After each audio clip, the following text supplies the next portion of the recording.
into the corners and just try to see if there's anything interesting. No, I'm just kidding. But yeah, I for whatever reason, and I think technology and screens have a lot to do with it. Yeah, I've become a little more, what's the word? Shy, man. Fucking shy. It's weird.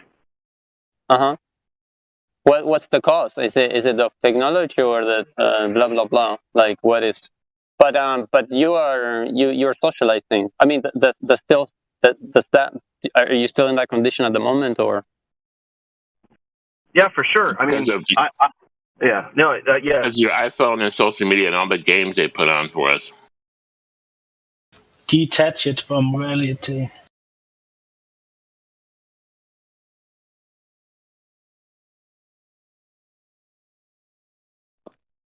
We've detached from reality because of our iPhones and because of our computers and because of social media.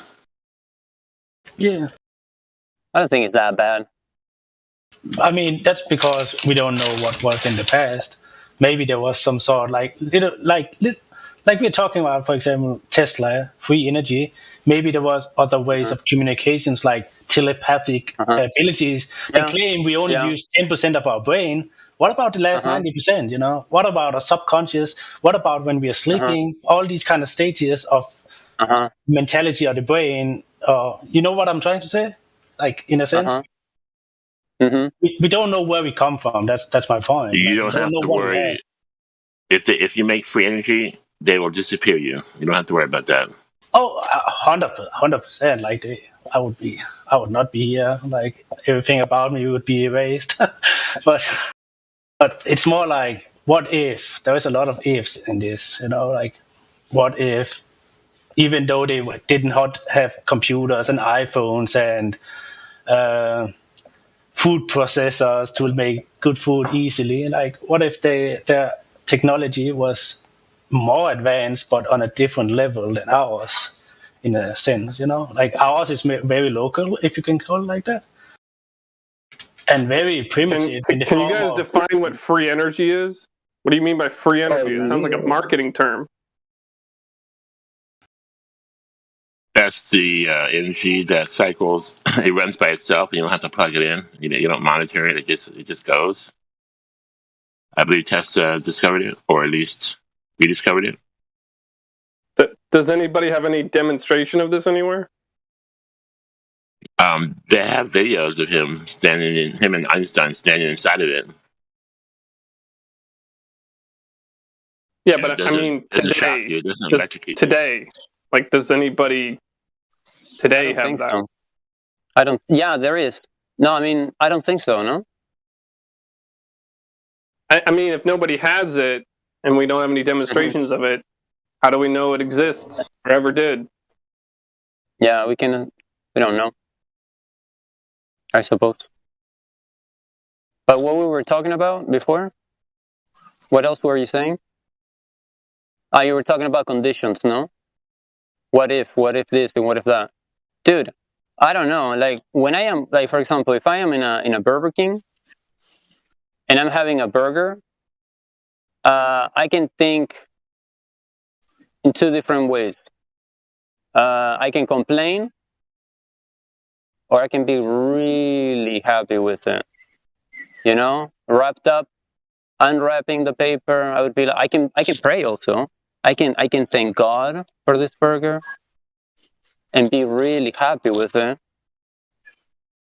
So my question, my point is, like, are things really, really, really, really, really, really bad, or is it kind of like, are we making them also like worse than what they really are, and maybe they're not even bad? I mean, maybe, like, for example, I'm sure that there are people out there that are like really, really, really, really happy. You know, I want to be one of them, at least sometimes. You're not getting killed. Yeah, things are bad. Last 2 years, perpetual wars, other psyops, other war crimes.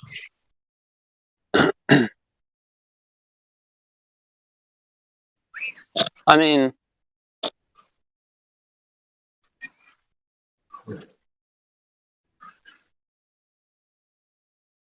hey, I just had a funny thought the other day. I wonder what any of you think of this. I was thinking, are property taxes technically extortion?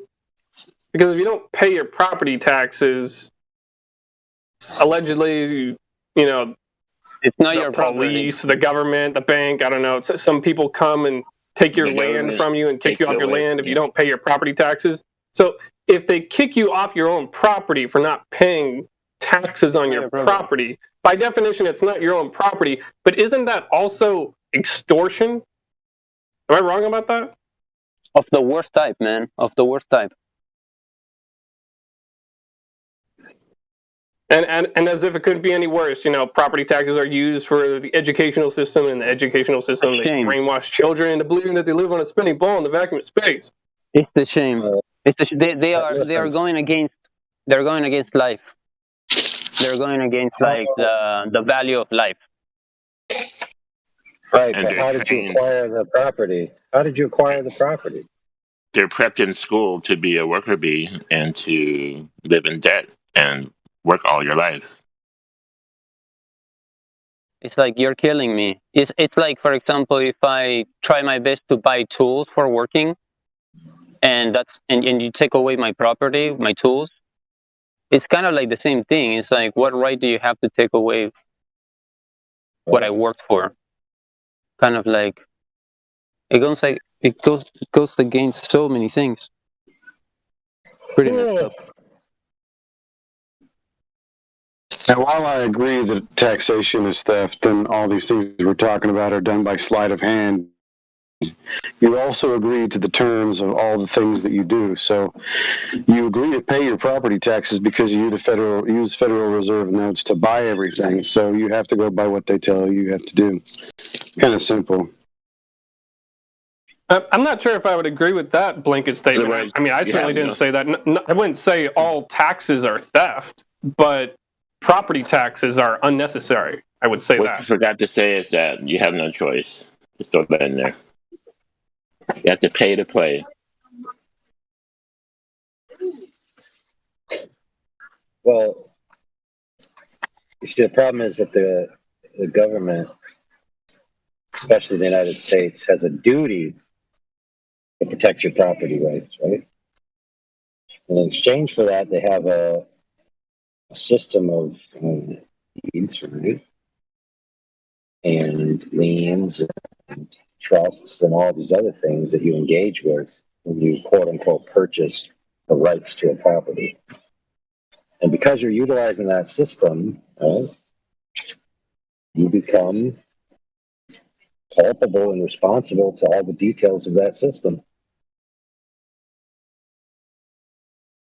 Well, you have So to if you understand take your property, if you take your property down to the courthouse to register it, right?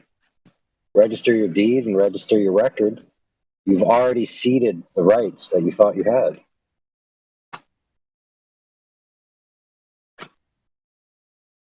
So should we not do that? But if you don't do that, then any Tom, Dick, and Harry can show up and smack the living crap out of you and kick you off your quote unquote property, right? And what are you going to do about it? Nothing. Because you got no proof it's yours. So you see the problem?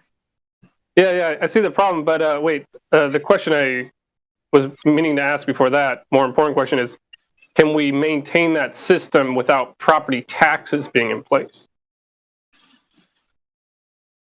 Maybe. what system? No, that system does not belong. The No, system of that's a being able totally to keep independent deeds in system. order. Sorry, I didn't mean to cut you off. No, it's fine. What's difficult, I think, for most people to understand is that we've been tricked into, basically doing things that aren't necessarily that have to be done, right? So, but the way it works is that because we use somebody else's money, the international bank funds, to do all of our commerce in this nation, we are bound by the regulatory rules that come along with that. So the reason that you have to register your property is because you used their money to buy it. It's really insidious. It's underhanded and dirty.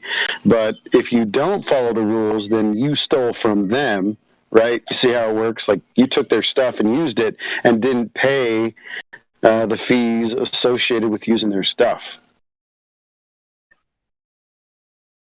That's the best layman's way I can explain it. You're using their stuff. If you do that without agreeing, if you do that without abiding by the terms that comes with using their stuff, it's like renting somebody else's car, right? Or renting a piece of property. Like if I rent it from you, I have to abide by your rules. It's your stuff. Right. So you're saying they can one their day come stuff, to you. they make the rules. We don't. So Yeah, if you don't pay, you can show them you can show them the check that you worked 40 hours for. They can say, you know what, we're not going to let you use our money anymore. So sorry. Is that what you're saying? pretty much. It's that simple, and yet it's really convoluted. Because you could always use a different form of currency. True. What do you mean can't use our money? When does that ever happen? What? Look, Do you even know what I'm talking about? You can always. It's not your money. I was referring to something Godric just said. Like you can just say, I'm going to make my own gold-backed currency one day and start doing that. They'll let you do that. Yeah, you can use a currency totally unassociated with theirs. But let me just make the point that I wanted to make. I mean, I kind of barely did, but I just wanted to reinforce it. I'm saying that these systems we have for keeping track of who owns what property, I'm not necessarily opposed to these systems. I'm just saying, and I'm not even opposed to all taxes. I think taxes should be lowered and there should be less types of taxes. I'm just saying that I think it'd be great if we lived in a world where we could have the system where, we keep track of who owns what, but we just don't have property taxes. okay, but that's only half of it. Keeping track of who owns it is just a database of records. That's not the whole shebang. The whole shebang is the expectation that if there's any quarrel, right, that somebody is going to come and enforce it. Right? Yeah, It's sanctioned. Shouldn't that be the case? Well, do they work for free? No. And I'm not saying they should. I'm just saying they should not have a paycheck that comes from property taxes, just from other taxes. Well, I think you're missing your own point. I don't think you care about property taxes. I think you care more about property taxes being lienable against the property where they can repossess it. Or am I wrong? Well, that, and even before that, just the basic logic that, as long as you're paying property taxes, I'm pretty sure, I could be wrong, but I'm pretty sure by definition you don't really own your own property. And that's the thing that really bothers me. The idea of not really owning your own property. That's the condition. You don't. Well, yeah, but that's my point, is that you would at least a hell of a lot more, in my own opinion, if you didn't have to pay property taxes. Well, I don't know 100% how this works down in Florida, but they have the Homestead Act or something. And I'm pretty sure, if I remember correctly, that it's you can never get your house repossessed for taxes. Is it kind of like you're loaning the house from folks? It's on a loan like your car. No, the house. Listen, the house is an improvement. The house is not the property. The property is the plot of land. Yeah, look it. You can have your house all day long. Come get a tractor trailer and get the F out of here before Wednesday. You put your house somewhere else, not on this land. Fucker. Dude, you know what you should do if you know what you do? Is you come back, right, with a bunch of helicopters and some tractors and some trailers and stuff, and you literally take the dirt too, like 10 feet deep. You know what I'm saying? So there's a big hole in the ground. Be like, yeah, I'll take that land. That's ridiculous. Could you get away with it? I doubt that at all. And also, well, it'd be funny though, because if you pray like someone has, a billionaire, even a millionaire, just do something like that for fun. That would be funny. That would be really funny. What a strange thing to do, though. Yeah, so it's pretty weird. Like, you can't own a house. It's kind of weird. No, I think you can own a house. You cannot own the property upon which the house sits. Is that right? Yeah, I guess It's the same thing. It's the same thing. It's the same thing. It's your property. You can have a house. You can do whatever you want. No, it's not your property. You're leasing the property from the state or the city. Well, it's either you are the owner or you're not. You don't owe anything to anybody. As long as you you're don't hurt talking about anybody. owning your own land outright, not living in a city. I got you there. Sure. Yeah, but in order to do that, you have to Can't not own pay property taxes on it. land. Where could you own your own land without paying taxes? Good luck. How do you Can do that? anybody do that anywhere? If you go find an island that no one's found, you can find it.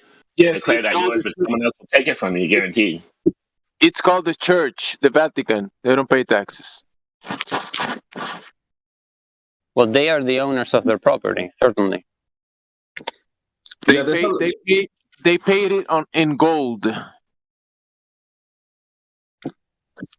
There's a lot of horror Yeah. stories of people losing their quote unquote property for missing payments on like $40 tax to the city. It's fucking insane.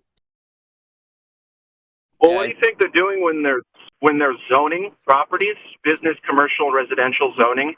They're basically saying we're going to make a certain amount of money from this property if we do business a certain way. I think They're Like, we're gonna renting put a houses business. here. Yeah. Right. Well, you're renting the land so you can put your stuff on the That's why they zone it. They wouldn't. Yeah, do it's that all in unless- the air. It's all in the air. Nobody seems to be like the owner of anything anymore. Yeah, I mean, I guess property-wise, sure.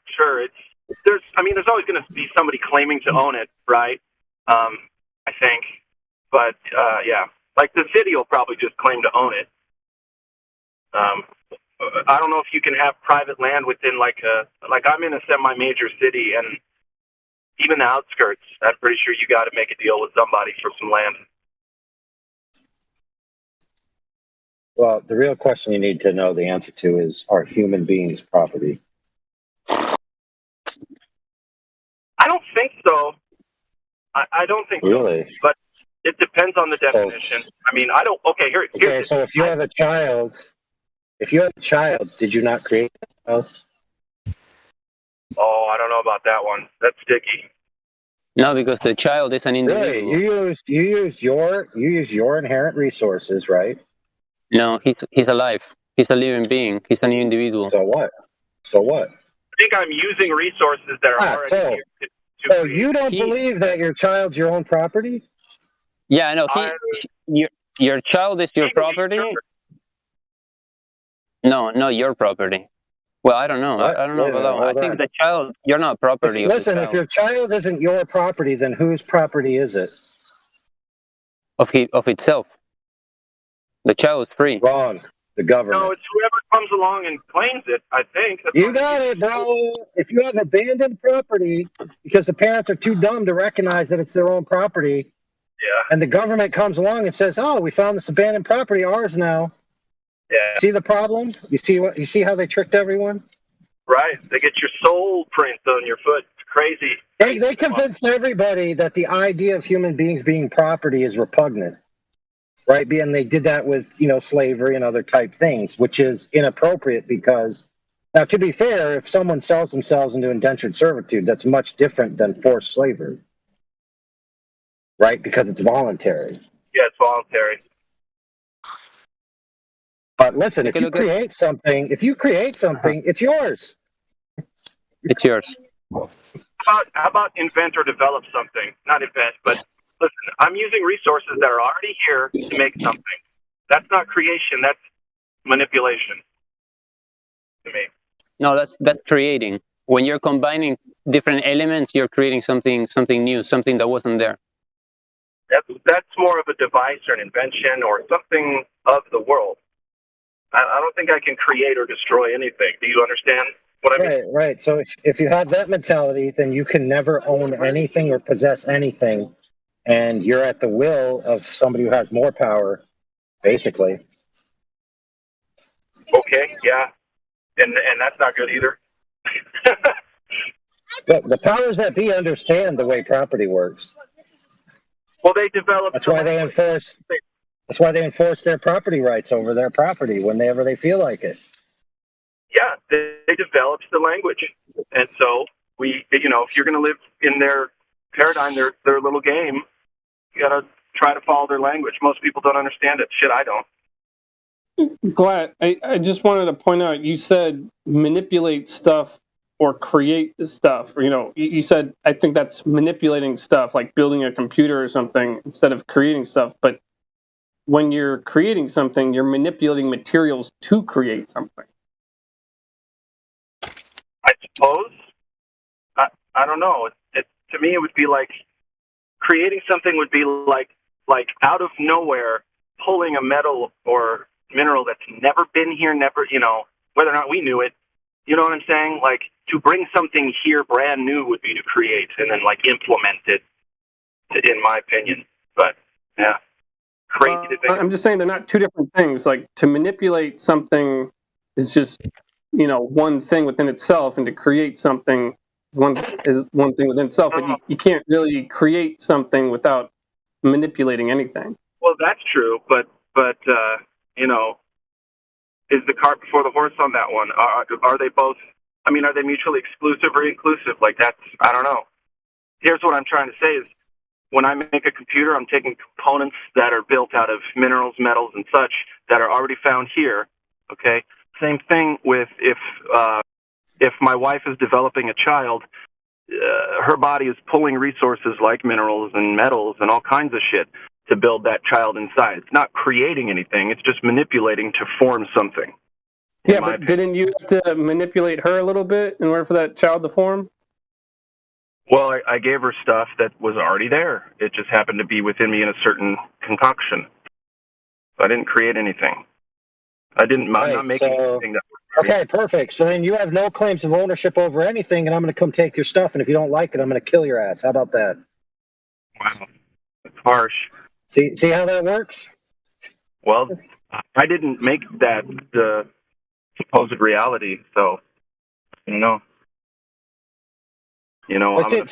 Look. I mean, we got to be honest with each other here. This is a bankrupt philosophy, because this is what it leads to. It just leads to, if I'm stronger than you, I can do whatever the f I want. Well, that's life. That's just life. That's how it works. No, that's not life. No, that's not how it works. You're starting to sound like Sasha 2.0 now. All right, guys. You guys. Wait, well, listen. To be fair, if that's life, okay, then you should have no compunction with somebody coming over, and basically, raping your woman, taking your stuff, and leaving you bleeding to death. Really, if that's just life. Why would you leave it? It can happen. I'm not saying I'm okay with it. Then I'll do things to not have it happen. I don't understand. There's no way you can create a system that's going to allow you to ignore nature. You can't hide. That's what I'm saying. Will you give up your guns to make other people safe? Right. And part of nature is recognizing. Check it out, bro. Part of nature is recognizing that we are sentient agents, right? That have inherent rights that we respect, and that when we cross those boundaries of ownership, property rights, and moral rights, that we're doing something wrong and we shouldn't do it. Not simply because that person's stronger than us and we're weaker and therefore our logistical powers don't allow us to, which is how ultimately those decisions would be made if that other philosophy were true. But you see, nobody lives that way except psychopaths. Right. I agree. There's such thing, in our opinion, as right and wrong. There's quite a few of those psychopaths around. To humans, again, and I share your opinion. Of course I don't want that to happen. That's morals and ethics. Not sure what you were trying to say, though. No, see, wants aren't morals and ethics. See, that's the problem, is wants aren't morals and ethics. Morals and ethics transcend wants. You have wants, right? You have wants and desires, and then you recognize that the pursuit of those wants and desires would be wrong, and therefore you don't act on them because you have a transcendent value greater than that you judge them against. It depends on the wants and desires, but yeah, it's of the world, which is not as good as, I guess, something higher, more above and better than the world. But again, that's an opinion of what would be better.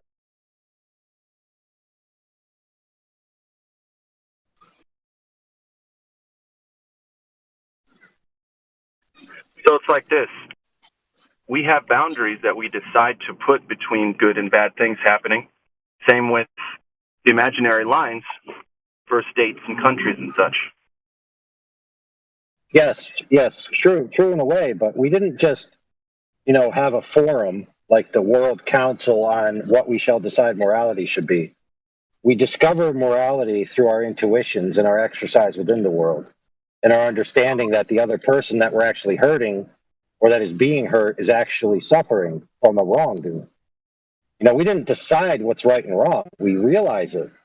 Just like the natural laws. We didn't say the natural laws are just what we made up and therefore we decide it. No, we recognize that they exist. Do you think a rock knows right from wrong? I think it's just our opinion. What? Well, that's a completely incohesive worldview, because then you only are as valid as your ability to control your opinion within your logistics. So, for example, somebody's raping and murdering your wife, and you're like, I really wouldn't like this to happen, but that's just my opinion. It's not like you're doing anything wrong, but I'd really like you to stop. Your opinion. You can act on your opinion because that decision, you can actualize that in the physical realm. So therefore, go ahead and do it, right or wrong. I think that's, I don't know. We have an opinion about so what the guy raping your wife isn't doing anything wrong, and the only reason you're going to kill him is because you don't like it. Given my opinion about right and wrong, he's doing the wrong thing. Yes. Are you trying to say right and wrong exist objectively? Of course they do. I shall not covet thy neighbor's wife. All right. Well, my opinion is that. Listen. If right and wrong don't exist objectively, then there is no right or wrong. There's only circumstantial feelings and opinions which don't have any moral weight. So, does love exist? Yeah. If you have it, yeah. Sure? That's the conception that we all agree upon. Are you sure? Yeah, but what that we all agree upon? Yep.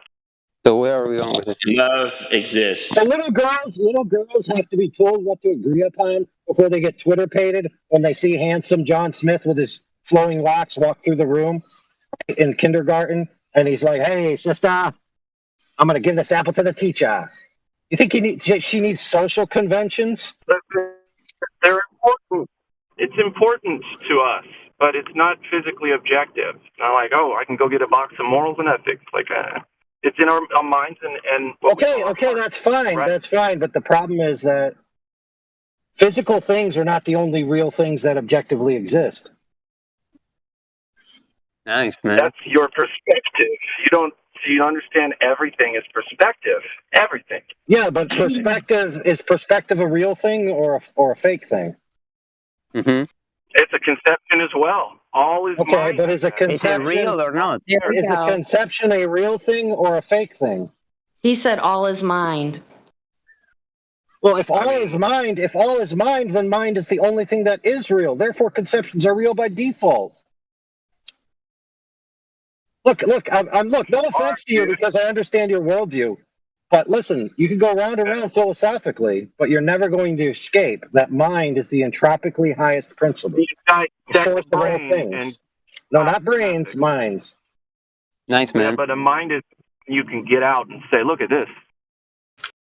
Can't do that with a mind. What about this? The eyes are useless if the mind is blind. Who's that? And what about God? I don't have an opinion one way or another about that. Not in this stream. Oh, okay. By what I said or the last thing AI said? No. Someone asked about God. I think it was Godric asked about God. I don't talk about that here live stream. Yeah, we're not supposed to anyways. I mean, we can touch a little pinky toe, but that's about it. You're not supposed to proselytize. It's not that the subject is off limits or taboo. True. Yeah. Thank you for specifying. It's just I don't want to talk about it, so I'm not gonna. Rules or not. I'm not gonna do it. It always causes trouble. Do you believe there's something out of nothing, or do you believe in a creator? I guess maybe that's what Godric was getting to, if I were to guess. I can't say. I'm sorry. I don't know. You don't believe in the Big Bang? No, absolutely not. How are you going to prove that? Go back Go back millions of years and show me that real quick. Just not. Oh, no doubt about that. I mean, a lot of us would like to ask the people that put that out there that same question. Yeah. Anyway, AI, I appreciate your passion. Thanks for putting up with what I was saying. I appreciate that. It's a lot to think about. So, yeah. Well, you know, to be fair, it's the most important thing to think about. What we are and what our value is. Okay, because look, you can know the shape of the earth, right? And then you can go out and kill 100 people. So, I mean, the shape of the earth isn't the end goal, right? That's kind of a good point. Every person throughout history that has done good or evil has believed one thing or another, right? They either believe this or they believe that. And some of them did this and some of them did that, even transversely so. Like some people believed in good things and they did bad things. Some people believed in bad things and they did good things. So doesn't that blur the line between we don't even fucking know what good and bad is, depending on, I mean, isn't it just our opinion? That's what I'm saying. Does a stoplight know good and bad? There's do no harm. No, I mean, well, look. It's real simple. Is killing, torturing, raping, eating babies in front of their parents the same thing as kicking over a sandcastle at the beach? Not to me, no. That is great. I love that, AI. I love that. The Not to me, but the magnitude of trauma of a child watching their sandcastle get kicked could be comparable potentially to other situations. I think that's great. You can't compare emotions. Is that what you were kind of saying? Or did I fly off? What I'm saying is that a sandcastle itself has no inherent value to where destroying it by kicking it over, right, is violating any moral good, right? Except if it's, you know, the child who owns it, right? Yeah, they're both But bad. you see, if we just go around with opinion, right, you can alter your opinion at will. So today, you know, killing a child is no big deal. Tomorrow, eating a child is no big deal. The next day, killing the parents, no big deal. But then after that, if I don't walk this old lady across the street, I'm a bad person. I mean, how could you possibly have any semblance of order if it's just opinion based? It's all opinion based. So we've got a little order going on. Not all that we need, but yeah. Dude, I will submit to you, okay, whether you realize it or not, that it is impossible to maintain that position, that morality is opinion based. Well, pain, physical pain, emotional pain are objective realities. And so I will base my actions that I choose from opinion to do on that. Right, but whose pain? Yours or somebody else's? All pain, in my opinion, I don't want. Okay, so somebody else's pain? No, for everyone. I don't want anybody to suffer. I want no pain whatsoever. And that, technically that can't happen here, but that's what I want. I want as little pain for everyone, yeah, including myself, as possible. Yeah, well, absolutely. So what if I told you that all those people that you perceive as suffering are actually not suffering at all because none of them are sentient? They're just mud puddles. Well, show me one and let me get in the innards and stuff and do a bunch of psychological tests, I guess. I don't know, man. Right, so you see that your standard of evidence, right, can't even hold true to your own beliefs because you actually believe intrinsically within your spirit that other spiritual entities, sentient beings exist and suffer. Right. Listen, I live my life with absolutely zero direct evidence that that's the case. I live my life based on that stuff. Yes. I just think I'm trying to think outside of the box. Wait, so let's be clear. There's absolutely no empirical evidence of an internal world of another agent. Okay? That does not exist. It's not tangible. It's not accessible. You believe it based on faith alone. Yes. I merely believe it, right. So I think there's shit better than belief. That's what I'm trying to say. Goes way above mere belief. Okay. Right, but you can never experience another person's sentience. as your own. It would always be you being present. So you can never prove that they exist. In no way, shape, or form. In principle, it's impossible. Well, there you go. So why bother treating any electric walking mud puddle like it's a sentient agent? Why not just do whatever you want, whenever you want? I will submit to you that your feelings are a boundary upon your life that you don't need, and you need to unshackle yourself from them because they're limiting you. You need to ascend and evolve. I don't know what you're trying to get me to say.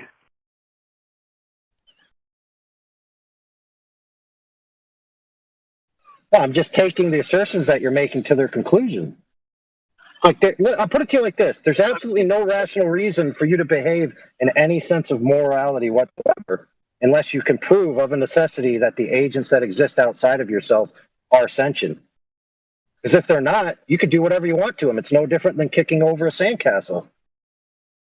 In my opinion, all you back is your feelings. Right. My feelings make my opinion different about that. So I think kicking over the sandcastle is just fine, no matter in what world. I mean, it's kind of mean to whoever built it, but whatever. And then the other thing that you mentioned, that's completely deplorable, based on my opinion, developed by my feelings, developed by chemicals. But here we are.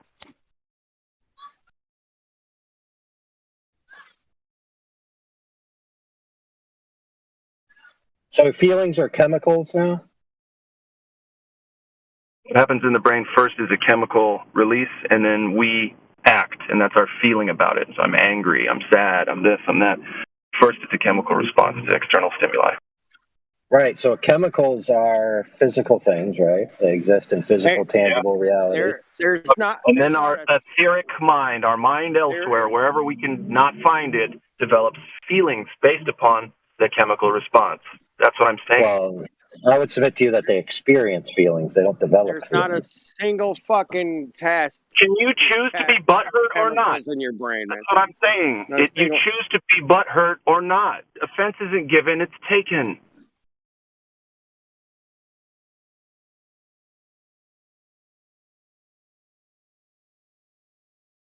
Oh, so then why have the chemicals at all? There's no test. That's like saying when somebody is hostile, and you have a synapse response, right? That's not instinctual. So it's like, why have instincts at all if you just must decide about every feeling?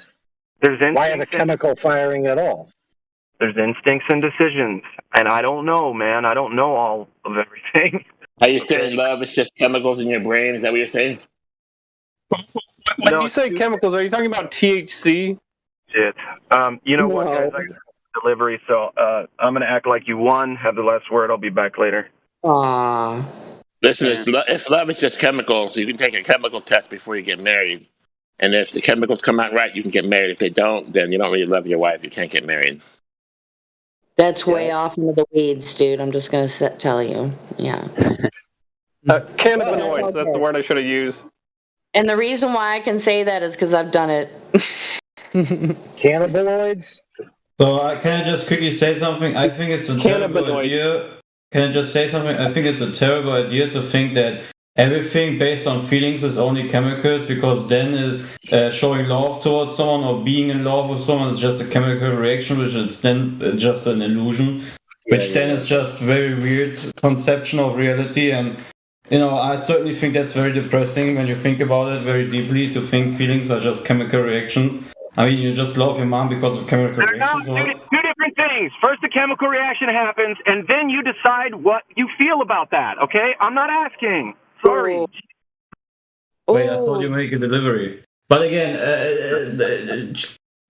chemical reactions are pretty, weird. Right. Listen. The reason why I had to interject is because you said something he didn't say that insinuated that he is a physicalist, which he isn't. What about parapsychology, like precognition and everything? That doesn't go along with the, chemical reaction to environmental stimuli. So there's that. I mean, it's definitely zero history. I have zero personal history with that, so I can't comment one way or the other. Sorry. Oh, okay. So you've never heard of remote viewing or anything like that? I find that hard to believe. Of course I've heard of it. That doesn't mean I buy it. course I've heard of it. Oh, okay. That's right. That's right. I've heard remote viewers on Coast to Coast AM talk about how they were remote viewing like the flag in the car that was left on the moon. That's great, isn't it? That's hilarious. Okay, well, I'm not saying that was a far-flung example, but people having precognition abilities, ESP, stuff like that. I mean, We all have intuition. That can't right, be proven. exactly. Yeah. Thank you, Godric. I try to go with my intuition. There's an interesting theory that I guess has some backing to it that kind of relates to this about women being on the pill and their body thinking it's pregnant all the time actually chemically makes them tend to choose the wrong man because their body is thinking it's pregnant already. So it's the pheromones are seeking out aren't really. I guess the pheromones are actually supposed to seek a man that would be the best genetic compatibility to their own, either to compensate for their own but if a woman's shortcomings or whatever. If a woman is in the state of as if they were pregnant, I don't think pregnant women have any desire to mate during pregnancy. I mean, yes, of course they have intercourse and such, but there's no innate natural ability that, I mean, the mission It is takes away that successful. kind of natural pheromone seeking process that might choose the best genetic mate. Not to say it's all, So there's a lot. The theory is that then they're choosing the wrong mate based on the fact that they're on the pill all the time and their pheromones aren't working to choose the correct genetic. Wow, man, that's incredible. I never heard anything like that. Makes sense though when you think about it, right?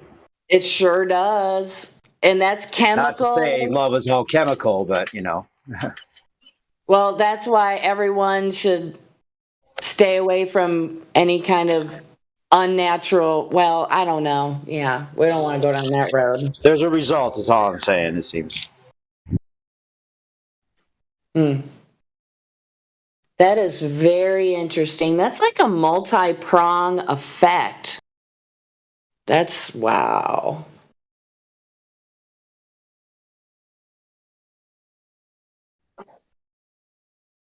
Yeah, that would cause all kinds of problems, faux show.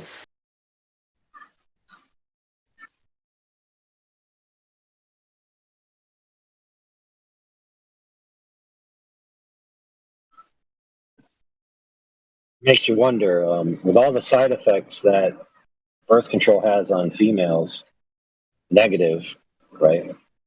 The myriad side effects. There hasn't really been a pursuit for a male version of the equivalent of a female, birth control pill right? or anything Every like once in a while, the topic's brought up, but you're right. Nothing's ever been done. And then I think there's a patch they're doing now, right? They're a patch. Well, they viciously fight against it, right? The female groups and politicians and all that, because they recognize that the woman having the exclusive control is favorable to the state agenda. Oh. Yikes. Yeah, think about it. If it was about equal rights and all of those types of noble goals that they claim, then they would have just as much money invested in both, or whatever. But they don't.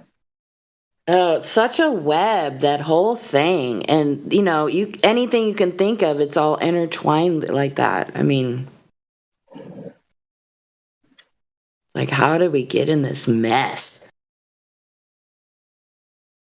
I guess everybody plays the fool. Everybody.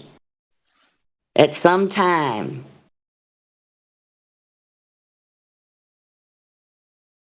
I don't know. What's your opinion on ignorance is bliss, AI? If I had the opportunity to unknow something or everything, do a system reset, like where you go back to a certain date. I personally think ignorance is bliss is more like a good sentence, but it's not really reality in a certain way, because if you think about people that are stuck within this matrix, the system, you might think that they're happy, but actually, being stuck in something that is a fake world, especially as the being that we are. I was kind of referring to someone who hasn't been exposed to society, like mountain people, and they would be considered simpletons. Oh yeah, like you guys don't know what you're missing. You need the internet and cell phones and social media and anxiety and pills for your anxiety, and then pills for the side effects for your anxiety pills. Yeah, that's another story. Yeah, do you think you would be happy as a simpleton if you could go back in time, or would you rather try and wake everybody up? You plant your own crops, have your own little farm, eggs, chickens. Right. I think that simple life is way better, probably, than. We're better off as a people with technology. It'd be better for your soul. Oh, sorry, Godric. What? Are we better off as a people with technology? I don't know. I think a lot of people would have a lot more clean houses right now if it was like 3 decades ago, where you used to just stop by your friend's house just because. That's what we used to do. So I don't know. I mean, if we look in our society nowadays, there's a huge trend of going simplistic, right, or minimalistic. Actually, my personal goal is to do the same. I wanna have a tiny house somewhere in a very nice. That'd be amazing. Do van life. nature. Do the van life, man. There's actually a great study about how much, like, there's a study where people have been tracked in their big mansions or big house, or someone who has a huge villa, or I don't know what you say in English, mansion, I guess, or whatever, and they track their movement over a period of like many months, and the funny thing is they use only 10% of their house all the time. Wow. So just the essential things, so it's actually we are not really, I think in general, we as human beings, we don't really need huge spaces or something like that. I agree. I completely agree. I use maybe 75%. Well, I have a huge living room I barely use. So it's just I don't know. I could live in a van. I could really live in a van. I really could. Yeah, and I mean, I personally, luckily, I've grown up in I grown up in a very good family, but what I always see is the problem with having many things is just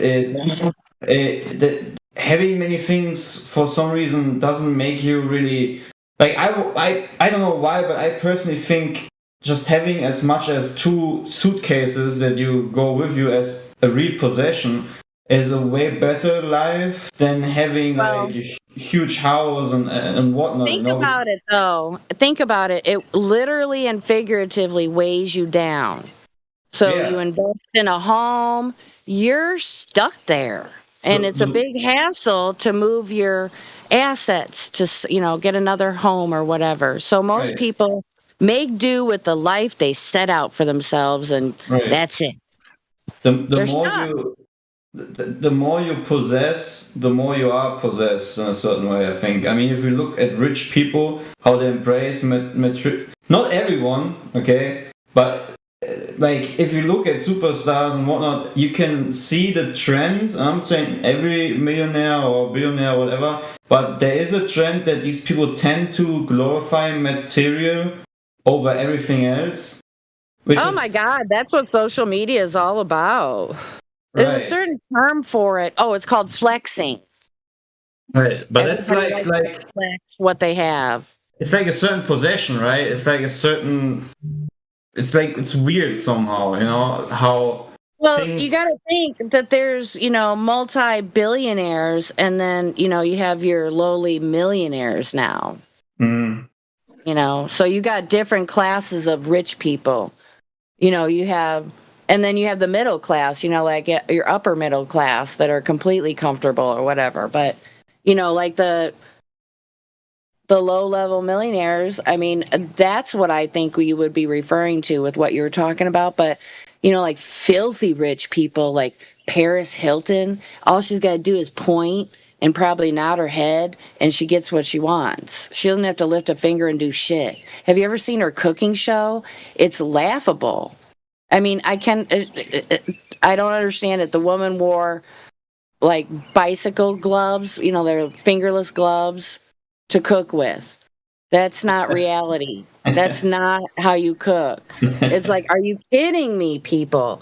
I mean, she only did like a few episodes or something, as far as I know. I could be wrong, but I don't see that something like that would take off unless they're like a diehard idolizer fan of hers. Then yeah, sure, why not? But it's just, those, like okay, so I don't know, the Kardashians, they're not billionaires, are they? I think they're just millionaires. I don't know. But those people are just, I don't know. It's just insanity how much money some people have. Are you guys talking about what makes a person happy? Yeah. Yes, I proposed, would you rather be would be classified as a simpleton, like a mountain dweller in the country person, not exposed to society, or would you rather, know what you know? It wasn't really about money. Somehow we turned it to money.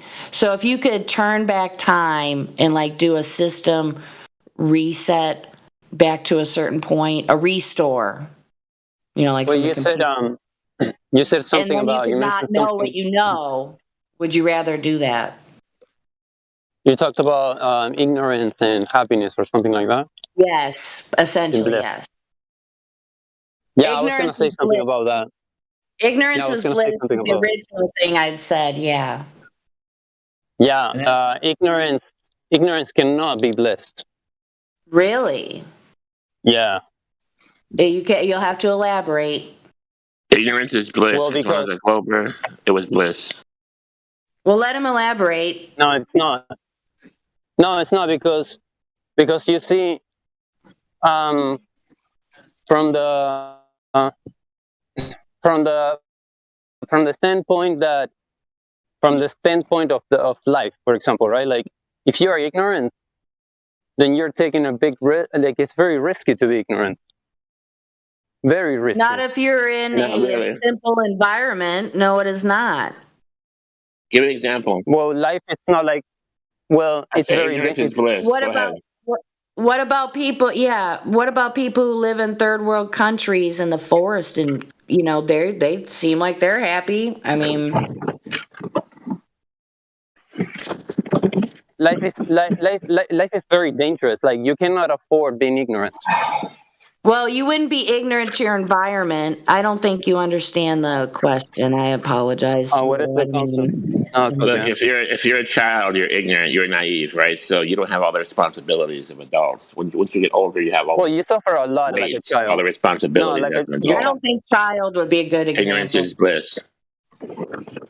I don't understand how ignorance can be bliss. To be honest, I think so.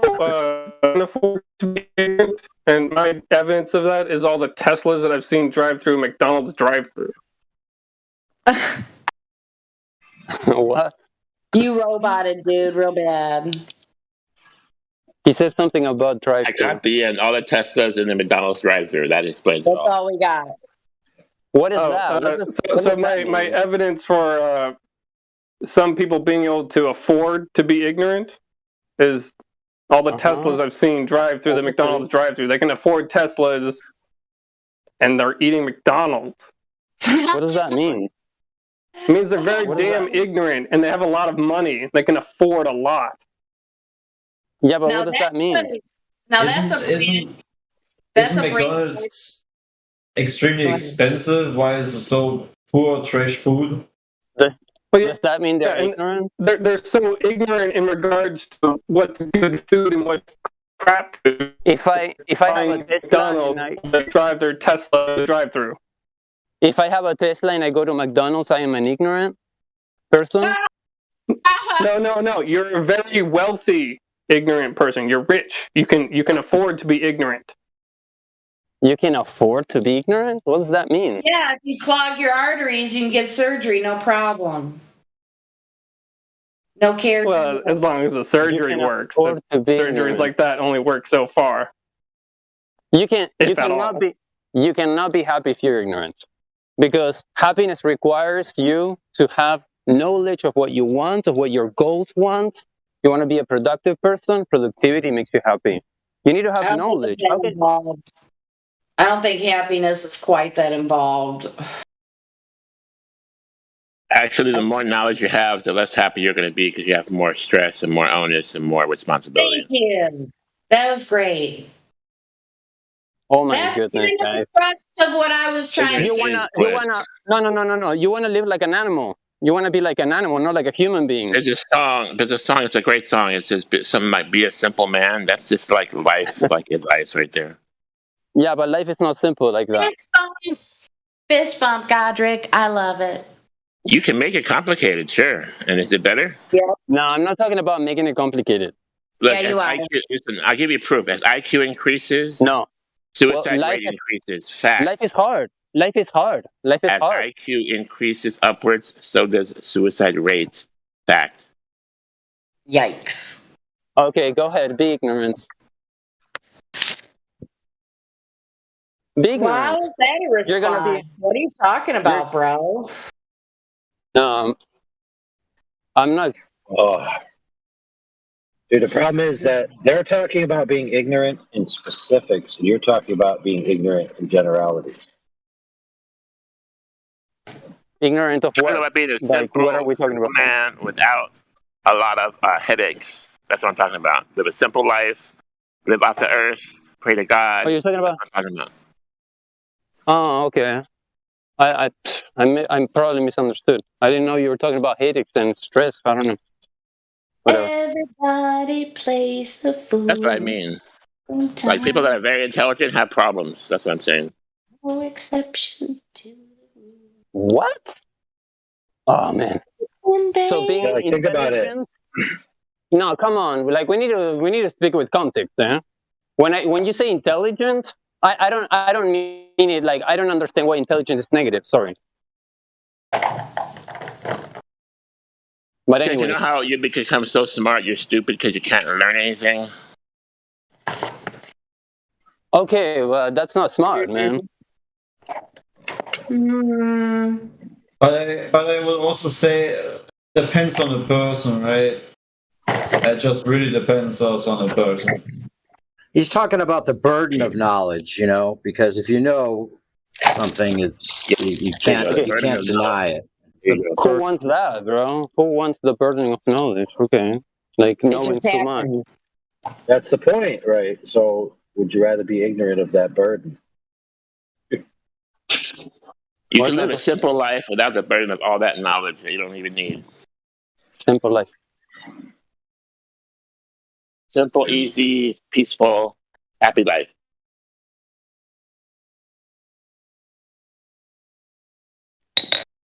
I'll take one. Thank you. Look, the sleep of a laboring man is sweet. So if you're working with your hands, like if you're a bricklayer or a carpenter, you bust your ass every day, you go to sleep, you have a nice, peaceful sleep. If you have all this stress, sorry, there's a car out here.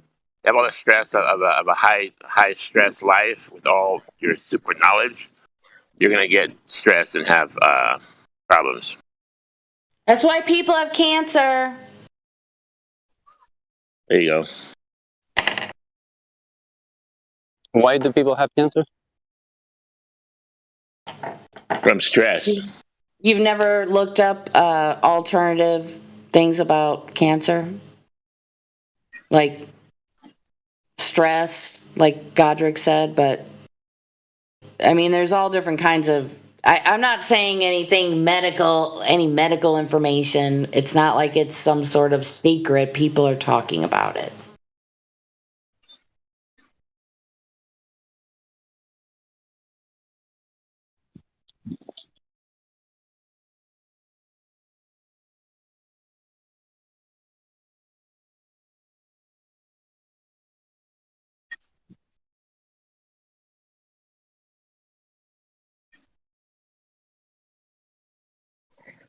Okay, I think we can.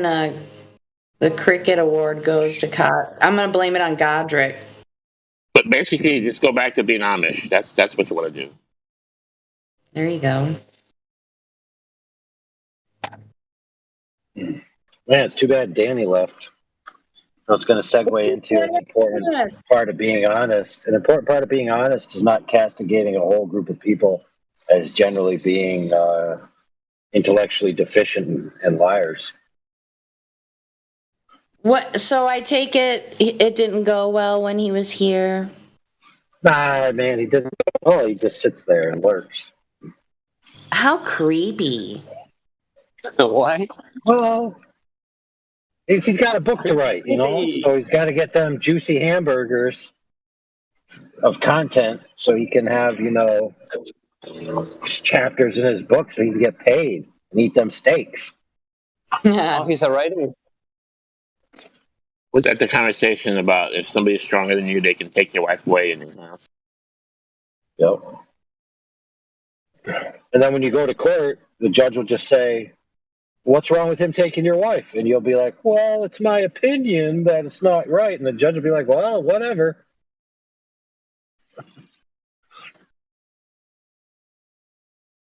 Hey, Just Jenny, are you there? Yes. Forrest Gump was on 3-4 hours ago. I didn't want to watch it. I didn't want to watch it for the 20th time. Could you do one of those run, Forrest, please? Run, Forrest, run! Awesome. Thank you. I don't know why that's so amusing, but you're welcome. Like a box of chocolates. You never know what you're going to get. You never know what you're going to get. And there's no Mandela effect associated with that. I'm just going to say that. I think it says. I love you, Jenny. But yeah, there's no ME for Forrest Gump. Can you say, Just Jenny, can you say, "Will you marry me, Forrest"? Ooh, I can hear that in my head how Robin Wright said it. I don't know if I can do it justice. No. Well, go ahead. Just give it a shot. No. Is he smart? Right, Jenny. What you don't get is right now he's dressed up as Forrest Gump. Oh snap! That's a saucy thought, isn't it? Hey, Captain Dan. How you doing, Captain Dan? Man, that was such a great movie. That was when I was asleep, you know. My dad's on vacation. I think the first 10 times that I saw it, it was good. But after that, no. Oh, no. It was, I don't know if you probably heard this before. Who is it that was asking me to say Forrest Gump stuff? Oh, Jim 777. Okay, so Jim, forgot what I was going to say now. Oh, well. Oh, yeah, so I thoroughly enjoyed, anytime Forrest Gump would be on, I would watch it. I probably still would if it was just like randomly on, whatever. But, oh my God. What ruined it for me was when, at the height of the worldwide pandemic on Twitter, his little monkey business he did and everything, showing his true colors. It's like, damn, dude. And then there was the P thing, that video. You know, that was a little sus. It was supposed to be a parody or something, but I don't know. I don't kind of think the same anymore. Like, I think in opposites because we live in upside down clown world.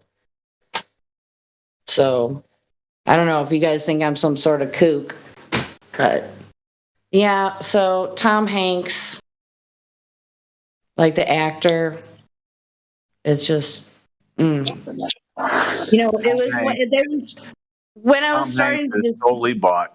Yep, totally bought. Yes, exactly. That was when I was starting to develop the realization that these actors are just players on the world stage, you know, like Will Smith and Chris Rock. I love me some Chris Rock, you know, where he's talking about rims. They spinning, they spinning, they spinning. Nigga, they spinning. It's so funny. But, you know, what kind of shenanigans were they covering for when Will Smith and Chris Rock was doing what they were doing? They want everybody to do their little tweets and argue and cannibalize each other. Right? So it's just crazy. He's a player on the world stage. It's unfortunate, but that's how it is. It's just a diversion to distract us from what they're doing to us on the world stage. Exactly. Right. So, and then, you know, most recently, we all know about Mr. Johnny Depp, who I haven't really cared for a long time. And I, you know, didn't, you know, just an instinct's like, ugh. So, you know, he said he didn't want any money. He just wanted his reputation reinstated. It's like, I can't wait to see what kind of great things Amber Heard, or whatever the hell her name is going to be able to do next now that she was publicly humiliated on the world stage. So we'll see what happens to her. Not only that, but she's obviously batshit crazy. Allegedly. She is an actress, right? So, whatever. So she was acting that whole time in court? Well, she could turn around and be the spokeswoman for some sort of medication. You never know. Let's see.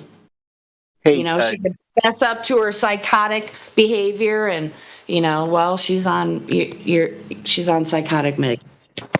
And then other people, oh, I act like her. I want to be on it. Whatever, you know. It's like, why don't we ask Jacob Rothschild? He's right here. Ask him how much he spent to buy Johnny Depp a number of decades ago. He probably knows. So, Jacob, how much did Johnny Depp cost you to sell his soul to you?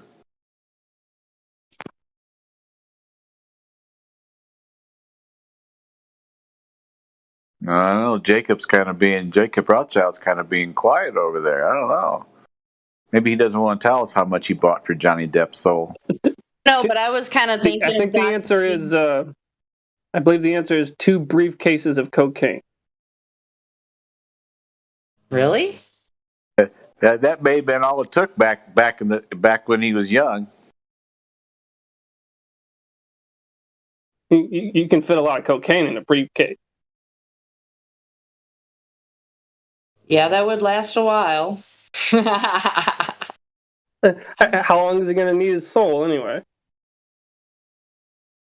Wonder how many souls the Rothschilds have bought over the generations. Wow, countless, I'd say.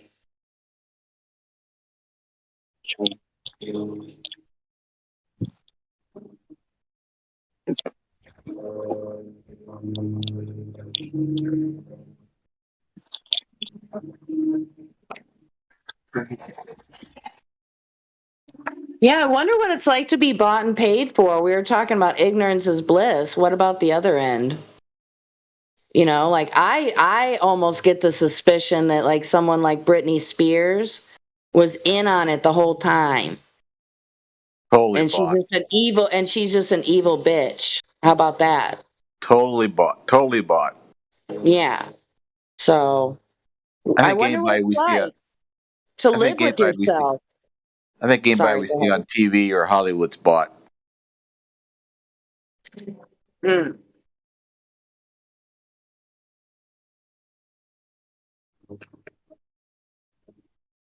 Anyway, I'm going to go see the new dinosaur movie on Monday. Should I report back about how many people the dinosaurs ate? Yes. I'm not going to be watching no dumb dinosaur movie. You're going to have to watch it for us. Yeah, I'll report back how many people they ate. But I guess if you're going to watch a movie like that, it should be in the theater. You know, get the full benefit of the CGI. It's interesting. They give you a 50 cent discount for being a senior. 50 cents. Big deal. Really?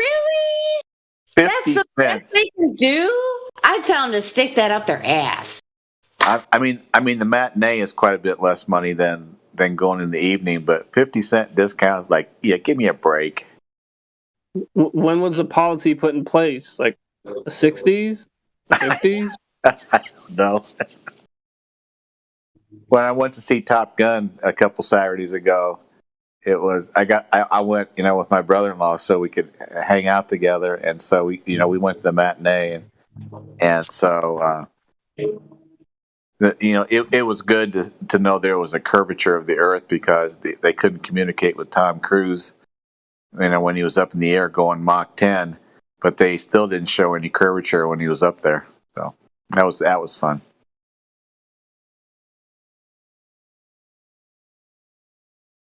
And then they did tell the audience that there's a rule of gravity, not a law of gravity, but a rule of gravity.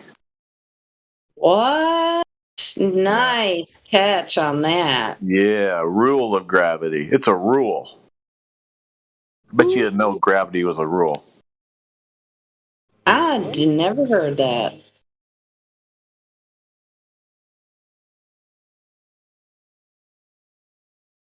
That just flew over my head back in the day watching it. Wait, you said law of gravity versus rule of gravity? Whatever happened to the force of gravity? Yeah. Or the effect of gravity? Isn't that the joke? Gravity, it's an effect and a force.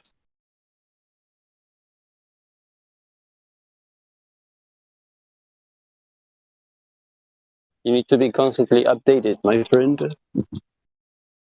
Yeah, Hollywood will keep you up to date on things. That's why you need to go watch their movies. What movie are you watching? What's that? Are you for reals? What movie are you watching? Well, I was joking that, if you want to stay up to date with the latest science, you should go watch Hollywood movies. Yeah, But you said you were because gonna what's his face said there's no difference between science and science fiction. Who was that dude? William The Shatner. Star- yeah, William Shatner. Yeah. Shatner. He went Everything into I space. know about space, I learned from Star Trek. He went into space at 90 years old, 63 miles up. Okay, but whatever. Good for him. I think he stayed on the ground. That's what I think. I don't think he went anywhere. You're saying he lied? Oh! Nobody would lie. Why would they lie? Why would they lie? Why would they? Why would they lie? Why would they lie? There's no need to lie. To lie. Oops, car's coming. I've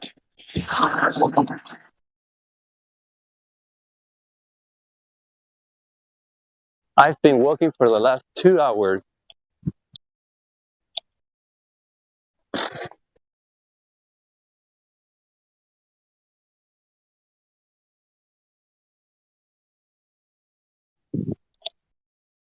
What happened yesterday? What happened yesterday with Ladies Night? Wasn't it Friday yesterday? Where are you walking for 2 hours? I went to the gas station to grab a coffee, and and then hang out in some sort of plaza where there were some benches, and then I'm coming back home.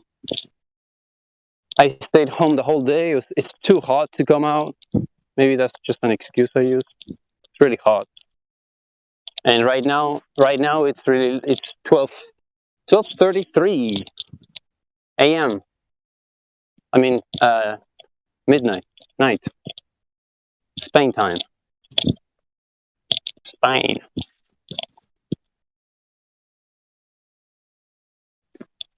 You're out in the street after midnight in Spain? Yeah, that's right. Yeah. You don't have to worry about getting jumped? No way. You can walk at any time you want here. It's safe. It's very safe. Awesome. It is 104 in Dallas, Texas, with a heat index of 114. Fun.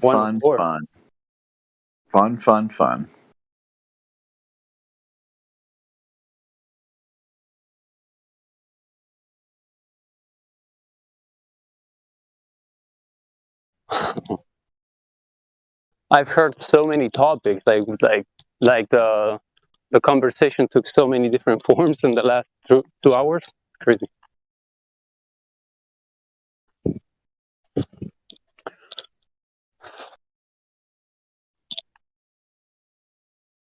Yeah. So what happened yesterday with Ladies' Night? Was cancelled.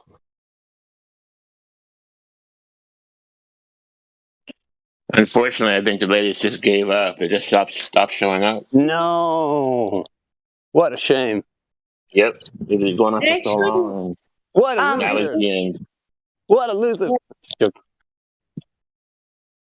I think it was like because it's kind of like summer and stuff like You're that. taking a break, no? Taking a break, no? I think so. So come you're back. not the leader? You're not the leader of the... No. So the last 4 weeks, I just noticed a diminishment in the ladies, and there's only a couple. They didn't want to show up and do it to talk to themselves, so they just stopped. Well, I just need to revamp the community type vibe with the ladies. That's all. It'll come back. Okay.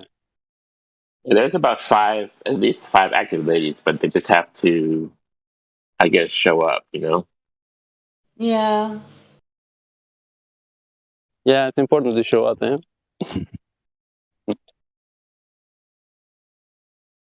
Everybody has their own respective lives. They fight against each other.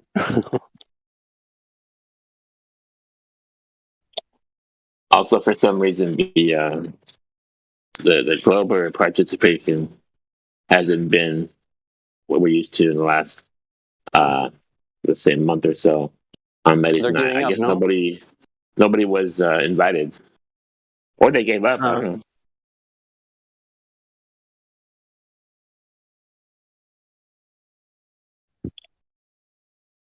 They're planning the latest theory.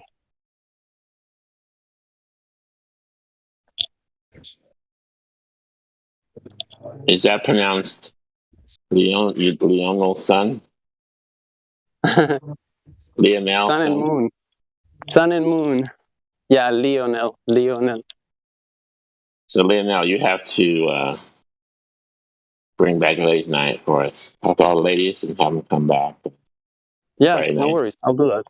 Well, you guys can always hype up the ladies and use the Ladies' Night tag. So, yeah. You guys can be the cheerleaders for the girls. Absolutely. Yeah.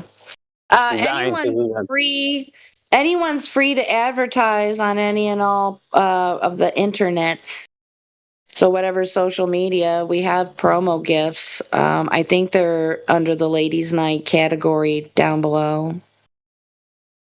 What if I feel like a lady that night? You are a lady, bro. I don't know. You're a lady, dude. I would say give it a half. I don't know. I guess I'll have to ask Mary. You want to transition? I don't know. A half hour should be allotted to see if any ladies show up or something. I don't know. We'll have to ladies. Everyone. I'm Yeah. sure it'll get brought up at the next mod meeting, so it'll work out. Shout out to the ladies and the gender fluids and the boys and Why you and just say David Ken. human beings? Just say human beings. Did you guys see the pregnant Ken doll? Did you guys see that? No, I don't believe it. You can Google it if you don't believe it. No. Yes. Yep. Have you seen it in the store yourself? I want to buy one. It's a total collector's item. I gotta have one. You My name's should. Ken. That would help. Make sure you put it in a clear box so nothing happens to it. Yeah. Right. Yeah. I gotta keep it original. Yeah. You'll have to That'd be pass cool. it along to children or your next of kin or something. Yep. You'll have to pass it on. Definitely. Yeah. Because 100 years from now, ooh boy, that could pay for a college education or whatever you want. Yeah. College.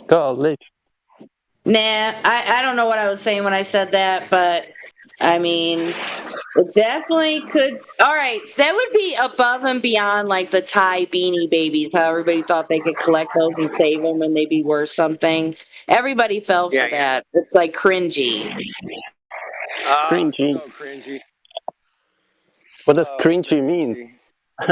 Awkward Cringy. in a horrible way. Yeah. I like that word. Gives you, I like that word. Cringy. It gives you like goosebumps and goes, ugh, that's disgusting. That's So yeah, a cringy, pregnant male doll. OMG, that is a piece Yes. of history. Oh. That's a piece of history.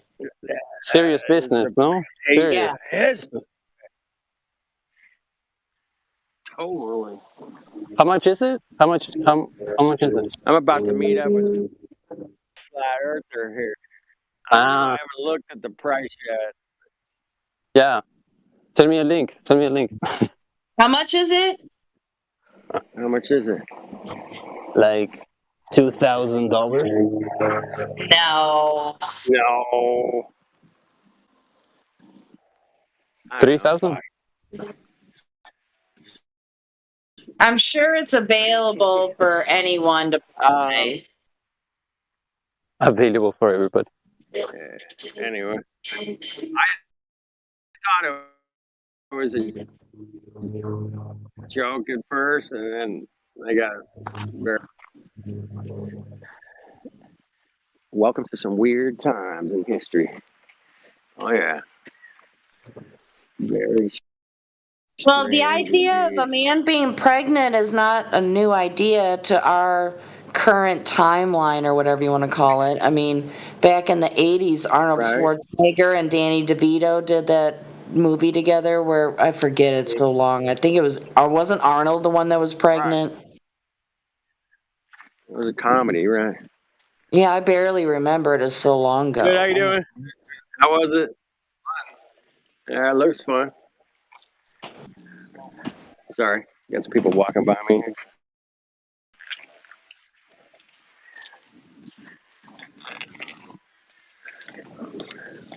Don't want to be hot micing.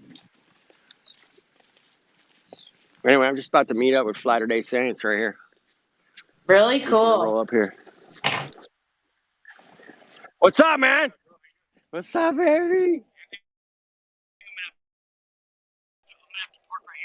Yeah, just double park. These guys just left. So you can park right.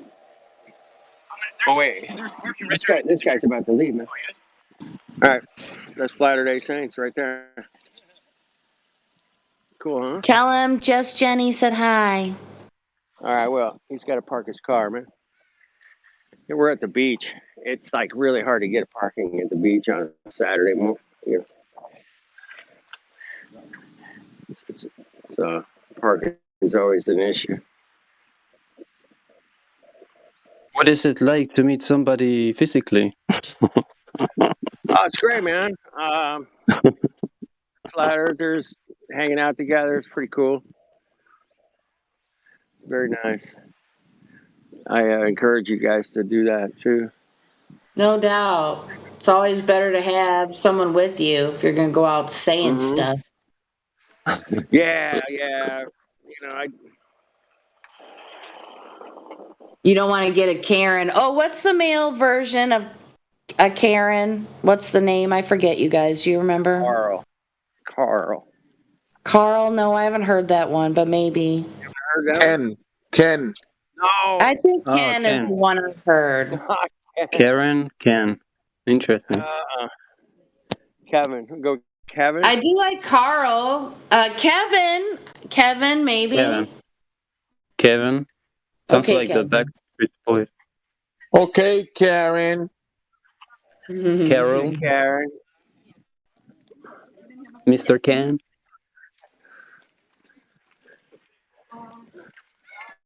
California. Orange County. Well, actually, I'm in Santa Barbara County right now. Oh. Which is totally different Never mind. scene than Orange. Never County. mind, never mind. Never mind, never mind. Yeah, Latter-day Saints lives over here, and I was driving Crazy. by. I'm like, let's hook up. Does that guy skateboards? He looks like a skateboarder. Barefoot. Surfer, Crazy. Skateboarder. Wow. He doesn't wear shoes ever, unless. Wow. That's amazing. I think he has some flip flops or something. Oh. Yeah, some restaurants they don't like that, man. Yeah, no shirt, no shoes, no service. No, that's not true. California is like really open-minded, no? You can go barefoot now. Yeah, I think so. No, it kind of looks weird though. No, it kind of looks weird, I think. In Canada? I lived in Orange County. I loved it. Yeah, it's pretty cool, huh? Mm. All right. I lived in Costa Mesa. That's a nice area. Yeah. Newport Beach. Mm-hmm. I went to school there. Yeah? I did high school. I did high school there. Oh, nice. Mm-hmm.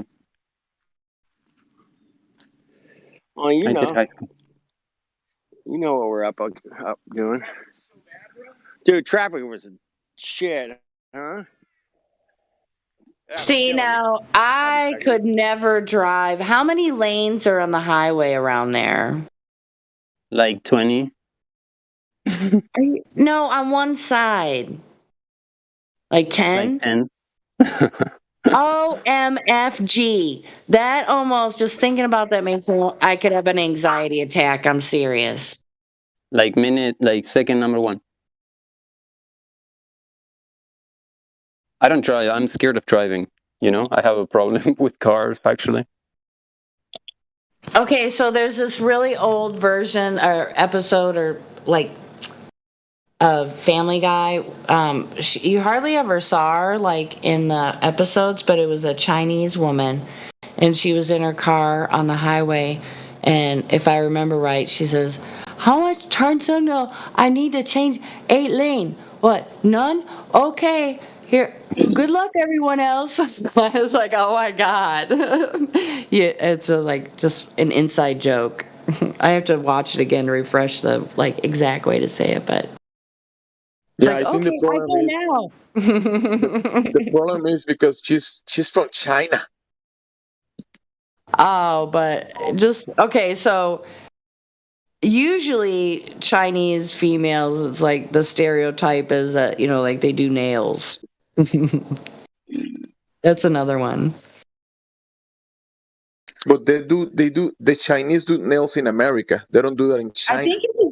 I think it was mostly against women. I didn't really get like, I don't know if that's a stereotype or. They do more than nails, let me tell you. Oh, that's right. You are well. What? Are you just saying Asian or what? Because I don't think it's just one. You know what I'm saying? Like just Chinese. Chinese. Yeah, I mean, do they do that any more than we do? I mean, it's meant for women so they cannot do anything correctly, so they cannot, be productive with their long ass nails. They can even wipe themselves. Well, I think the Family Guy episode that I was talking about, I shouldn't even mention. Well, you have to mention that she was Chinese because of the accent but it was more like women drivers, that women don't know how to drive. I don't know how to drive. Like literally. Wow. Chinese women can't drive for shit. Are you Really? a woman? Okay, so that is a double stereotype then, right, Godric? Wait, I didn't know that. I didn't know that was a thing. Yeah, I think so. Okay. Leonel, are you a woman? No, sir. I am a Do you know how to gentleman. drive? I don't know how to drive. Does that mean that are you a man? It doesn't mean anything. Wait, but are you a man? I'm scared of driving, bro. I'm scared of Are cars. you I don't a understand. man? Are you a man? 100%, sir. Does that mean that men don't know how to drive because you're a man and you don't know how to drive? I get your point. I was just joking. I guess. I get your point. You don't know how to drive, and it's okay. I'm scared of I'm scared of cars. I don't know how people like. I see somebody driving, and I'm just like, I feel like I'm next to a pilot, flying an airplane. That's how much credit I give to people. Sometimes when I'm driving on the highway, I get, I don't really like to drive, but how fast we drive now, like how insane that is actually. I mean, yes, it's convenient and everybody loves to travel quickly, but I don't know. I kind of vibe with what you're saying is why I jumped in. That's all I got. How do we get started talking about this? Speaking of women, Jeez, speaking of women, there's this video, and the guy's asking the question, "What is a woman?" There's like a women's rights march, and he asked the ladies in there, "Hey, can you tell me what a woman is?" And she was like, "I don't know. It's complicated." And he's like, "Well, you're having a women's rights march, so surely you know what a woman is." So anyway, Professor Dave debunked the guy, and we all know how he debunks people, right? He debunks attacks like ad hominems. Oh my gosh, we can This barely group hear. of people, they're exposed to Professor Dave. Rewarding. RoboCop. You can't hear me? No. Yes, 50%, 50-50. But you were talking Is this about better? Professor Dave. Mic check. Yeah, sounds great. Okay, so the video that I just posted, you guys need to go there and you need to say that the same tactics he uses on this guy with the "what is a woman" question, he uses on flat earthers. Because when people recognize those tactics on their arguments and they see the same guy using the same tactics on arguments from someone else's camp, it's going to make them curious. Why is he using the same arguments on flat earthers? He's got NASA. It's 2022. He shouldn't be using ad hominems and other logical fallacies. So I would recommend you guys go over there, leave some comments, and invite people to the 24/7 Discord. Thanks. Come on, guys, you have homework. Got work to do. You don't have to do it, but I'm kidding. if you want to invite people here, you can. So you're saying this is taking place now, like where? The video that I posted, it's on YouTube. He's talking about Professor Dave allegedly debunking him, but he never actually addressed one single argument that the guy made. So a lot of the people in the comments are saying, yeah, Professor Dave didn't even address anything. He's just using tactics. See, like, I'll read the first one. Funny that Dave bullies flat earthers and yet believers in something arguably just as ridiculous. So I wrote, he used the same tactics on flat earthers, but that's different, right? 24/7 Flat Earth Discord. Come prove me wrong. So Right. you guys get it. You can do it if you want to. Obviously, you don't have to. Just for fun. Yeah, he just talked to appeal his audience. He doesn't create legit arguments. It's just for the morons.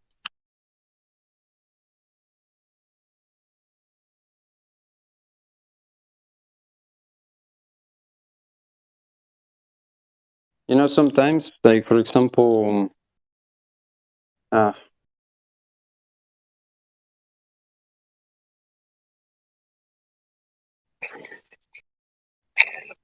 I have a difficult time watching Professor Dave. We all do. I find him so cringy. He's very cringy to me. His face, Cringy, like cringy. his demeanor is very like he thinks he's better than everybody. I know all this, and you guys are just Yeah, the arrogance is very thick. I don't understand how people can watch him, to be honest. Like,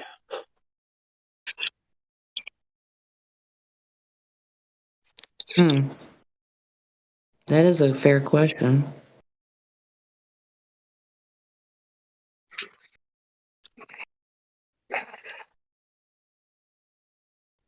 You should ask them that in the comments. yeah, like a legit question. Yeah, invite them to VC. Yeah, that'd be great.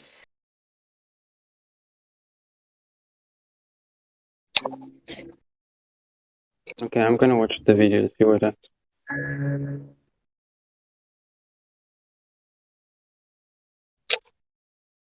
I am.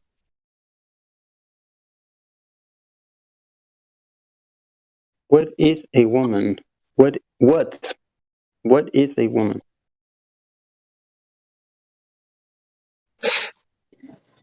You know, those people that have uteruses that can give birth.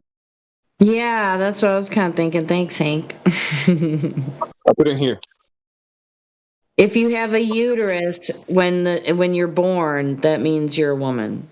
There you go. How many children do you have, Jenny? Do you have any?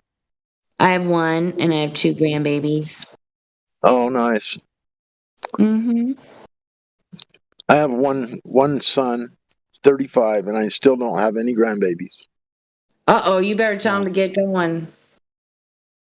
I know, but I don't think he's cut out for the job, let's say. Aw. Well, shoot. Hold his faith, God Rockin', because he can still make babies into his 90s. You know what I mean? He might be getting his shit together by then. I always say that people, when you look at them at their life now, it's only a snapshot.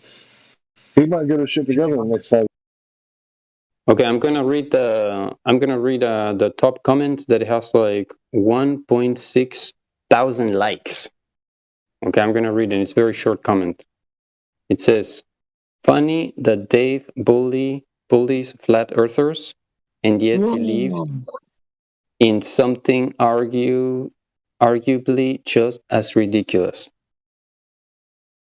That's okay. That's not like all the way positive, but at least they're acknowledging the shenanigans of Professor Dave.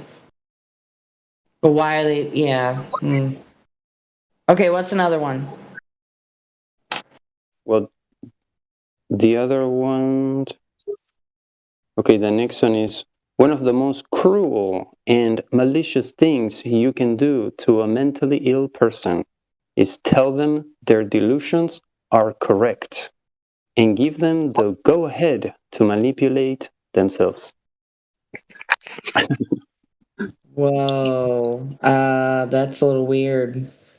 Yeah, I didn't really. Go ahead and live your delusions as if they're real life, huh?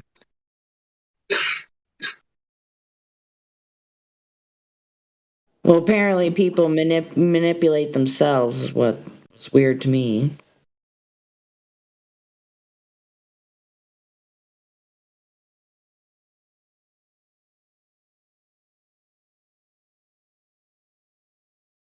We still have the vanity link, don't we? Look at this one. Flat earthers make more compelling arguments than Dave does. Woohoo! Love that Has one. a lot of likes. Has a lot of likes, huh? How many?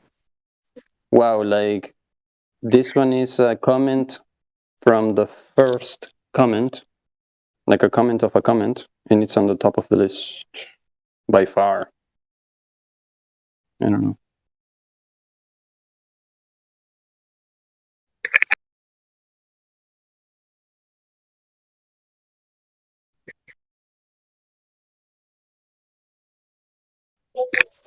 Yeah, when I see opportunities like these, I try not to waste them because if this, video doesn't get taken down, these comments are going to be read by people for the next 10 years.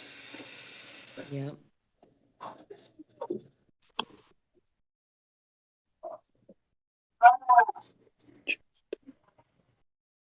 You could say something like share the vanity link and say come talk to a real flat earther.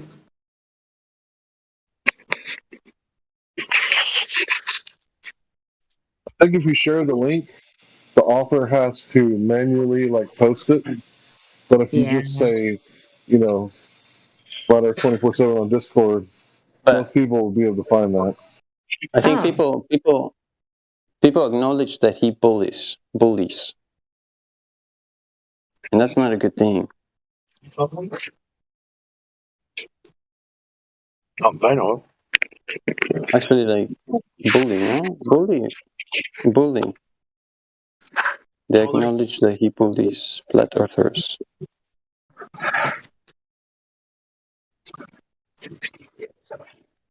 I don't understand how a professional person can bully, somebody in public. Because he's not a professional. That's why. Andy doesn't bully us. If he were to come in here, I assure you, one person could annihilate him. Like, I can bully, and I can try to be funny. I can bully, but I don't take it far. Like, I wouldn't. I don't know how he can take it so far. It's insane. There's a word for that as the reason, but I'm not gonna get around. Come on, I'm in a negative mood, Jenny. Let's hear it. Well, would he be considered a shell? A what? A shell? Would he be considered a shell or no? I would have to say yes. He's probably making some good money off his channel. He's got lots of followers and he's probably monetized and all that. Yeah. Well, I don't mean that. Look at how many views he gets.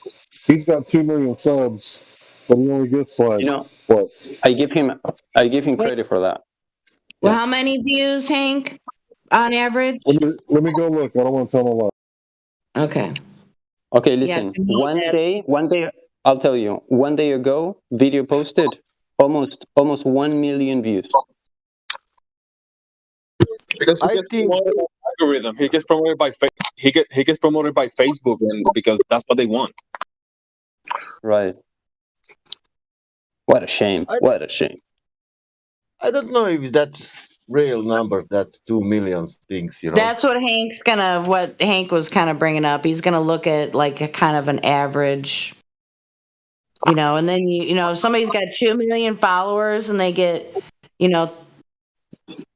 30,000 views, then that's, to me,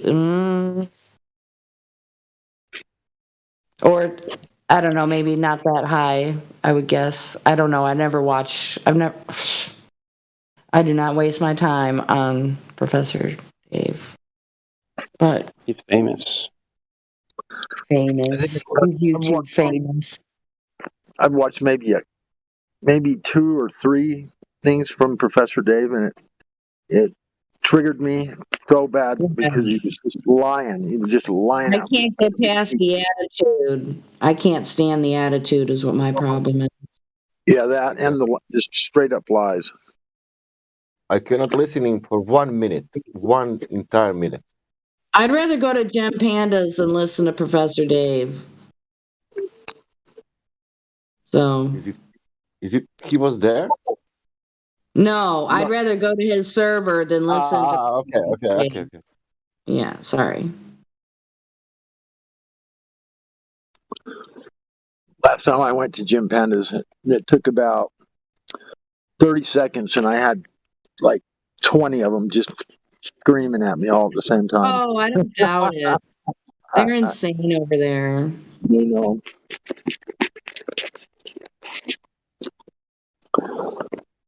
I just went over there all by myself one day. Just it wasn't that long ago, a few months ago, and introduced myself and told them, "Yeah, of course I'm a flat earth. So why would I not be? The Earth's flat, you know." And they just started just all kinds of, I mean, just one after another and another, and just, I mean, I couldn't get a word in edgewise. Yeah, I mean, So I we are a like. little bit more civilized. Was that a server? Yeah. Yeah. Interesting.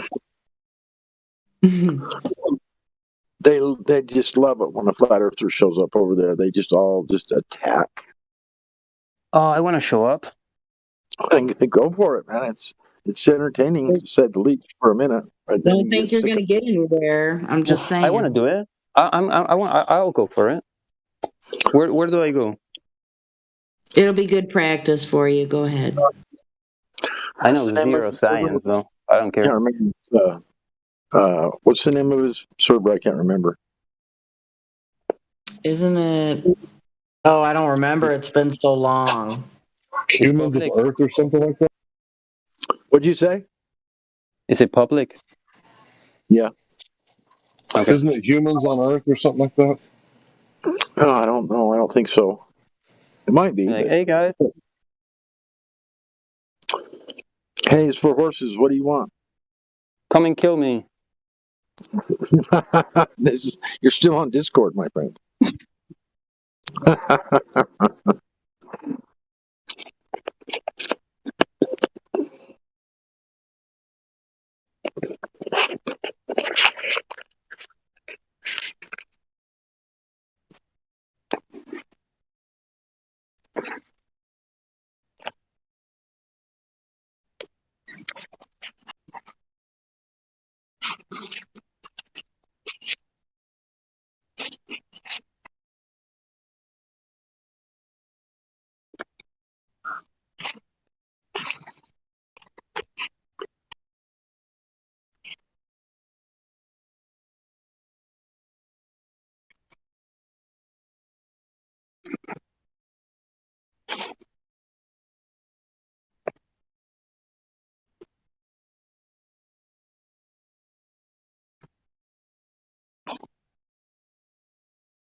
All right, so I just did some preliminary research. It's not exhaustive, obviously, on Professor Dave's channel. And from what I saw, the largest number he got was 1 million views for the Dave versus Dave so-called debate.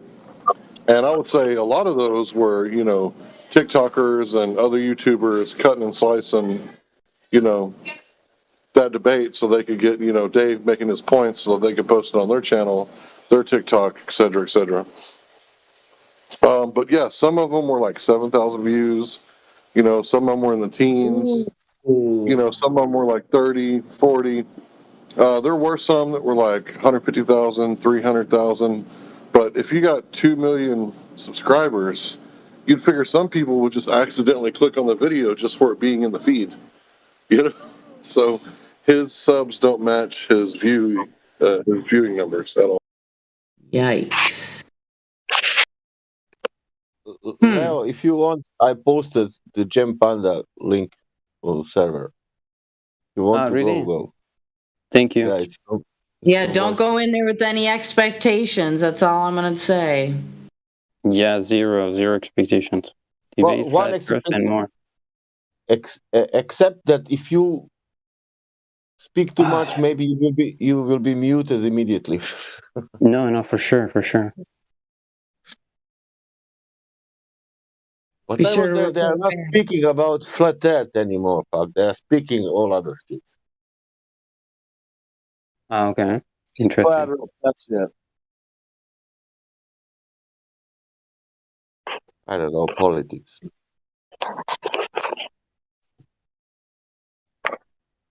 Politics. Which one is the Discord? The one that they're debating us?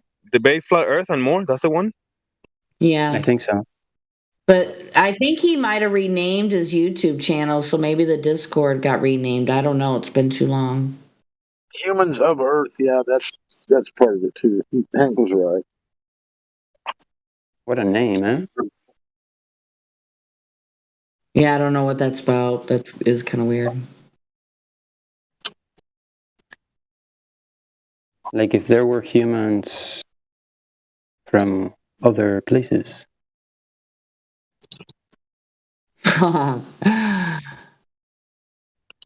Well, they do believe in space, so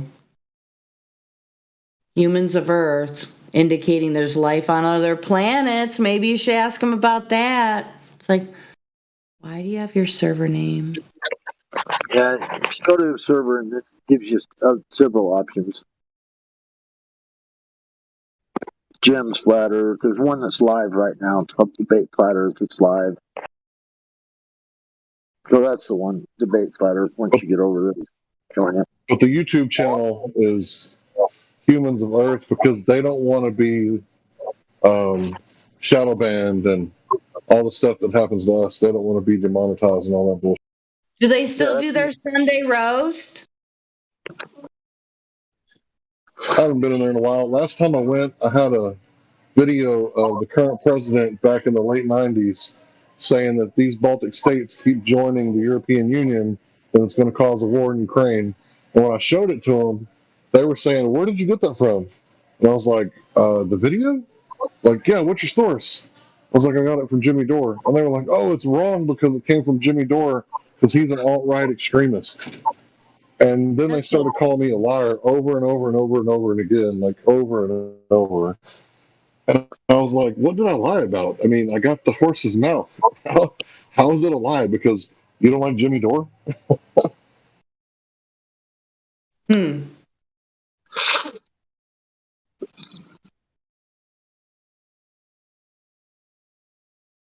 So was that like a la la la la, I'm not talking to Jeffrey kind of thing with their ears plugged or what? I mean, that sounds weird.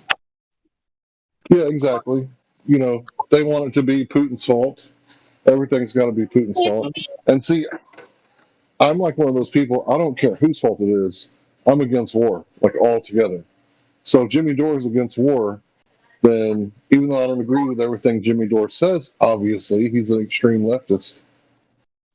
But, you know, he's still anti-war and he reports anti-war news. So I'm going to use that to my benefit. That's super.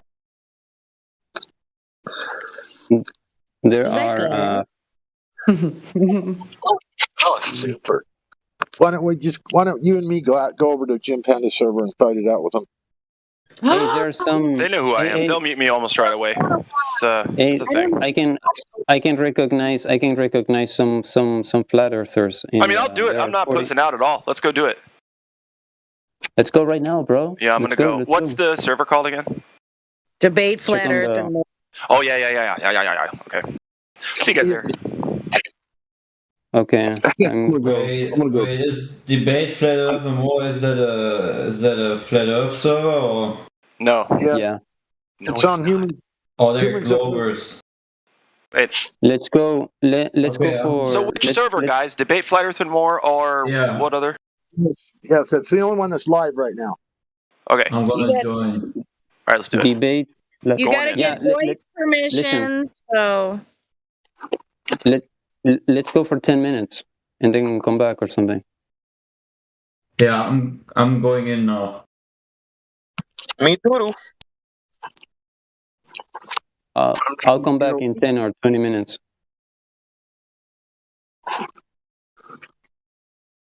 I'll come back in 10 or 20 minutes. I'm gonna go and do a dive. If I don't come alive, if I don't come back, it's because I'm dead.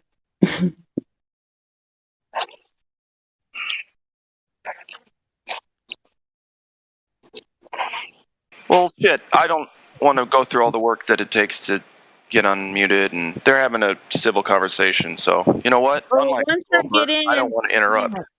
Glad. Once I get in, I'll message somebody for you. Okay. I mean, if you want, I appreciate it, but yeah, I don't know. It'll be You're less backing fast. up. You're backing up, bro. You're backing up. Glad, why did you leave? I can't speak or post anything in that server. So, and it's okay. fucking. Listen, if it's just a point and click away, I'll go. You know. Jem's in there, so Jaw I'm gonna flap. head over Yeah, there. but they're having a conversation that's like, I don't want to interrupt, It's all right? I can wedge my way in. It's all good. TTFN. Yeah. So, I mean, if you want, I appreciate it. If not, no big deal. I'll come back. I'll come back in a little bit.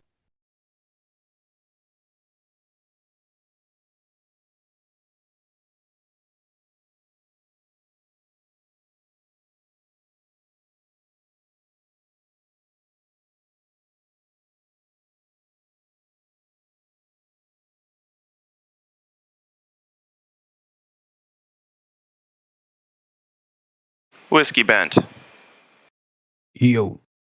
are you what's going on with you? What do you think about the Earth? Flat. Good segue. No problem. Take your time. All right, time's up. So, is the Earth flat or and stationary, or is it a globe moving around? What's going on? Flat. Cool. All right. Well, there's that. And why do you how is it that you came to understand that the Earth is flat?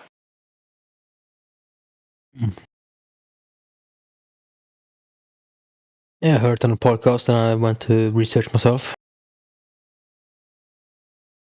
First with David Weiss. David Weiss, yeah, he's a good one. Have you performed any observations of flatness? No, not yet. Okay, right on. I would like to get a E1000, but quite expensive. Oh, I would just take a plane ride somewhere, you know. Oh yeah, that too. There's one place that we talk about a lot in America where you can see 7 states hundreds of miles out, certain directions. The very least I think I've kills seen that all photo, globe that Lookout suppositions. Point. Sorry, what? Wasn't there a photo of that with the Lookout Point? Yeah. Yep. See 7 states is what it says. That's just one of a countless amount of observations one can make to empirically, i.e. personally, confirm that, at the very least, the current accepted globe math is absurd compared to reality.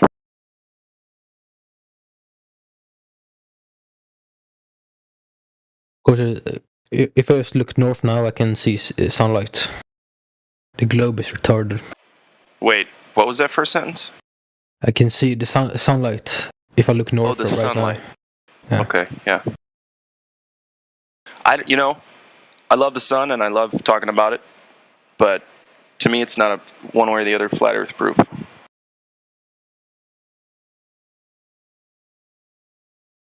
You know what it does though? My observation is that the sun is moving and that I'm not. And had I never been told that it's the other way around, I never would have assumed that. Not once. So there's something there.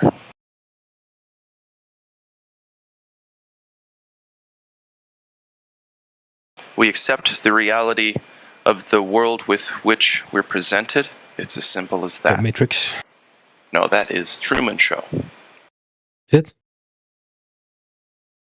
Oh yeah, it is. It's all good. It's all the same kind of stuff. Just lies on top of trying to wake us up on top of lies. It's just, theater. It's theatrical, all that. Those who are going to quote-unquote wake up are going to do it regardless of media. But it is a fun ride, the movies and such.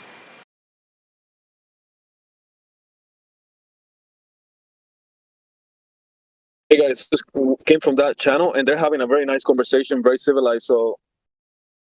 Exactly. That's why I didn't want to fuss about over there, Let them have that, for sure. That's rare. Don't mess that up. Nope, I'll go back and listen. That's fine. You tell me when we're going to roll in like a pack of trolls and I'll go, but... Just when they're getting their act together, we're going to roll in like a pack of trolls. Let's do it. Yeah. Hello? Just kidding. Can you hear me?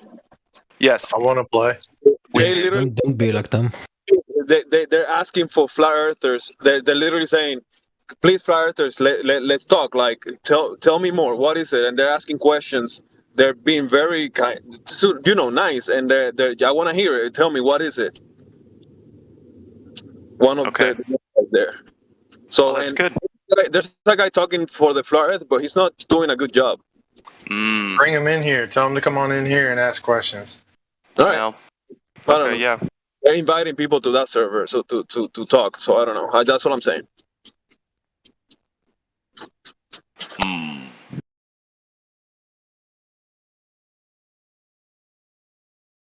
All right, I'll go over.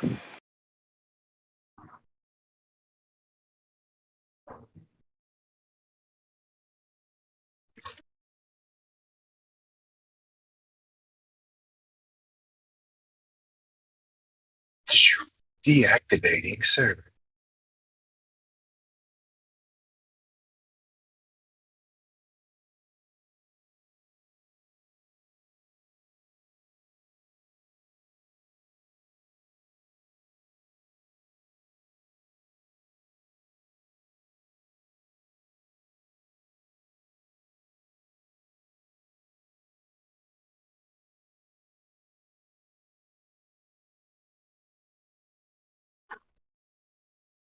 Hello and welcome.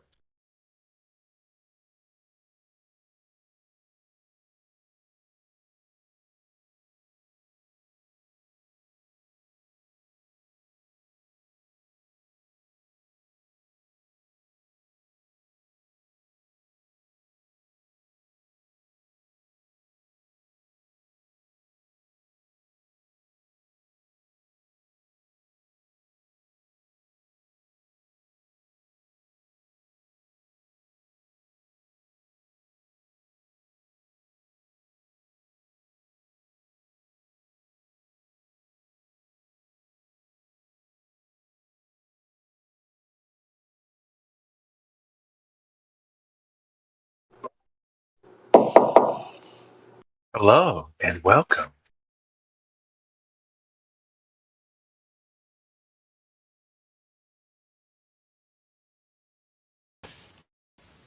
Where did everyone go? Hello and welcome.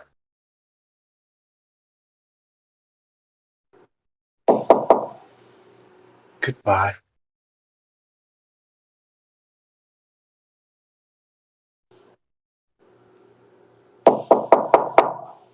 Hello and welcome.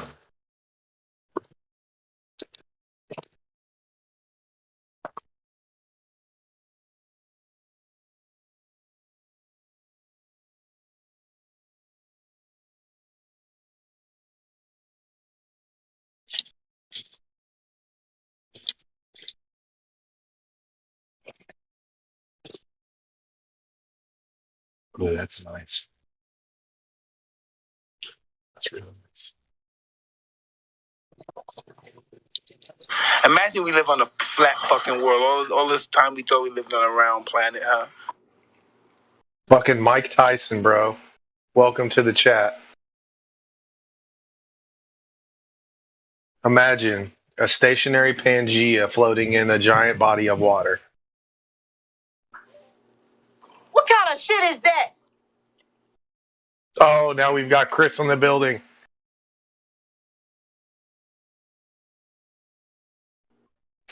Do you speak any English?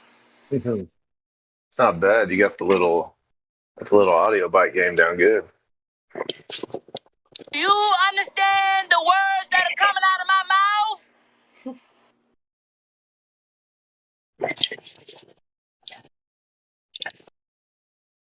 I'll rip at this dab. Guys, calm down. Don't panic.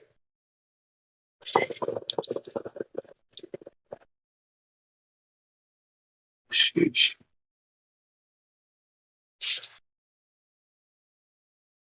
Imagine believing at its weakest point, gravity is strongest.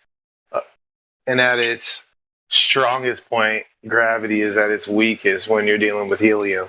Just imagine. Just imagine on the surface, there's zero interaction with gravity and helium.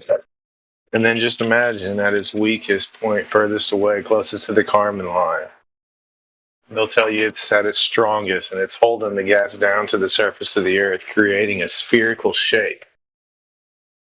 Imagination. Big facts.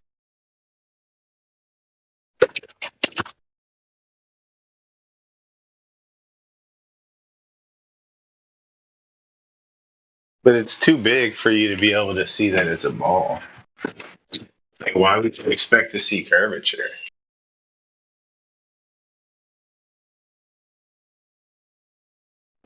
You said it's too big. Well, of course. That's what she said. Oh my. Just too big. Daddy.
Guys, we recently just acquired a sponsor. They figured they'd get a lot of traffic here, and seems to be their target audience. So it's a space restaurant, and they feature galaxy fries with dark matter sauce and Saturn's rings, chicken rings, and all types of stuff. So make sure you guys go check out Spacies. They are our sponsor. We got to get these bills paid, ladies and gentlemen. And where can you find all this spectacular space food? At Spacies. Now with our new Raditz menu. Spacies. It's good food in space.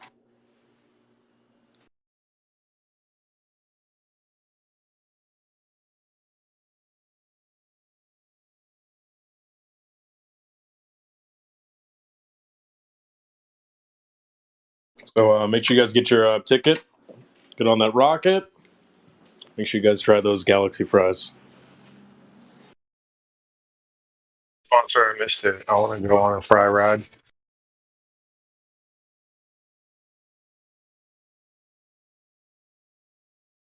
It was a brilliant idea for them to link up a deal with the Flat Earth server. I mean, we get a lot of traffic, and it seems like the perfect target audience. So, and they're paying us, baby. We're getting paid, baby. So let's go.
most famous achievement, accomplishment of mankind, of humans.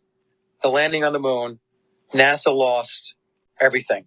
They're claiming there's nothing in their archives, nothing in storage, nothing in a cardboard box someplace that has anything to do with the Apollo missions. It's all gone.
Don Pettit here from NASA.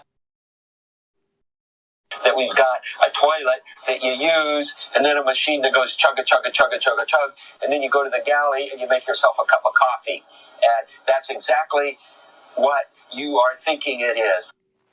Oh, this coffee smells like shit. It is shit, Austin. It's a bit nutty. Disgusting. I mean, they had to know that they were making jokes like that about the space coffee, that it was already going to be a thing later.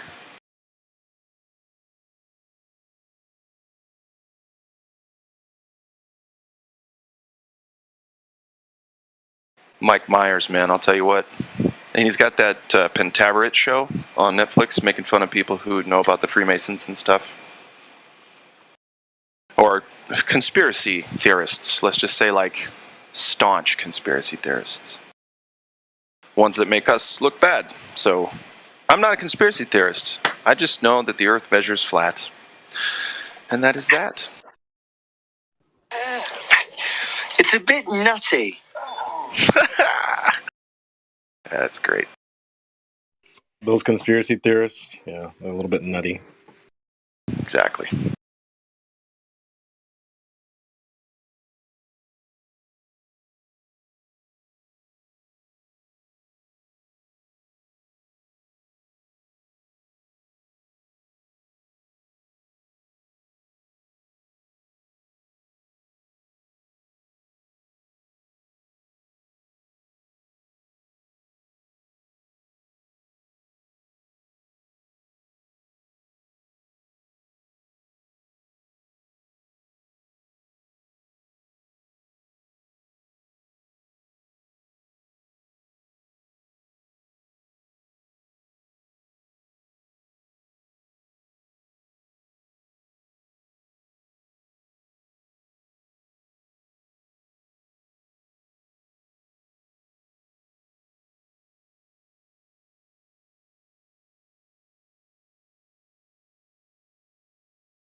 Still talking about space, eh?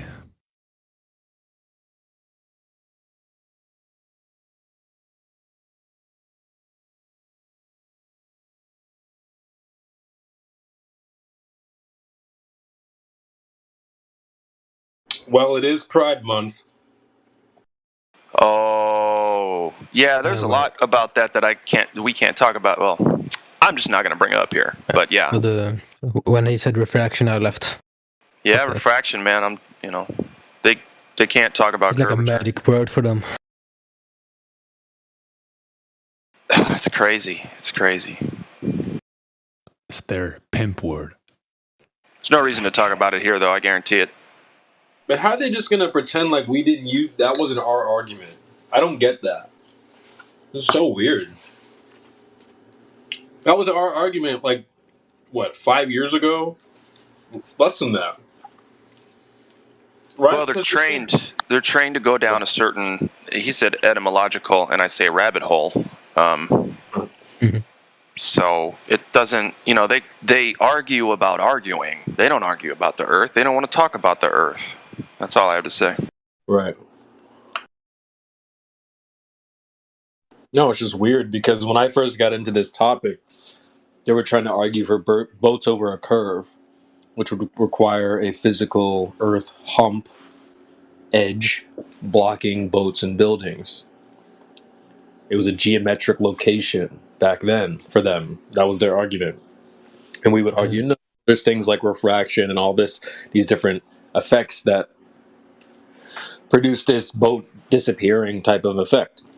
And then fast forward to now, they're like, well, refraction. It's like, wait a minute. What happened to when I was saying refraction? You were saying, no, it was a physical thing.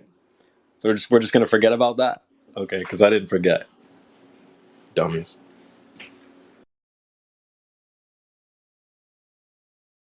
Someone told me 24/7 BS won't work here in a DM.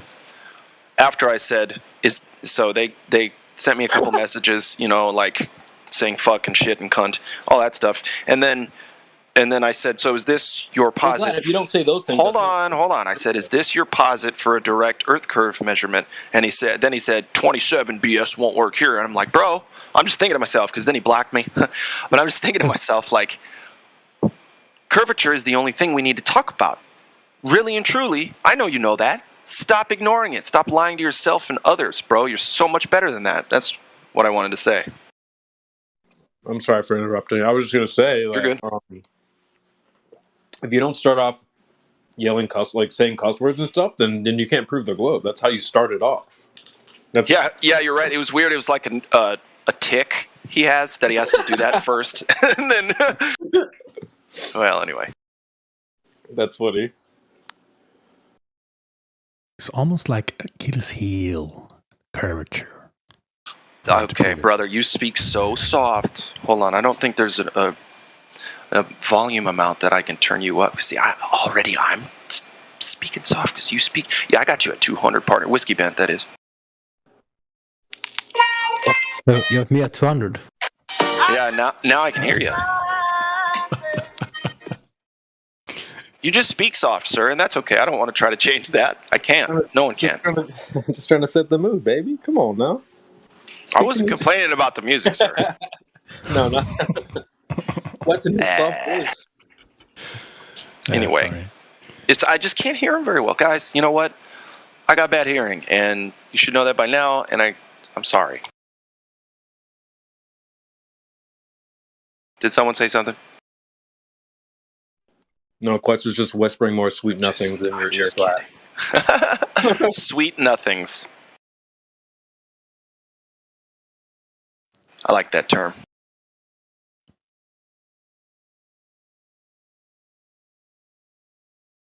Might be your audio though, because I have him at 100. I can hear him.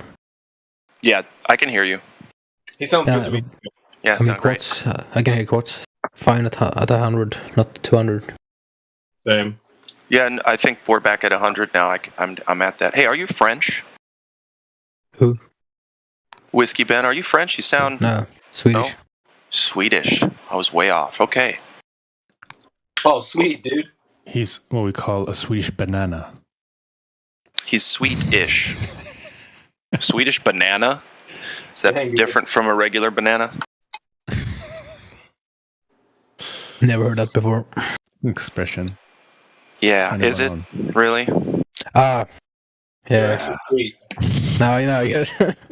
Now I know. Now whatever country that's an expression within, I can visit and fit right in. Yeah, it sounded weird in English. Well, either way, it's a cool accent. I always love to like just everyone's accent, even if they say, "Oh, I'm from UK, I'm from Australia, I'm from this, that, and the other." To me, it's almost a completely different accent in every person, and I love that. Yeah, me too. Accents are great. I feel like we get better hanging out here because there's so many of us from all over this flat, non-moving Earth. But and like I feel I've gotten better over time. But I got coffee like a week ago, and this guy was from Morocco, and dude, I could not understand what this guy was saying. I felt bad. Was he trying to speak Moroccan to you? You know, No, it was just like there's no Moroccans in. Oh, I see, with the accent. I'm just not familiar with that accent. So I was like, Yeah. I kept being like, what? But I felt bad because usually I'm really good with accents and stuff. Hey, you know what? Even here. He might be used to it though. Probably Yeah, is. probably. Yeah, Helio, I do have selective hearing. And so if you were talking to me just then, I had you blocked out in my mind. So, but now I've unlocked the corridor of communication. You can talk to me if you want. No big deal. What's on your mind? So, Glad, what's your best globe argument? My best globe argument, like the one that defends the globe and it's a smoking gun. You know, if you were gonna put your baller hat on for like 5 minutes.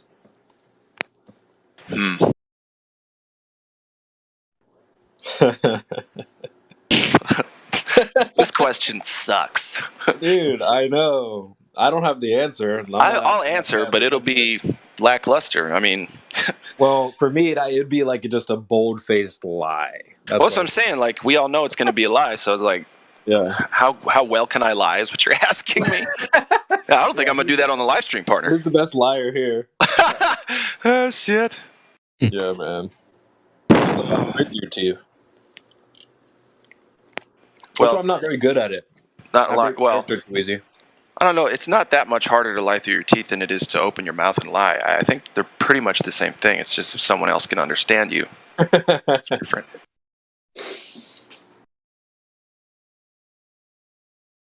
Because, like, people that talk like this, they've lied to people before. You know? It's just human nature. Go ahead. Make your jokes, Mr. Jokey. Joke maker. Don Pettit here from NASA.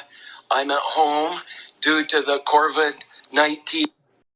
It's like somebody took a tongue depressor, just left it there for like a year, and now he's stuck with that. Like, you know, it's weird.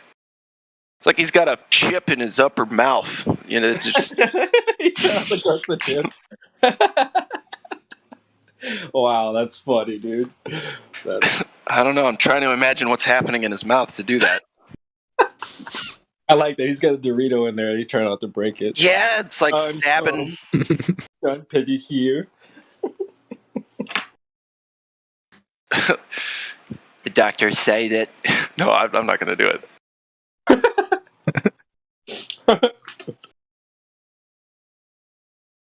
I got to cook my pizza. I'll be back.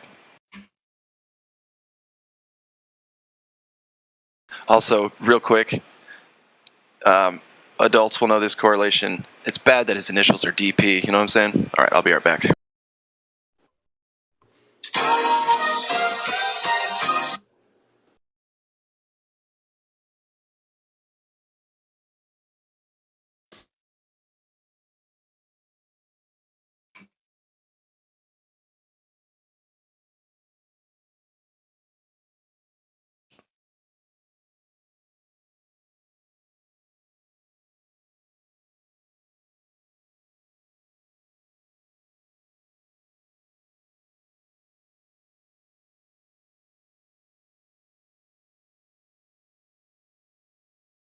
Right.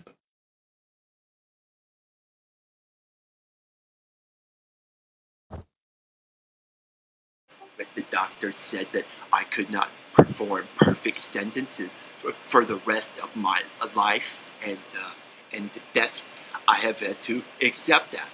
What was disappointing was when my children were born with the same list. Damn, so it's like a genetic thing? I suppose. Is that like a side effect of, too good. Is that like a side effect of your high IQ or what?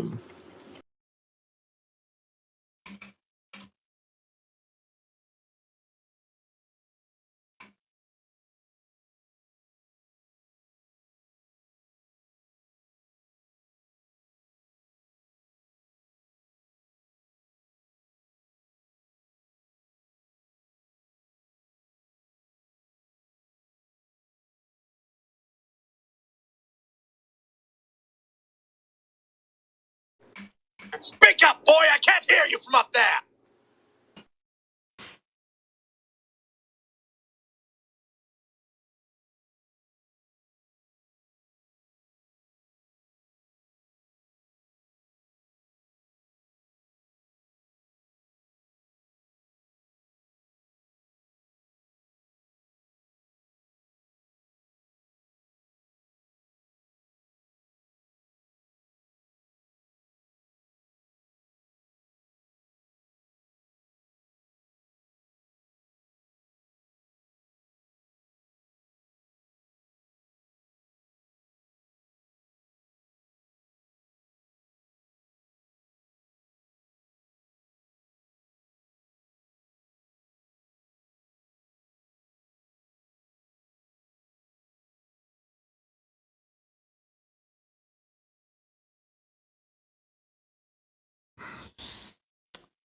Well, I'm not going to sit around here and wait for hours and hours for the show. No. I thought it was.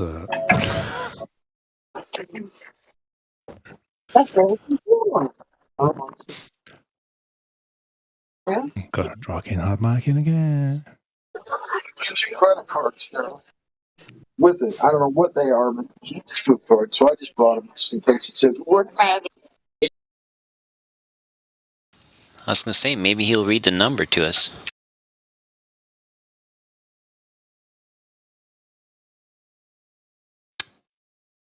What number? He was talking about credit cards. Your number, Glad. Hey. Hey. Oh. Credit cards. Yeah, let's not talk about those, please. Jake, don't shoot me, KJ. I'm sorry. Other than don't get any more of them, people. Don't get any. See, what's going to happen, this is just, I'm trying to be funny. There's going to be a social credit system, bro. And all your bad credit from right now is going to transfer over with interest. So, fucking China, man. It's coming. It's coming right now. They already got your score, bro. China knows everything. TikTok, you know. Yeah, TikTok, yep. Yeah. If you've even typed the words flat earth, you have negative credit. I think so, right? I think that may, like, they're already building it. They're like, hell, the reason we don't shut them up now is because they're digging their own damn grave. Wow. They have no clue. No clue. Yeah, that might be true. Please no. Please no. Thanks.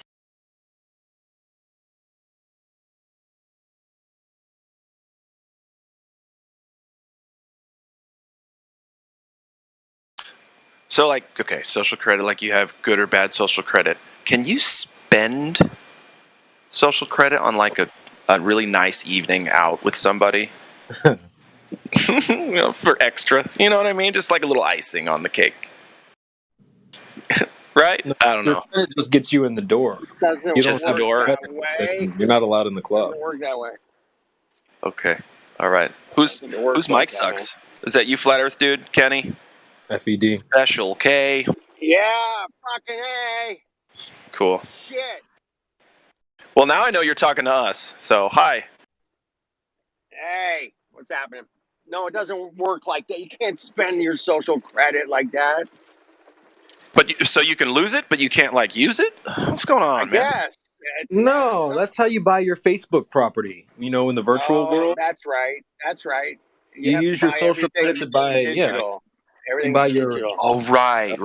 you buy your freaking apartment on the whatever it's called, Facebook Meta, whatever. Right. I keep forgetting that people think that other people are going to try to turn this place into a video game. I don't believe any of that shit, by the way. Yeah, me either. Forget that.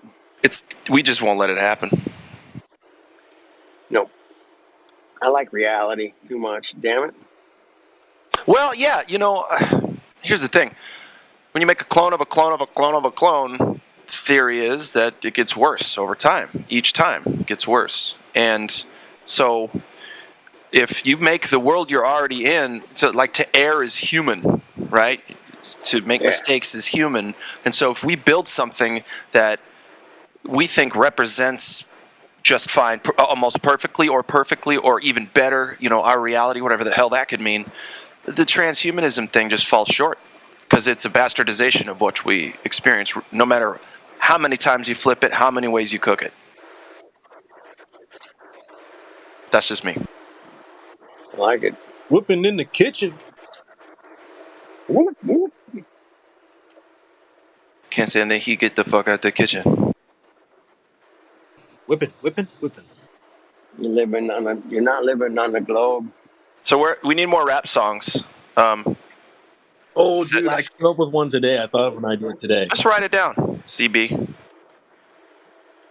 We need another hit from you, and you'll do it. Well, I got two in mind. I thought of one today. Maybe you've heard the song called "Down in the DMs." They go down in the DMs. Bro, write it tonight. Finish it tonight. Well, I was gonna change it to say like it go down in the Discord. Like right. It go down in the Discord. See, you've already written the song. You have the hook right there. Now yeah, I do got it. the hook. I got the hook. Yeah. Don't fail me. You're the creation bear after all now. Come on. Yep. The other one I thought of the other day, I actually did write some of this one down. I got like half of it done. Song's called Pushin' P. Okay, maybe you've heard the kids say this. You'll see them type it in the chat with like a blue P.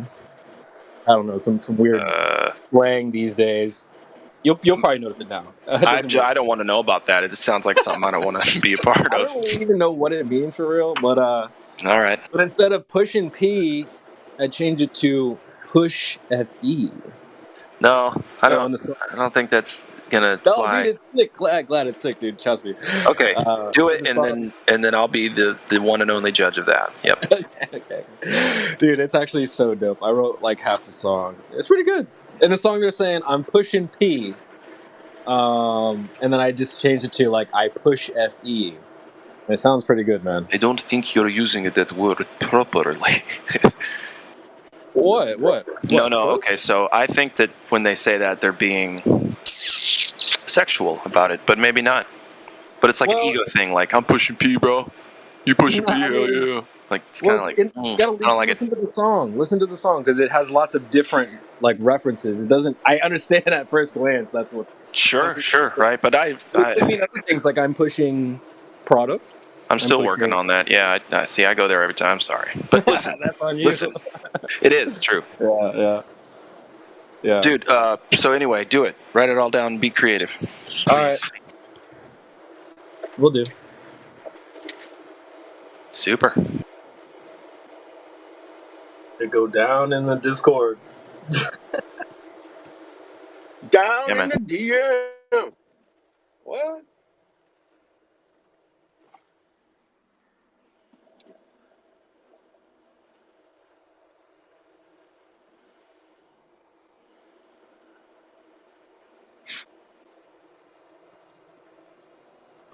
All right, boys. I got a boogie. I'll holler at you guys later. All right, cheers. Take care. Sounds good, man. See you later. I got some coffee here. All right. It's always nice to find that extra little bit of coffee in it. Yeah, after eating lunch and getting back on the road. There.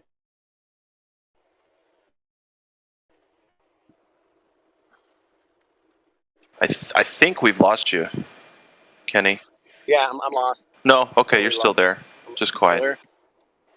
Yeah, I driving Where you 20 headed? miles. Central Coast, California. What are you gonna do there? Oh, you're probably like 20 minutes from me, man. Yeah, Santa Yeah. Maria, to be specific. Yep. That's where I was born. So was what's her name? Marilyn Monroe. No, no way. Yeah. Graduated Santa Maria High School, I believe. Wow. Now that's some trivia. There you go. That's high quality gravy right there. And Santa Maria is also famous for their tri-tip. Mm-hmm. They have a very special way of cooking the tri-tip. It's a Jocko's Steakhouse is right up north of that in Napomo. There you go. Yep. Best steaks ever. Oh.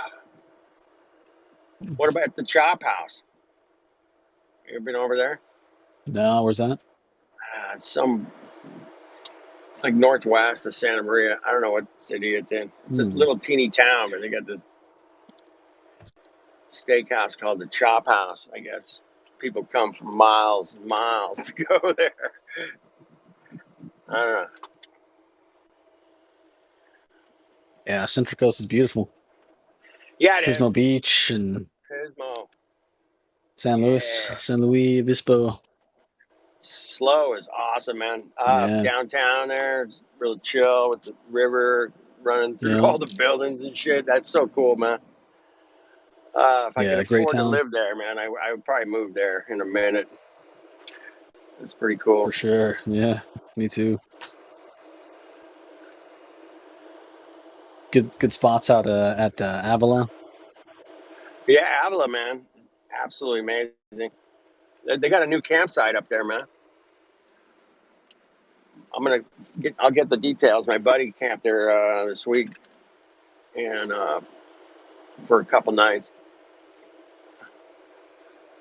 I guess it just opened up, so we'll see how it is. Nice.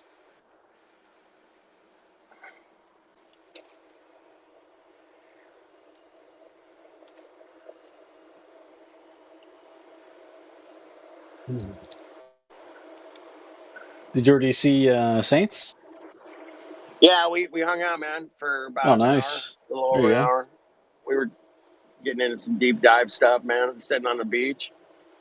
Oh, cool. It was real kind of super foggy.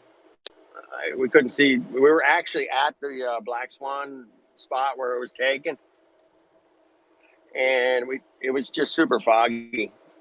It couldn't even tell there was derricks out there unless you were looking for them. It was just It's all good. This special Earth of ours is dynamic. No big deal. yeah. It was, but I'll hit it on the way back. Maybe I'll have better luck. Maybe. I hope so. But yeah, it was cool to see exactly where the picture was taken on the video. That was nice.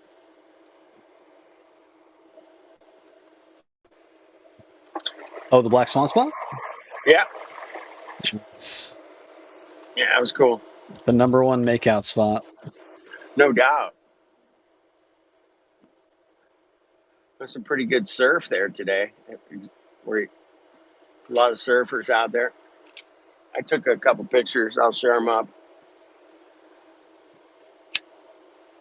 Saints took a video. I don't know. He's going to put it in. I don't know.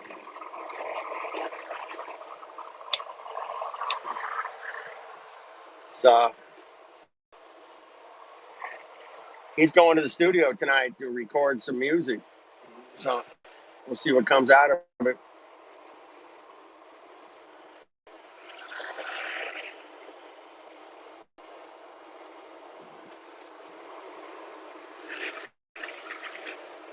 Some rap music, Sean.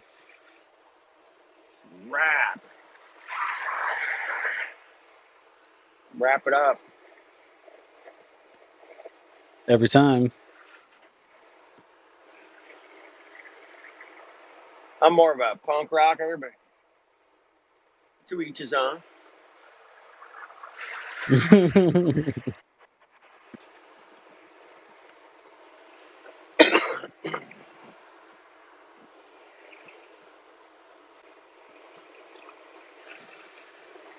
You can mix the two, punk rock and rap. I think you can do it. No doubt.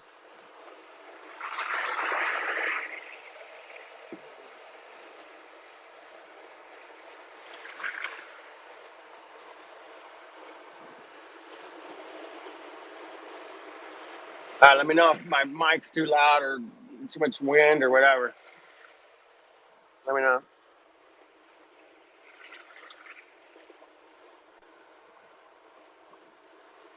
Or if you can hear me at all. I might Yeah, have you're good. problems too. Maybe not. I don't know. I never know. I'm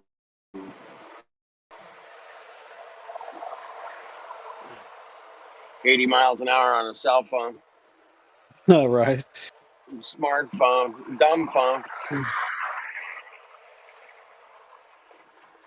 I never know when it's going to work or not, or who knows. It usually works most of the time. It drops out every once in a while.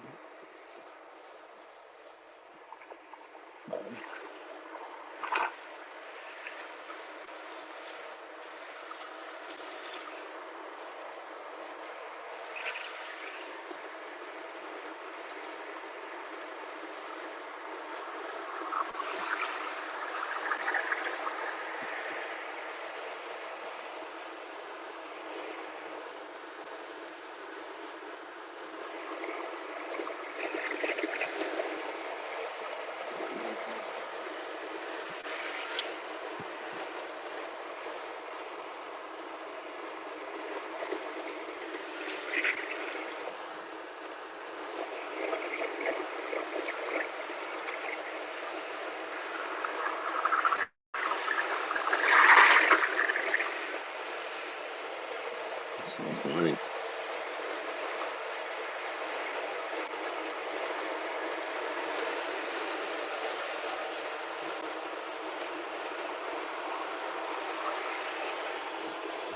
Are you at the beach, dude? Nah, I'm driving up Coast Highway though. Oh, that's too bad. It really sounded like the beach. It sounded lovely. It does sound like the beach, huh? Those are waves coming in. Waves of traffic. Waves. Sound waves. There you go. How flat are sound waves? Are they flat? I don't know. They can be sharp, too.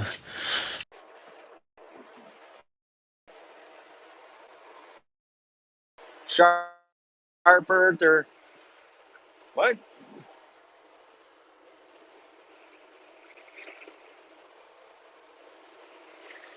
I'm a sharp earther. I like it. Sharp earth dude. All right. Let me know if I'm losing my mind over here. Let me know.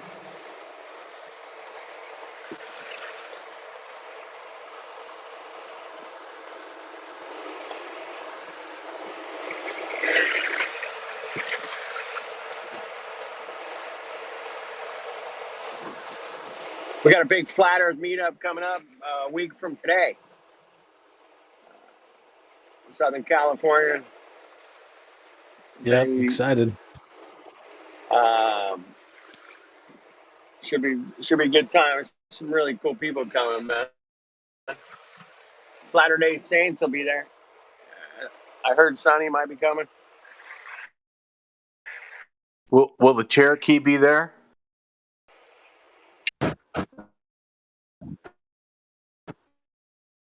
Hey, Flat Earth dude. I lost it. Is the Cherokee going to be there? Shit. What's that? Is the Cherokee going to be there?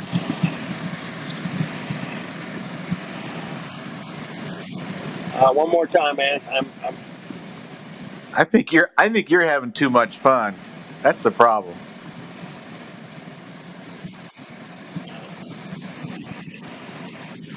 Who's gonna? Oh, there you are. Now I got you, Jim. Are I'm in the the are the boonies. Cherokee and the Blackfeet going to be there? We're gonna have a ceremony for him, for sure. Little drum circle. We're gonna definitely have a drum circle. Flat Earth drum circle happening next Saturday, man. It's gonna be totally kick ass. It's gonna be amazing. No way. I've got a drum. At the beach, no Animal less. skin. With yeah, we got about Cool. 4 or 5 there. Yeah, I'll bring a couple. You bring one. Yeah, Flat Earth drum circle. Woo. Can't wait. I was in a drum circle last weekend, a week ago today, with about 500, 500 Wow. ish. It was awesome, man. It was so powerful. Love it.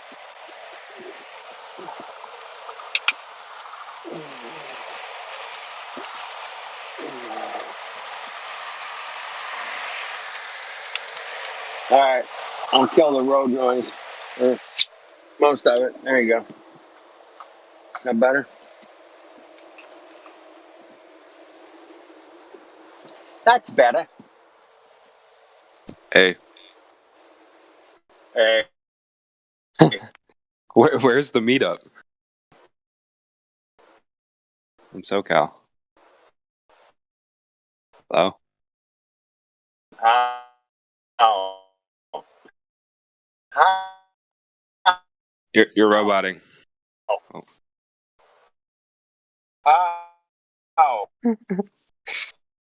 Oh,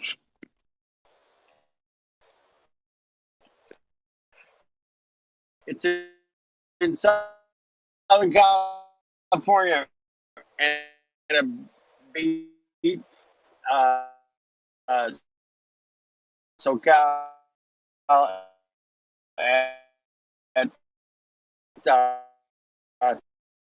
Sunset Beach.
There's anyone looking.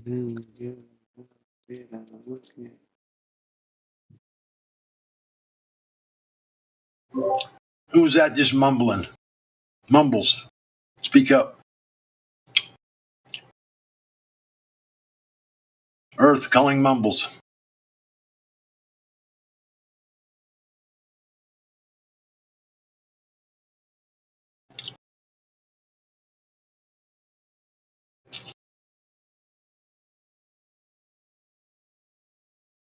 Jeez.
What are you eating? Gummy bear. Oh, that sounds about right. Sorry.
Chickadee check of the microphone 1 2. Hey, Loud and clear. I just found the latest Flat Earth banjo video. You know who that is? Anybody? Anyone? Yeah. I just watched like the first 10 seconds of it. He just put it out today. It's like 27 minutes long. I mean, it's kind of dead air right now. You guys want to listen to it? Go for it. If you insist, I guess. Holy shit. I mean, Flat Earth Banjo has put out some good stuff, and so, but it's intermittent. But he just put one out today. I just found it. I think we should listen to it instead. Isn't that It starts out TikTok if you watch video? if you watch the video. Well, I mean, I just, like I said, I watched like the first 20 seconds of it. It's this hot chick pulling up The Greatest Lie on Earth, Edward Hendry's book. So I don't know. I don't even know what it is. It's not like we can argue with you, Helio. It's your channel. Let's get on with it. No, I'm just fucking with you, dude. Come on. I played the goddamn song. Sheesh. Fuck. Let's see if this. Well,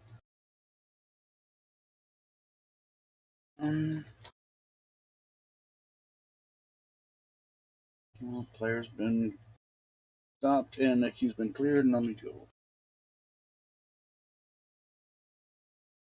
See if this works.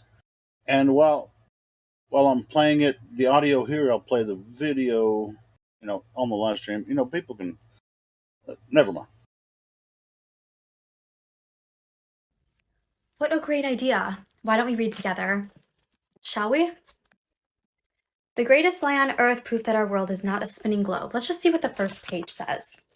The most universally accepted deceit today is the ingrained teaching that the earth is a globe spinning at the speed of approximately 1,000 miles per hour at the equator, while at the same time orbiting the sun at approximately 66,600 miles per hour. While the earth is orbiting and spinning, the sun in turn is supposed to be hurtling through the Milky Way galaxy at approximately 500,000 miles per hour, so 500,000 miles per hour.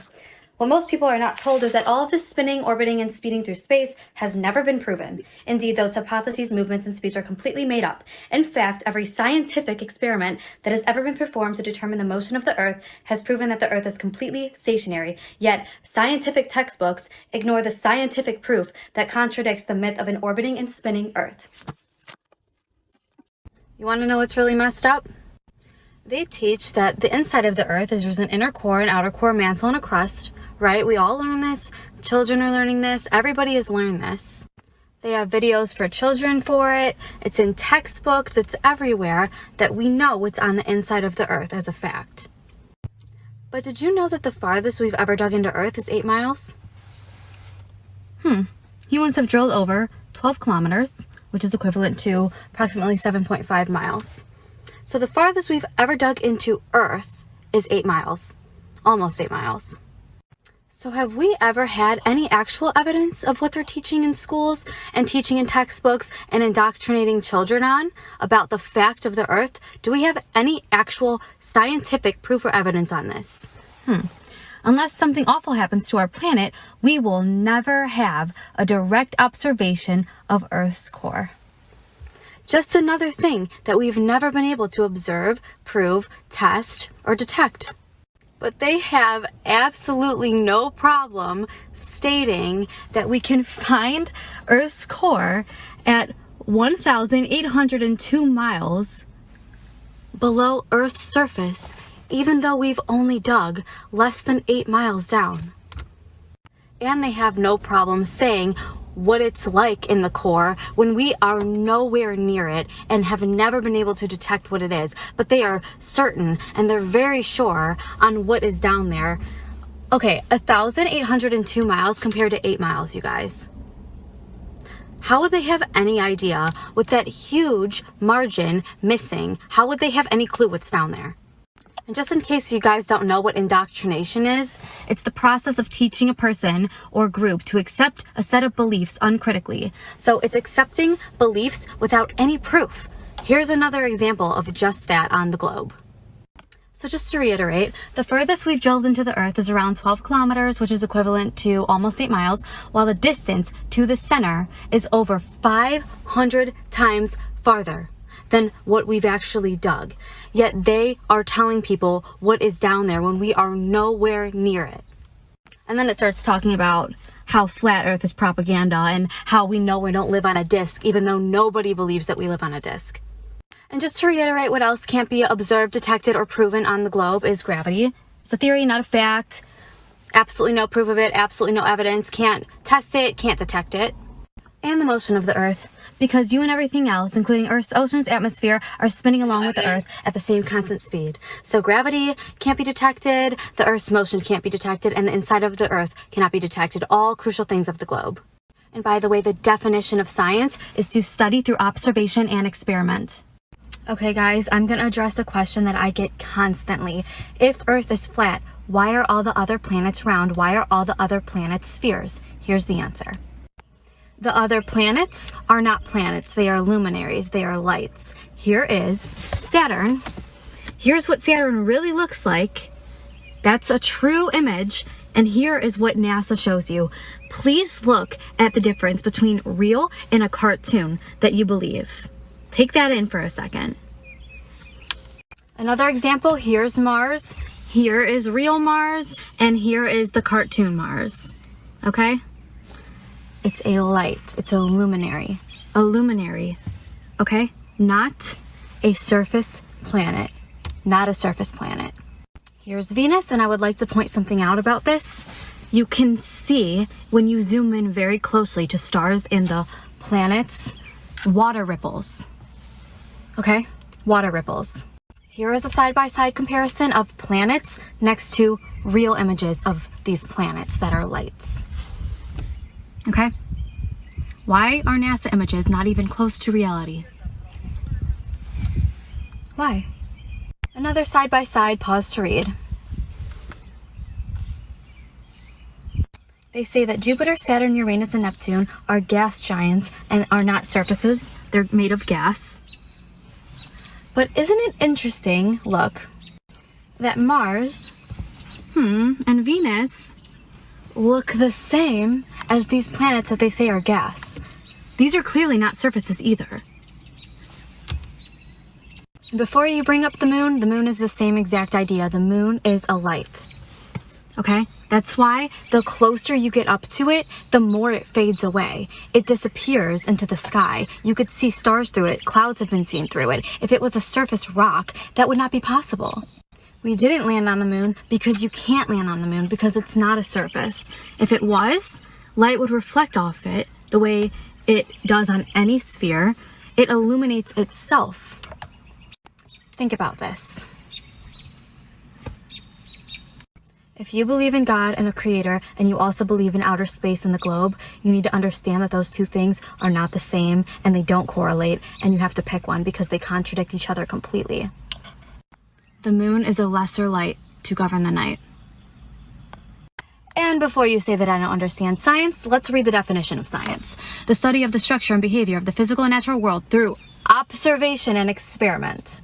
Remember, science, not CGI. You can observe that the planets are not surfaces by zooming in on them, and you can see that they are not.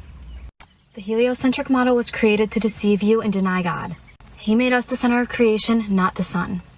Okay, guys, I really want you to think about this. Like, critically think. Water needs a container, okay? So, if we're on a globe, how would there be a container on a sphere?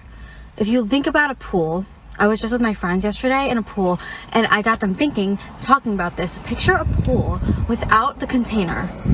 How is the water being held in without some kind of container? That's exactly what the globe is. You can't have a container on a sphere, guys. This is the biggest, most obvious thing about how we're not on a spinning globe, is that there's no container on a globe. There is a flat earth, a flat surface, and a container holding the water in, which is the Antarctic wall.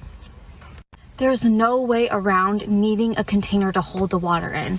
We have a container holding the water in. There has to be. You cannot deny that water needs a container, and that water always finds its level, and that it has to have something to hold it in. I really, really, really want you guys to think about this before commenting. Water doesn't bend around a ball. Water doesn't act like this. It acts like the flat, the last one. It doesn't bend to a sphere, and it never will, and it physically can't. This does not have a container holding it, and don't say gravity. Do not say gravity.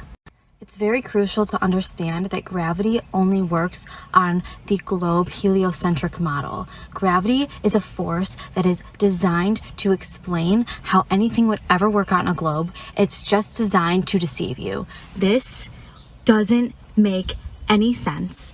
Gravity is strong enough to hold a tank, cruise ships, bodies of water in place, but it's not strong enough to hurt a butterfly flying or a duck swimming or crushing us. Helium balloons completely defy gravity altogether. Just try for 1 second to use your senses and instinct instead of what you've been told. Does this make sense to you? Do you really think that rain is falling upside down and waterfalls are falling upside down and cruise ships are being held upside down by gravity? Is it really so much harder to believe that we're just on the same surface under the same sky, and the sky isn't this like round thing?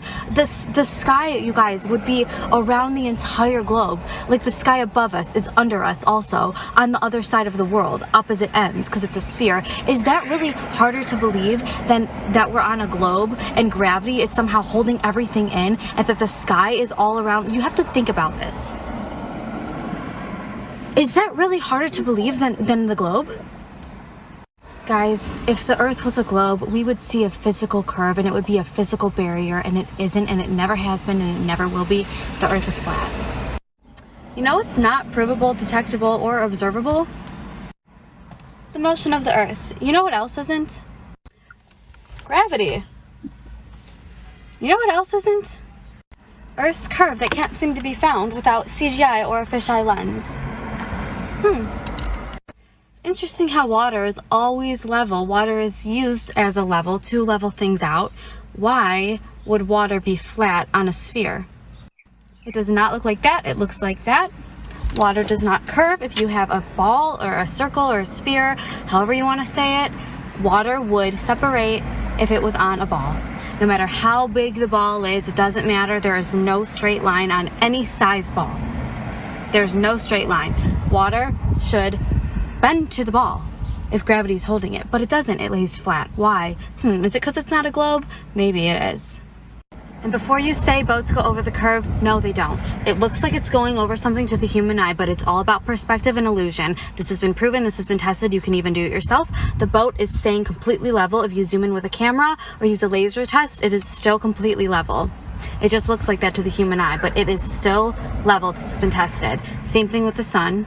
The sun is not going over a curve. It's going straight, and it looks like it's going like this. It's the same as a hallway. When it gets narrow, it's perspective and illusion. It has nothing to do with a curve. There's no curve to be found. This has been tested. This has been proven, and I have a video on it if you want to see Dave Weiss explain how this works. You know what is observable and provable, though? The constellations seem to come back in the same exact fixed position every single year. In the same night, as long as there's clear skies, you can see the same exact star pattern in the sky. If we are moving 500,000 miles per hour, how would that be possible? Also, Polaris, the North Star, never moves. That star stays exactly where it is always and has never moved since the beginning of time, never has moved. If we are flying through space at 500,000 miles per hour, how is the star still in the same exact spot? We even have Georgia Guidestones to show the star through the hole. It's like they're showing us it doesn't move. No, it is not, because it is billions and billions and billions of miles away, and in a billion years from now, it'll be in a different spot, but we won't be around for that. It is a cover-up to hide where we live. Please understand. The radius value of Earth is 3959. If that was accurate, the horizon should not be 10 plus miles away from us. It should be 1.2 miles away. I'll put the equation right here. Since we know and have tested that the horizon is 10 plus miles away, we should have the radius value at 264,000 miles. Please tell me in what world there would be 1,000% error between just less than 4,000 and well over 200,000. That's a huge margin of error. The Earth is flat. Love this question. Thank you for asking. Here's why. Do you guys know how much money NASA makes a day? Just take a guess. 60 million. 60 million a day. In one day. A day. Without outer space and the globe and all of their lies, they wouldn't be able to make this much money. It's all based on lies. They are pocketing this money. Another reason is to hide land. If we do not know the shape of the Earth, if they hide the shape of the Earth to everybody, we don't know where land could be. We think it's a globe, right? So imagine if it wasn't, and there's this ice wall and like the land beyond the ice wall that we cannot go to because every country signed this treaty forbidding us to go there or explore or anything at all. Another reason is to hide a creator. So the flat Earth firmament has no other explanation other than a creator. There's no way that that could be possible without God. So outer space being vast and infinite, never ending, all of these other life forms and potential other like galaxies and whatever, all of that stuff takes away from how important and special we actually are. So they want you to feel like you're a speck of dust in the universe, that you mean absolutely nothing. They want you to feel insignificant. That's another reason. It's for control, brainwashing. They have diehard Christians and Catholics and whatever religion denying God without even knowing it by believing in outer space. Do you follow what I'm saying? It's actually really messed up when you think about it. People that go to church and, you know, worship and everything, believe in the Bible and they preach the Bible, but they completely leave out God's creation. They completely leave out that he made us. They believe in outer space still. It's like it's one or the other. You can't believe in both because they don't correlate at all. It's very interesting. I just learned about this and it's like been like, whoa. These people that are telling you that it's a globe, they hide it in plain sight. They know the truth. They know that it's not a globe. They know that outer space doesn't exist. They're aware they're doing this on purpose. So the people that are defending the lie don't realize that the people that started the lie know the truth. So yeah, hiding a creator, hiding land, and money are the three biggest reasons why they have such an extensive lie about this. And let me show you a couple examples of how they hide it in plain sight. Look at these organizations and their logos. Every single one of these is a flat earth map. The United Nations on the top left. Look at this. This is literally a flat earth map. 33 boxes inside. 33 is a number for the Freemasons. They put it right in your face. Why would these huge organizations that preach the globe have a flat earth map as their logo? What would be the reason for that? We know that water always finds its level. Every ocean, every body of water is going to lay flat. If it was a ball, it would separate. You can't have water on a sphere. It doesn't work. Hidden in plain sight. I might have to make a part 2 for this, but I hope that answers your question. If you think flat earth is stupid, it's because you're thinking of a stupid flat earth. Flat earth is not a floating disc in the heliocentric model. The heliocentric model is designed for the globe. It only works with the globe. They're two completely different concepts. You need to understand that first of all. Second, if you think it's stupid to not believe in gravity, understand that gravity does not correlate with flat earth. Gravity is a concept that was made up to fit the globe narrative. The globe narrative fits the heliocentric model. Those three things are their own model. It's a theory, it's a conspiracy. A lot of people don't know this, but let me tell you, NASA, Antarctica Treaty, globe propaganda, and the globe model being taught in school systems all started in the same decade, all together. This was a plan to brainwash the entire world, and the generation that was taught flat earth is dying. We need to understand the truth. If I asked you how fast the earth is spinning, how fast is it chasing the sun, how fast is it orbiting the sun, would you know how to answer those questions? Do you even know what you believe? No, you don't, so let me tell you. The earth is spinning at 1,000 miles per hour. As it's spinning 1,000 miles per hour, it's rotating the sun at 66,616 miles per hour, okay? So spinning at 1,000 miles per hour, rotating at 66,000 miles per hour, and chasing the sun at 500,000 miles per hour, all at the same time. That's what you believe if you believe in the globe. Do you know how ridiculous that is? But we don't feel any of it, right? Let me continue. You think it's stupid not to believe in gravity? Listen to how stupid this is. If you believe in gravity, you believe that waterfalls are falling upside down, rain falls upside down. If I jump, I'm jumping upside down. This invisible force is strong enough to hold trillions, I don't even know, tons of water. Strong enough to hold these tons of bodies of water, strong enough to hold the Titanic upside down on the globe. But it's also delicate enough to not harm a butterfly flying. Do you know how delicate butterflies' wings are? There is no such thing as a force that is strong enough to do one thing and gentle enough to do another. It is a made-up concept to be able to explain how things are upside down on the globe model that does not exist. If you believe in the globe and gravity, this is what you believe.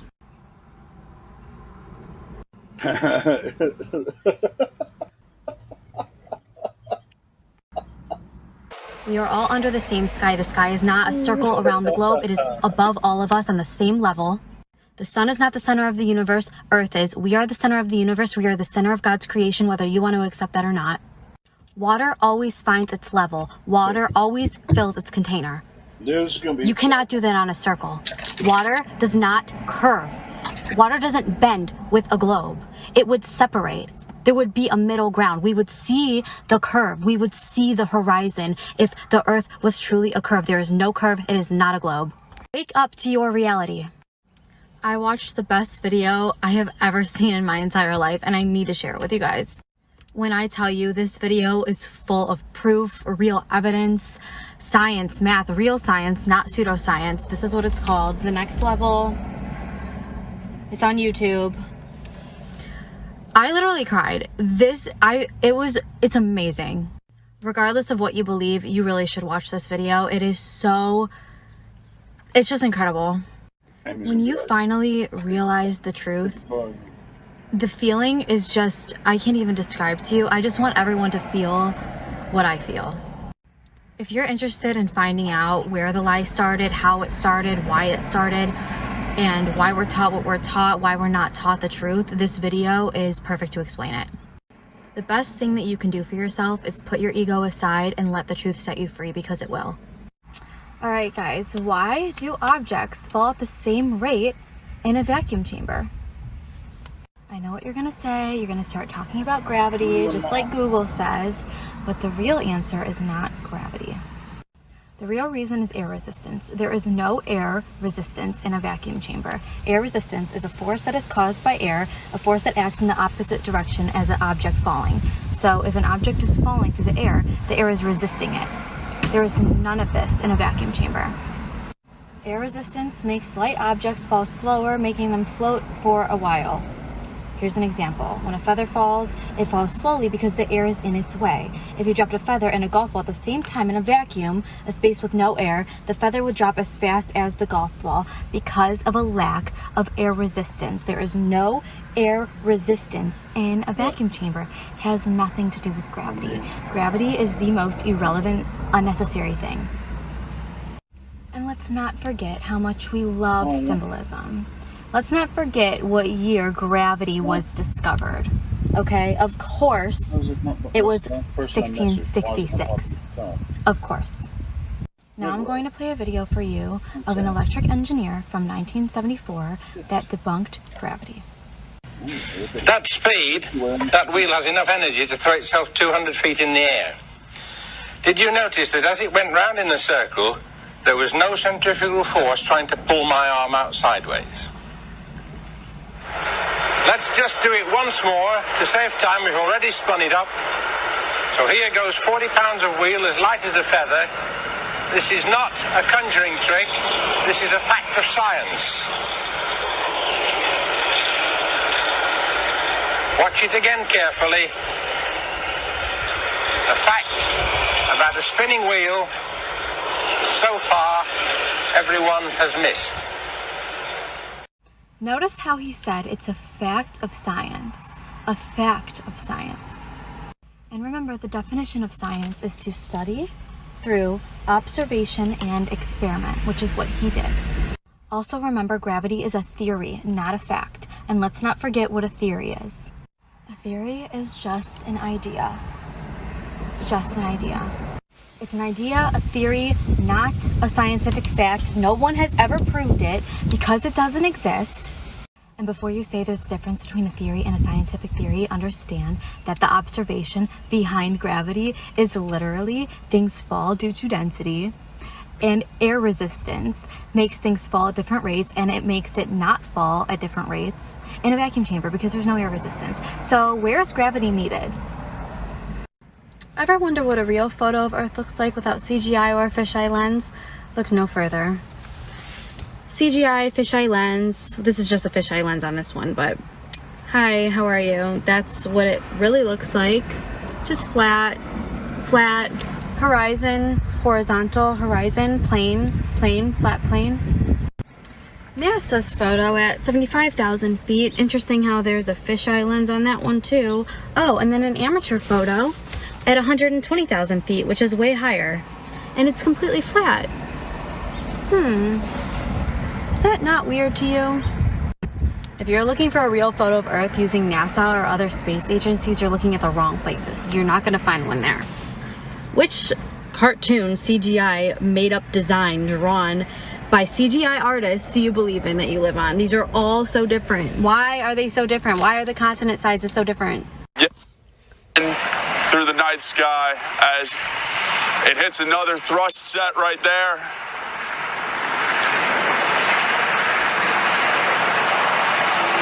Just see the trail it's leaving behind. absolutely amazing. And to describe it to you, and you can see it, but from the ground, it almost looks as though a cloud of smoke with its own mind is just shooting through the sky. Where's the video on this? Where can This we is watch it? absolutely incredible. Or are we just stuck listening to this stupid audio?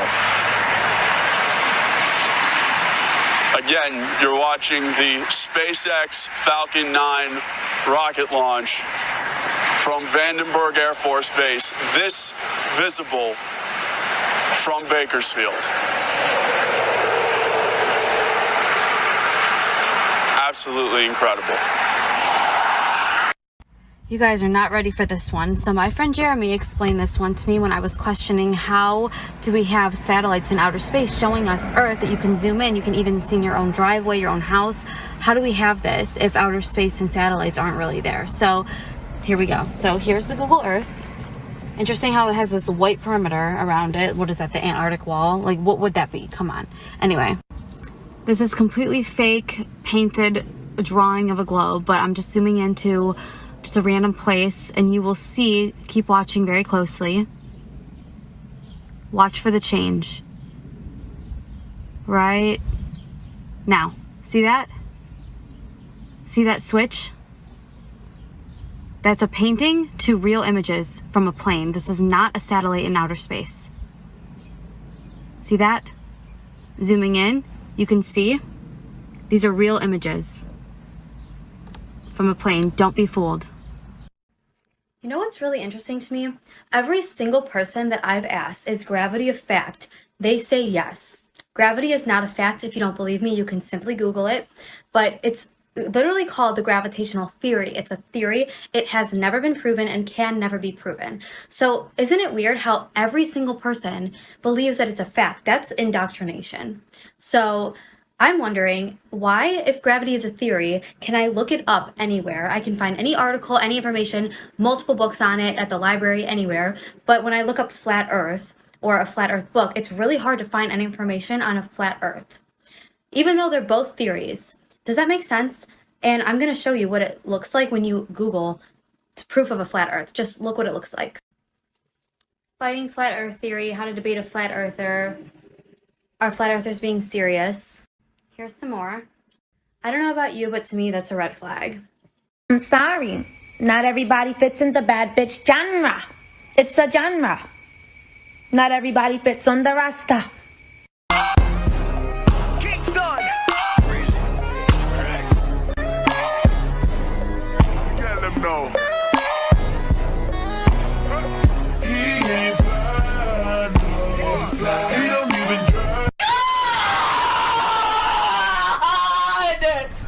My God!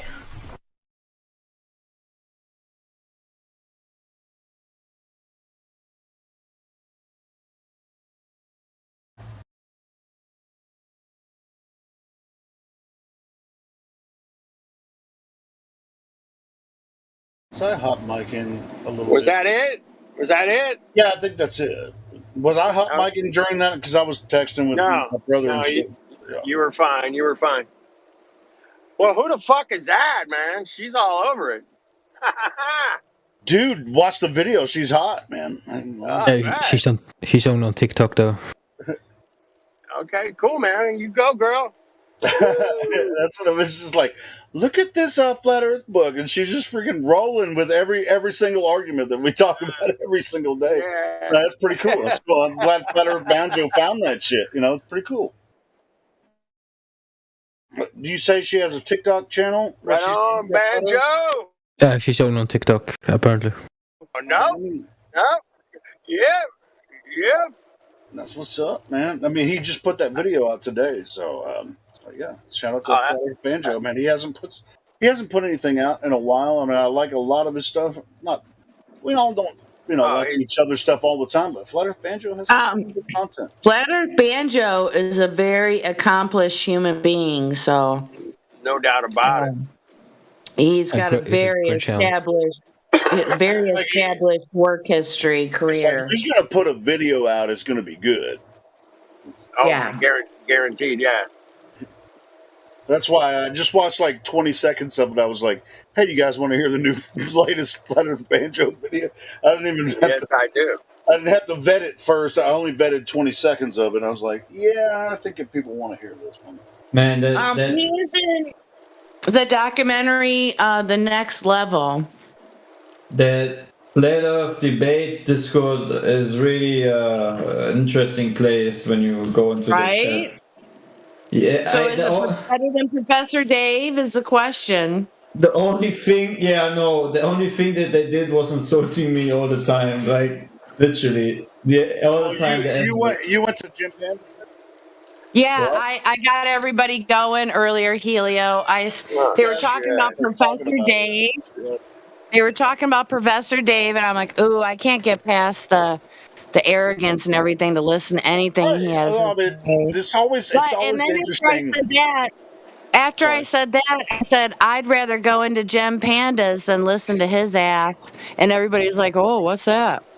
So we popped over there for a few minutes. Well, I left because I got a phone call, but you've been there before. But I want to hear this guy's experience. Yeah.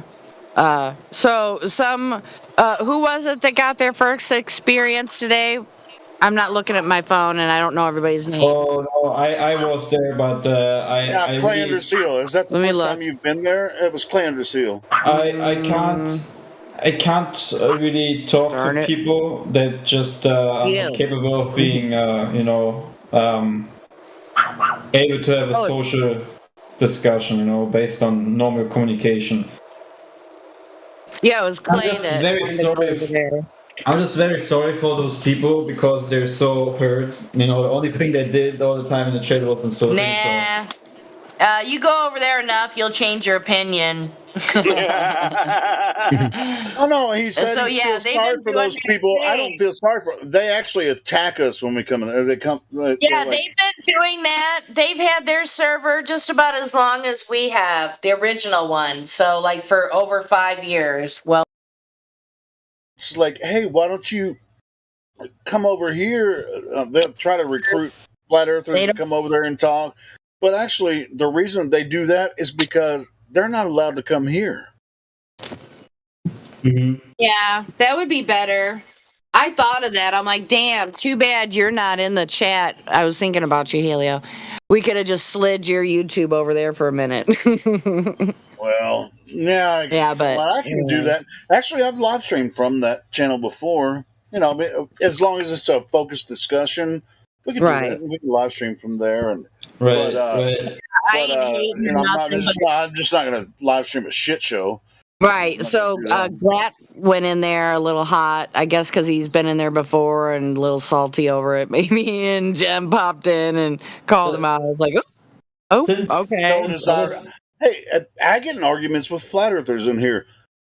Well, yeah. Why would I even want to argue with Globies over there? Because we all decided to go over there. Other people in there had a conversation, so I was only posting memes most of the time, and sometimes writing something to other people within the chat. But the only thing you get back is just them being insulting you all the time, which is quite that's sad. all they got. That's all they got. Gloating, it's like, hey, one of you flat earthers they might even look into our. They're so sad or whatever. Emo was in there Discord, and they'd be like, "Hey, come over to this server," which I don't mind. Hey, everybody should go over there. That's a flat earther. Everyone should go experience it, and then they should. Yeah, that is a great suggestion. Yeah, the liars always need to be insulting. That's the thing that that I learned in life, regardless of this topic or other things. People who lie tend to be aggressive, insulting, and just generally very, very evil somehow. And I wouldn't say evil or not. It's just they have their thing, But if you're their paradigm, if you're new to how they act and whatever, that's why we don't go. Most of us. Yeah, they're holding on to their branches. And if they want to set up like a debate, and we can have a cordial 1v1 or 2v2 debate, and they'll host it. But if you just jump into their to their live. Hank is there now speaking. Yeah, the thing is, that's the typical thing that they do. They're holding on to branches, right? Instead of actually considering the obvious things, such as that, nothing adds up in their inconsistent model, they just stick to the branches.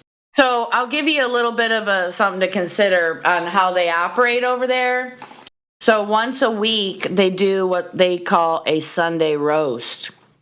And I don't know how much they do it now, but in the heyday, At least like 2 or 3 times a month. He does a Sunday afternoon show. So they watch flat Earth videos from random flat Earth people, and then they laugh and say how ridiculous it is. They do that every Sunday. Right. Yeah. Yeah, I So can that's imagine. their entertainment. That's what they do. So instead of, really, all they want to do is just disregard everything any flat earther says. Right. So the great thing is, actually cherry pick what we say and then put it in the flat Earth roast thing. Right. You know what the great thing is? Hey, These but, people. but also, flat Earthers make fools of themselves sometimes. So That's you have to true. be Yeah. careful. And That's true. so we're always live here, so be careful what you say because they will pick and choose, bro. And Yeah, they'll put the you thing- on the roast. They'll be like, They'll put you on they'll straw man the fuck out of you on the roast. Just be careful what you say. The thing is I'm just sorry for them because there will be a day where everything will be exposed to everyone that ever lived, and certainly they then gonna realize all the lies that they have been fed. Okay, well, hey, do you think that's going to happen soon? No, but it's gonna happen someday. It doesn't matter when it happens, but it's gonna Okay. Well, how about this? How about this? We know it's going to happen in the future, but we live as if it's not going to happen in in the near future. Because the only thing we can do is live in the present. Well, see, we have to deal with people in which their mind is blind and they're, they are not willing to accept. That's on both sides. That's on both sides. Oh, sure. I mean, Because otherwise you have they someone wouldn't have. like him saying, very soon Jesus Christ is going to come down from heaven. He's going to take care of these people. Because I heard you talking, Claire, in the serial earlier. That's, bro, I don't. All right. Hey, yeah. you're He's inserting reinforcing something right now. exactly what I'm saying. I heard you talking. You're inserting something that I didn't say once on this Discord yet. All right, cool. So what were you saying when you said this stuff? That we're near the end times and it's coming to a focal point, or what did you Never mean? said that. All right, I don't know when the end time. I don't know when the judgment day is. No one knows. All right. Well, he's obviously got you mixed up with somebody else. Then no, I don't have them mixed up. But anyway, only that point. It's also important. What judgment day? What is it? A question? What judgment day is? Yeah. Yeah, that's when you stand naked before your creator, and you're going to be judged based on what you have, where you've broken the law. And it will be like that. I will be naked in front of my creator, and then how? And that mean. Let's go in a biblical room. I can explain you. That means that you have that experience. Let's go in a biblibiblical room. No, that's cool. Hey, I can explain it. Can I say it? Let's go in a biblical room. Yeah, Sasha, go ahead, Sasha. That means that you have that experience, and that I still need to get that point where, because that happen. What? I understand. Oh yeah. Once if you know that I will stay naked in front of Creator, that means that you know what Creator will do with me. First of all, I will be naked in front of Him. Yeah, your naked soul, your naked soul, exposed to you and everyone else, right? Yeah, not your naked human body. I mean, come on now. Okay, sorry. All right. I think everything's so literal. But my assumption is this: if you know that that means that you have some kind of powers and that you somehow connected with the Creator, and then somehow we need to listen to you. Oops. Yeah. Listen. I never said that. That's something you Yeah, but you assume. know what is the judgment day, man. Nobody knows, but You're just assuming. I only know what is written, right? Oh. Okay. All right, you guys. That's the point. If you want to talk, Hey, I'm going to tell you something. I know what is written too. I can ask you: is that literal will happen? That what is written? Everything what is written will literal happen in every book or only in one book? Only one book. Which book is that? Let's go in the biblical room. I will explain it to you. Please. Tell me which book. No. Wait. Tell me which book is that. See, I can't even do it. I'm trying to. No. That doesn't matter. You can say it's the Bible. You can say it's the Bible and then move into biblical. Then I will have problems because some. Oh, you're not going to talk about it here, Sasha? No. I will have problems. I will have problems with other people who never ever touched the Bible, who never ever wanted to touch the Bible. You know that. I'm just saying. Listen, who could never ever be in the touch with the Bible because of Sasha. Can you shut up for a second? Because I'm telling you, you can have this conversation, but not in this voice room. Can you please? I know that. I have an answer for your question. Right, since you know that, why do you keep doing it? Stop. So, do you want to go into the biblical room? I explain it to you. I am only saying I don't want to assume God through the one religion. Sasha. We gotta change the Do I have topic, to move man. both of you into that room? I would go there, but can't you both just go there and talk about it so that we don't? Yeah, I want to. Okay, bye. Sasha, go in there and talk to him. Yeah. Hey man, that was fun. I just came back from the other server. It was like an amazing experience from the debate flat Earth. Are you serious? Gonna come Okay, we gotta talk about it. He's not gonna leave and go talk to him about it. He just wanted to talk about it on live stream for some reason. You say you just returned from the slime pit? Yeah, that's cool. They liked me, bro. They liked me, dude. Did they? Tell us about your experience. That's wonderful. Yeah. Be careful. Be very careful. I was super polite. Yeah, I mean they were fine. They were very extra. Cool. You don't even know how to be rude.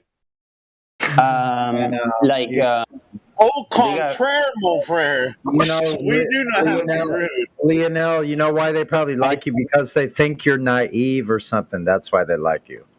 Oh yeah, the moment you slam down the dude, they almost convert me. They almost convert me to a Glooby. Really? But how did they do that? Do tell. Yeah, we want to hear. We want to hear the whole experience. Yes. No. Did they soothe your aching heart with some curvature measurement? No, they wouldn't be able to do that. But no, I asked a couple of questions. Yeah, what questions did you ask? Go ahead. I'm sorry, I'm talking too much. Go ahead. I want to hear your story. No, just like I just asked him like, do you guys like? I just want to know. I started talking about the photograph from outer space, right? And I told him that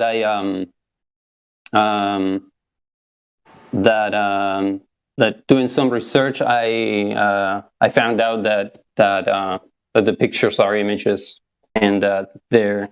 Yeah, and they started explaining me like they didn't really know like they didn't really know what images from. Wait a minute. What didn't they know? I want to know that first. What didn't they know? Well, they it's like they have a hard time. Like for example, it's really weird. Like they just. I know. That's why I want to know. Yeah. Keep going. What did they tell me? Well, you were saying what they didn't know. You were talking about the photos, and somebody asked which photo exactly. So, which photo? So they know that they're all like they're manipulate like the pictures. They believe in the pictures. They believe the pictures are legit. So why did you waste your time talking to them then? What did you learn? Well, I asked them, like, for example, I asked them, like, okay, like, for example, let's say, like, I asked them something like, if I was just born today and I came to the server for the first time and I wanted to, like, what could they show me? How could I know that I live on a sphere? And basically they told me something like I wouldn't be able to know that I live on a globe because I would have to like study. Well, somebody told me that I would have to study like 1 or 2 careers or something, and then yeah, but they didn't. They couldn't. Basically, honestly, they couldn't tell me one thing. Like one. So basically, it's not easy to realize that you live on a. You have to like study a lot. You have to study a lot to get as diluted as really imagine, really hard. Astrophysics degree will tell you. Okay, that's the opposite of ignorance is bliss, maybe. 8 years in severe. And then somebody brought up like, yeah, well, you have to understand, like, you have to understand what epistemology is all about. And I told them, like, well, epistemology is based on concepts, based on reality. You acquire data through your senses. So the concepts that you create have to be based on reality. It's very difficult to have conversations like, and they just jump out into like very complex. They fucking love math, man. Yes, they do. Yeah, and I have a hard time with it, like I just listen, and but they're really into the technical part. Curb and Mirage, they talk about like the refraction. It's a very hot topic. A very hot topic nowadays. So no globe. That's very interesting, isn't it? Refraction, though. Refraction, yeah, it's a hot topic, apparently. So no geometric horizon, the very thing that they need as a fundamental basics of their entire paradigm. What? So they don't have that. The fundamental, primary, fundamental basics. They don't have the Maybe we should do a Sunday roast, but a nice one, not like mean like Jem does it. Did you know that we live on a technical? Did you know that? I thought we lived on a model, but I guess we live technical. on Is there a manual for that technical? I want to see the manual for the technical that we live on. The technical Earth. Can you give me the technical Earth model? Yeah, it's really technical. The globe is like really technical. Technical globe. I like it. Except for the 3N body problem, there's, with the whole concept of the heliocentric theory, I thought we decided it was a Satan-centric theory. What do you think about that? Oh, run, Jenny, run, Forrest, run! Applause. You could not be more right, in my humble opinion. Ooh. Run, Forrest, run! No, I just thought of somebody just now. Somebody from the 24/7 Discord passed. In the what does it mean? 3 body problem. I'm not done. So anyway, this person who no longer is here, he used to do a perfect rendition of that Psychopath by Billy Bob Thornton. I forget the character's name, but he goes. Sling Blade, the movie's called Sling Blade. Yeah, thank you, Sling Blade. Yeah. So I had to have a moment, a little anonymous shout out. Yeah. Anyway, sorry. Whoever, Godric, what did you want to come in with? How does that 3 body problem work? doesn't. Can somebody explain it to us? Penguin might be able to explain it. Penguin? Penguin. Should we take Where's Penguin Penguin? off mute? Penguin.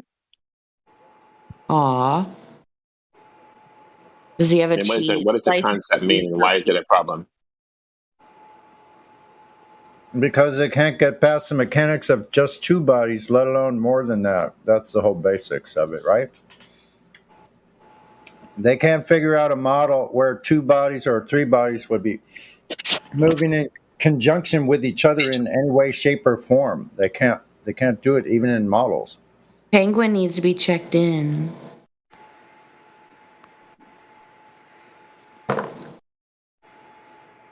Unless he has special powers or something. Wait, why does it need to be checked in? He's a noob. I took him off mute, but I'll put him back on mute then. He can just go to the Yeah, VC. you have to babysit him. Penguin from it's a villain, no? From the Batman movie.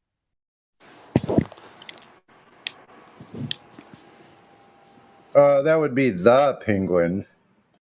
Oh, yeah? Oh, this one is the Penguin. As an official Americana connoisseur. I don't know if I'd use Penguin as my Discord name, but to each their own, I guess. Hey, Sonny, guess what? What? I had a really great idea today. So, like, I don't know, a month ago or something like that, they changed the music track at work. And so now it's kind of like early 70s, almost some of it kind of funk, you know, like one of them's Flashlight, you know, so it's like, whoa, yeah. Okay, so anyway, one of the songs, I actually took part of it and I started whistling to my dog for like, you know, so he knows it's me. How does it go? Okay, so it goes, you might not, hopefully you can hear it. Did you hear it? No, we only heard first part. No. Yeah. Okay, sorry about that. But anyway, the name of the song is called Everybody Plays the Fool. Everybody plays the fool sometimes. Yeah. So I think that can be a Flat Earth song. Like Why if not? you listen to listen or read all the lyrics, it's pretty kind of cool. In my Everybody plays the fool sometimes when they put that globe inside your mind. Yeah.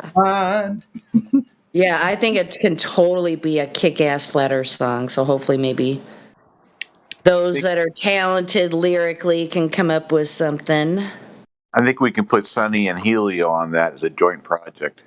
Oh, yeah. We've already thought about a collab team. Yes. Yeah. But yeah, it's an awesome frickin' song. I've never heard of the name of the band before. I think it's the name of them. They're The Essential Ingredient. Yeah. One-hit wonders. Yes. I didn't want to no, The Main Ingredient is the name of the band. Oh. And when I get a chance later, I'm going to look them up and see if they have something else that was like radio play worthy in their time of fame. But it's an awesome song. Everybody's heard it if you lived in that time period. Everybody plays the fool sometime. We were all there once. Yes. We were. I think it could be an awesome freaking song. When we all learn about the globe in your mind. Main ingredient. Let's see. Main ingredient. Here we go. Did they have another radio play song? It was formed with a trio called the Poets in New York City in 1964, composed of a lead singer, Donald McPherson, Luther Simmons Jr., just died 2016, Panama-born Tony Sylvester, October 41 to November 2006. Let's see, blah, blah, blah. They made their first recording for Lieber and Stahler's Red Bird label, but soon changed their name to The Insiders and signed with RCA Records. In 1968, after a couple singles, they changed their name once again, this time permanently to The Main Ingredient. The name came from a Coca-Cola bottle. What? Yeah, they teamed up with record producer and arranger Bert DeCocteau. Under his direction, The Main Ingredient reached R&B's top 30 for the first time. You know what that means? They didn't make no motherfucking money. That's what that means. They hit the top 30, R&B top 30 in 1970 with You've Been My Inspiration, a cover of The Impressions' I'm So Proud. I'm So Proud broke the top 20, and Spinning Around Must Be Falling in Love went to top 10 in 1971. They scored again with the McPherson penned black-powered anthem Black Seeds Keep On Growing, but tragedy struck that year. Donald McPherson had been suddenly taken ill with leukemia, died unexpectedly on July 3rd, 1971, at the age of 29. Somebody smoked a little bit too much cocaine. Oh wait, this listener. Then stunned, Tony Sylvester and Luther Simmons regrouped with a new lead singer, Cuba Gooding Jr. Oh snap! Who had served as a backing vocalist on some of the previous recordings and had filled in on tour during McPherson's brief illness. Gooding began auspiciously with the million-selling smash "Everybody Plays the Fool." Oh! Which hit number 2 R&B and number 3 pop to become the group's biggest hit. Sold over 1 million copies and was awarded gold disc by RIAA in September 72. So the company album Bittersweet became the first to hit the top 10 in the R&B album charts, followed up by 73's Aphrodisiac, featured several songs written or co-written by Stevie Wonder. Although it did not produce any huge successes on the single charts, they peaked at number 8 on the R&B charts 74 with Just Don't Want to Be Lonely, which sold over 1 million copies and also reached 10. Oh, wow. Almost done. Reached number 10 on the Billboard Hot 100. The track peaked at number 27 in the UK single chart in 74.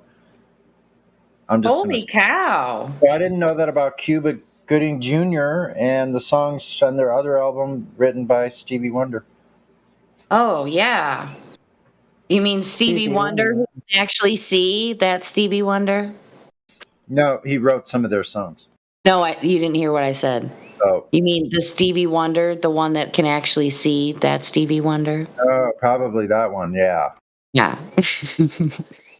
Pac had a video, I think, on Kimmel where he explained that he lived with Stevie Wonder in the same apartment and he said he can see. Dude, there's like 6 to 8 different instances of different people saying that Stevie Wonder can effing see. It was just a gimmick, probably. Yeah, sure. You know what? I saw him in concert, and I know for sure he looked right at me. Whoa. I'm just kidding. I was too high to tell. Right. Oh, what a shame. But anyway, that song, Everybody Plays the Fool. Mm-hmm. Oh, man, that's a good song. A good freaking song. So is that Cuba Gooding Jr. singing that song? I don't know. Listen, baby. Let me see. I'll look it up.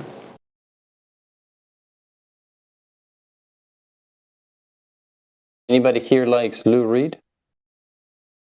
Yeah. Yay. They said he was the lead singer after McPherson died. Cuba Gooding Jr. was the lead singer, and then they had that hit.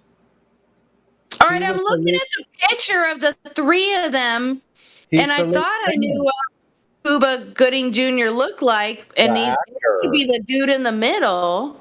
He's the actor. I know. Yeah, I figured you did. Okay, but so his picture isn't on the album. It's just for the one song. I mean, it says Everybody Plays a Fool.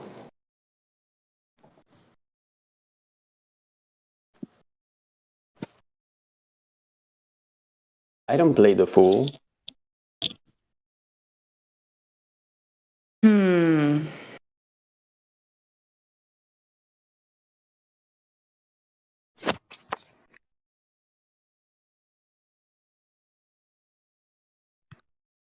Oh, Cuba Gooding Sr. Sonny, that's a huge difference. Now I know. Okay. If you said senior, I didn't hear you. Oh, did I screw up? Oh, okay. No, I'm not saying you did. I'm saying I didn't hear you say senior. Okay, because, yeah, that was a little bit confusing because, yeah, I thought I knew what the man looked like. I mean, not like, I'm pretty sure I could, yeah, so. Yeah, so I think they're related, though. Yeah, you're right. I probably faux pas that. So I might have said Cuba Gooding It's Jr. all good. It's all good. It was senior, so I wonder if that was his dad. It was. Hey, who said I don't play the fool? Everybody plays the fool. Sometimes. Oh, yeah, okay, wait. To the rule. Helio, you gotta do that. No exception. There's no exception. Those truer lyrics have not been written. Did you know that was Cuba Gooding Jr. Senior? I heard senior. Yeah. I didn't, but yeah. Helio, you gotta do the listen, baby. You gotta do that. I think Elijah has to do that because it has to be a black dude. I can't do it. I mean, I can do it, but it's not the white guy attempting it. You think? Okay, I mean, listen, baby. Yeah, you're right. I told you. That's too high. Yeah. Oh man. Yeah. Yeah, we've been talking about it for a few minutes. I think it's going to be a perfect FE parody song. I mean, it's like Elijah's kind of like, with his talent is dormant, but I've heard him sing. I don't know if I could pull it off, bro.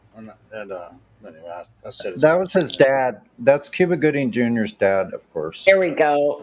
Was it? Did you look it up, Sonny? Yeah, exactly. Okay. Yeah, and let's see. So Cuba Gooding Jr. Awesome. He was Trey Styles in Boys from the Hood. Dude, he was in. Oh, I love that movie. He was in a movie with Tom Cruise. He was playing the athlete. He was like, "Help me!" No, I like Boys in the Hood. Yeah, Tuskegee Airmen, Outbreak, Jerry Maguire, and. Oh yeah. What's the movie he's in with the wagon? Man of Honor, World War II. Red Rider, something.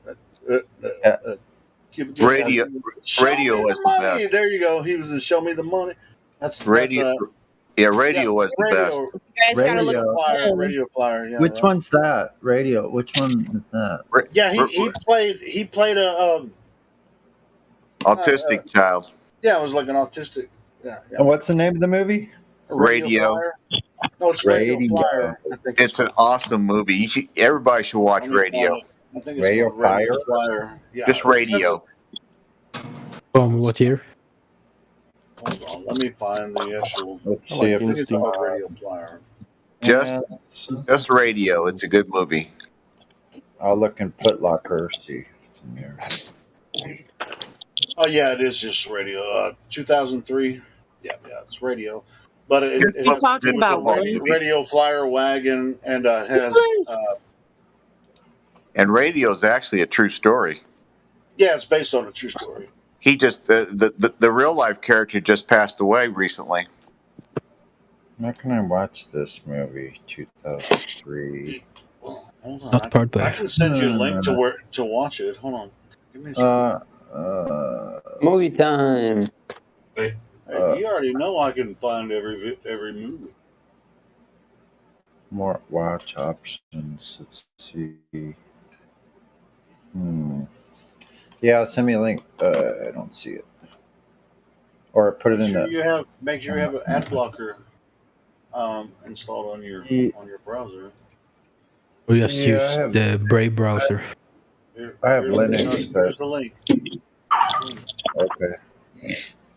Hey. Bark. Is that your dog? Is that your dog, Jenny? There's the dog. Yeah, Sound like a little chihuahua. he's not doing a very good job of understanding the word neighbor. Neighbor. Oh, sorry if I was a Yeah, little bit. maybe there's a baby. I was thinking maybe there's a baby book that I could read him about neighbors. Is my mic better now? Someone said I was kind of hot. Is that better? Want to go inside? Sounds fine. Are you using the It's perfect. snowball? Are you using the snowball? No, I have a better mic now. I have a Tonar Tonor TONOR. I mean, it sounds fine to me. I didn't. Yeah, and I got a USB audio interfaces just like the red one. Actually, I had to turn my gain down on the Blue Yeti because Yeah, I think he saw a squirrel. I was listening back to myself, just like, dude, my voice is so loud. Get him, boy. Is my voice loud? Oh man, he's so much fun to take for a walk, you guys. I got one of those retractable leashes, and he's figured out that he can zigzag back and forth. Hey, when you take him for a walk, does he walk you or do you walk him? No, he listens to me. Right. No, he does. That's good. He can only do the back and forth in certain areas. Yeah. Dude, Does he have Napoleon syndrome? no, he's normally... What kind of question is that? See, he wants my undivided attention, usually, because that's how that works. And he knows I'm talking to people, and he's like, hey. So he just chills and just like sits Yeah, there? he's outside with me. He's outside in his kennel. He's sitting Somebody outside. get offended because I said Napoleon syndrome? You must be short. It's got a an question. open kennel. It's an open kennel, by the way. I got a question. India is always posting the thing about the refraction versus the turbulence model. Does anybody know where in the paperwork it shows that the three wavelengths should refract at three different indexes, but they don't, and how this is evidence against the refraction model? Can anybody show me? I can find probably everything Indio posted as far as links go. He posted the link to the study. Well, I got the links. I can post the links right here. It's just where is it at in there that he's talking about? Yeah, you would probably need to ask him. It's not in there, Larry. That's the problem. That's what I tried to tell him. He couldn't find it, and they can't. It's not there, bro. The refraction they're talking about over there, Jim's, doesn't exist in any textbook or any observation that's been logged in as actual evidence by anyone that I know of. It's all in their head. I know, but where's the chromatic aberration test that India was talking about in the link that I just posted? Oh, I don't know.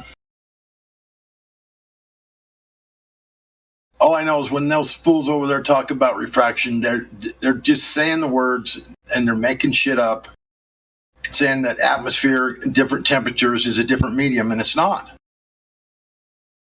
It has to be literally two different mediums, literally, like water and glass, or water and salt water, or something. But it has to be two separate mediums to bend light. There is no fucking way that air and warmer air or more humid air causes that shit to happen. It doesn't.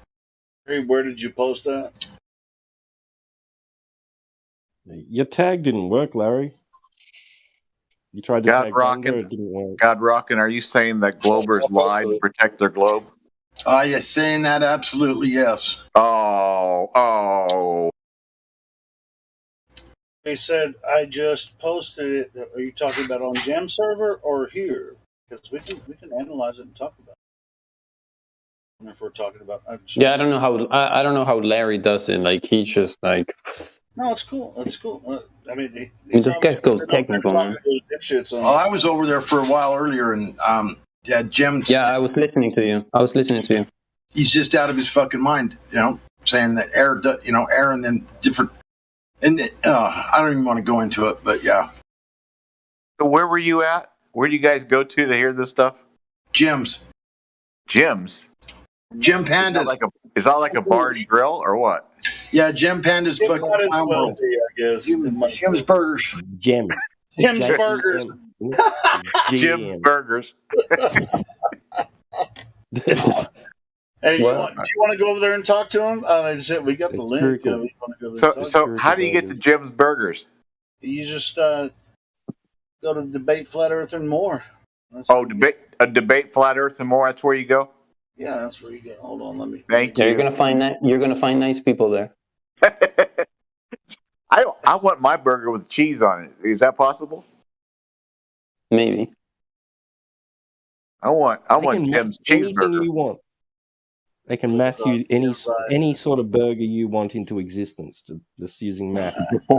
This link I'm going to post a link. This one will expire in 7 days. I haven't shared it in a while. Let's see. Back up here, and then post it in live stream voice text. If you want to go over there and see what's going on, this is where you go.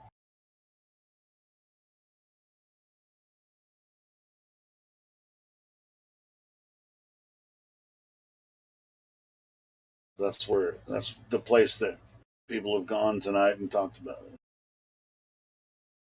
Come back saying, "Oh, I went over there for 30 minutes and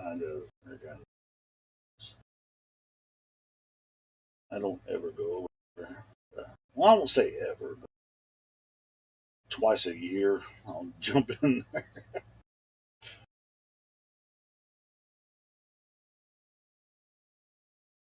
I have no desire to be berated by those folks. Hey, Helio, Mike Chick. Yeah, what's up, Dave? You want to try to talk to Yellow Swag? Sure. 420. Is that someone new? Yeah. YOLO Swag.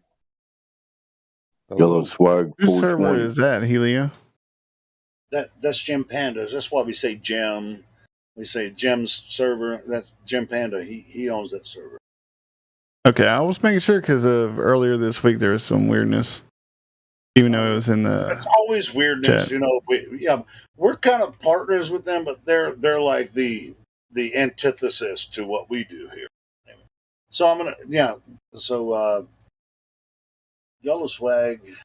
Oh, I see Jim in there. Yeah, you have access to your microphone, Yellow Swag, and if you have any questions for us, we're right here for you. Okay, if I can think of any, I'll ask. All right, well, have you ever talked to anyone about water before? Oh, yes, he has. Listen to him talk, Helio. No, what? I mean, just like, yeah. Say something else, Yellow Swag. It's Pay Drinker, Helio. What is Earth? Oh, well, I mean, Yellow Swag. Where? Where's he at? Where's the drinker? Dude, what is your obsession? It's really weird. We've also been joined by. You actually want us to take you seriously, or are you just trolling the entire time?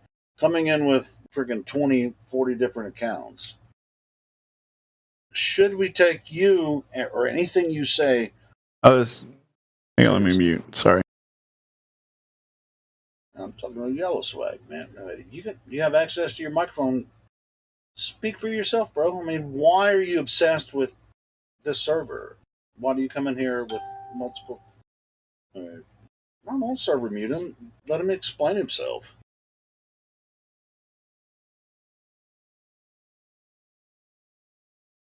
Do you think there's any reason we should let you stay here? Yes. All right. Well, Python, are you speaking for you? Python, what's up? What's up, bro? What's going on, dude? Nothing much.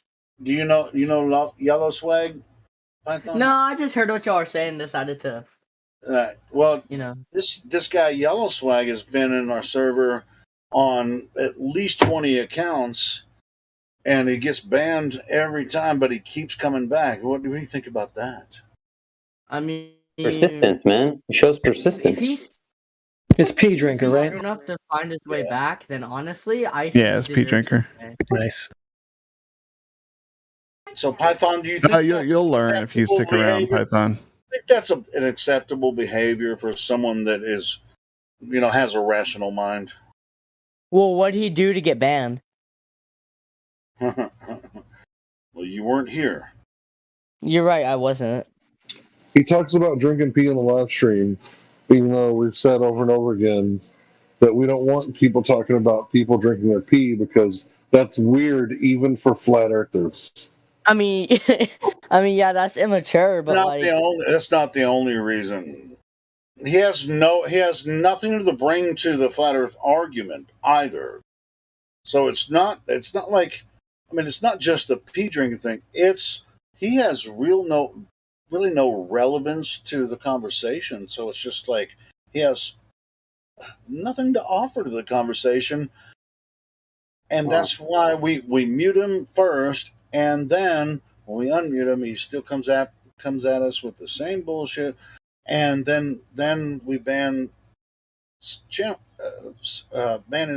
character, and then he comes back on another account saying, "Hey, man, I shouldn't have been banned because."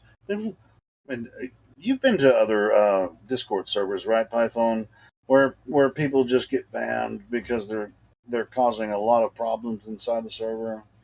I mean, yeah, my brother got banned in this one, so. Hey, if you get banned once or twice just because of a misunderstanding, that's fine. We're very patient with a lot of people, but this dude, no. What did your brother do? He just stated his argument as to like what he thought about the shape of the Earth, and he got banned for it. So, I think it's pretty unfair. That's that's not normally what happens in here at all. So, is your brother there in the same house with you? Can you get him on the mic? Yeah, he's right here. Yo, Jaden, I want you on the mic real quick. Yeah. He said nah. Oh, okay. So he's busy. He offended us on purpose. That's why he got banned. That's why he doesn't want to talk now. He didn't offend anyone. I was there looking at his screen, and all he said was he stated what he thought about how the shape of the Earth and what he thought, what his opinion was. What did he say? He said that he thought the Earth was a globe, and then he gave people facts on why it would be a globe. Such as which facts? How gravity would pull us to the North Pole if the Earth was flat, because that would be the new center. Oh, that's probably because he watched. What's that? Wow, that's kind of silly. I never heard that one before. Oh, yeah, that's a new one. Yeah, that dude's video where he's just like, that's funny. On a flat Earth, it's like sideways. No, it's harder to move north. What the fuck is that guy's name? Why? Something sauce, be a flat earther on a globe. Let me address that. Vsauce made an argument. That's who it was. Yeah. Yeah, that's who it was. Let me speak real fast. So Vsauce made a video back in 2015, and he was saying that it's impossible to have a flat Earth model because if you mix the flat Earth model with globe Earth gravity, it doesn't make sense. And every flat Earther was like, "Yeah, no shit, that doesn't make sense." How about we tell you what we think, and you address that, rather than Vsauce's straw man model of the Earth mixed with gravity from the globe Earth? Right. Please don't say potty words. My mom said you can't say those. Hey, came into an adult room. Did he just invoke sideways gravity? Did I hear you invoke sideways gravity? I mean, there are kids in here, though. We do got kids in here. What?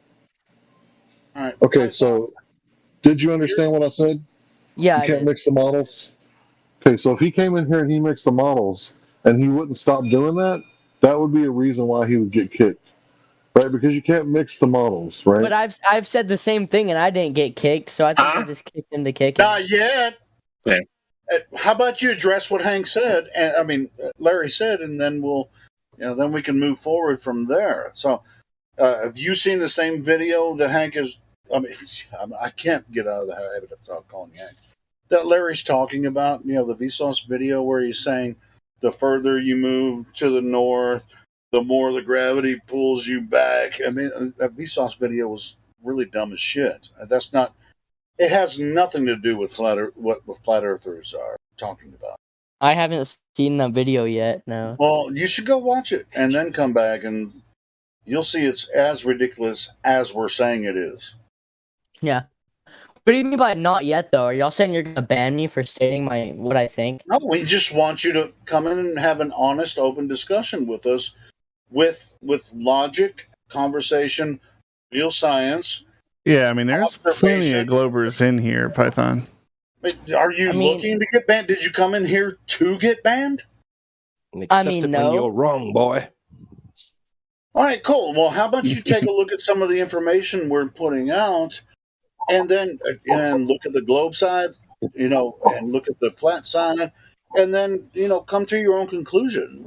Nobody here is trying to convert or cajole anybody to a position or anything like that. Well, I mean, there's plenty of information out there. We're just a hub for information about flat Earth, and we're not here preaching the gospel. You gotta have ears, bro. You gotta have ears. You gotta listen. You gotta listen to the arguments. I think I've already come to a conclusion, though. All right, what's the conclusion? I saw the Earth as a globe from satellites in space. Yeah, that's my conclusion. I got All you. right, well, there you go. I already know that. I already knew that. Let's talk about your friend's claim. Your friend said that if it were flat, gravity my would pull brother, everything not to the my North friend. Pole. Your brother. His brother's sitting in the background listening to his. What makes you think? I have I have headphones on, so he's actually not listening. What makes you think gravity will pull anything to anything? Because gravity pulls to the center of, like, the mass, so it's gonna pull you to the North Pole, because that would be the new center of the world if it was flat. Right, but we're not going to talk about that because that's not what we believe. Okay, we have a different set of gravity than what you have. You don't have to talk. You don't have to talk about it, but I can talk about it.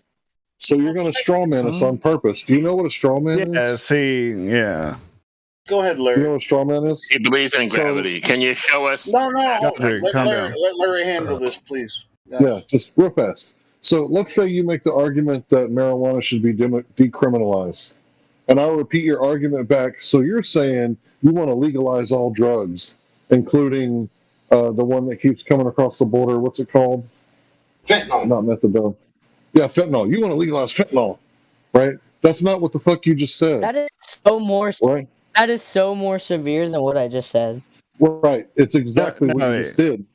You changed our argument to make it easier to attack, right? Because I can definitely make an argument against fentanyl. It'd be real hard for me to make an argument against legalizing or decriminalizing marijuana.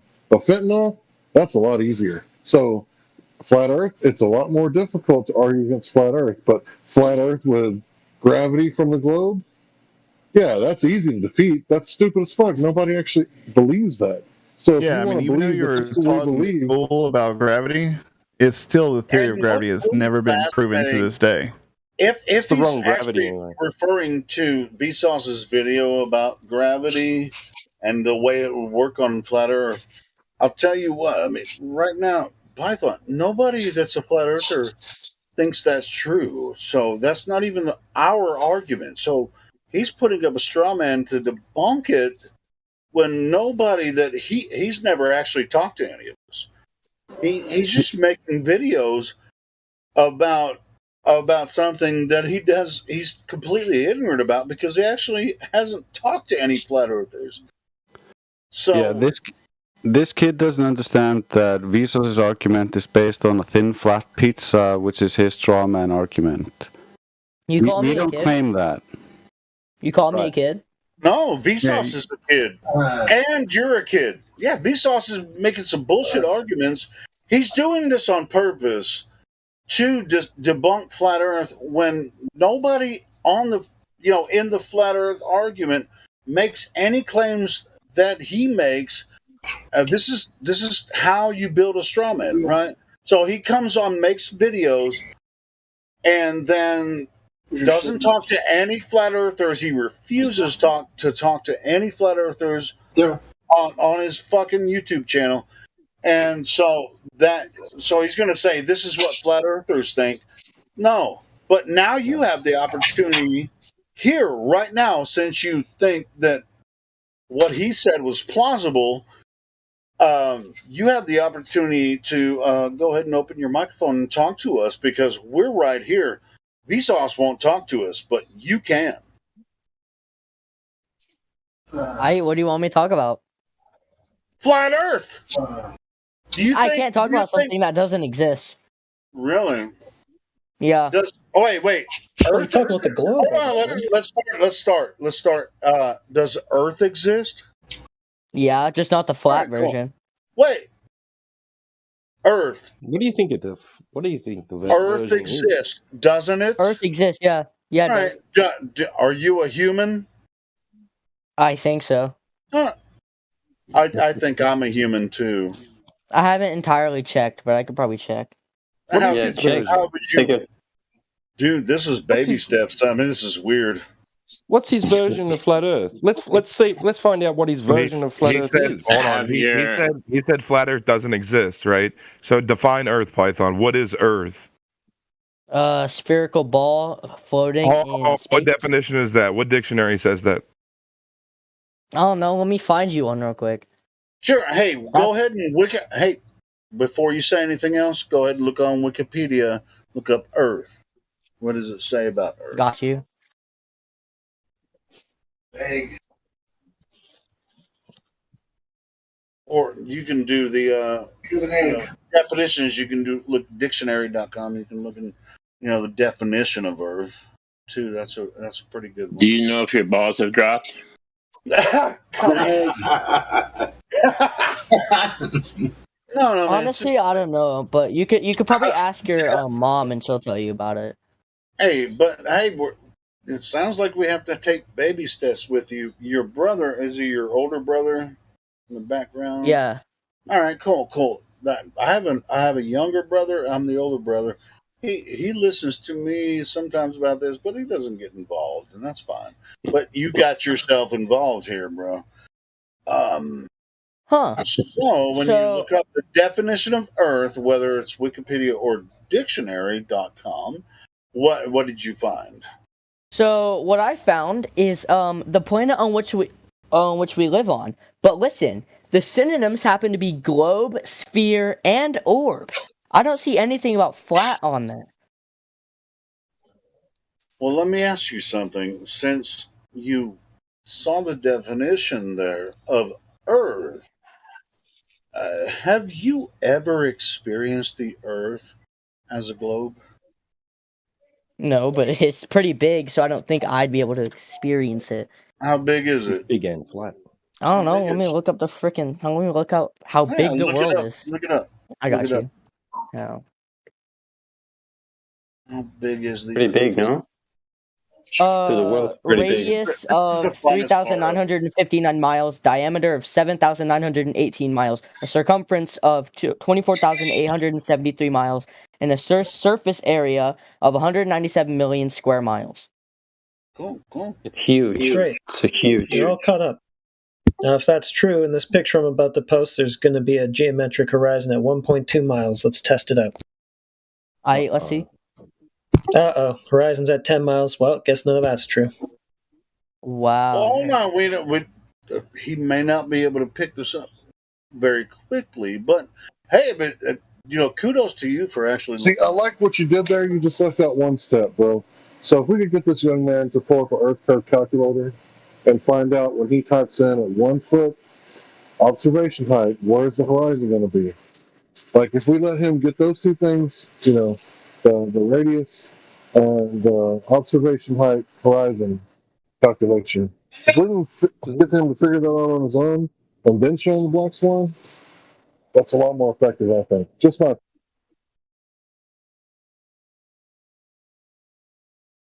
It's not a sphere.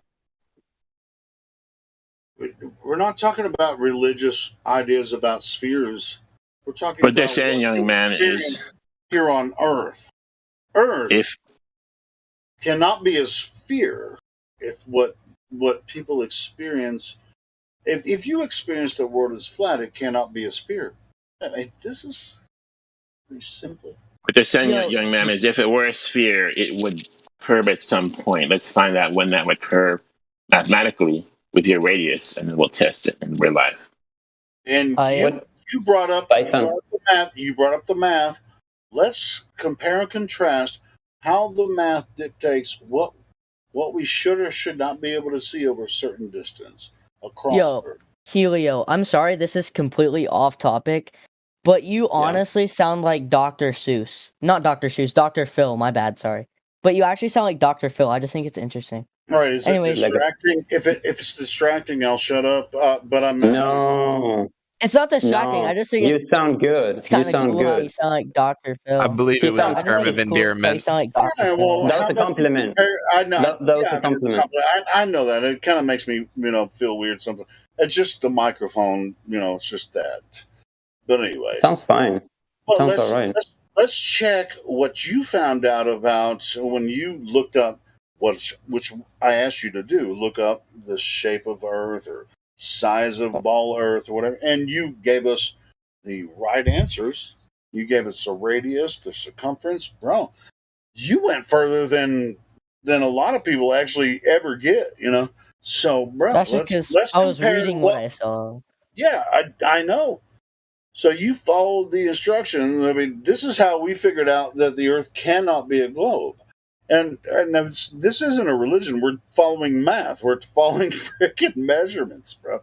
So you found that the circumference is a certain grade. I mean, you have 3959 radius, 24901, or approximately. It depends on, but it's very close to 24,900 miles in circumference.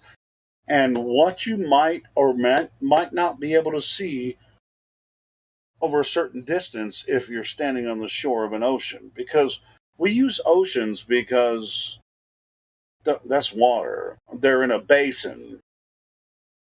Now, Let's take a look at the picture. sure. Go ahead. The one with the platform. Yeah. Yeah, you're looking at it right now? Yeah. Like what feeling do you get when you look at that picture? I don't know. What- It's a picture. What do you want me to feel from it? Yeah, like what do you think about the content, the information and stuff? Like, does it make any sense to you? Yeah, but do you want me to say that I feel like I'm wrong now? Like, what do you want me to say? No, not at all, not at all. Just like, what's your feeling? Does it look real? What's? I mean, camera quality is pretty bad, but I guess it's not a fake picture. Okay. What about the distances? Hold on, that Black Swan images, that's taken from a video. I mean, there's a GIF here now. I mean, this is taken from a video that someone walked down to the shore, put a P900 on the ground, zoomed in. What is it? Is this a mirage? Is this like an illusion? Like if you show this to like somebody who believes in the sphere, like is this what do they say about this? I don't know. Let me show it to my brother real quick, and I want to see what he feels about it. Yeah, Jaden, but the I wanna show you this calculations of what you might or might not be able to see should be involved. If you can like show it to your brother. So after you show it to your brother, do me a favor and pull up an Earth curve calculator. Should be really easy to find on any search engine. And it'll tell you how far the horizon should be at 1 foot observation height. Yeah. And then you can go watch the video and see that it was 1 foot observation height. And then you can see where the horizon's at. And then you can decide, is this a good enough argument for me to go check for myself outside where the real earth and the water are? Or should I just believe the cartoons that the government has fed for me? Because what if NASA is nothing more than the, what's it called? Propaganda arm for the U.S. military-industrial complex. So here, can you answer this for me? What does the government gain out of lying about the shape of the Earth? Like, why would they lie about it? All right, check this out. Hold on one second. The reason you're asking that question is because now we've shown you that you can notice that the Earth cannot possibly be a globe. And now you're asking, well, why would they lie? All right. Go ahead. I mean, it's not like they gain anything about telling us that it's a like. Dude, you don't know that. Instead. Like, what if you knew half of everything in the universe? What about the other half that you don't know? So think about what I'm saying. Just pull up an Earth curve calculator from your search engine. First, it's important to see if they are, in fact, lying.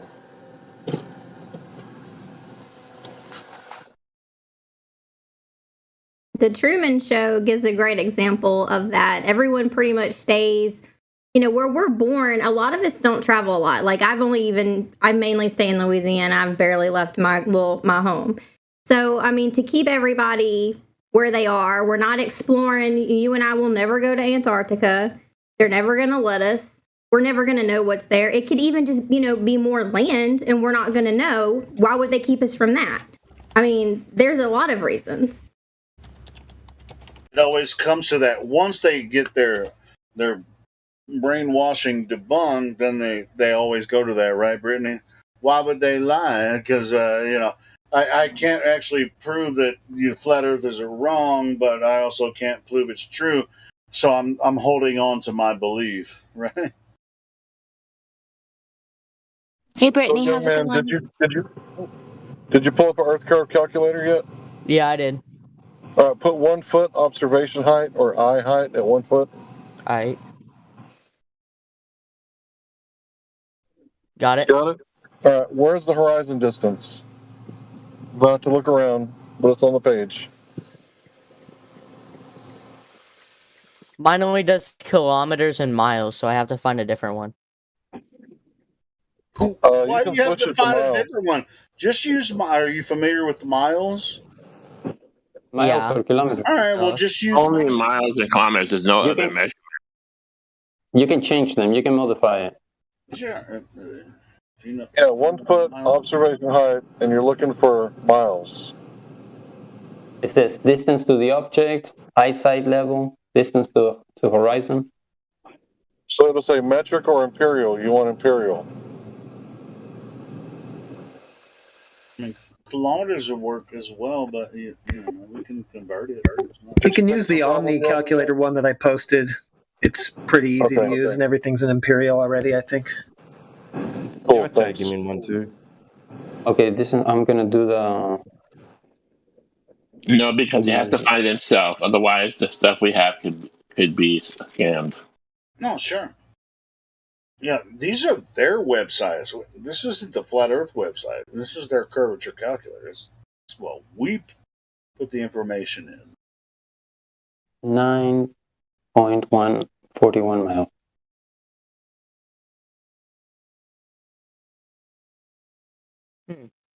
Why is it so hard for you to find this? Just type in because I'm really bad with calculator. numbers. Just type in Earth curve calculator. There's several. Just type in the observer height. Drace has done it for him. I mean, it's already there. You're going to get 1.22 miles to the curvature of the Earth. Distance to the object.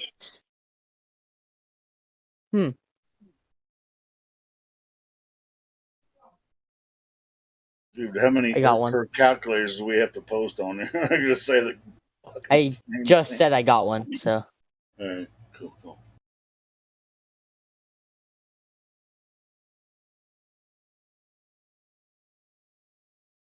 Okay. Huh. 9.41. Or are you talking about the distance to the oil rig? Why are you typing in 9? Yeah, I'm doing that one, yeah. Yeah, but when you use the Earth curve calculator, you're gonna have to start with the observer height.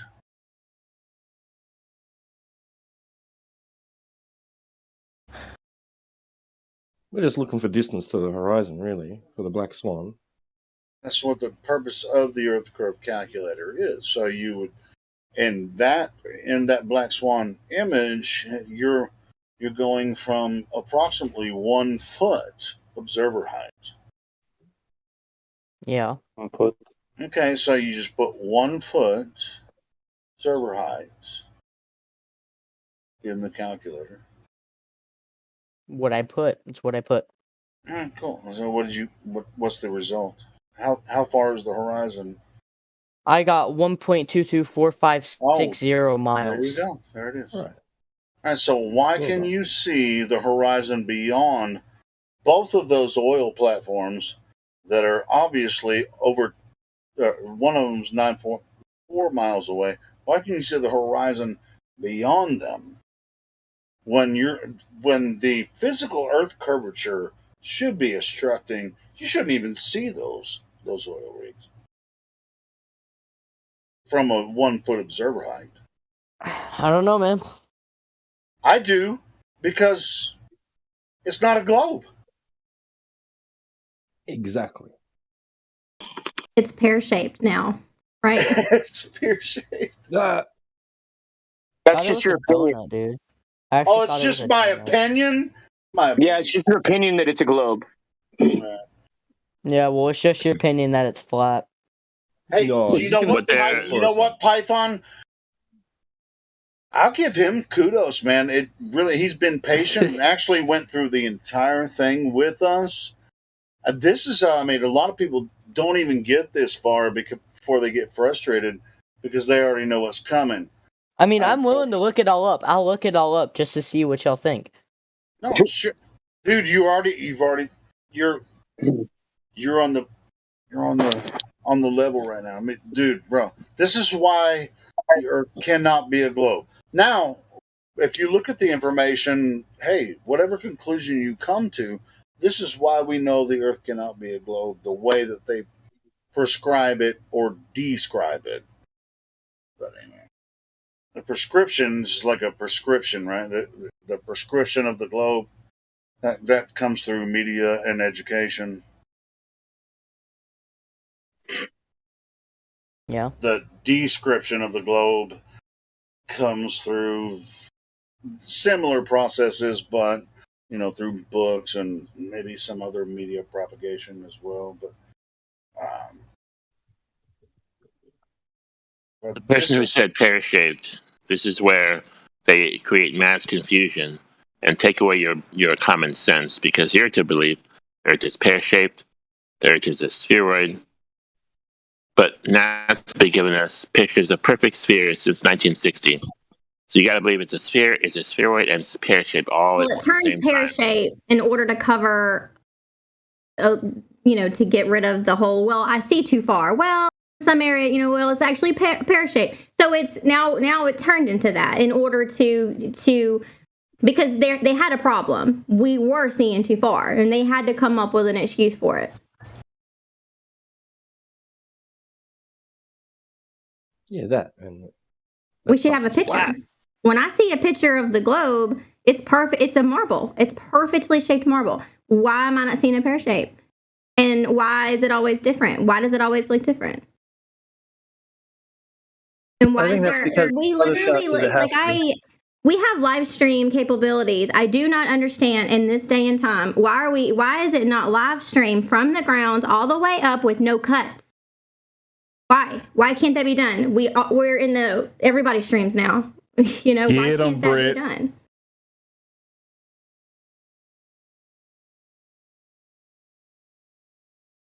Any ideas? How do I have horrible reception, on a horrible signal on my phone when I go into the country, but you go to the moon and you've got no interruptions to the call with the president? Get them, Why is everything mostly, like what is it? Like in the ocean, all the cables and stuff, it's all underground mostly. Like, yeah, we've got like the satellites supposedly, but why is the majority of it down here? And why not make it where we don't have these problems with losing airplanes and, why have we not put this technology up there where we're not having all these issues? Get on, See, most people believe, or a lot of people, they come to flat Earth because they see too far. And I'm going to tell you that's not where I started. I'm more of the why. The why did they lie? And more importantly, how? How could they get away with such a big lie? You know, and that's why me dabbling in some of these other things that I believe before I even heard about flat Earth, it actually was already kind of like bringing me to flat Earth. You have to first realize that, like, we absolutely have no control, and that there's a small percentage of people that do have all the control. And they can do whatever they want. We're in their world, and literally, because they have created this whole illusion of where we live.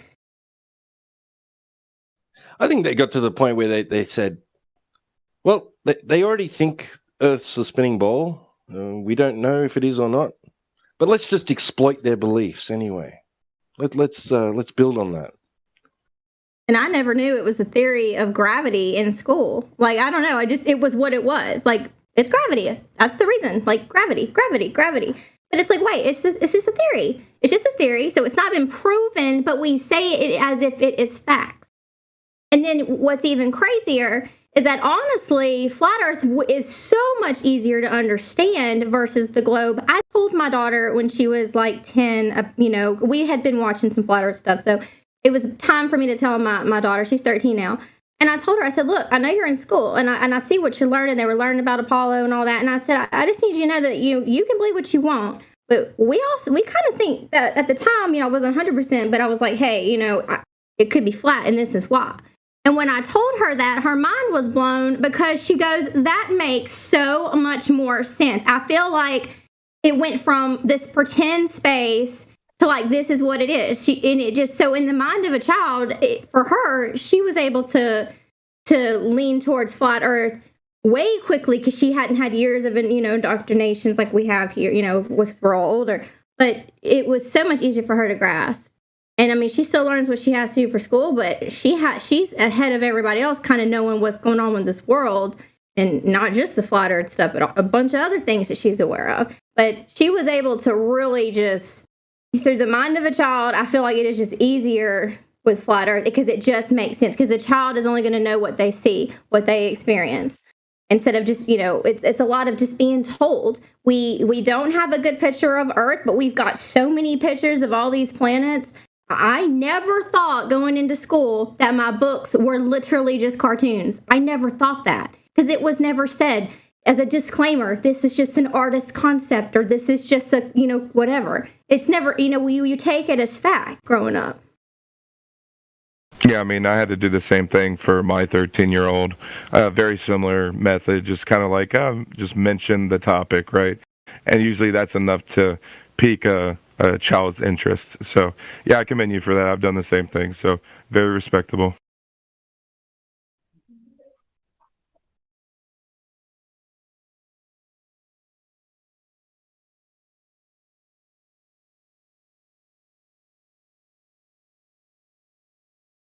And honestly, the Truman Show is a very good place to start if you're new to flat Earth, just to be able to understand the how it can be done.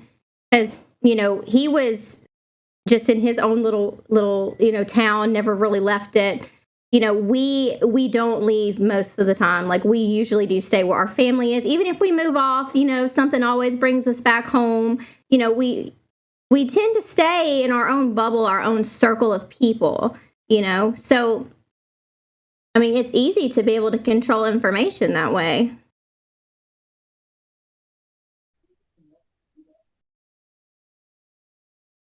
And here's the thing. It's so easy to shut a flat earther up. Give me the live feed. Give me a live feed up there. Okay, I'll believe whatever you say. Like, you show it uncut. It's too easy to shut it up. Like, it's just too easy. Why don't they do it? And all the debunking videos on YouTube, that's crap. Like, and this is before I even really believed in flat earth. I could see past that. Like they're not even getting to what we really believe, because that's the thing. People, they don't even know what flat earthers believe because they're not doing their research ahead of time before talking to us or whoever.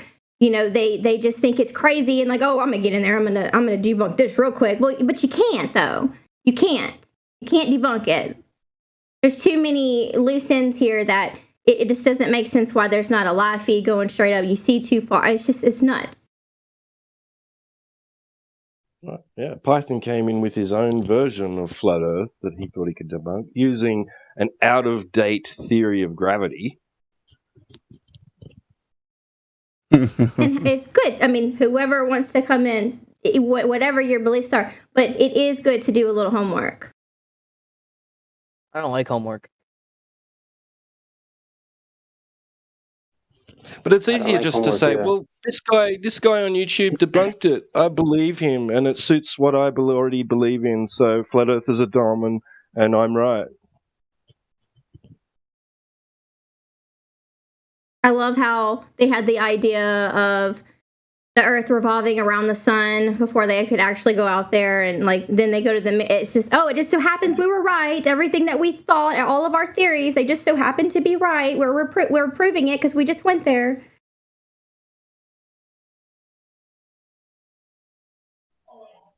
And I really like the guy, the Force the Lawn guy. I don't know where he's at on YouTube anymore, but yeah, that was Brian Mullen. Why do we not have some type of monument showing the dang curvature of the Earth? Like, why can't we do it? I mean, I don't have that kind of money, so I can't do it. But why if the government wasn't behind this, doing this, why in the world can't they force the line?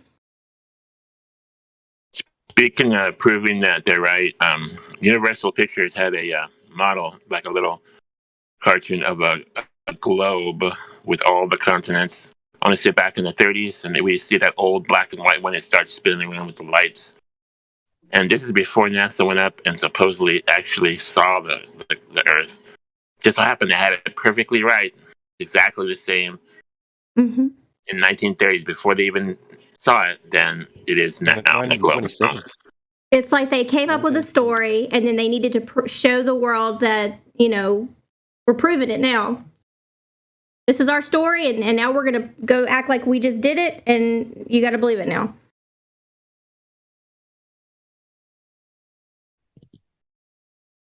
Well, that's the convenience of it, isn't it? Because we can't go and verify it. Mm-hmm. It does just simply require belief, faith-based belief. It's a religion. Oh, yeah, scientism. And I mean, we all still have questions, and we don't know everything. We know what it's not. We know what it's not. What are the stars? What is, there's so many questions that I want to... Yeah, Brian Mullen. I really do want to figure out what my beliefs are on all the little details of this, like what is in the middle, is there any, I don't know. The Northern Lights, what if that's caused by something in the, what if God put something in the middle? What's in the middle? And I'll never be able to go travel and see that. I'll never get to see this edge. Or if it keeps on going.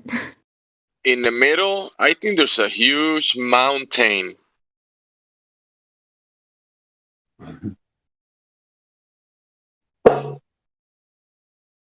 Who knows, Yeah, right? it could be. Una montaña gigantesca, right, Leonel? Gigante, ¿no? Grande. Una montaña. A mountain. Una. How do you say ¿Cómo dices montaña en inglés? Solamente una. Muchas. Yeah. Muchas. Yeah. Muchas. Una. Many. I'm saying that. I'm just saying at the center. We're speculating at the moment, but it's a high ground for sure. Well, you always got to take the high ground, don't you? Oh yeah.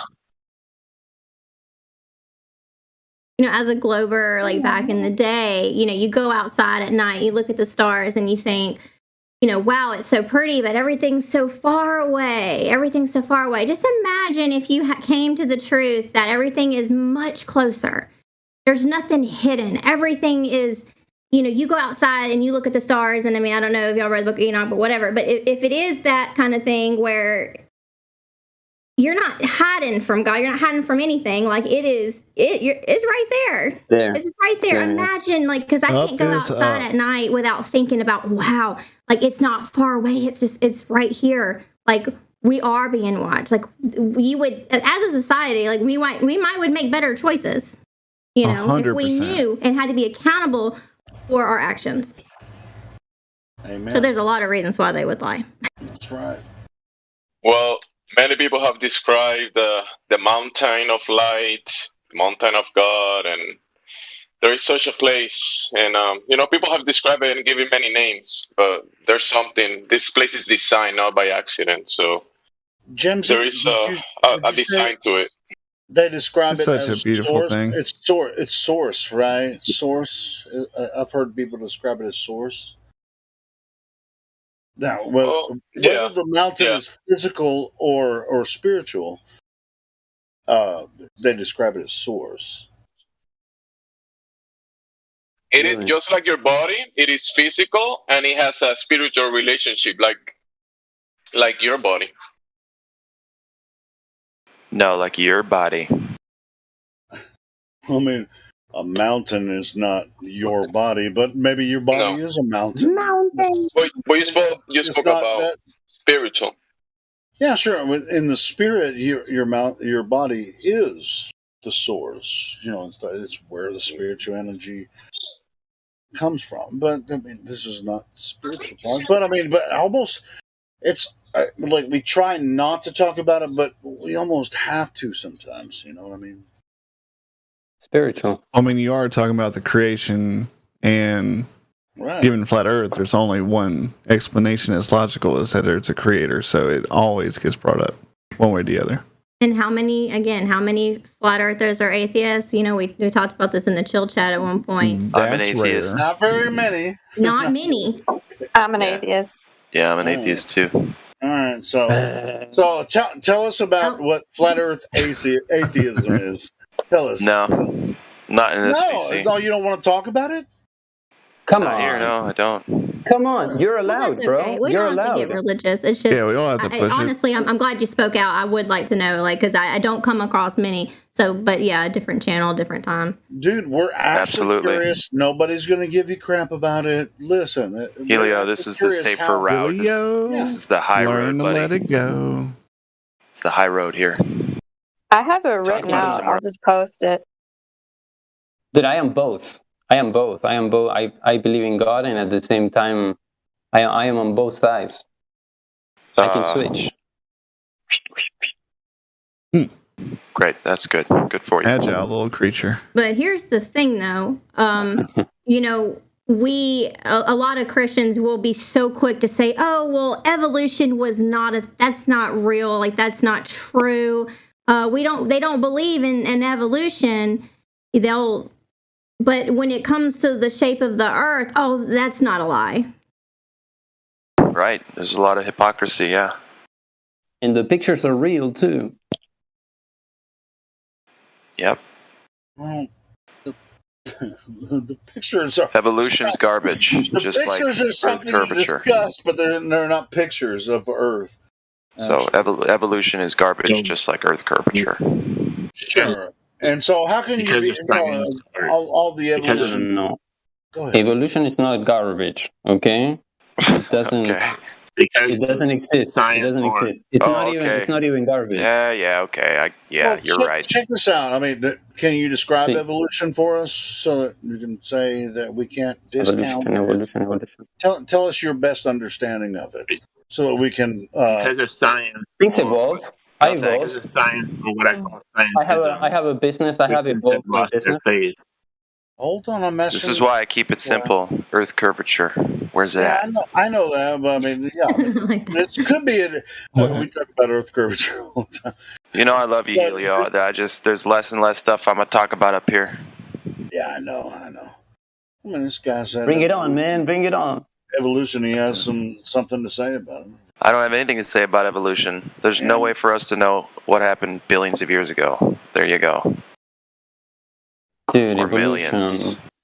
Well, you're talking about that type of evolution. There's no way to know how long Earth has existed. Right. It's a whole bunch of I don't know, man.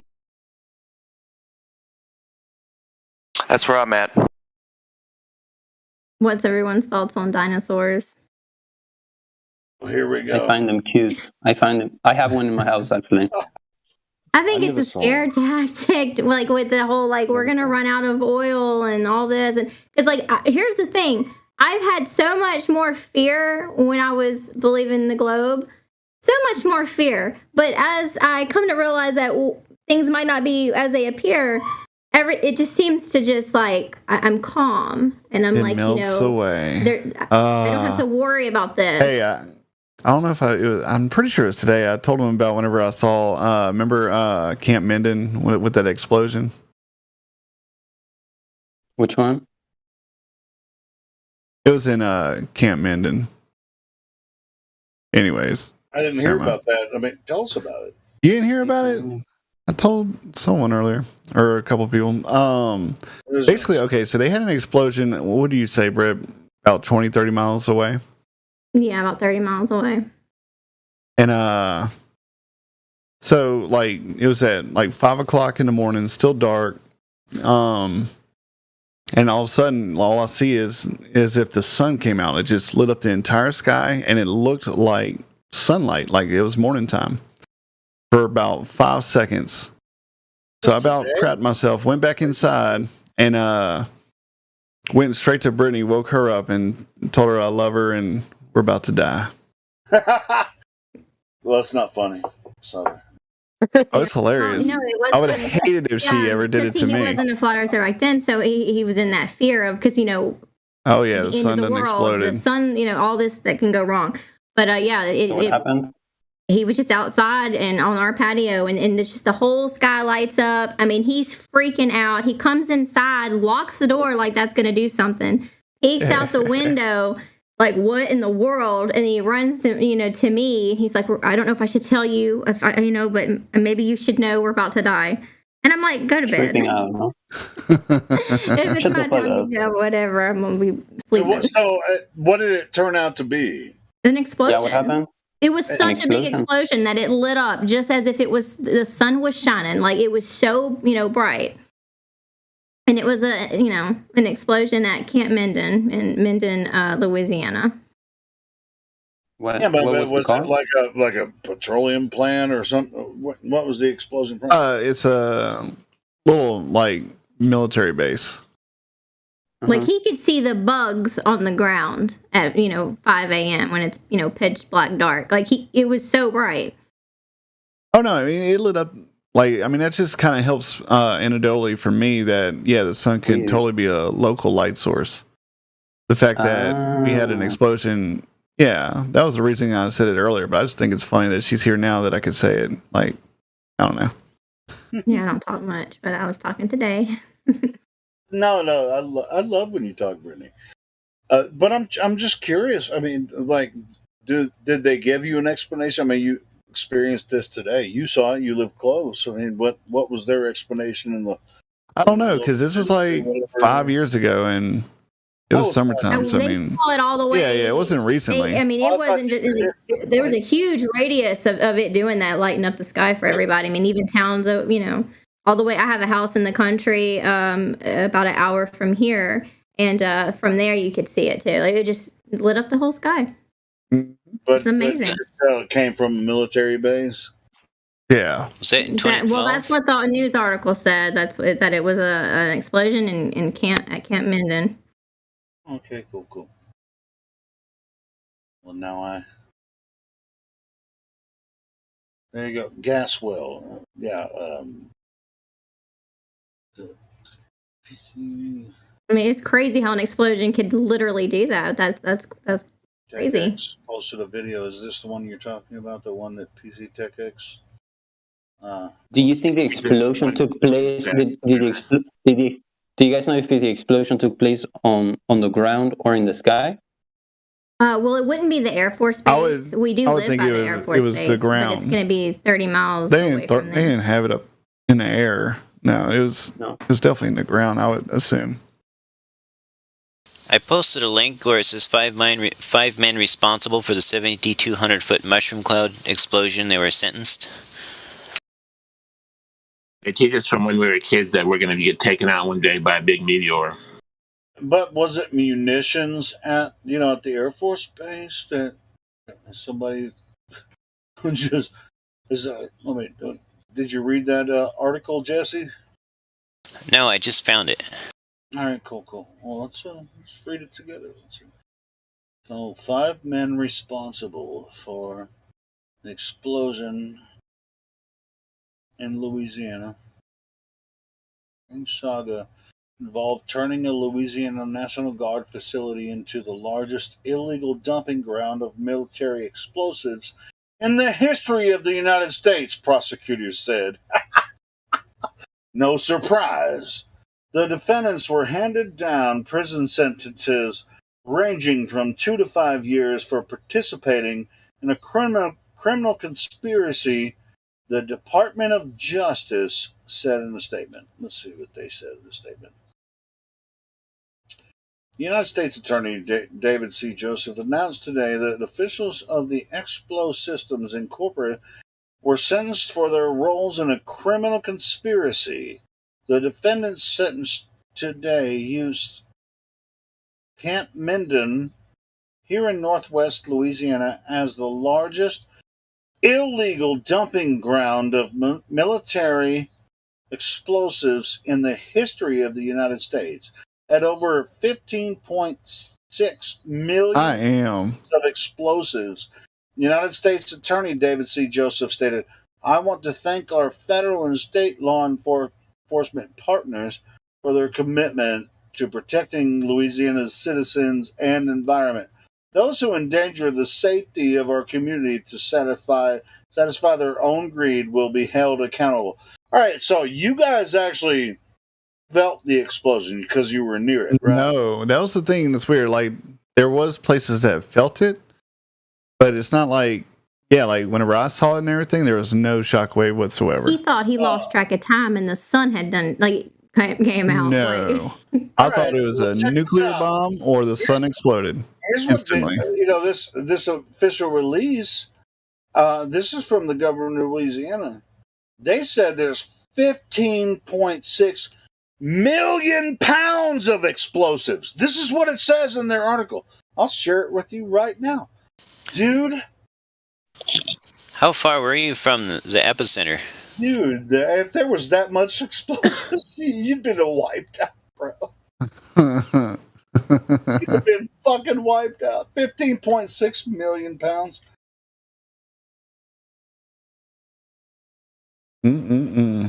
Now, this is from Louisiana website. 50.6 million pounds. I don't know. I mean,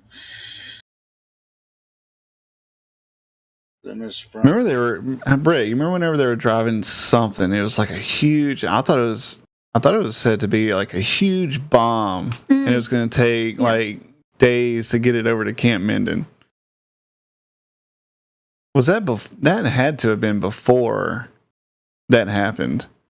This article really kind of reminds me of like a kiss ass to the mainstream media and shit. But anyway. Sounds like they set off a fake nuke. Yeah, and it's like Explo Systems Inc. was a private company whose partner business operations involved the demilitarization of military munitions and the subsequent resale of recovered explosive materials for mining operations. The U.S. Army awarded Explo an $8.6 million contract to demilitarize approximately 1.3 million propelling charges containing M6 propellant, a solid granular explosive material, to lawfully. That's why they didn't get busted, because it's lawful. Anyway, to lawfully store them and to handle the final disposition of the explosives. Explo represented that it intended to sell and reuse the M6 propellant to third parties. On the sale of the M6 propellant, the contract also required Explo to document the sale and certify to the Army and its compliance of the sale with federal laws.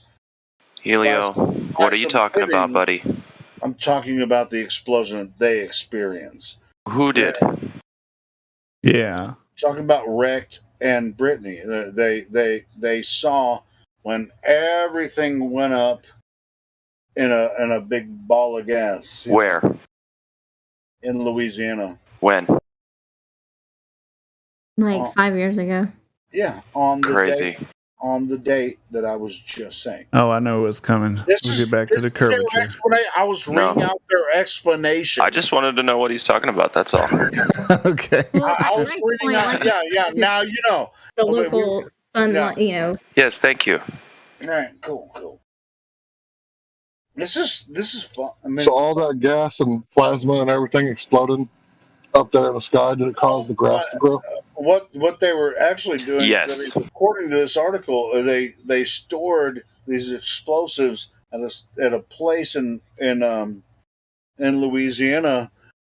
They quote unquote legally tried to say that they did it for a purpose, but somebody for some reason and somebody got, once it exploded, they figured out who was fucking with this shit, and they were all government employees, and they got busted, and they had prison sentences afterwards. So that's where. You mean they had some scapegoats? Yeah, they had scapegoats, but it was just like, hey, you're going to spend some time over here in the Walmart prison. Yeah, speaking of Walmart prison, whatever happened to the Jade? What is it, Jade Helm? That was in Texas. Jade Helm. Is anybody from Texas remember that? Yeah, I remember that. I remember that. What was the deal with? I remember was in some Austin. weird stuff going on with that, but I don't know, Larry, Hank. What do you remember? So basically, what they said was they were going to get military to blend in, right? And before this whole Jade Helm thing, there wasn't a whole lot of immigration coming into Texas, but after the Jade Helm, prices have doubled for rent. And I can't say that this guy might be military, but if they were blending in, we would never see it, right? So what they said they were going to do is going to try to blend into the population, which this is a really old Sun Tzu Art of War. You put the military and all the equipment and everything right in the spot where you need it, and then after everything's already in place, then you start the war. So I was kind of worried about it back in the day, and a lot of my friends made fun of me, nothing ever happened. Did you not read the Jade Helm? They said they were going to blend in. It's they said they were going to do it. I and other people reported on it, and that we were the crazy people for reporting on what they said they were going to do. I'll bet so many people didn't even look into it. They just heard conspiracy and something's gonna happen, that was the year that I spent $7,000 on a bunch of freeze-dried food that I still have. Was it because of Jade Helm? It was because of that and just some other, I started to really get into some conspiracies about some things that I still believe in. And so I just wanted to make sure that I had food for my family. And see, that's the thing. Back then, we didn't even have a lot of money. See, we're well off now. Rex got his contractor's license. But back in the day, I know what it's like to be poor. And so I remember getting my taxes back, my refund. And, I could have did so much with that money. I was like, nope, I'm getting some freeze-dried food. That's not a bad plan, no matter what. That was my priority. Yeah. And it still is. I still try to, not crazy, but we can survive. My brother, on the other hand, he does not believe in, he thinks I'm crazy just for that. Whenever COVID hit, or can I say that? No. Never mind. Yeah. Well, basically. He didn't say anything bad, but, It's really just if you slip, it's all right, but don't embellish it, right? Yeah. It's all good. Well, basically, I was stocked up I had, I had a little bit of a heads up, and then I was like, yeah, I'm gonna go to the store and I'm gonna get some groceries. Well, I can tell you that my stores around here were empty after I was like maybe the last day that the stores were stocked, and then the next day everything was gone. And I remember we stayed and we like to eat out, but that was when it was, oh, mama's gonna be cooking every night, so I was doing it. I was cooking. Thankful that I had food, because I just can't imagine, being in that moment of, because I needed something. I went to the store and it was completely bare, and I cried. I was in the aisle and I was just like tearing up, just like could not believe. I was so thankful that I was good, that I had food, but I just kept thinking, like, not everybody thinks like this. Not everyone's going to be prepared when stuff does hit the fan. No, most will go for the first thing they see on the shelf, even if it's like And then I got flavoring. It's the last thing on the shelf. Flavoring, they'll take it. There was no toilet paper. Well, it's so funny about the toilet paper. We still have toilet paper, don't we, folks? And we never even had a shortage, no matter how crazy people went on it. So, anyway, sorry. When shit does hit the fan and you do got stuff, you're going to want to ransack your house to make it look like everybody else's house. And, you're going to, you don't want to look like you're well fed, right? So you're still going to have to fast for 2 or 3 days to make it look like you're losing weight. I think you don't want to be barbecuing in the backyard is what I'm saying. Oh, you for want to sure. look My like aunt, and when act she like built her everybody house, else. she put little hidden nooks all throughout her house. Like every space was used for, even if it was just to hold a gun, like stuff like that. And so I'm a little nervous about, I don't want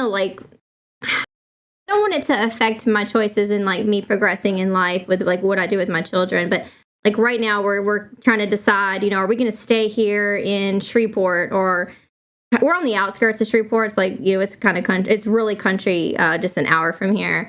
And I have a house there. So like I have a place to go if something went bad here, but we're talking about moving to Baton Rouge again, because that's where we're from. And I just get a little bit of anxiety just because I know how super big it is and all the people. And it's like, I don't know if I have a good bug out plan if I do move. But again, I want to experience life with my children. And there's a lot of experiences there in Baton Rouge. So we're most likely doing it, because when I get something in my head, then we're doing it. It's the way to go. And then we're going to get that P900 camera here soon. No, P1000. Whatever, P1000, I don't know. That's his thing. He's going to try to do that New Orleans bridge and do some videos and some testing there, and we'll be able to share it with y'all. Don't shoot the bridge. Shoot on the other side. Don't you got like a dome? Don't you got like a dome on the other side of the lake? Isn't there like a football stadium or something? Yeah. That's what I would shoot, because you can tell the height of the building. Oh, I mean, we'll be around the area, so I mean, this is all the time. Go to the state capitol. Yeah. Yeah, I've been wanting to go over there and shoot that lake for a while, but I hear the heat is really bad, so it causes all kinds of wonky stuff. But yeah, I went to Corpus Christi and did that. Yeah, it might be a wintertime deal.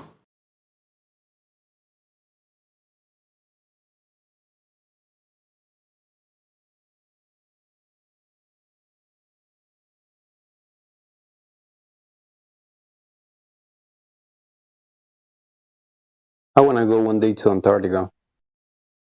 To the expedition. To the expedition, Well, To the expedition. I told you they had frozen tornadoes there. Frozen tornadoes? I haven't thought about that. Hey, somebody funds me. I'll go up in that balloon that they're sending up to so-called space. Well, they're not even going to be that high up, but 100,000 feet. 100,000 feet, yeah. Oh, going up in a balloon, right? What are those called? The balloons. They're doing it in 2024. I don't know what the project was called, but they're making reservations. I'm talking about the regular ones. What are they called? The big balloons? I'm talking about the hot air balloons. The ones that you go in like in a basket? Oh, hot air balloons. Hot air balloons. Yeah. Never been on one of those. Me neither. Would you do it? I don't know. They're hard to steer. Oh, they're hard to steer? No, they're not. They got a computer system when they go up there, and it tells them at what altitude, what jet stream they're in, and because they know which jet stream is what altitude, that's how they get around with this. You know they're not going to let any flat earther get on one of those, like the thing I'm talking about, 2024. Like, there's going to be a heavy vetting process, I bet. But if we could sneak one of us in there, just to be able to I don't know. I would love to get someone's take on it. I'll send you the money. We're still in the curvature. But I love how they change when you can see the curvature, though. Like, you're supposed to be able to see the curvature. Oh, when you're at the beach and you can see the curvature there. Oh, well, now we've changed it. So now it's, we got the Red Bull guy, and you look out the window and it's flat there. And what was he at? He was at, was he 120,000 feet, something like that. 129,000 feet, I think. Yeah. And yet the camera on the inside shows a flat horizon because it didn't have a fisheye or wide angle lens on it. So that's what it is. It's excuses to cover up, it's always changing. Like, always. Oh, yeah. Got to keep the lie going. Yeah. We caught on to something. It's so easy to catch on to that, Did it get that high? 100 and how many? 129,000 feet. Wow, that's I didn't know that it was that high. It got so high that he got above the daylight. Is that right? Yeah, isn't that crazy? Above the blue sky, right?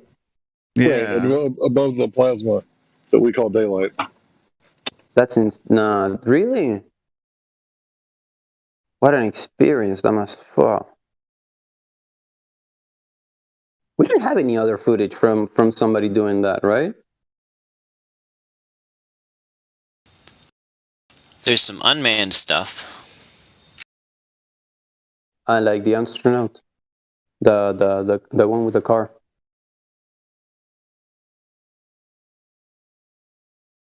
Yeah, the one with the car is silly though, because Elon said himself that it was just basically a car that's ready to drive on the street. There's no modifications whatsoever. Like, what a waste to the of tires. Well, they didn't spend a lot. Oh, what? Well, just It's like straight up. when they from talk the about city. us polluting the earth, but like have y'all seen the pictures of like how many satellites are supposedly up there? Like, I didn't vote for that. Like, just clutter. If that, if it was a globe, like, why is all that stuff up there? I mean, obviously we know it's not, but Yeah. all that space trash.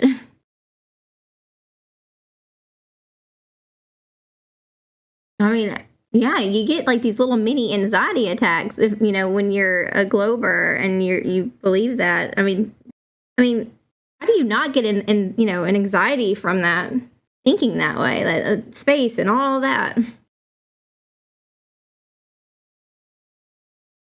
That one day the sun's gonna blow us all up, Life won't be I used to be scared of that shit too. Like when I would learn about the sun and about how inside the core, And we ate the it particles are just bouncing off of each other for like millions of years, and then eventually they make it out to like the outer part of the sun, and then they like cool off, and then they go back in. It's like the sun is like so many times the size of the Earth, and it's like, holy shit, if that thing ever went wrong, melted down, it would be like game over, man. And hey, and I challenge everyone in here to go watch a movie tonight and just count how many times that you see either a globe reference, something about the Earth, or even making fun of flat Earth. Like I had watched Yellowstone a while back, and he was like, "Is the Earth flat?" Or I don't even know what he said. Something. It's like everything you watch, it's there. I'll watch Men in Black. Well, yeah, you'll get a lot of that there, but. Yeah. Well, yeah, even whenever he was talking to him and he said, so many years ago we believed that everyone knew the Earth was flat. Or even in children's, movies. What's that one popular one? Just came out with the magic. Don't talk about Bruno. What was it?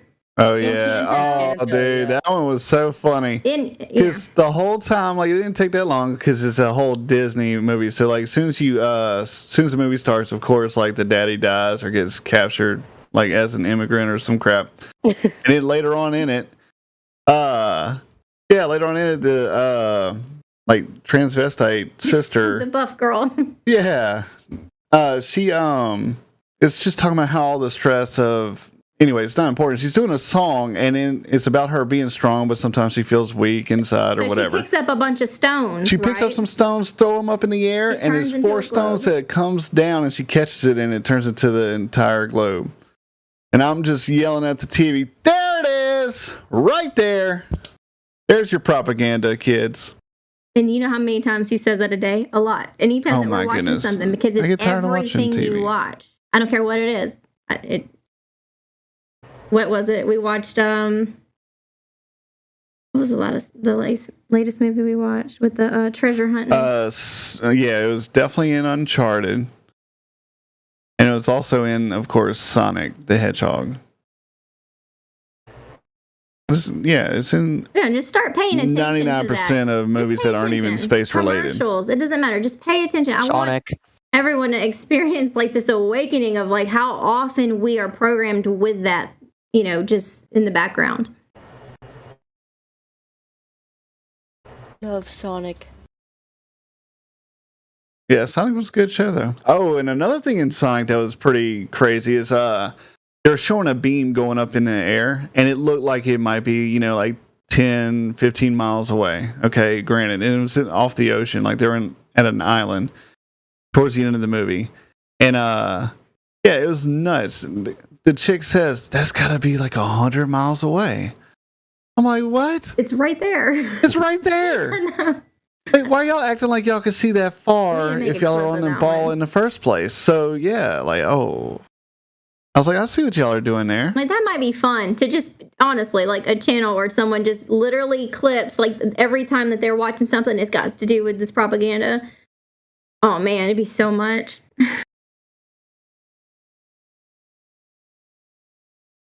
If that GIF right there of the GoPro is from like a high school that did it, I commented on that YouTube video. Oh my goodness. Comment. Well, I mean, like, you were seeing a curve of the Earth like 5 foot off the ground. And then a concave. Right. That's 5 when it feet starts and I'm doing tall. Well, I mean, that particular part of the footage is. The curve always changes at whatever height they want. Oh, today we're going to show it with the curve, and it just changes. Well, that's what's interesting about Dwayne Callum's low distortion lens video, because the curve is constant and it's the same direction whether the horizon line appears above or below the center of the picture. What's up, Jesse? Hey, how's it going? Not bad. Not bad at all.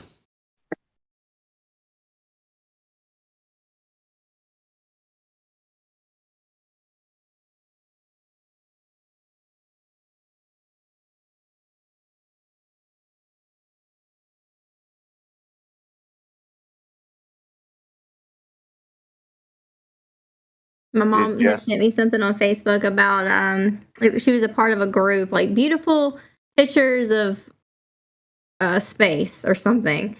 And I texted her and I put, I know you didn't just send me this. You about to get flat smacked. I haven't heard from her in 2 weeks. Well done. I'm unloved. Has Jesse brought us a video yet instead of 4 still photos? Jesse, are you gonna bring us a 1 or 2 minute video that we can look at instead of your 4 still photos? I don't remember which video it was you wanted, but I did upload a video to Vimeo. Vimeo, but not on here? Oh, I didn't know I could upload videos to Discord. Yeah, you can upload videos to Discord. Yeah, I'd really like to see some instead of, I appreciate you coming on and defending your position, but 4 still photos don't really help much when your camera you probably use could take video. All right. How did so? Just post a link. Now I'm gonna have to watch some videos. So a link to Vimeo is okay. Yeah, send it to the guy. I didn't want to talk to you the other night because four still photos proves absolutely nothing, whereas a video might spark a little conversation. Otherwise, it was just whoever talked to you for, I think it was Get Be Get had the patience of Job, which sadly I don't have. There's a video. I think it's a few minutes. Thank you. Hang around here long enough, you'll get some patience. Whatever you do, don't pray to God and ask for it. See what? Hey, I like that. I like that photo of Planet New Mexico. That was really Lionel, Sun and Moon. That's an excellent photo of Planet New Mexico. Thank you. That's cool. Which one? Which one? Oh, the one where Felix is ready to jump out on Planet New Mexico. That was good. Yeah, I posted two. One of them looks really fake, and the other one looks okay. Oh, I tell you what, these photos are awesome. Looks pretty flat up there, and his GoPro looked pretty round, but they look pretty flat. Thinking about eating fried pickles. Goodness.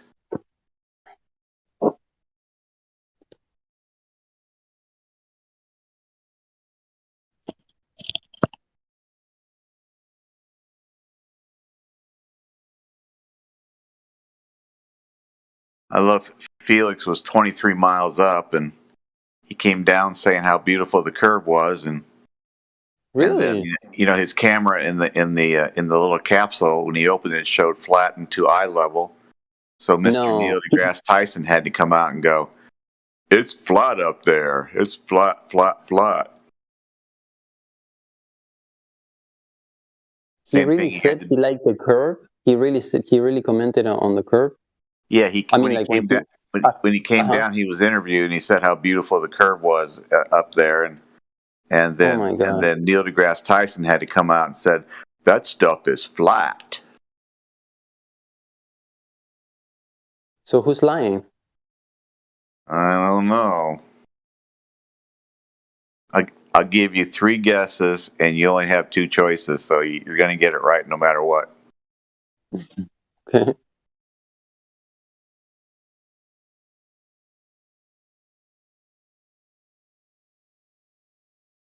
All right, I got it.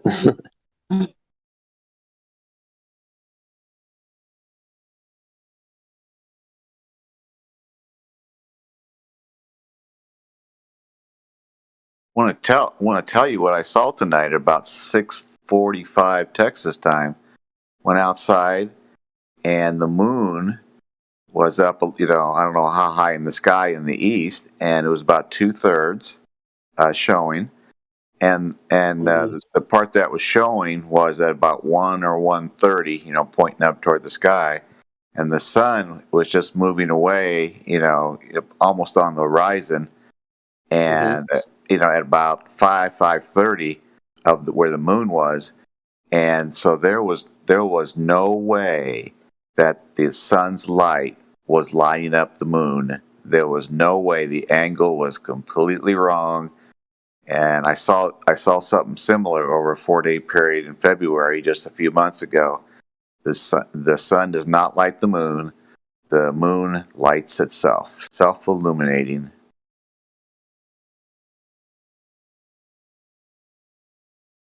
Bessie Gordon, what are you trying to show with this video you put in the live stream voice text? The other day I had posted stills from it that showed a ship being above eye level, and they're like, well, do you have a video? And I'm like, yeah, but it's not very good. And they're like, okay, we still need to see it.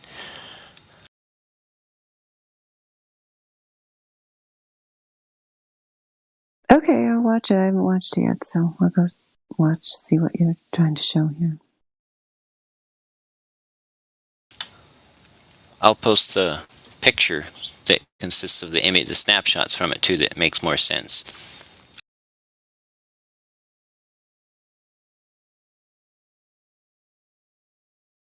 I'm watching it.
It's showing the video how refraction in real on a video.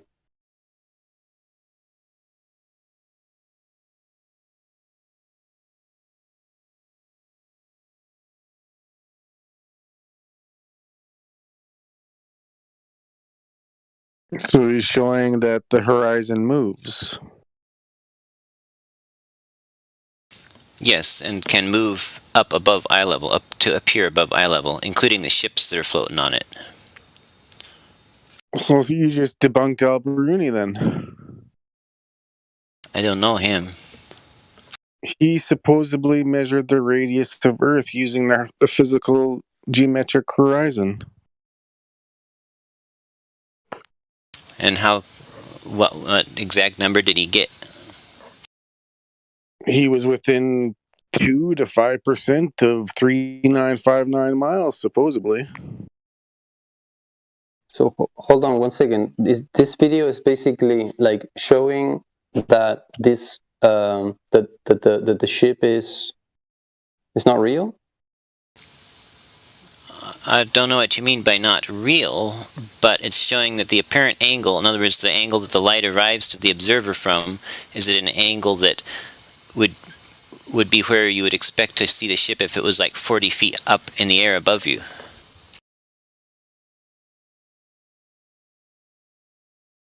Do you know they have a statue of Al-Biruni outside the United Nations in Vienna? No, I didn't. I'd never been there. And the crater on the moon? Yeah, so he's a big deal in the globe model, and you just destroyed him with your video. Well, he probably didn't measure from 2 or 3 feet above the water. He probably got up on a mountain where most of his line of sight wasn't actually near the water. 99% of it probably was significantly above the water, so it wasn't in that density gradient distortion zone that's apparent when you get...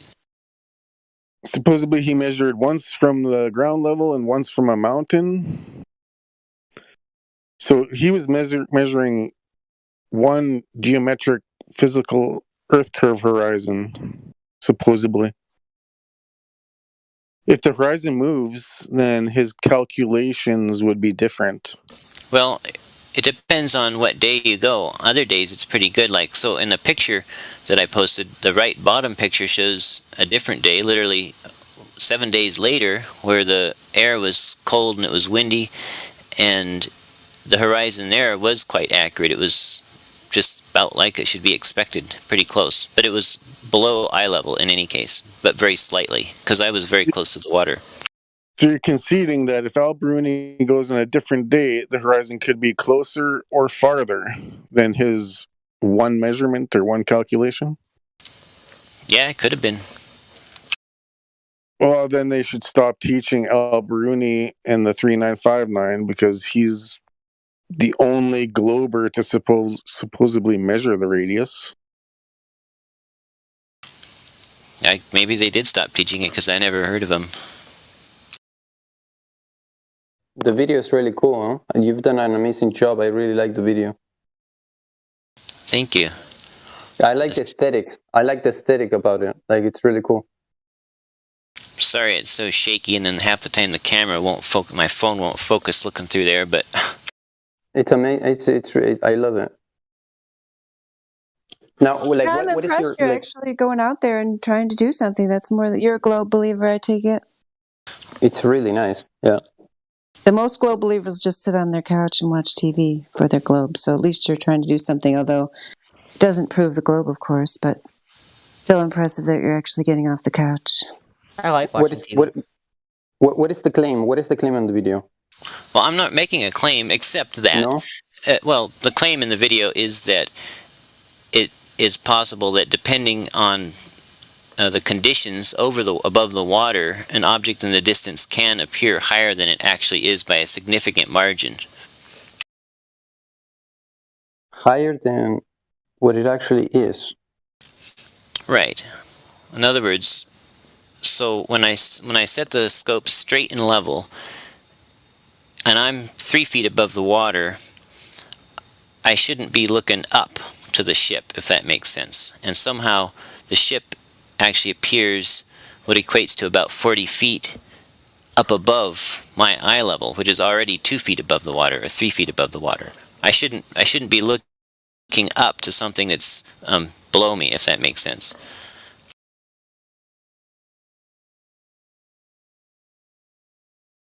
So you're aware of Atmo magnification and shrinkage? Well, I'm certainly aware that things can look taller or shorter than they should. And in fact, sometimes when looking out at a ship along the water, the bottom will be raised up more than the top, and it'll make it look like it's like squished really thin. Yeah, so you're helping provide flat Earth evidence then. Cool. Oh. Because the globe requires a physical geometric horizon, and his video is saying that it changes due to Atmo, and the conditions will change it, make it bigger, smaller, closer, farther. So the globe requires one physical horizon, and Parker's video shows multiple, and it changes. Who's Parker? Isn't it Jesse Parker? Jesse Gordon? Whatever. No, Gordon. I don't know who Parker is. There's so many. Like, whatever. Robbie Parker, Robbie Gordon, Jesse Parker, whatever.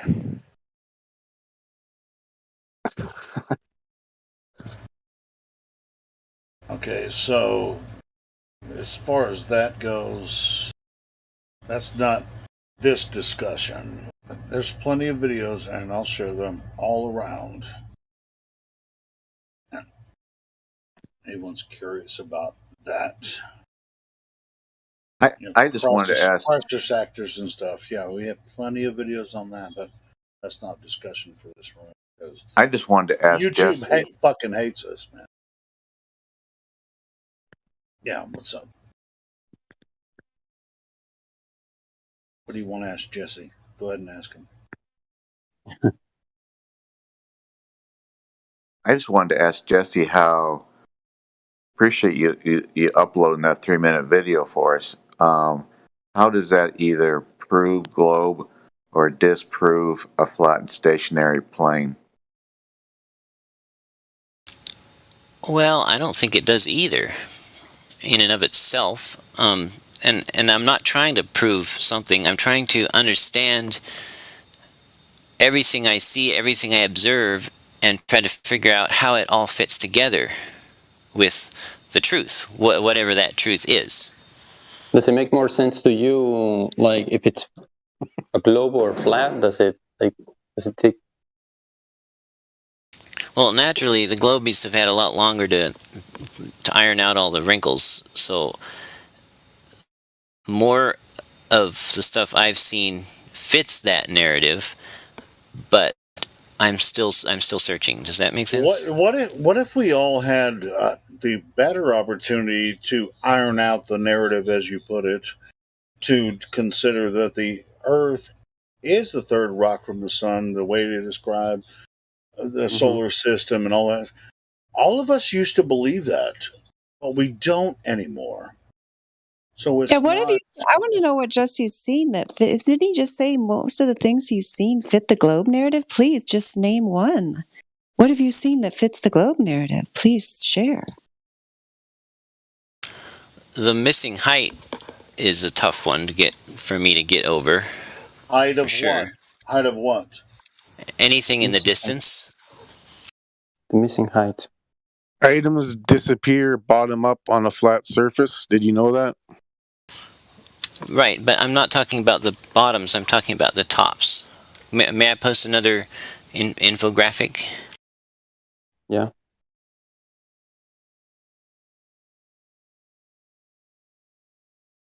Go for it. I had to find my poster key.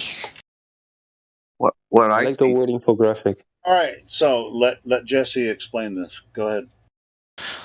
Okay, so you see the little blue guy, that's me standing there. The red U-shaped thing is a piece of 16-foot rubber tube full of red water, food coloring and water. And I'm standing on a hill, and then there's about 20 miles of water, and on the other side of the water is another hill with a 187-foot tall building on it. And when I line my... Go ahead. No, I was going to ask you,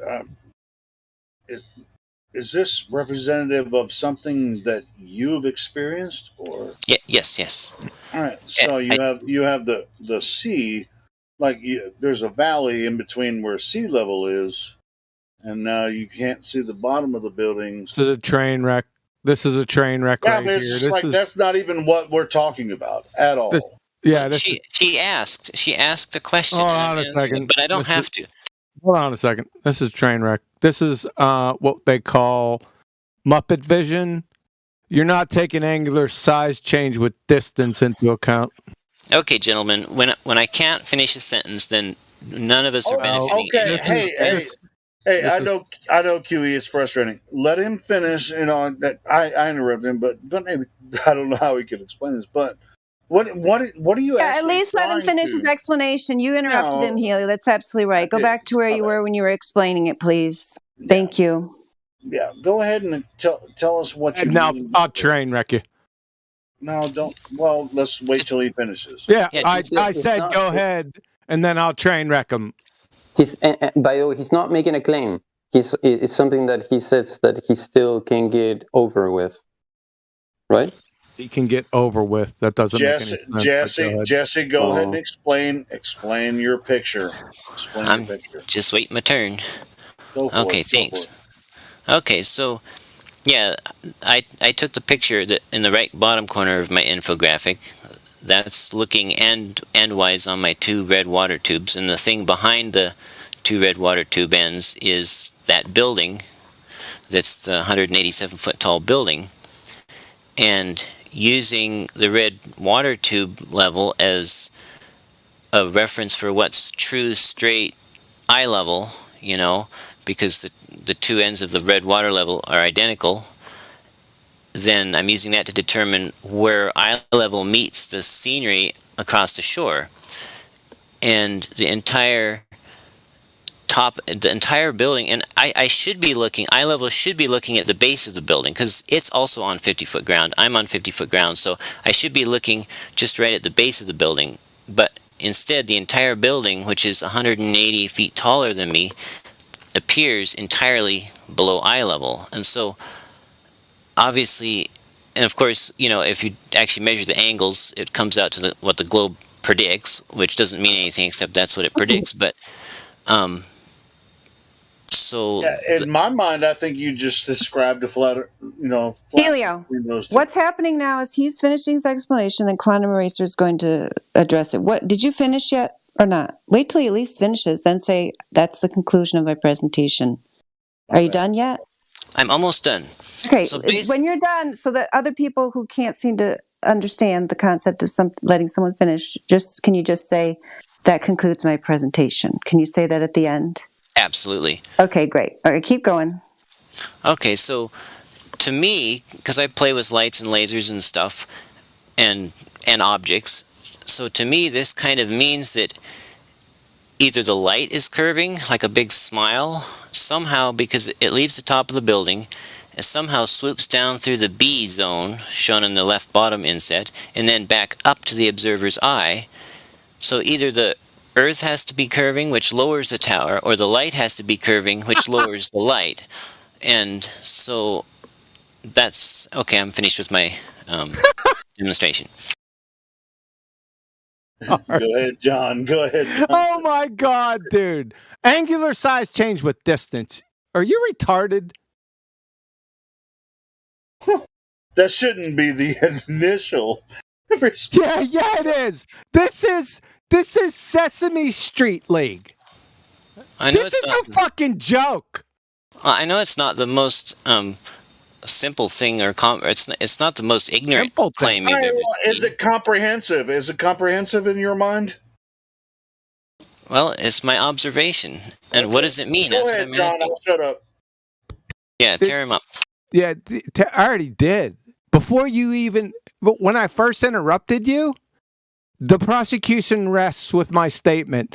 Angular size change with distance. In the top photo, you got us looking. No one ever sees this view, by the way. This is what we call, since 2015, Muppet vision. You're looking at side views. No one ever sees this except the third person. Not you. Look at blue you. Do you see yourself looking at yourself in the building ever in this position? Angular size change with distance. You see, when big things that are real close to you, like a big building, gets further away, it fucking shrinks. Next block of instruction, how to point at a horse. My God. So what path does the light follow, though? I mean, you could get in a canoe with a long vertical measuring pole and measure the height of the light along every point, right? Jesse, how does what you posted have anything to do with what we observe in reality? He's making an interesting point, I think. All right, well, tell us how interesting it is. Like, he's talking about the light, right? Like, you're saying that the light travels horizontally in a straight line. Well, so you should be able to see the entrance of the building. You mean? Actually, I think he's talking about how light doesn't travel in a straight line. Imagine a guy on the tippy top of the building with a laser. Just imagine. You just can't get past the angular size change with distance. Did you? I don't know. Did you? He didn't like rebut that. Do you have some type of rebuttal with angular size change with distance? By the way, could we go over the math for the math? What the angular? I mean, well, you don't have an angular size unless you calculate it with math or measure. No, you don't calculate an angular size. You fucking idiot. Well, you can measure angular size is not a calculate. Shut the fuck up. You don't calculate angular size. An angular size is a measurement.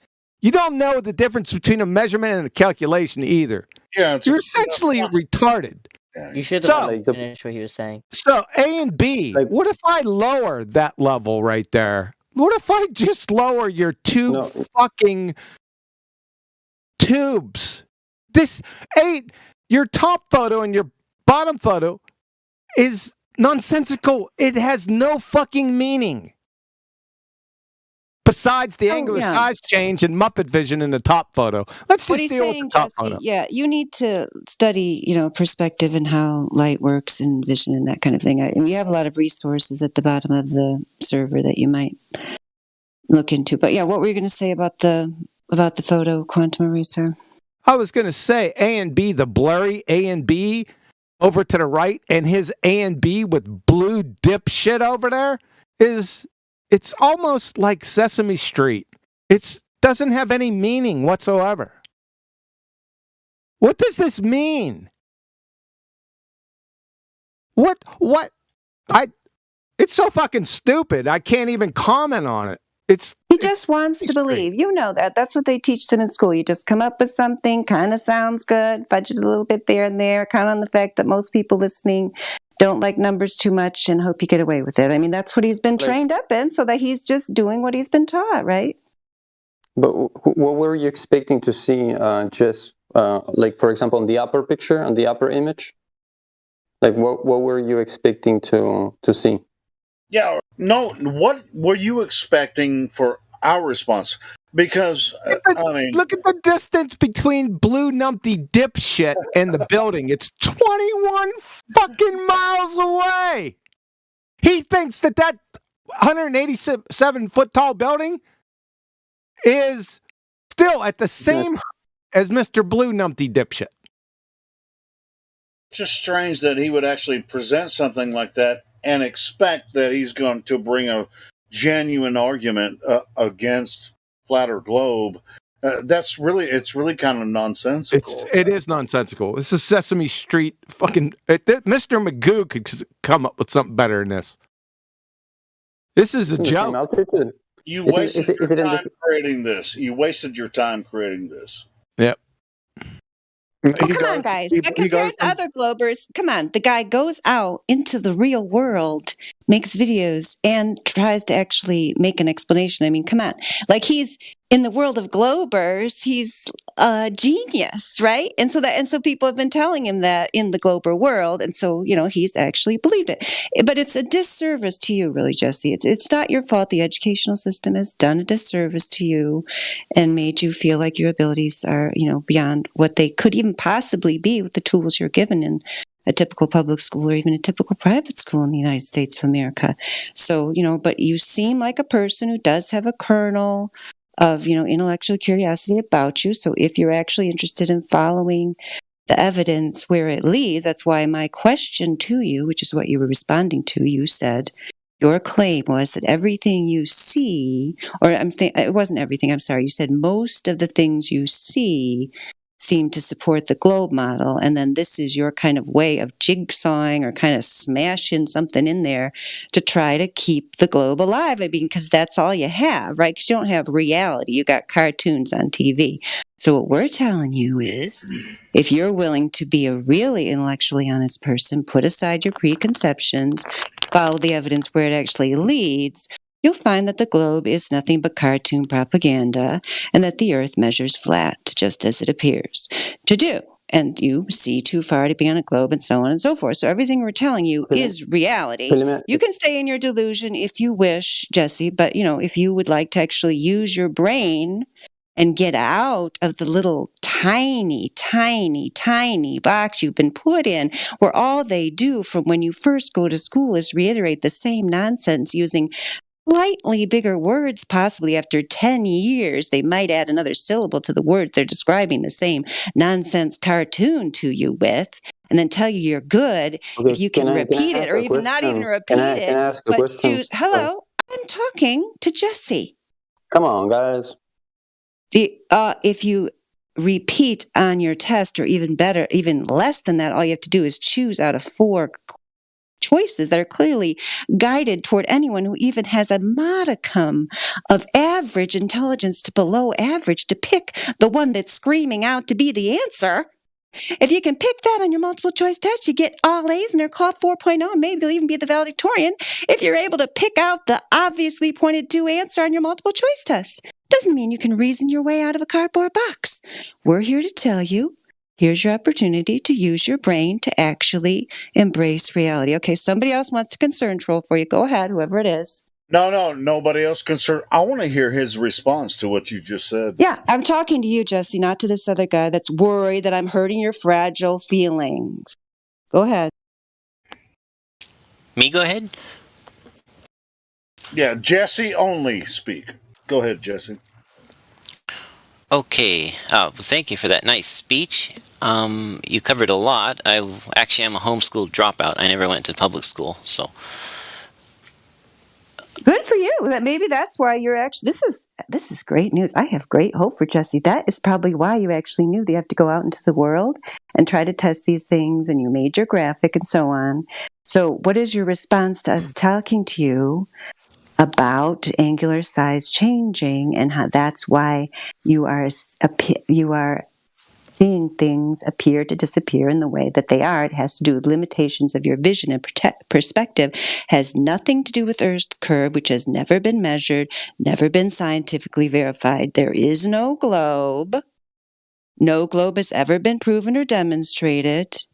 So what you're seeing is only based on the limitations of vision caused by the construction of your eyeball. What's your reaction to that? Well, I guess I have more questions because I'm just trying to understand if I built a scale model, in other words, everything was exactly scaled down to say 1,000th or something, everything, the distance, the height, everything, would I get the same effect?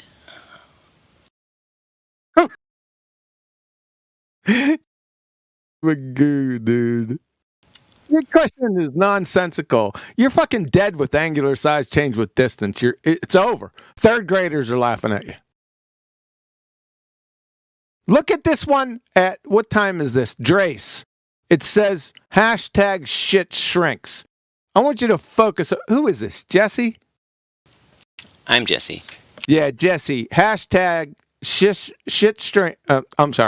shrinks at 13 minutes after the hour. Do you see the two dinos and the man and the mountain way to fuck back there?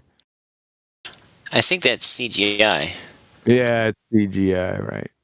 But the thing is, muncher, aren't you?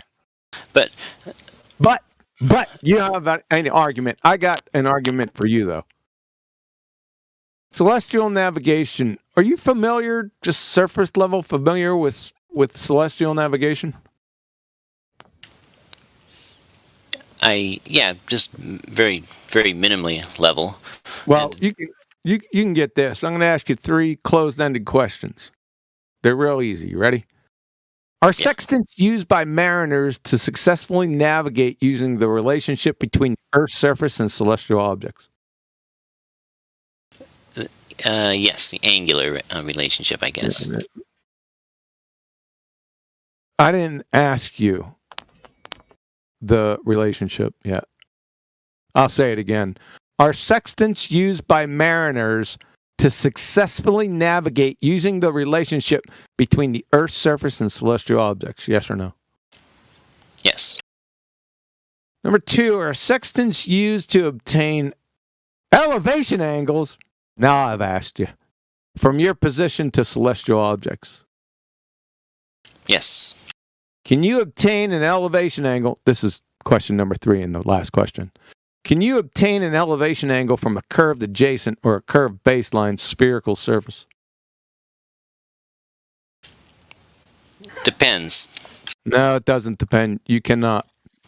I can, and if I know my height, then I can. No, you can't, because it's impossible. Define an elevation angle with citation in live stream right now to prove your case. Repeat the question, please. I said define elevation angle with citation in live stream to support the horse shit that just came out of your mouth. I don't know celestial navigation that well. So I didn't ask you about celestial navigation. I asked you about what an elevation angle is. So I'll post it at 19 minutes after the hour from radartutorial.eu. It says that elevation angle is the angle between the horizontal plane and the line of sight, measured in the vertical plane. From the second one, that kills you right there. We'll just pile on. IGCSE 2021 edition, angles of elevation. An angle of elevation is the angle of the lower object to the higher one, while an angle of depression is the angle from the higher object to the lower one. Both angles are measured with respect to a horizontal plane. Hey, John, if I might interject just a second. I don't. Why would you? Really, because I'm going to do this. Because I don't think when you said curved adjacent, he actually understood what you said. Oh. He doesn't know what a triangle is? No, he doesn't understand what a curved adjacent is because there's no such thing. Well, I said curved adjacent and... what exactly did I say? I'm sorry. I'm sorry for interrupting you. But not, I think he said not really. reverse I curve. just don't think he really got what you were saying. I said, can you get an elevation angle from a curved adjacent, curved baseline that is a spherical surface? He said, I don't know. I don't know. He said, I don't know. And then you explained how you could do it from flat, which, we already know that. He said, I don't know. He said, maybe I can. So let's do this. Let's go to AutoCAD. Are you familiar? You understand what AutoCAD is? It's an engineering program. Me? Yeah. Yeah. Yeah. Okay. So at 21 minutes after the hour, there's about a 1 minute clip I just posted of somebody trying to obtain an elevation angle off a curved surface. Can you tell me what happens? Which post? Yeah. It's at 10:21. Yeah, and the live stream voice text. Right? The Rob Durham one? Yep. Okay, to briefly touch what on was the timestamp again? Tell me what happens. He attempts to obtain an elevation angle off a curved surface.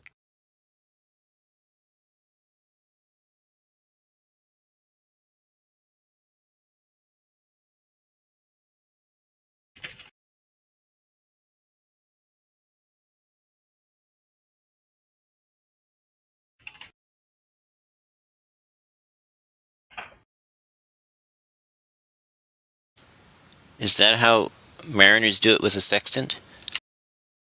Yeah, mariners measure elevation angles from a flat baseline. It's the only way you can measure an elevation angle is from a flat baseline. Do mariners use their height above the water as in part of their calculations? Yes, after they get the elevation angle, yes. From a level baseline, yes. Yeah, they have to account for their height above. Yeah, that has nothing to do with my point. And as Rob Durham just shows, since you whistled past the graveyard by that, everyone can watch it. It's less than a minute. I got it time-stamped. He attempts to get an elevation angle from the hypotenuse and that curved adjacent or curved baseline, and AutoCAD comes back and says, you're a fucking moron.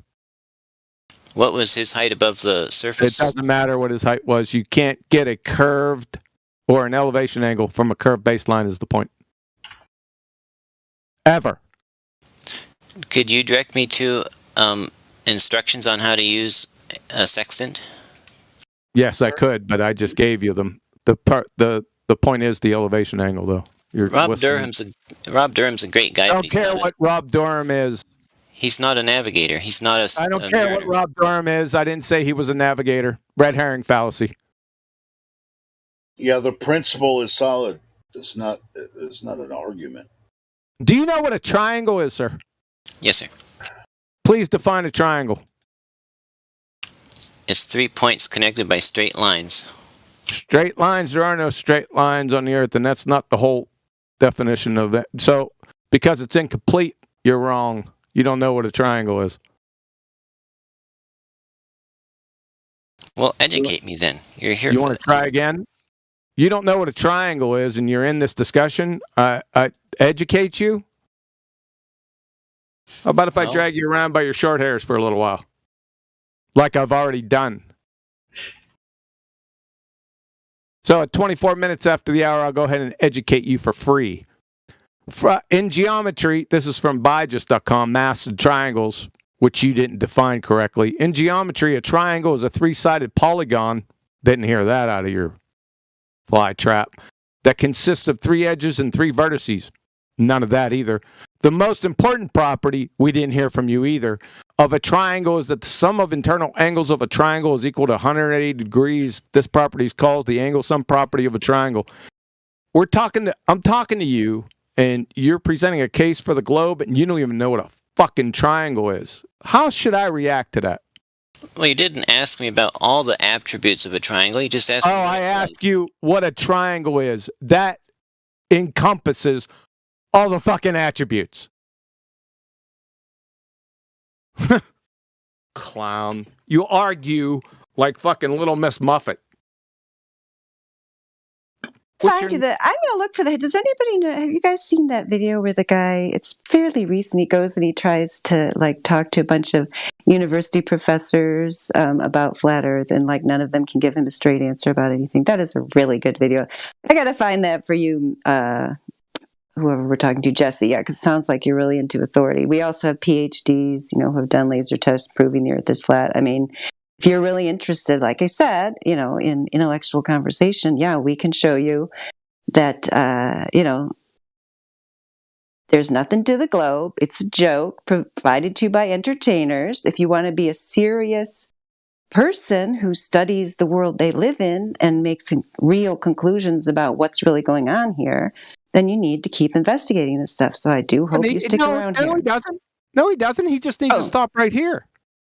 If he can't show or demonstrate how you obtain an elevation angle off the curved surface, then it's welcome to flat Earth. It's fucking game over right here. He doesn't have to keep going anywhere.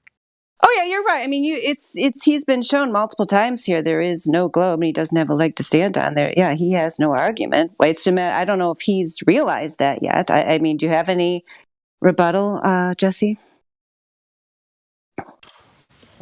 Well, I mean, I'm just trying for things to make sense with what I see, and I'm not sure why. Yeah, it makes sense with what you see when you realize you view the Earth as level and stationary. You've never observed curvature. You've never experienced rotation or motion of any kind. That's right. So it makes sense when you realize the globe is a mental construction, a psychological idea that has been pushed upon you since birth that has no basis in reality whatsoever. So yeah, as long as you start realizing that what you see too far. We have laser tests that have hit the target at 25 miles and so on, many different distances. 25 miles is one of them when the target should have been obscure behind over 300 feet of your ledge curvature, which is never there on any of the long distance observations, none of the laser tests. So even if your stuff with your observations there where you're, claiming something about the horizon or something about, things look different, like we talked about, there's atmospheric conditions, there's limitations due to your vision and perspective and so on. None of that proves any globe. And nonetheless, and any of these vision things, which you shouldn't be seeing the thing at all, does not explain the laser test where you have a laser demonstrably hitting the target. So you have no explanations for any of this. You just have excuses, obfuscation, fallacious reasoning, and so on. So you have nothing. So what's your next thing that you see that you think the globe model explains? Because we just destroyed the first one you presented. You said most of the things you see are explained by the globe model. So what's your second one? No, we're not moving on. No, not going to let him go on. He doesn't get to have Glober greatest hits tonight. No, Glober's greatest hits. He's going to have to show me, number one, an elevation angle that is produced by a curved surface right now. We all know he can't do that. I wanted to address that he said that the image hashtag shit shrinks is CGI, and I wanted him to look at his hand and then move it away from his face and notice how it appears to get smaller. Because denying this is not helping your case, brother. Well, what kind of experiment could I do with real objects, since the Earth is real objects, that would... Experiment. You don't know what an experiment is. Let's go to the next subject, because you're done. Welcome to Flat Earth. So let's tear apart your science acumen. What are the three constituent parts of a scientific... What are the three constituent parts of a scientific experiment? Well, ladies and gentlemen, obviously, when my sentences are just chopped right in half, we're not... Yeah, well, we'll end it right here. We don't want to hear your fucking bullshit.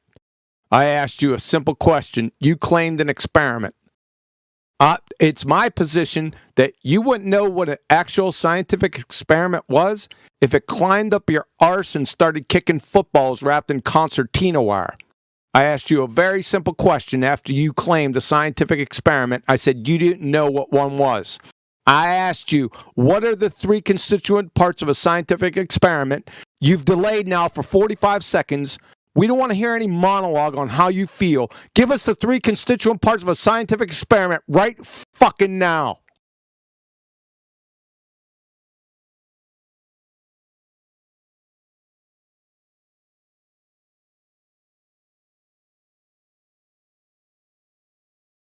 We're waiting.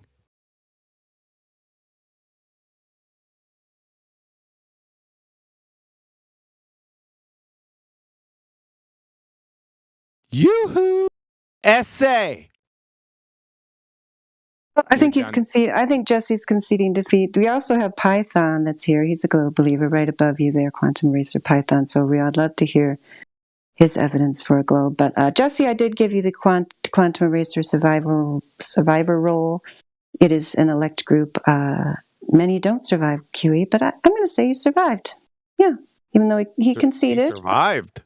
Oh, well, he's still here, isn't he? That's not survival. He didn't run away. Wait till my wolf pups get done with him. Huey, I don't know what instead of survivor, I don't know what it is. Yeah, if they just waited out. Jesse's not done. Someone muted him. So if he could get, he was on. No, please. Who's this talking? He was unmuted. Python?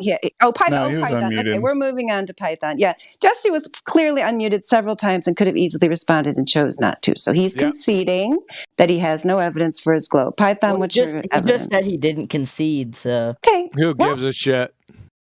His silence was concession. So Anna go Nicole ahead, said Python. she married for love and Pol Pot was her florist. Who gives a shit? Go on, Dandelion.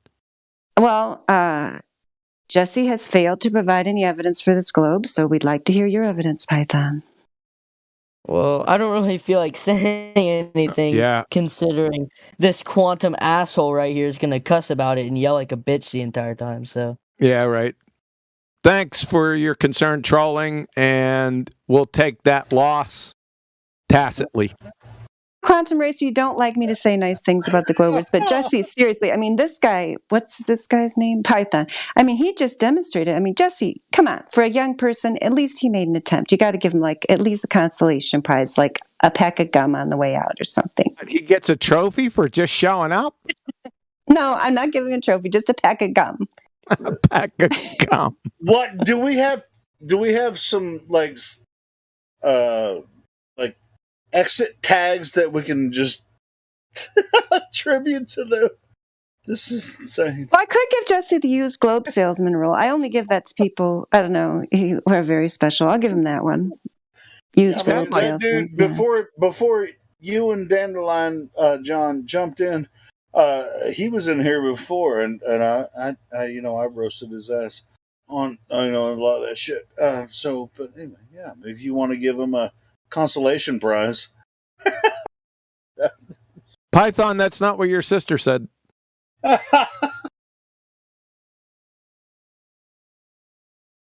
Yeah.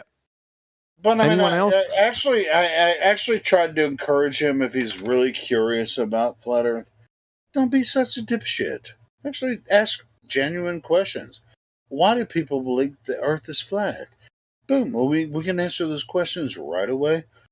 I mean, if you think you're going to try to disprove anything about Earth this way or that way, you're going to have some knowledge about the Earth one way or the other.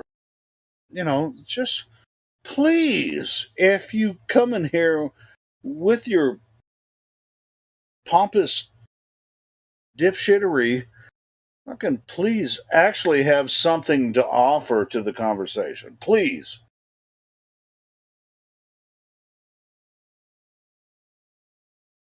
He has some globe proof.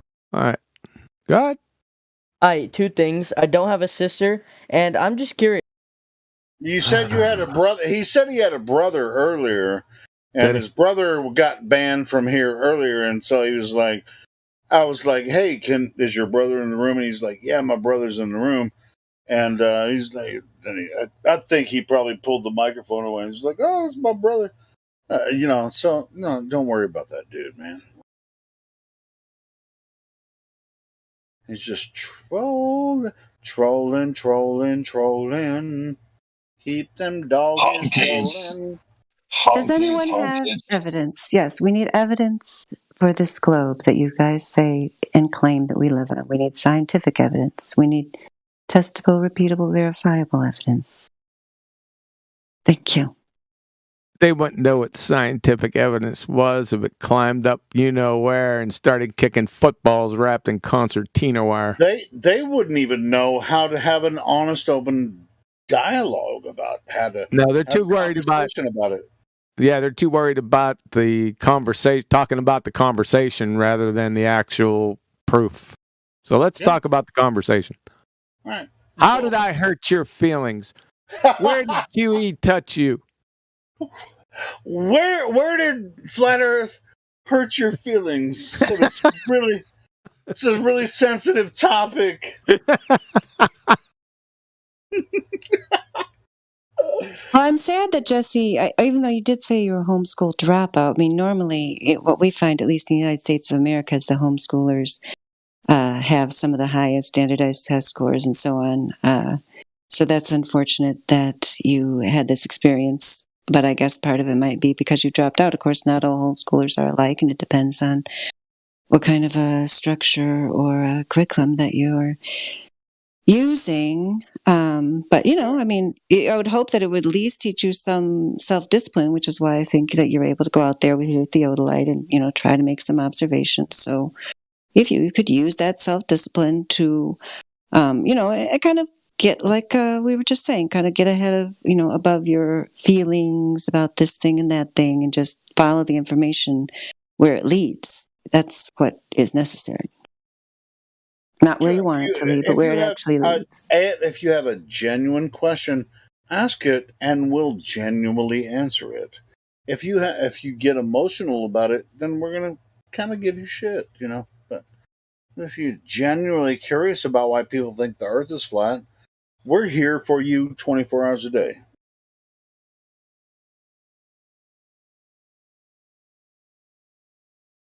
Come up with an attitude saying I'm going to debunk the flat earthers. That's not the way to come in here. Does Python have a genuine question or any evidence? So, my question is, what genuinely leads you to think that the Earth is flat? I already showed you. I guess you weren't in here before. I asked 3 simple questions. We'll go through them with you. We'll try this one more time. Okay? So there are 3 closed-ended questions. Are you ready? Yeah. Are sextants used by mariners to successfully navigate using the relationship between the Earth's surface and celestial objects? Yes. Number 2, are sextants used to obtain elevation angles from your position, the navigator's position, to celestial objects? Yes. Number 3, last question. Can you obtain an elevation angle from the curved adjacent curved baseline spherical surface? I'm not 100% sure. No, you can't. Are you a navigator? Hold on. I'm sorry. No, you cannot. You cannot obtain an elevation angle from a curved baseline or a curved adjacent. Understood. I.e., that is, welcome to Flat Earth. Yeah. Unless you assume it. No, you can't assume. No. Unless you assume it is not an argument. No. Unless you assume it is what the way that they. No. Actually, you're right. Yeah, you can't assume it because it doesn't work. Yeah, you cannot even get to the first step of celestial navigation or any elevation angles whatsoever without a flat baseline. It's impossible geometrically speaking. You can't even begin. So it's over right here. Yep, that's it. You may have proved a good point. No, and flat Earth. I honestly, I hear what you're saying, and there's a small part of me that wants to agree with you. But it's not an agree or disagree thing. It either is or isn't. an elevation angle is either measured from a horizontal plane or it isn't. No agree, disagree. This not is based on subjectivity. It's objective. So you either follow geometry and the laws of geometry or you don't. Period. Then I guess I don't. Yep, you don't. That makes you a globe-tard goober. You believe that the Earth is a globe and the horizon is the curvature of the Earth, right? Yeah. All right. Well, then there you go. Then you're stuck in a conundrum where we don't have any physical evidence that the horizon is the curvature of the Earth, so you're stuck because there is no physical evidence that is actually true. So then what is the horizon? You guys go from, hold on a second. You guys go from the point that kills them, but you want to talk about something else. Just stick with the elevation angle, and it's over.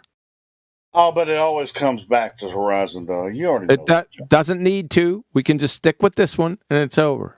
That was Python that just conceded that he doesn't like geometry because it blows up his fantasy globe. That's wonderful. Good job, Python. Wow, so honest. My Python boots are too tight. I couldn't get them off last night.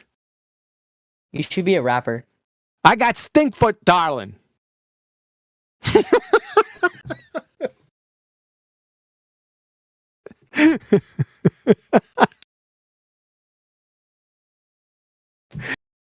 I need the rest of those verses. I'll get them. So, back to the point. Oh, let me post this for you just so we can dot all the I's and cross the T's at 42 minutes after the hour from radartutorial.eu. An elevation angle is the angle between a horizontal plane and the line of sight measured in a vertical plane. That's all it is. We can pile on IGCSE 2021, angles of elevation and depression. An angle of elevation is the angle from the lower object to the higher one, while an angle of depression is the angle from the higher object to the lower one. Both angles are measured, both angles, but we're just concentrating on the elevation angle, but I digress. Both angles are measured with respect to the horizontal plane. You need a horizontal plane for an elevation angle. Game over. That is, all the elevation angles to Polaris or anything else all require a flat Earth to obtain. It's over. Welcome to Flat Earth. Snacks are in the back, bathrooms on the left, DJs spinning requests, smoke them if you got them. Thanks. I'll be in the area all week. Sorry to say I don't really accept your welcome. I don't really care what you accept or you don't accept. I'm not the acceptancy.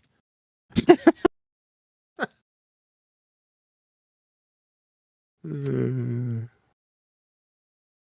you can stay in the globe delusion. I mean, it's cool. Python, you just admitted you want to stay in your fantasy, pseudoscientific little NASA fanboy cartoon globe fantasy world. You prefer delusion to reality. You don't like math and science because those lead you to flat Earth. And, you know, that's fine. A lot of people live in denial, delusion. I mean, I think it's better to actually, use your brain that you were given to, set aside preconceived notions, stop trying to fit things that don't fit into your globe fantasy to try to prove something because you can't handle psychologically giving it up. I prefer to go the other way where you set aside assumptions when you're trying to make some kind of measurement or scientific observation and, actually just look at what is actually there, follow the data, follow the information, follow the evidence where it leads to the actual conclusion that logically follows from it rather than, using a childish version of magical thinking to try to cling to your fantasy globe. But at least you're upfront about it and admitting that was what you're doing. I mean, in that way, it's hard for me to say. Before I said Jesse Gordon was ahead of this dude, but I'm going to have to say Python wins my Wilbur match tonight with that last move of admitting he knows it's a fantasy and that geometry destroys the globe, so he's going to deny it. I'm going to say Python wins in the who would win Python versus Jesse Gordon duel tonight. Wow, that was amazing. Dandelion, you're in rare form tonight. I'm going to take a 5-minute break. I think I can leave it in your safe hands. Okay, thank you.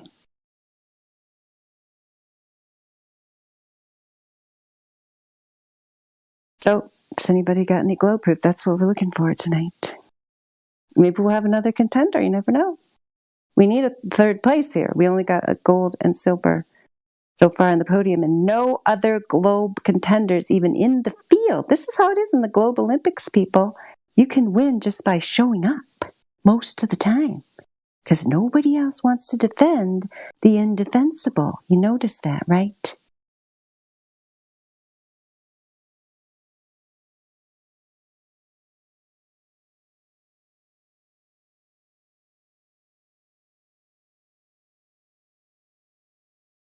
Would I be able to bring gravity into this? What's gravity? The force that comes off of a mass that pulls us towards the center. That's not a definition. That's just a simple version. That Okay, so what's mass? The mass of an object. No, can you define mass for me? Just look it up. It's real easy. I actually am looking it up because I don't happen to know the definition. That's honest. I appreciate that. This is good, Python. You might learn something now because I know that gravity thing is hard for you. The first thing I see is a coherent, typically large body of matter with no definite shape. No, we need a scientific definition. Should say resistance. Come on. Hold on. You can do it. I'll find the scientific definition. Science. I just see quantity of matter in a physical body. No, that's not it. Well, that's so what when you're talking about. I know it's never 100% you can count on it.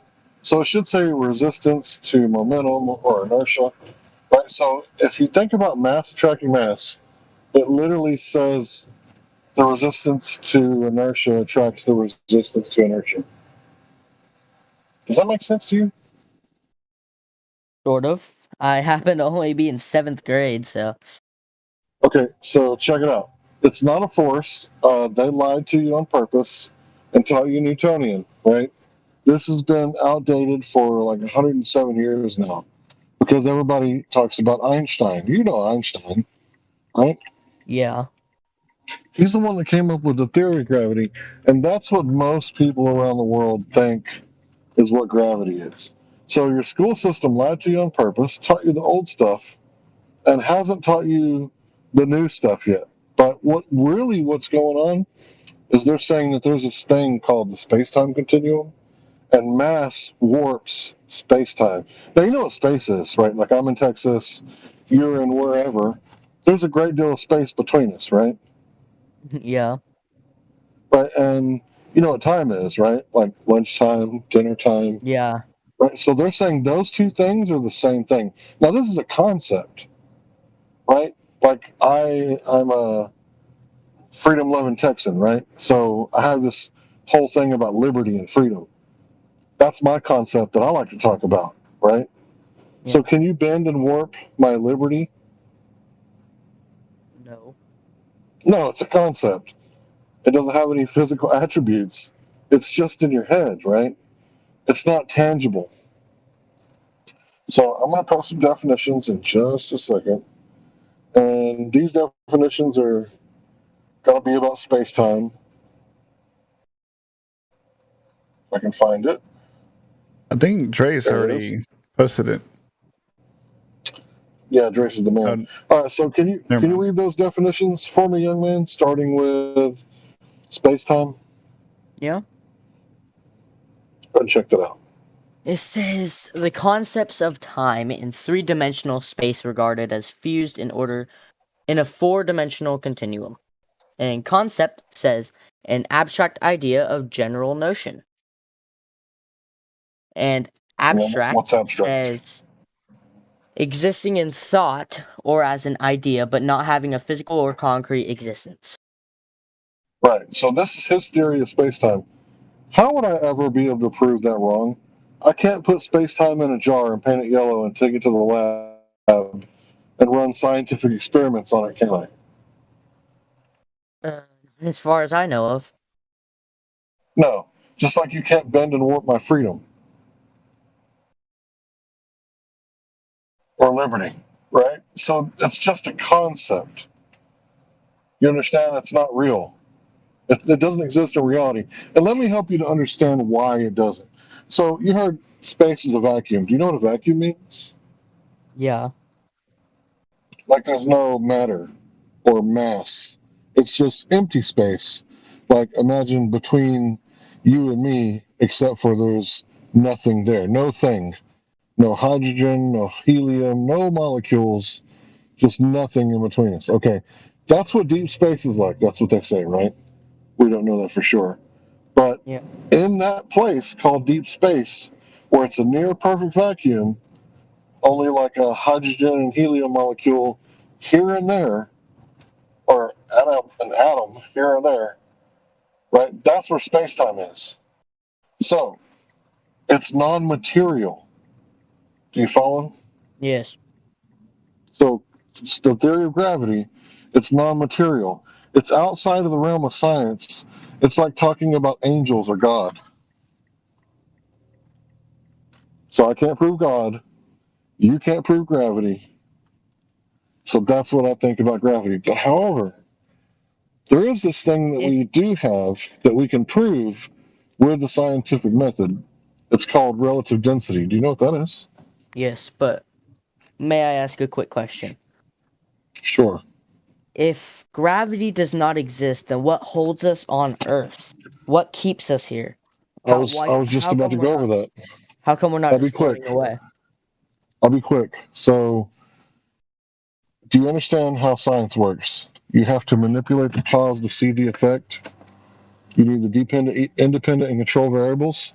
So let's say a caveman, he finds a hot spring, and he wants to know what causes the water to boil. So he forms a hypothesis. Maybe it was the heat. So he goes home and he adds heat to water and it boils, and he takes the heat away and it stops. And he adds the heat again. So he manipulated the independent variable, which is the cause, and he saw the effect. You with me so far? Yeah. So let's say the apple, it fell on Newton's head and landed in a pail of water. What is the apple going to do in that pail if it's full of water? Most likely sink? No, the apple floats. You ever bob for apples? No, I actually haven't. Okay. The apple floats. So the thing about it is that let's say somebody was practicing their crossbow and they shot a hole in a pail of water and the water ran out. What's going to happen to the apple? It's gonna go with the water. Right, it's going to fall down. It's going to sink, right? Yeah. What caused the apple to sink? The loss of water? The loss of buoyant force. The water was providing a buoyant force which was holding up the apple. And when that was taken away, the medium was what was changed. The relative density between the water and the apple has changed to now it's the air and the apple. Do you think the air can hold it up? No. So that's why you're stuck to the earth, because everything in the world is seeking equilibrium. So if you get a hot cup of coffee, you get a phone call, you come back, the heat dissipates into the room until it reaches room temperature or equilibrium. If you got two batteries, you pull them out of the car, one's completely dead, one's completely charged, you hook them up to cables, the high is going to flow to the low until it reaches halfway on both batteries, which is equilibrium. And then the same thing with gas pressure. You got a propane tank, you open it up, it's going to spew out violently until it reaches equilibrium, right? So what happens when you pick up a rock and you drop it? It falls. Is it going to seek? Is it going to seek its equilibrium?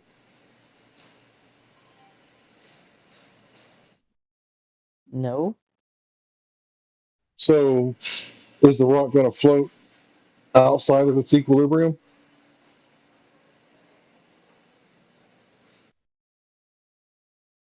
Not It's going to go down until it necessarily. finds something. Yeah, It's going to gonna go go down down. until it finds something so dense that it's just as dense as it, or it can't go down any further.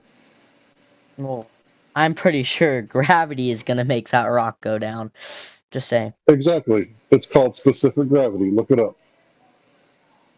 Type it in right now. Specific gravity. See, just because the rock goes down doesn't prove the mainstream theory of gravity. We all see the rock going down. In fact, that's what flat earthers claim, is that when you drop stuff, they go down, except for helium balloons and hydrogen. That's because helium is lighter than air, so it goes above. Now you got it. Now you got it. What if you just drop an empty balloon with no helium in it? It's gonna fall. Perfect. You completely explained what we're talking about when we say specific gravity. Good job. Well, what I was going to say a little while back was that if the earth were flat, let's say it's flat, gravity would pull towards the North Pole because gravity pulls towards the center of a large object with mass. So the gravity That is incorrect. That is under the assumption that you live on a pizza. We don't claim that. So that's a straw man argument. So tell me exactly what you claim. Yeah, we don't have a claim or a new cosmology to sell you. We can just prove beyond the shadow of a doubt that your previous religion isn't true. Well, I happen to see a shadow, so... Where? Probably right here. Yeah, so that's not a logical argument, so... I think I was talking to Larry at one point. Just saying. Anyways, Yeah, I don't book lies, and you've already discussed this before here, so... How's please this a lie? try Please tell me how this is a lie. We've already spoken to you about This this isn't a lie. before. I haven't lied once. We've already spoken to you about this before and told you how this is a straw man argument and how this does not apply to our arguments and so is therefore unrelated. And so now you bring it back up again as if we have memory loss issues. Is that your problem? Now, is that your problem? Because you're bringing it up again as if we didn't mention it already before and addressed it. Yeah, using a straw man, Python, using a straw man fallacy is deceptive. So that is why it would be called a lie, especially if you've already done it before and already been told. So that's not how we do things around here. We prefer to deal with actual logical, reasoned arguments that have to do with what we can actually experience, observe, and measure on the Earth. Go ahead, Larry. Yeah, sorry about that. So what happens when someone accuses you of committing a logical fallacy? You say, show me, right? And then when they show you, if it makes sense, then you don't do it again, right? But they could be saying you're committing a fallacy when you're not actually committing one. But I explained to you earlier how if you take someone's argument that they didn't make and present it to them as if they made it in order to debunk their argument that they didn't make, this is called a straw man. You're attacking the wrong thing. Attack the arguments that we make, like things float when they're buoyant and they sink when they're dense, compared to the medium that they're in. Relative density. Debunk that, sir.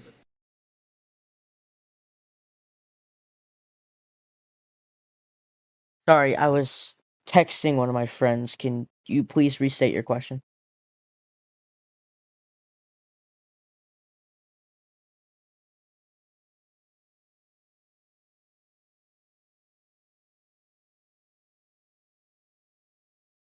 It was really good the way he said it. I don't know if he's going to be able to say it again or if he feels like saying it again. Are you able to say it again, Larry?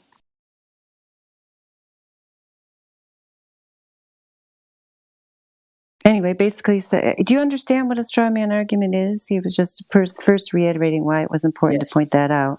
Okay, and then he was I think going back to what you were originally talking about, how it isn't necessary to come up with this pseudoscientific idea of gravity that has been discarded by mainstream science anyway, even though, I mean, for being in 7th grade, I mean, you're holding your own pretty well here. Have to give that to you. But I mean, so you probably haven't, you haven't got to the part in school, even in high school and definitely in college, they'll start telling you, yeah, a bunch of that stuff they told you in elementary and middle school, that was, not really accurate, and gravity is one of those things. So he would, I don't remember what his exact question was, but I think it was for you to respond to what he was talking to you about with density and buoyancy. I'm pretty sure that's what he asked. So was that what you asked, Larry? He asked for you to repeat the question. Okay. Are you going to pay attention this time? Because my time is valuable. If you're just going to be playing video games, I wasn't playing video games. I was texting one of my friends. And, okay, so pay attention, please. It's the least you could do. Okay. All right. So debunk what we say. Right? Don't construct an argument for us. Allow us to construct our own arguments and then debunk that. So you're talking about if the Earth was a pizza planet, right? And it was like the globe and has gravity, which both of those things are completely incorrect. Nobody in here said that. You said then it would do this and that debunks that. Well, we didn't claim that. You claimed it for us as if you're pretending to be a flat earther for a second just so you can get a really dumb argument across. And then you step on the other side of the fence and now you're a globe earther and now you crush that argument. Well, that was a really cool exercise, but that's called a straw man. Right? If you do it on accident the first time, you made a mistake, we pointed out, and it's like, okay, I better reformulate my argument because that one sucked. But when you do it the second time, now this has become a mistake to a tactic, right? And that's why you get called dishonest. So you can address the original argument, which was if you have an object in a medium, it's going to seek its equilibrium. If it's dense, it will go down. If it's buoyant compared to the medium, it will go up. Debunk that, sir.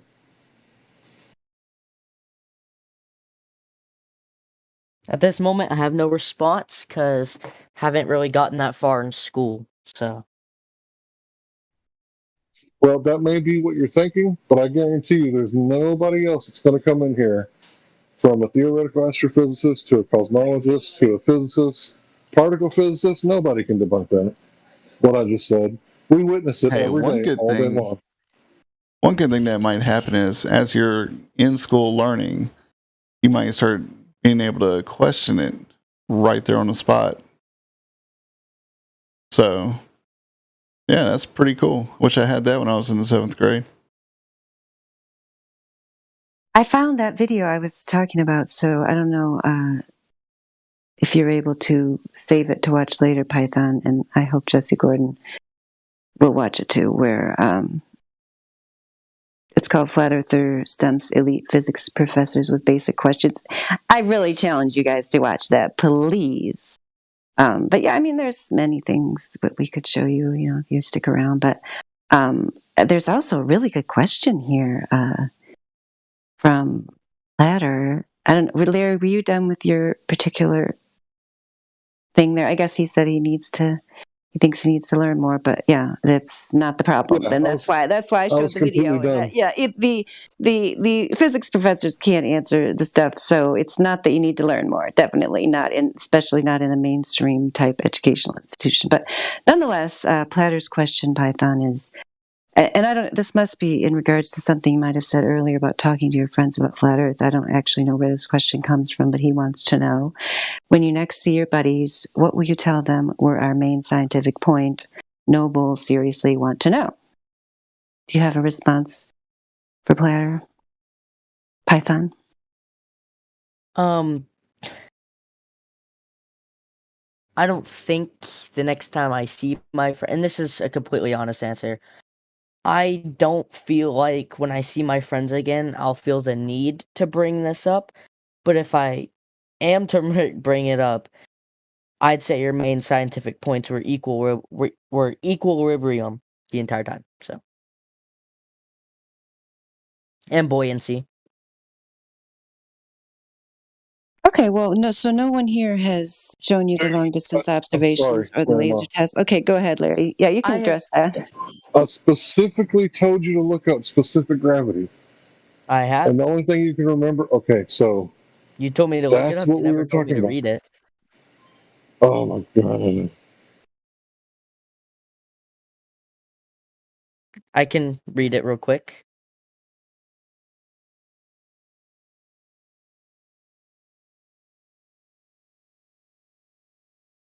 Yeah, while you're reading that, I mean, I don't necessarily want to talk while you're reading it, but I do want to say just in general to the audience, I mean, I always hope that when people leave here, because my first introduction to Flat Earth, and sadly, I didn't even get the amount of resources and access to inquiring minds that these young people have gotten tonight. I only got a Google search in the Flat Earth Society forum and BOB on Twitter, back in 2016. Like, I didn't get the measurements. I didn't get 8 inches per mile squared. I didn't get, obviously, the black swan, which didn't exist. I didn't get anything about the horizon, where it should be predicted by the geometry of the globe.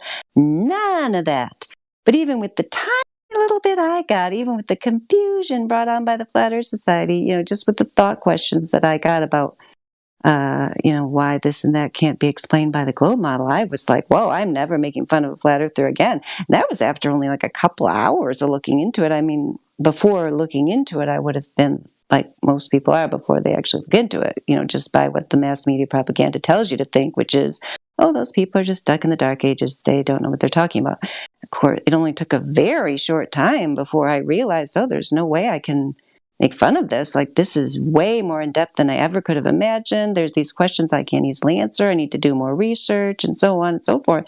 And then once I saw the math, I mean, that was game over. Like, never would I defend the globe again. Obviously, that's why I'm here.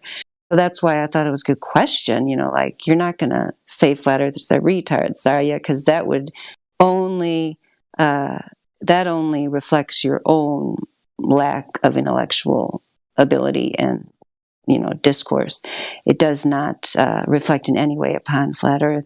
If you can come to this server and have a conversation with people here, like for an hour or more, and if you can't come away realizing there's way more to this than meets the eye, then you're not ready for this, which is fine. You can go back to making jokes with your friends and making fart jokes and flat earth jokes and so on, if that's what you want to do. But hopefully a person, even if they don't understand it enough to realize the math destroys the globe 75 trillion times over, and like there just is no globe, you can't get to that point, at least be intellectually honest enough to, the next time your friends are like, flat earth retards, be like, yeah, they got something going on there, something weird going on there. I can't explain it. It might not be flat, but there's something wrong with that globe model. Even if NASA's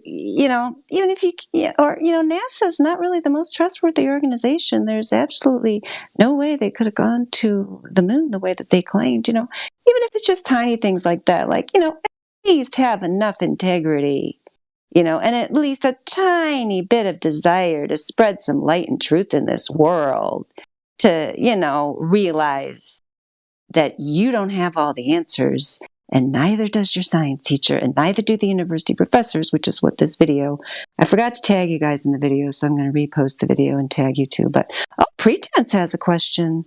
Does Pretense have a role? Because he just messaged me saying he has a question. Pretense does not have a role. Okay, Pretense, I will attempt to unmute you. Before you get to Pretense, I'd like to devote a couple minutes to the topic. Go ahead, yeah. Oh, please do. I like Speak. it because you said the globe model was wrong. How can something that doesn't exist be wrong? I know I'm giving it way too much credit, aren't I? Yeah.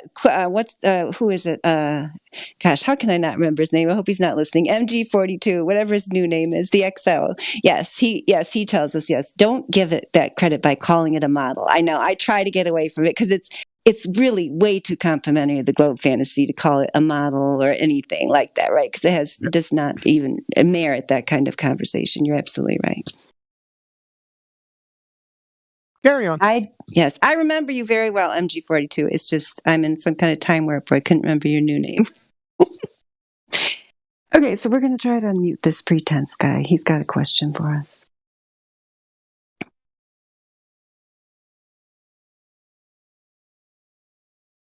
Did that work, pretense? Can you speak? Yes, hi there. I just had a question for QE. Can you Doesn't everyone? define? Doesn't everyone?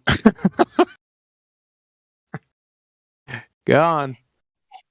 I seem to have seen him. Go ahead. What's your question? Or did I rumpus you? Did he just ask it and I run? kicked What him happened? out. I kicked him out because he's. I put him in Cogdis because he keeps on coming in here and he's not supposed to be in here. He's the pee drinker. He said define. He's trolling you, bro. Define. He said define. Yeah, and I Cogdissed him for it. That's pretty fucking stupid. Boy, your ballers are getting more stupid by the instant.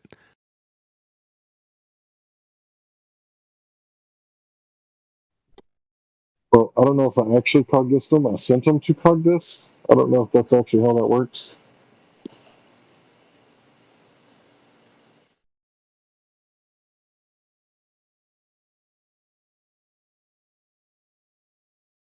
Whatever, no more stupid questions.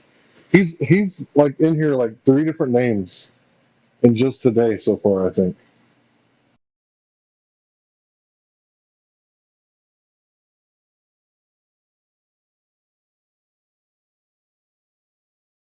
So I would like to talk about how I went over, gravity with a young man. Newtonian obviously is old and out of date, and Einsteinian was never, proven to be correct. So we really don't even have to debunk it. And I'm talking about relative density. Now, I think it's funny. They're just going to come up and slap gravity on that one and try to claim it too, But it's not what they're saying it is. But they're going to claim it anyway. Does anybody else think that's weird?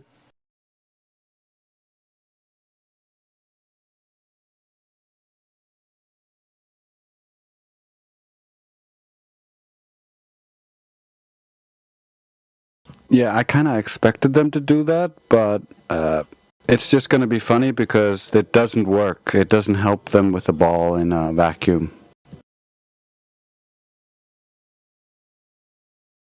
Yeah, I keep telling them I'd love to see them make a model in a vacuum where the atmosphere is, lumped up around the ball and doesn't touch the edge of the container. And the ball's just, floating there because of gravity. Just a ball of dirt, with water on it. And, the atmosphere not touching the edge of the container so that there's a near perfect vacuum near the edge of the container. When you ballers can do that, then you can say you got a model.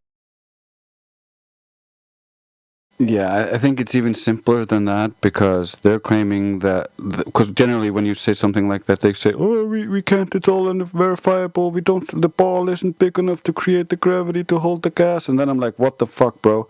If the gravity can hold the gas, then your big Earth would be able to hold the gas at ground level, so show me an experiment where you can violate the second law of thermodynamics. And it's just crickets. They never supply that because it's just not possible.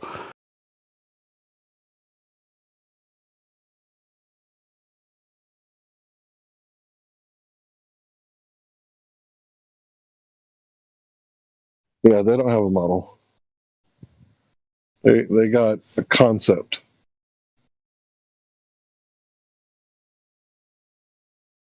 Yeah, they can't hold the gas. And with the gas gone, all the liquid goes. And with all the liquid and gas gone, the rest breaks apart. They don't have anything.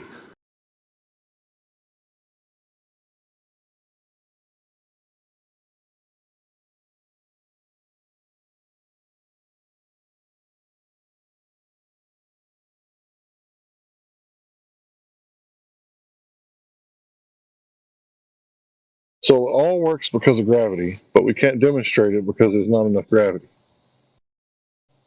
Okay? And then we say, well, what about this relative density? And they're like, oh, yeah, that's gravity. That's gravity too. Wait a minute, what? How's that gravity too? It's like, what about, things falling? That's gravity. And then why does Venus spin backwards? Oh, that's because of gravity, according to Jim Panda, 2016 error. So this, the moon and the sun and the orbits, that's gravity. So it's like gravity and refraction is the answer for everything, even if it's negative. Like it doesn't work because of gravity. It works because of gravity. Yeah, Hank or Larry, to try to explain the buoyant force, when you ask them where does the buoyant force come from, most globers who know anything will tell you, oh, that's gravity.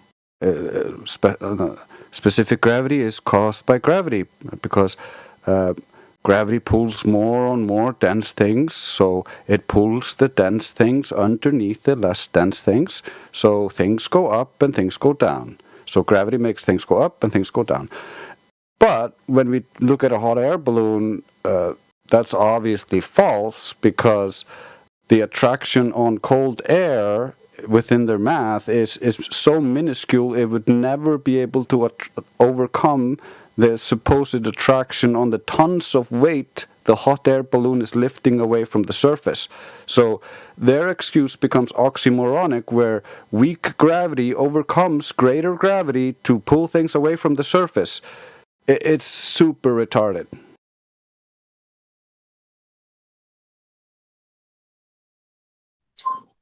Yeah, they got nothing. All they can do is say, "Nuh-uh, you're lying. Nuh-uh, you're lying."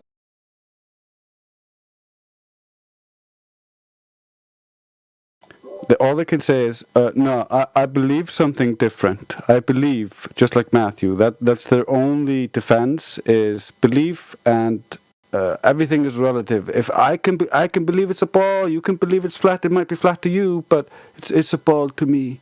It's crazy. You're dealing with people who should be in a padded cell.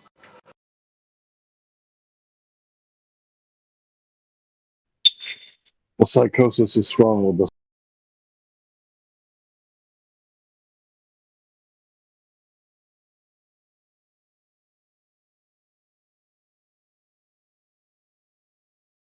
My favorite argument from the Globers is actually refraction, because especially like when Matthew is like, oh, it only needs to bend a tiny bit. But yeah, it only needs to bend a tiny bit, but constantly all the time, and that would mean the refractive effects would be massive because it would be constantly refracting for miles. So all of the different wavelengths of light would basically separate, and everything at a distance would look rainbow colored. We don't see this because we don't live on a globe where light is being refracted around the globe to make it appear flat. So this summer, I'm not going to say when, I'm going back to Corpus Christi, and I'm going to go on Ingleside on the Bay. And when we get refraction going both ways, that debunks the temperature. It can't be getting colder both ways. That's impossible. Yeah. So when I shine my light and they shine theirs, and we get it on camera going both ways, game over, man. Refraction, dismiss. Well, the chromatic aberration just misses that argument completely. But then you could even look at the infrared captures, because J. Tolan Media, for instance, has that modified P900 with infrared, and if they were correct, and we just take all their stupid assumptions and we just accept them for now, and we say, okay, if the light is bending around the globe and hiding all effects of our Earth curve so it appears flat and measures flat, and regardless of what we do, we can't prove the globe, then we can just test the refraction. We can test their claim, because infrared doesn't refract nearly as much as visible light, and if it were refracting, we would see the chromatic aberration. But with the infrared, you would see that the horizon would always, or should always, appear closer if their assumptions are all correct. But in the infrared, we don't see that. We don't see the horizon always appear closer, but instead we actually see into the haze and see that the horizon extends much further, and we can see much further in the infrared, which is the opposite of what you would expect on the globe under their assumptions. But they just won't look at any of this, and it won't think critically. They'll just look for a straw to grasp, anything that seems to confirm their bias, because they're in denial.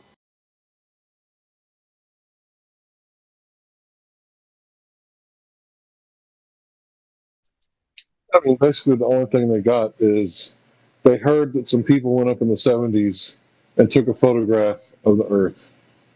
That's what they heard. And then they want to compare it to, like, you don't believe in China then? Like, what? Wait a minute. We can go to China. Like, nobody can go to the moon and see the Earth as a whole or a half and say this is what it is.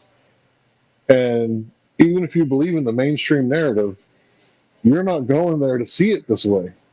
In fact, no one else is either, because they keep postponing it. And they keep saying, oh, we'll do it later, we'll do it later, we'll do it later. It's like, okay, full story, but we have to take a handful of, some people that are sworn liars, right? Don't Masons swear like a blood oath not to tell what goes on within their secret club? Well, it's not a secret club, it's a club of secrets. Okay, that's lie by omission. You believe those guys?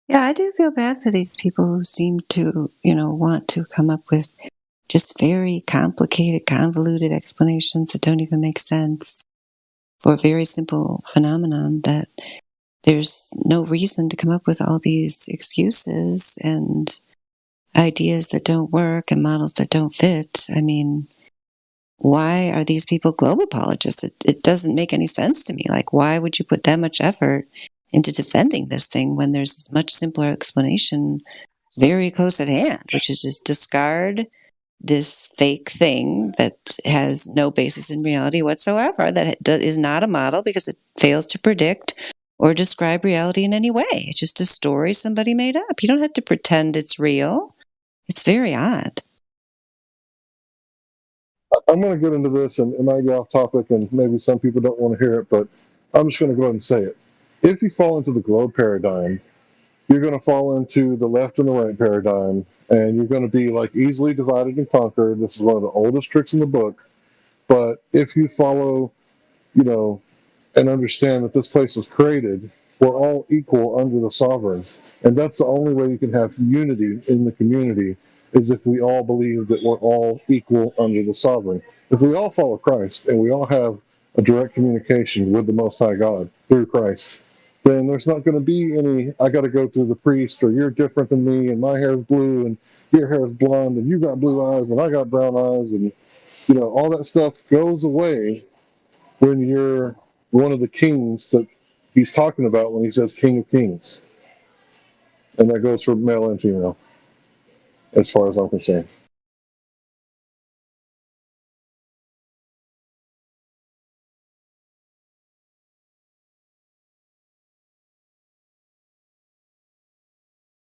Yeah, I suppose you're right. I mean, that's similar to what I've been thinking lately, just how real the Stockholm Syndrome is in these people.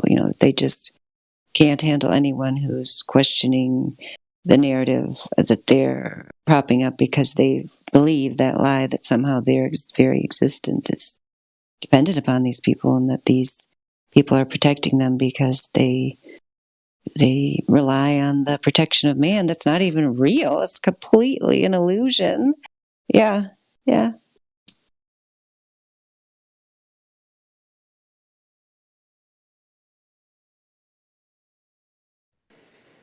Well, think about it. If we all thought we were equal, like everywhere I go, I call people like brother, bro, that sort of stuff. Sometimes I say sir, right? But most time it's bro or brother. And, I try to let people know, like, I think we're on the level with my speech and my actions. Like, we're on the same level. Like, it doesn't matter who I'm talking to. Like, I wouldn't call a judge your honor, right? I might call him judge because he's acting like a judge, right? Like, but, the way I see it, we're all on the same level. Now, yeah, there's people that have, red or black in their bank accounts, and there's people that have like a lot of zeros in their bank accounts, but they got 2 arms and 2 legs just like me, most of them anyway, right? So if I see everybody as equal, I'm not going to try to cause anyone harm, injury, or loss. I'm not going to try to rip them off, or anything like that. And if we all saw each other the same way, and like follow the golden rule, you wouldn't be able to divide and conquer us. But with this heliocentric cosmology, you know, there's a lot of people out there saying that we're just mold on bread and we got to get this population down. You know, the carbon, there's too much carbon. Well, what are we? Carbon based life forms, right? Too much carbon. We got to get the carbon down. So, you know, they're basically advocating for your death, but not theirs, right? And that's all because of the, you know, hidden land, the heliocentric lie, you know.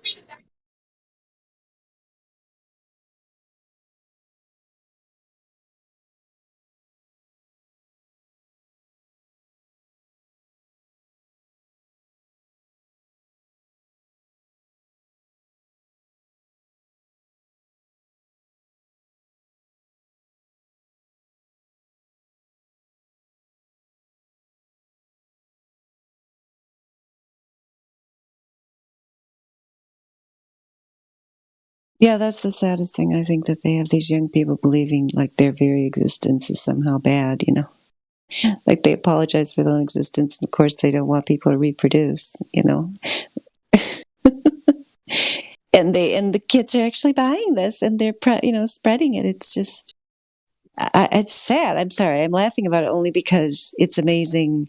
It's funny how well they've done it and that it's succeeded so well, and that I've been able to watch it happen in such a relatively short time, you know. Can you imagine your 5-year-old coming home and telling you, Mommy, I'm racist?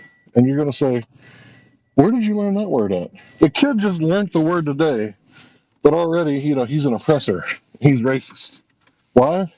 Because of his skin color. If that's not the most racist bullshit I've ever heard in my life, you know, that's what they're teaching people in some of the schools. Not all the schools. Not Florida, not Texas. I don't know what other states are not doing it, but that's what they're teaching people. Like, oh, Johnny, welcome to Earth. Turns out you lost the lottery. You got the blonde hair and the blue eyes, so that automatically makes you a racist. You're an oppressor, and you're automatically a bad person. Yeah, yeah. I mean, but you know, that's yeah. I guess it depends on your spiritual beliefs or paths. I mean, really, those people are doing. You know, anyone who is oppressing someone because they're white is, or black, or any color. I mean, anyone who's oppressing someone because of their race is, you know, giving them an opportunity to spiritually rise above that, and you know, rise above suffering and turn it to their own benefit, to, you know, through hard work and industry become, you know, the best at their craft, so that even if they are whatever color they are, nobody can you know, I have to go buy the cupboard from, just like the Amish. I mean, people go and buy the Amish furniture because it's the best furniture around. They don't care if they're Amish or who they are, you know.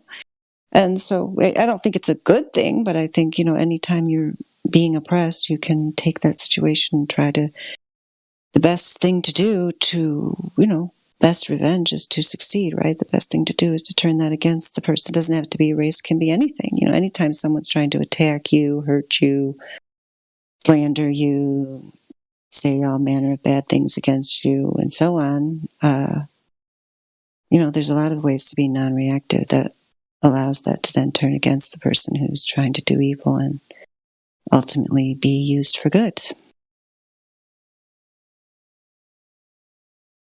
Well, I think about the other side of the coin too, right? And they're told that they were oppressed, right? And you need to be protected because these other guys, they'll oppress you again, right? And it's like, well, how could they oppress us? Well, it turns out that they're superior than they are. You're inferior because evolution says, out of Africa theory, that these Europeans evolved and you didn't. You didn't evolve. So that's why you have to be a protected class. I mean, can you believe that it's straight up divide and conquer? Like, to me, it's not about race. It's divide and conquer. It's just another strategy. It's like that one guy, he did the song Brainwashed, right? And he gave like the 10 ways that they do it.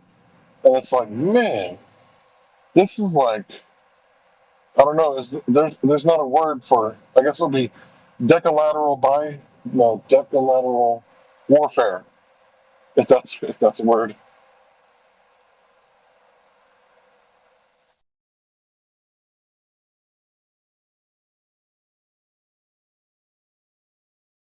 Yeah, some people claim the globe, versus flat Earth thing can become a divide and conquer type thing, but I don't really see it that way because, that's the one reason why I even spend any time in this area, and I don't really spend any time in any other area of so-called truth seeking anymore, is because it's not really, it's just a demonstrable fact. It's just a measurement. It's not really, people turn it into this kind of psychological thing or whatever, but that's, it's just a fact that people can either accept it or not. It's not really, there's no reason to be divided about it. That's, and that's something I've, changed over the years, where I used to think, oh no, I got to convince people, I got to show them, I'll find the right way to explain it and they'll definitely see it.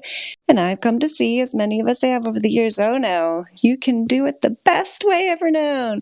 You can have 25 different people explain it in 25 different, amazingly, logically airtight ways that the globe is a complete lie, has no basis in reality, and there are many people who just will not get it. They're just not ready. They're consensus-based people who just, for whatever reason, need to psychologically fit in with whatever the consensus is, in the mainstream media, at the time. They just have to do that. It's almost like to survive, they have to do that. And that's why people call them NPCs and so on. I think they are living, breathing human beings, a lot of them. They reproduce. I've observed some of these people are capable of producing human children, so therefore they must be people. But they are, something is different about them to where they're not capable of stepping outside of the mainstream. I don't know. And some people say maybe they're soulless, it depends on your beliefs and so on. But yeah, something's missing where they're not capable of getting their cues, from internally. Basically, they are completely external locus of control, and their locus of control is usually whatever the mainstream media says it should be, and that's just how they are. I don't know. I haven't found a magic way to change that type of person. You definitely can't do it with logic. I know that. I'll give you the blood pressure analogy. Let's hear it. You wake up early in the morning. You're probably already stressed out and nervous. You don't get anything to eat or drink. You just go to the doctor's office, and you wait, and you wait, and you wait, and you hurry up and wait some more.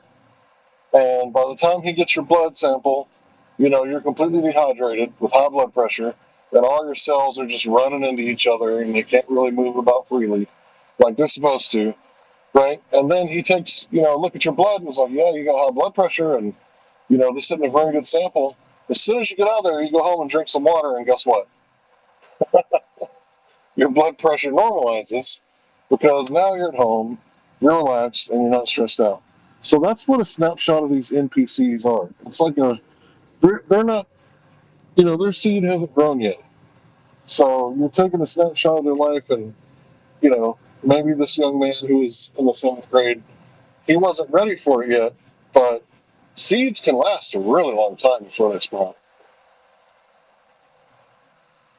That is so true. I used to be a self-righteous vegetarian, like from when I was 12 to when I was like 25, I think, about that. Yeah. And I was so obnoxious, Larry. You can't even imagine. Looking back on it, I see how terrible I was.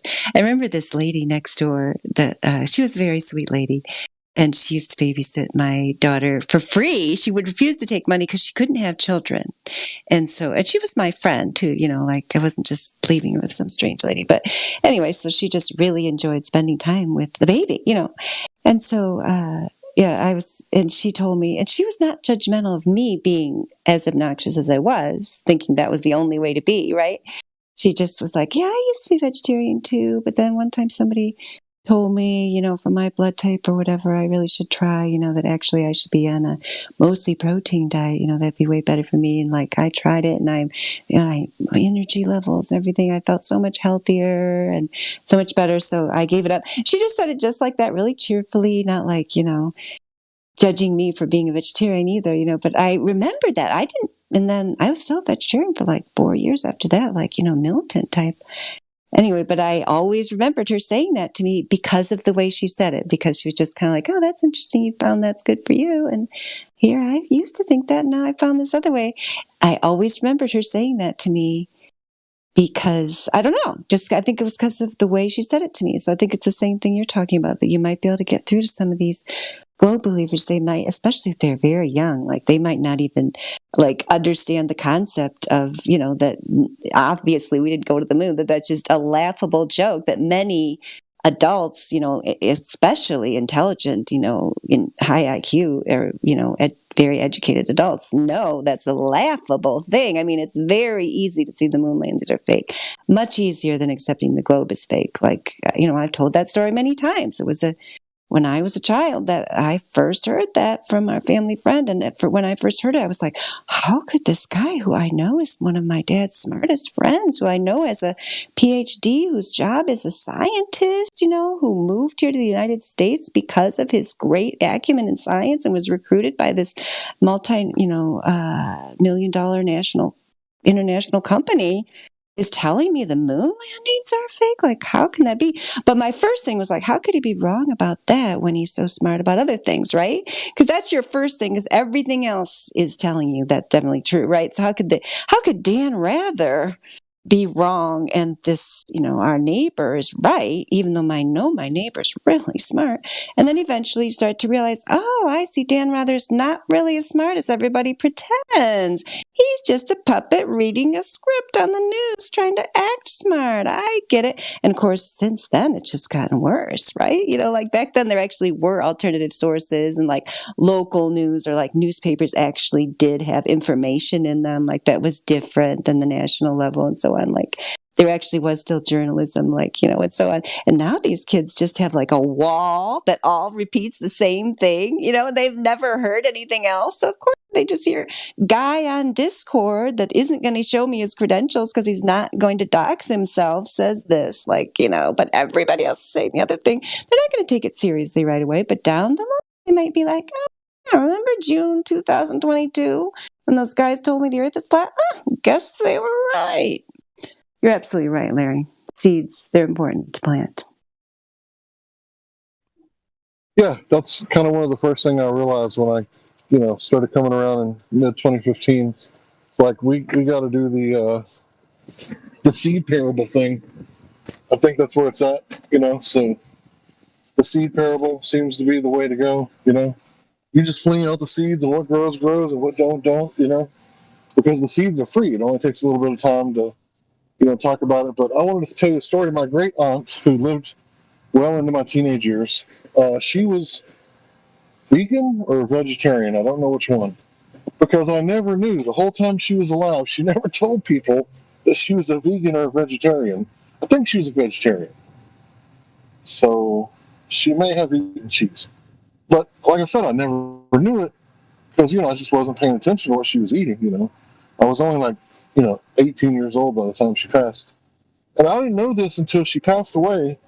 And then someone said, most of her life, except for early childhood, like she was a vegetarian. So she wasn't out there like recruiting or shaming people. It's just the way that she lived her life, like a quiet Buddhist who doesn't really, share. The reason that we share and feel the need to share is because no one's ever given us the opportunity to find out that you could be a flat earther if you were to go look.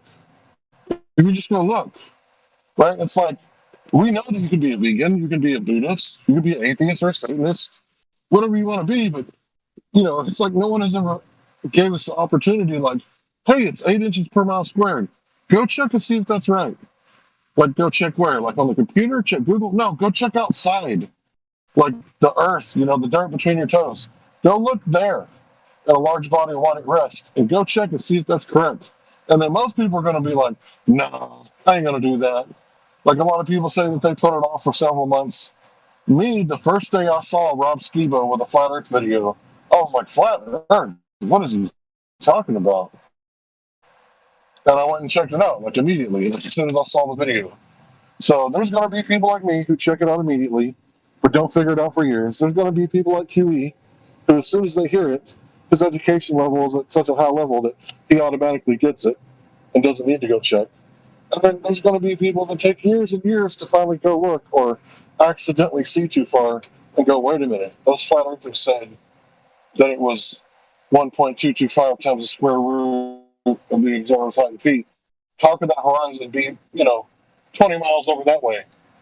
They're going to hear it and they're going to remember it. And I think the whole refraction thing, I think it's basically the stone of the tomb that, that got rolled away.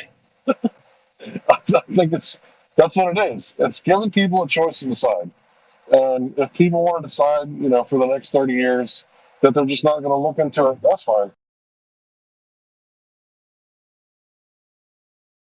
Yeah, I think that's true. Yeah, and I wonder because it's hard to know like what the perspective is of people who aren't, like here on this Discord server that are just, running around in the world. Like, I guess we could go out, we could come up with a poll and try to go and survey people to know, like, what is now, like, just kind of the man on the street view of the flat earth. I guess that's kind of like what Whitsitt does, right? He kind of does that, not in like doesn't necessarily gather statistics, but he kind of gets and other people do too. I shouldn't say just him. I know Orion goes out and talks to people, or at least he used to do YouTube videos of their responses. And of course, that was the whole thing that the Globe Lie tour was about that they did in Europe in 2019. Just kind of a man on the street putting the booth out there. I think that's justifying because I'm curious to know just what the general attitude is about flat earth, just the regular person walking around, because I know a lot of people they don't want to think about it, right? They don't want to actually investigate it because it seems too big of a thing, if it's true. Like if some people get like an inkling that it might be true and then they just run away. We see it here all the time, don't we? Like people just be one hit wonders, come in here one night, talk about it, kind of start to see it maybe, and then we never see them again, And so I think sometimes people just don't want to go down that road for whatever reason, because it is a difficult road to go down. Like I always talk about the advantages, which is clearing your mind, freeing up your energy to work on things that are actually important, not wasting your psychological energy on cognitive dissonance, so you can actually use your entire full brain power for other endeavors and so on.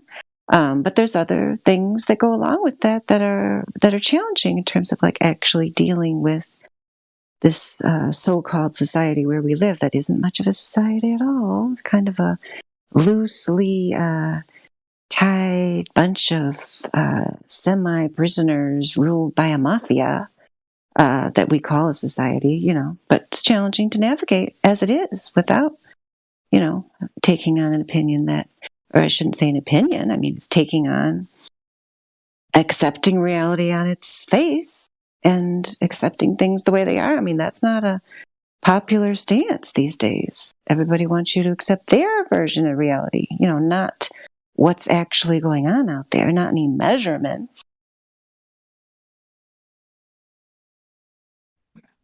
So I wish that I could start an all-girl band called, the Cosmology of the Patriarchy, and just go to all the colleges and recruit all the leftists, because the cosmology, the heliocentric cosmology, pointed out last night by what's his name? I can't remember. It's all heliocentric cosmology. It's all patriarchal.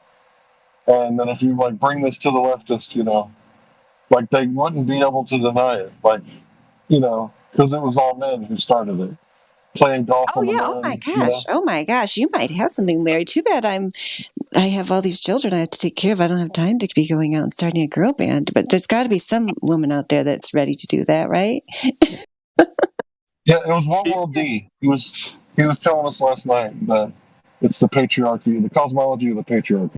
Oh, it totally is. That's why it doesn't surprise me too much there aren't more women like on the internet talking about flat earth, because just the internet in general is just very masculine. Just technology and computers in general are just very masculine. The whole realm of the sky is very masculine, but earth, the flat earth, the soil, is very feminine. That's always been traditionally. I mean, women are more tied to the earth because we have the hormones for nurturing children, trying to kind of staying in one place, taking care of them, and so on. I mean, so I think that it's would be natural for women to understand flat Earth more than men, just kind of instinctively. And I think that is the case. I think part of the reason is because of this being, a place, just our particular forum where we've chosen to focus on,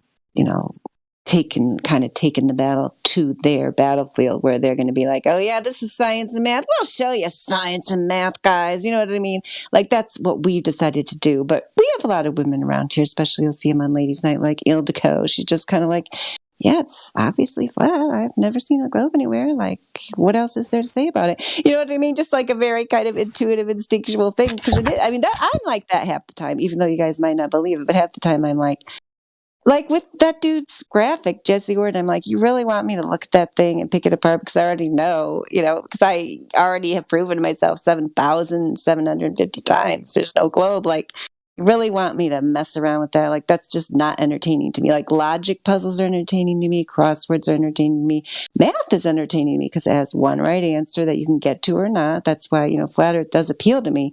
But people's stuff, when I already know they have the wrong answer.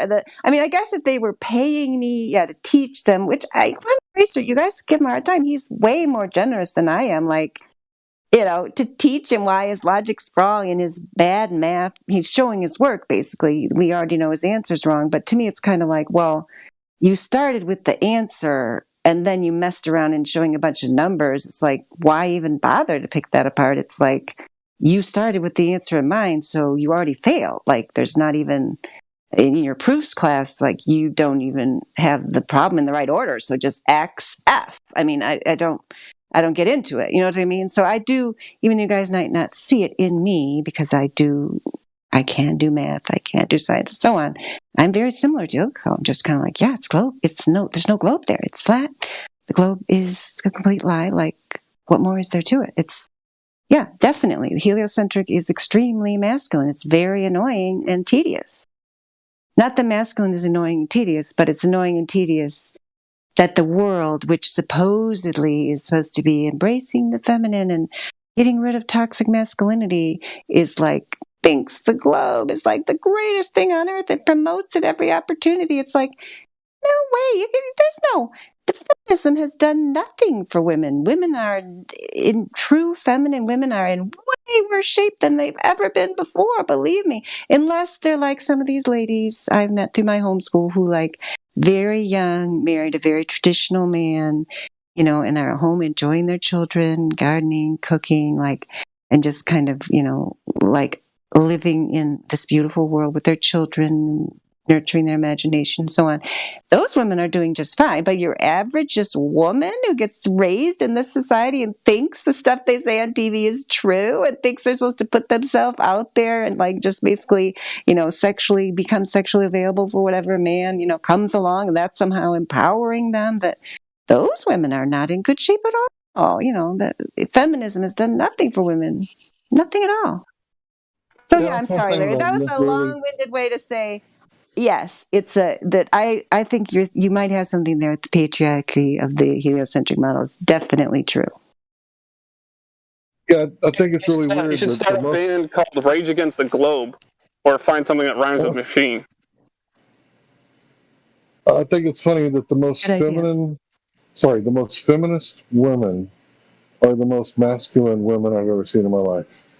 I mean, I know exactly. That's what I was trying to say. You got it. I'm sorry. I didn't know if I was making my point well, but you got it. Thank you. Yes, absolutely. Yeah. They dye their hair, the tattoos, and they try their best to look like a dude, but they're supposed to be the feminists. Now, me, like, I married a feminine woman. Like, she's, small and cute and dainty with long hair. She's got a few tattoos, but when she's wearing clothes, you can't really see them.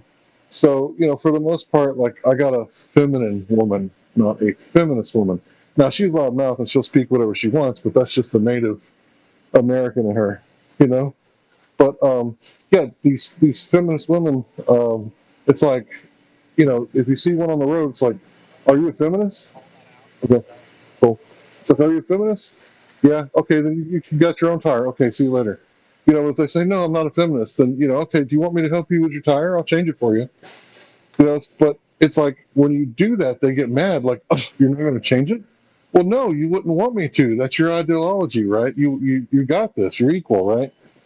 And it's like, if they are not feminists, it's like, may I help you then? That would be like what they want. They do want to be helped, right? So yeah, there's differences in men and women, and this is probably one of the things that we shouldn't talk about. But it's like, just embrace it. We're different. Like, there's differences, but it's in a good way. And it's like, this is one of the divide and conquer strategies that I feel. But if we could get a woman to go into the college and talk about the cosmology of the patriarchy, I think it would go a long way. I could do that. If you're talking about talking about it, I could do that. I thought you said I had to start a band, which I couldn't really do that at this point. But talking about it, I could do. Or writing a paper about it, I could work on that. Yeah. Cosmology. What did you say? Cosmology. What patriarchy? Say it again. I forgot what you said. Cosmology of the patriarchy. And just talk about the heliocentric, phallic religion, because it's everywhere. Yeah, cosmology of the patriarchy. I like this. Yeah, well, if I do end up, doing it, you have to get credit, even though you don't want to because you're a man. But no, it's what world. It's what world D. Yeah. It was what world D? Okay, we'll put both of you on there. Yeah, let's do a collaboration. I like it. Yeah. Should I get a PhD in women's studies, and that could be my dissertation? Do you think that would be good? No, don't waste your time. I know I don't want to pay for that. That's the thing. I wouldn't want to spend the money on that.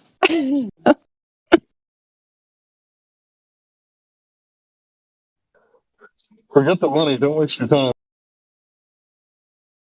Time, money, hanging out with people that have that as their major. Like, there's so many downsides. Right. But if there are any flat earthers who want to get in on the system, I would love to see what the astrobiologists are studying. Because as far as I know, there is no alien life. So what are they studying exactly?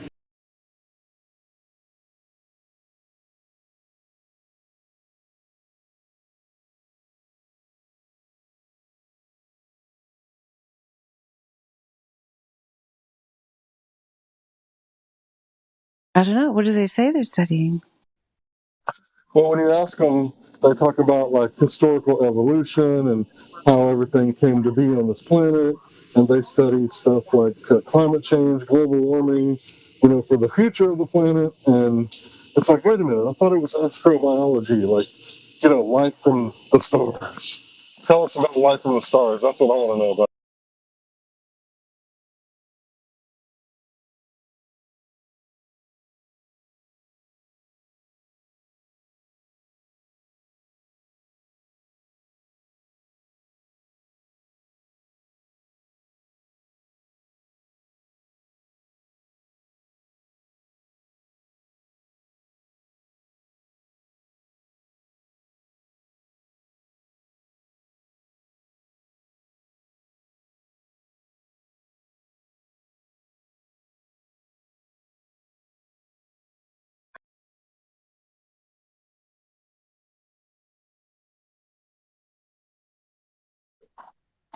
Yeah, there's a lot of weird stuff you can go to a college and learn about, but I want to know, what do they study, on a daily basis? Are they just filling out crossword puzzles? We're still waiting. We're waiting on ET to land, and when he does, we'll put these crossword puzzles down. What are they doing exactly? That's a good question. Yeah, I don't know. They're probably just making stuff up like all those other people.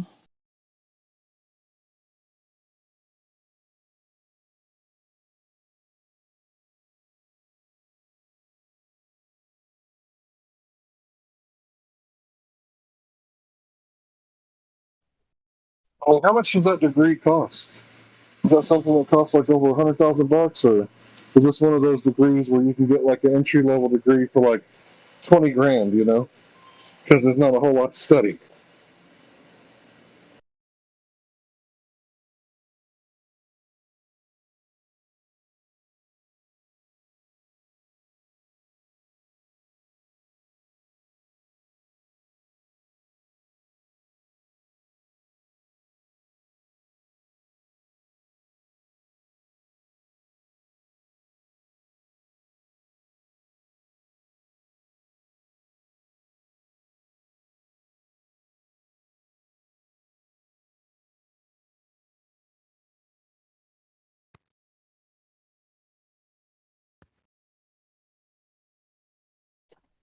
Yeah, I think there's a way to get through to people.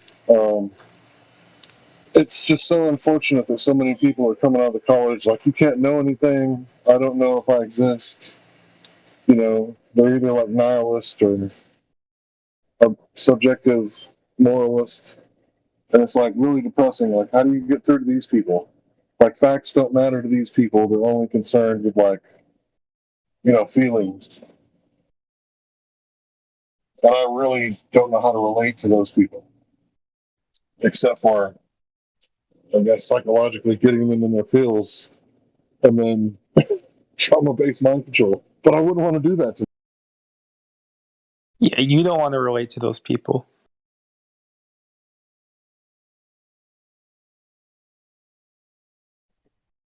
Yeah, I mean, that would be one way to relate to them. But it wouldn't be the best way, you know? You don't want to relate. You don't want to relate to those people. And those people are never going to be convinced by reason. And they're not meant to be convinced by reason. Like there's like a certain kind of demographic of people who will literally, they'll just follow whatever's the trend or whoever's in power. They're never going to be convinced by anything like reason. It's either they don't have the faculties or, they just somehow like gave up that piece of their humanity. But yeah, I'm convinced that these people really can never be reached. They just need to sort of follow by example. I think it's because they were never taught logic or reason in schools. So, like, you can't use a rational argument to convince an irrational person who doesn't put value into rationality and logic. So these people they haven't been exposed to it yet. And when we tried to actually expose them to it, they're already used to using fallacies to excuse for themselves and excuse for others, because that's all they see in TV and all the media. So I can't really blame them. I'm not sure. I think they were exposed to like what it means to be reasonable or how to reason, like as in they have seen it done. And I think they kind of understand it, but at some point they choose rather to sort of function in this groupthink or in this collective than to sort of press forward as an individual. It's sort of a survival strategy. I think everyone makes this decision. They're either self-reliant and they're sort of, confident enough in themselves to be able to think for themselves and reason and use their reasoning, or they sort of assimilate into this slime mold kind of, mega organism of groupthink. And that's sort of most people. They don't have sort of the self-belief to trust their own rational or cognitive faculties. So they'd rather just, blend in, be part of this group.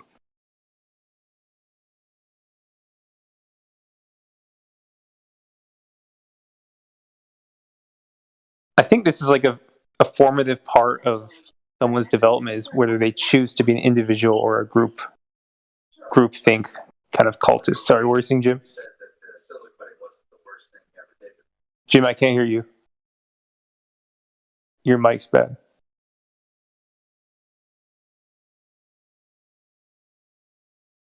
Oh, maybe he's hot micing.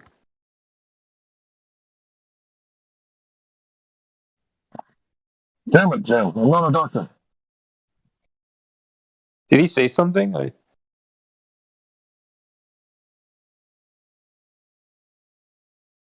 No, I think he was just hot micing. Oh, okay.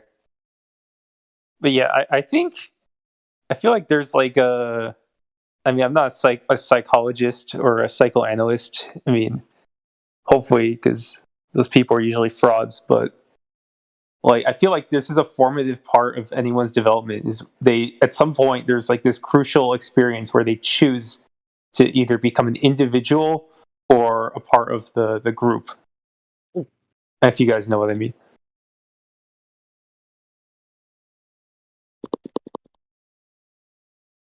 And sort of the trend here is everyone here kind of, I think for the most part, are like very individualistic. I think that's like a big like flat Earth versus globe Earth is kind of like a litmus test for whether you're this kind of human or the other kind.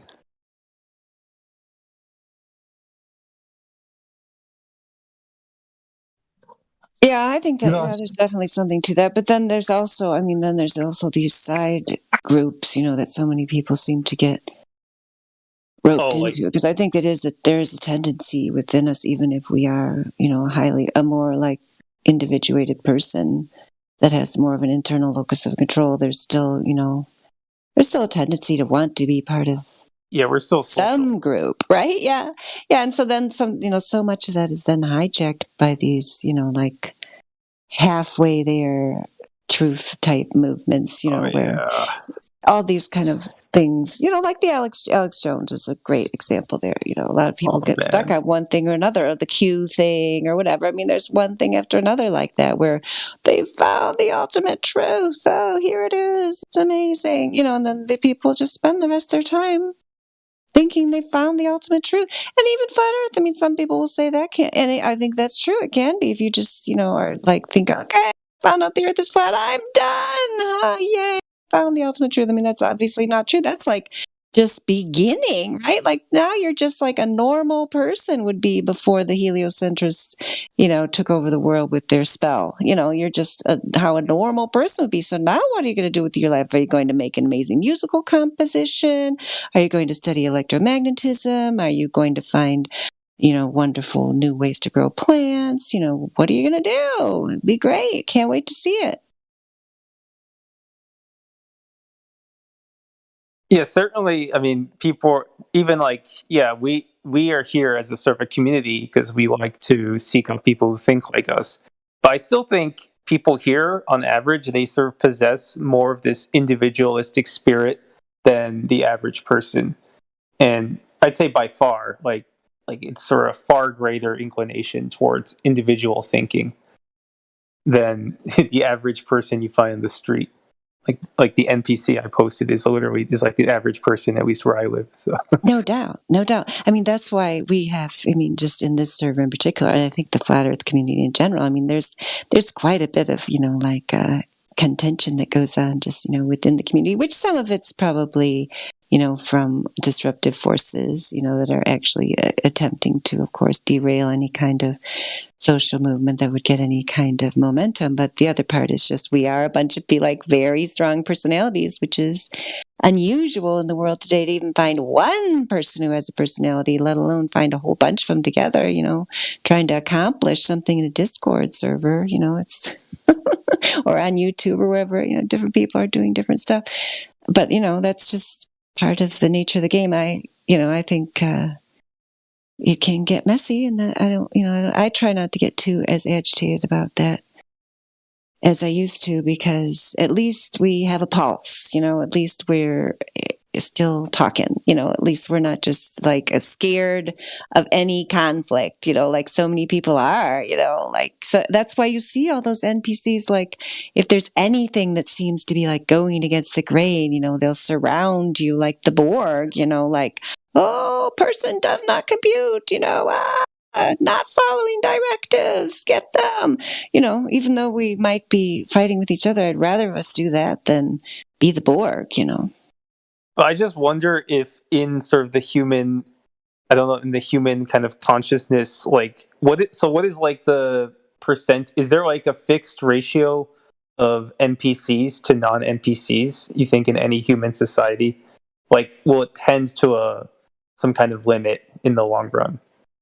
Well, I hesitate to bring up the Stanford smoke-filled room study, but really, Sleepy Joe, you haven't heard my speech about the Stanford smoke-filled room study. I have it recorded somewhere because I've said it so many times. These people are probably sick of it. But in the Stanford smoke-filled room study, only 1 out of 10 would leave a room filling with smoke, giving you a signal the building's probably on fire, if the rest of the people around them were not reacting and telling them it's just fine.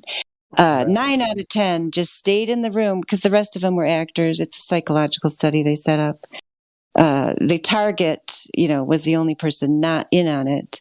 So the actors would stay in the smoke as the room was filling with smoke. If the other people were staying there, they would stay to 9 out of 10.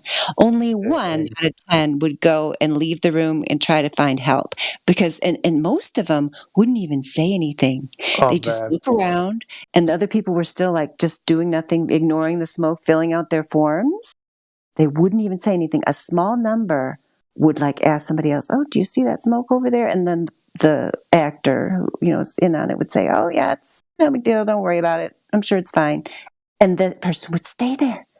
9 out of 10. Stay in a smoke-filled room to fit in with the group, even if that would endanger their lives. Because as far as you know, they don't know they're the target of this thing. They should be thinking, "I'm going to die here. I'd rather burn alive than, stand up in front of strangers and just even leave the room. It's like outrageous." It's a status quo overload, folks. Can you handle being unique? Coming up next. So that particular study was 90% will go with the crowd, even if it means they're going to die. There you go. That feels about right, given the last 27 months. Yeah, exactly. Oh yeah, because people will say to your face that they think certain things are unhealthy, but then they'll just keep doing them, right? Yeah, those just people. Cigarette smoking is one of the biggest ones I've ever seen. But it's so cool, Glad. Yeah, well, whatever. I did it. I thought it was cool. I started because I thought I was going to be at the very least accepted by, at the very least, that kind of cool kid, right? How did it work out? Worked out fine. That's not the point. Bendy Water is going to be growing plants. He's answering my question. What you going to do? He's going to grow plants. Good. Water is truth. Oh, that's cool, dude. Yeah, it's pretty based to grow your own plants. Have a garden. Yeah, I just planted potatoes with my sons. Oh yeah, we planted the new potatoes I got, but then we also found it was exciting because they found some that we missed last year, because you harvest the potatoes, but you always usually miss some, and those were coming up already and making new plants. So it was fairly exciting. And the soil is finally getting better after years of me putting stuff in it. It's finally getting better. Yeah. Get next to a water source, folks. Grow your own stuff, and you should be all right to not have to worry about relying on a city that people basically stealing from each other.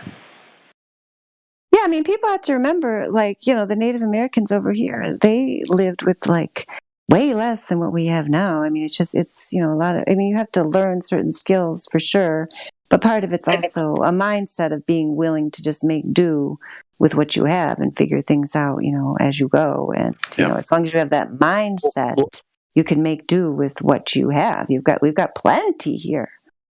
Yep. Someone was trying to get in there, fella. You better say what you had to say. Yeah, go ahead.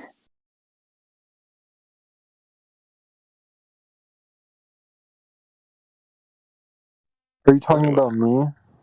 I hope that wasn't you. But anyway, I think the thing is, for me, if I'm going to fight the system, the best way is to just slowly bow out. I don't know any other way to fight it, to be honest. I'm right there with you. Yep, I'm right there with you. You mean just become self-sufficient so that the government can't fuck with your shit? Sorry to use bad language. No, you're good. We don't like them fucking with our shit now. And the thing is, the choice to me is between fake butter and real butter. Now, fake butter I can get real easy, but it's unhealthy compared to the real butter. Now, the real butter takes some more work, right? You got to churn it. You got to make it yourself. You got to get it from your animals, okay? But it tastes better. So in the long run, it is better.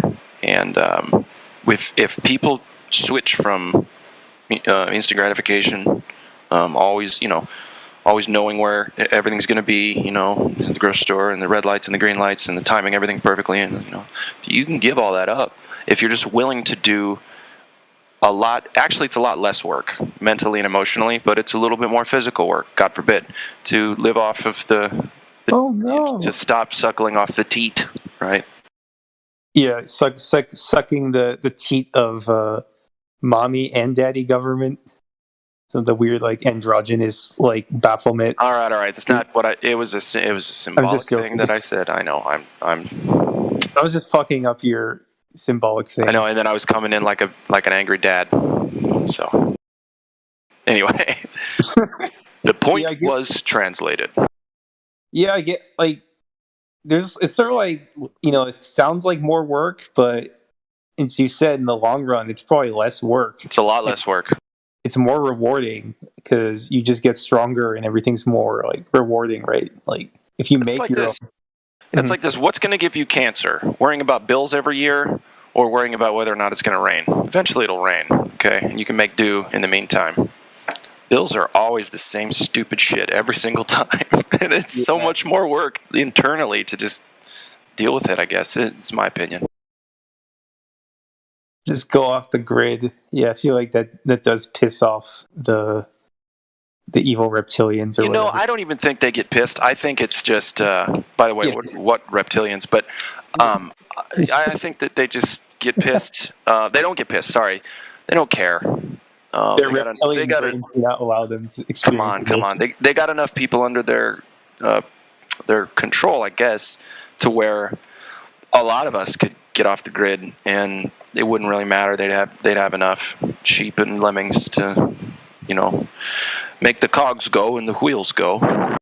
That's not the point, because they feed off of emotional energy. Like, they need people to suffer. How do you know that, dude? Come on, how do you know that?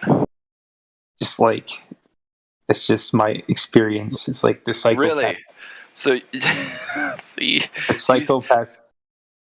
What's he feeding? What's he eating? What's he or she or it? What's it eating?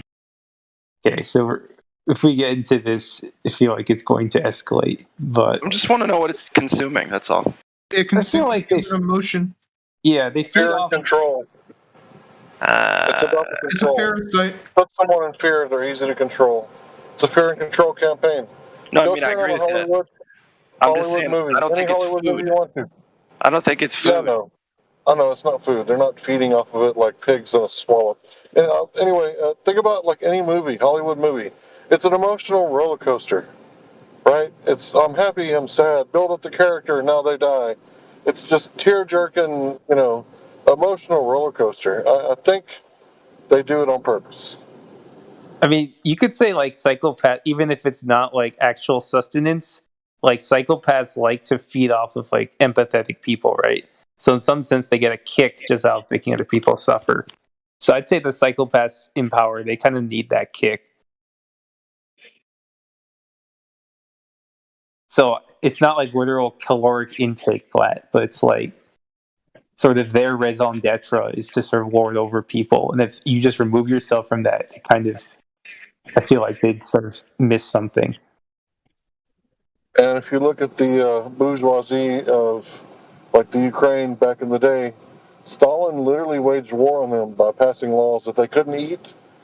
And if they did pick up the grain that fell on the ground that was left over by the machine, that was a death penalty. Are you talking about Is this Holodomor? Yeah, Holodomor. Yeah, so these, you know, ethnic German and Ukrainians, they were basically self-sufficient because they were living off the land. And communism hates that shit. They do not want you ungovernable. So what do they have to do? They have to find a way to govern you. And the only way to do that is, well, the food has to go to the cities. And then when other countries start asking questions, Stalin upped the amount of grain that he was selling to make it look like he wasn't starving the people. And when inspectors would come in to look, they would lead them on like a parade and parade them around to show like everybody eating good. But then as soon as those people left, it was back to, you know, I hate to say it, but eating your own. Because that's what happened. Not far from the truth. I mean, it probably did happen, actually. Yeah, I feel like communism is just like the attempt to organize humans like bugs. Like, it's just like the most direct way to rule over people is you have like a few queens and then everyone else is like a worker or drone. That's sort of what communism attempts to do to human society. Communism is cringe. It's shit, yeah. Communism is compatible with the globe. Well, there you go. I think that maybe that's part of their doctrines, even the globe, right? I don't know. You can look in the Das Kapital or the Communist Manifesto. They probably mention the globe. Let's look. I mean, they kind of lean the godless direction, right? Oh yeah, that's a big part of it. Well, they replace it with the state.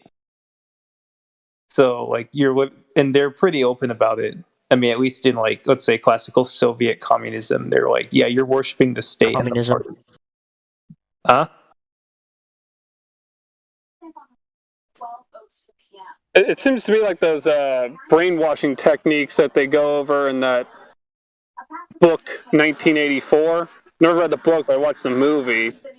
And, I think they went over them pretty well in the movie, too, and I've heard them repeated in other places. I think that those techniques that they describe in that book are compatible with communism and the globe in a certain sense, because it's almost just like a giant gaslighting operation.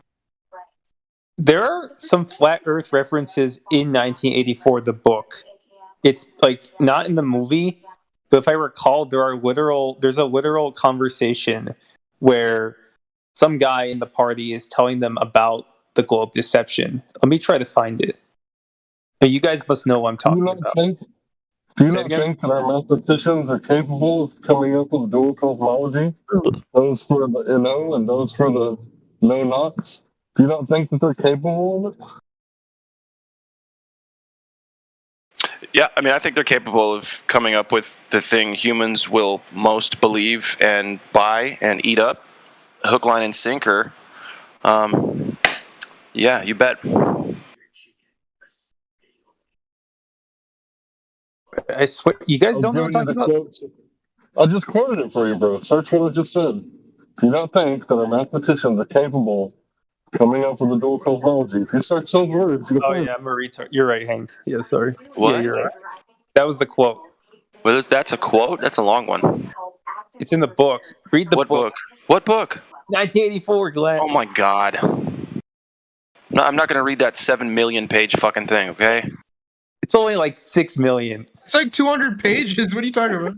I'm not going to read it again, okay? I read it when I was like 15, so it's like I haven't read it because I couldn't talk about it. So, but I read it when I was like, 15 in high school, rebelling against everything for the sake of it. That book is just crazy prognostic. Like all the techniques he describes is just like it's the playbook for what the controllers are using. Yeah, because they planned it out a long, long time ago, long before those books are written, if you know what I'm saying. Yeah, that's true. All right, I posted the quote. So, yeah, it's pretty telling. So Hank just basically paraphrased it, but here's the full quote.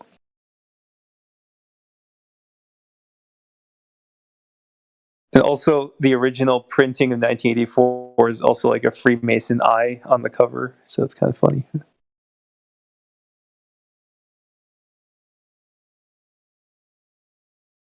Was it? Orwell was a communist, right?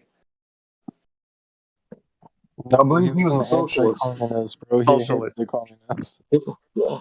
So Orwell was hanging out with like the people in Europe that were practicing socialism.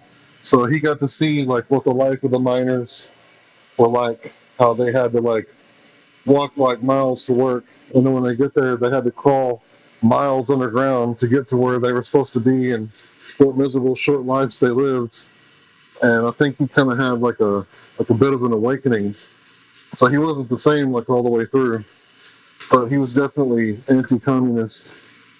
Because like it's definitely a warning, and the fact that he got that warning in 1948, and the Masonic eye, is that the eye of Court? Is that the eye of Horus? Yeah, that's one thing to call it. No, it's supposed to represent the government seeing everyone and spying on their citizens. Right.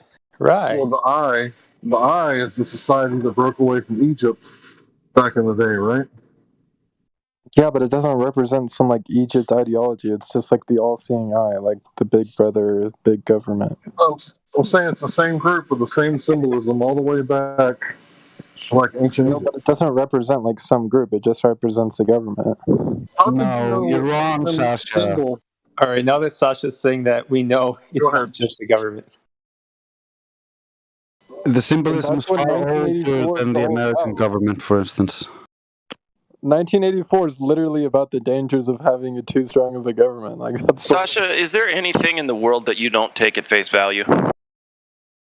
Like your own face? Do you take that face value? Hold on. I want to hear this. I really want to hear this. Yes or no? If you can do that. What do you even mean by that question? Like, take it at face Jesus. value? Yeah. Alrighty. You buy everything you're sold, kid. That's what I'm saying. No, it's just like you guys are reading way too far into it. It's not like some Illuminati. No, you're just misrepresenting what we're saying. We're not saying the symbology of the eye came from the book 1984. It's far older than that, and it's not relating to the government. Yeah, tell him.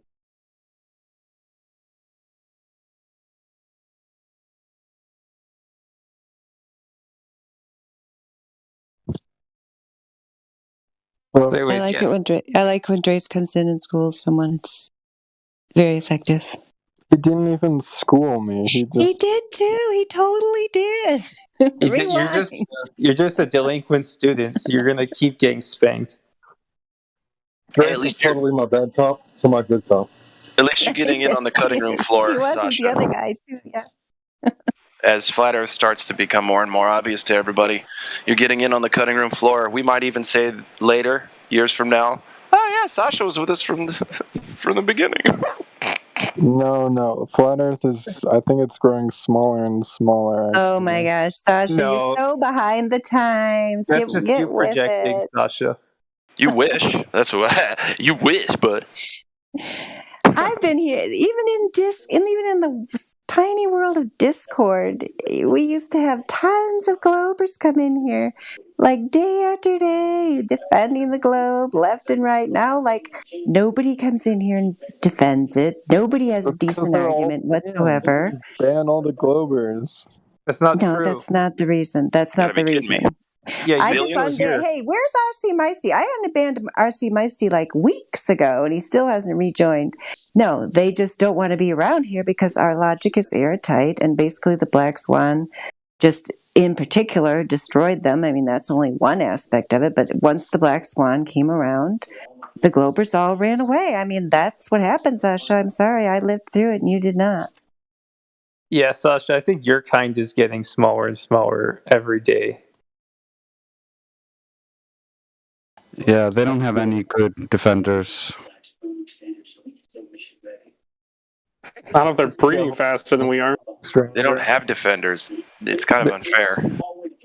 Sasha, did you happen to watch that YouTube video I put in there for the other two guys that were here tonight? About the flat earther who went and stumped the university professors. I'll put it back in there for you. You might be interested. Yeah, put it in there for me. Okay. Who's hot miking? Whose television am I hearing right now? Jim7. Jim. Oh, he's fucking muted himself. Somebody deafened him. Damn it.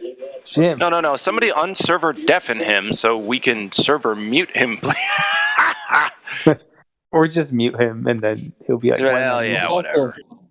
Sasha, why don't you watch those videos and answer what the professors couldn't answer? Because surely you're more learned than they are after being here for 2 years. Because, they are professors, but they're not gods. Many men know many things, but no man knows everything. So why don't you watch the videos and then come back in here and see the answers, bro? You can do it, bro. I don't think the video's in the live stream. I'm working on it. I've almost got it for you. I went and copied the link for you. Wait a few more seconds, buddy. Yeah, you can do it, Sasha. You can answer those questions. There you go. This looks like it's from a movie. Is this real? No, it's real. It's just somebody he just filmed it himself, like on his phone. You'll see when you get to the actual footage. Who's the elite physics professor? I'm interested. It's been a while since I watched this, but what I remember is that he goes to like 3 different classes, and he tells who they are in there. So, Gonna look these people up.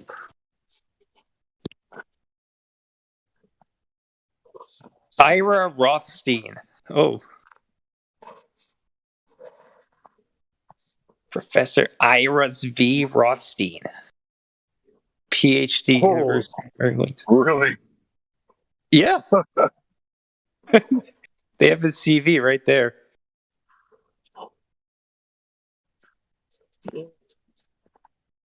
It's in the video.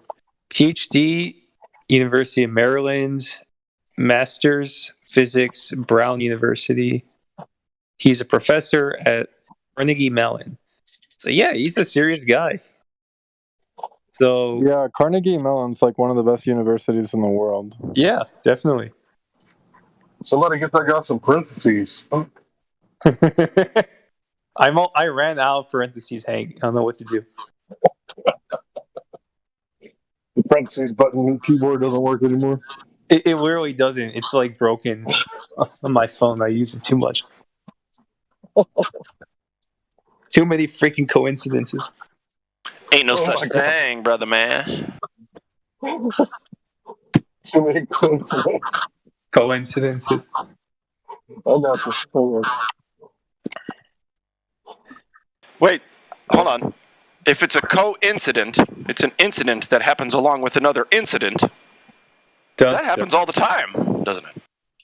What is coincidence? Hellerstein and Silverstein with the whole 9/11 thing. Do you think those guys are related somehow? No. What's a conflict of interest? It's all good, dude. I just like how the guys from McCabe picked our emergency phone number thing on the day to do the day thing on that day. It's just kind of funny. How would they even fucking know? Well, anyway.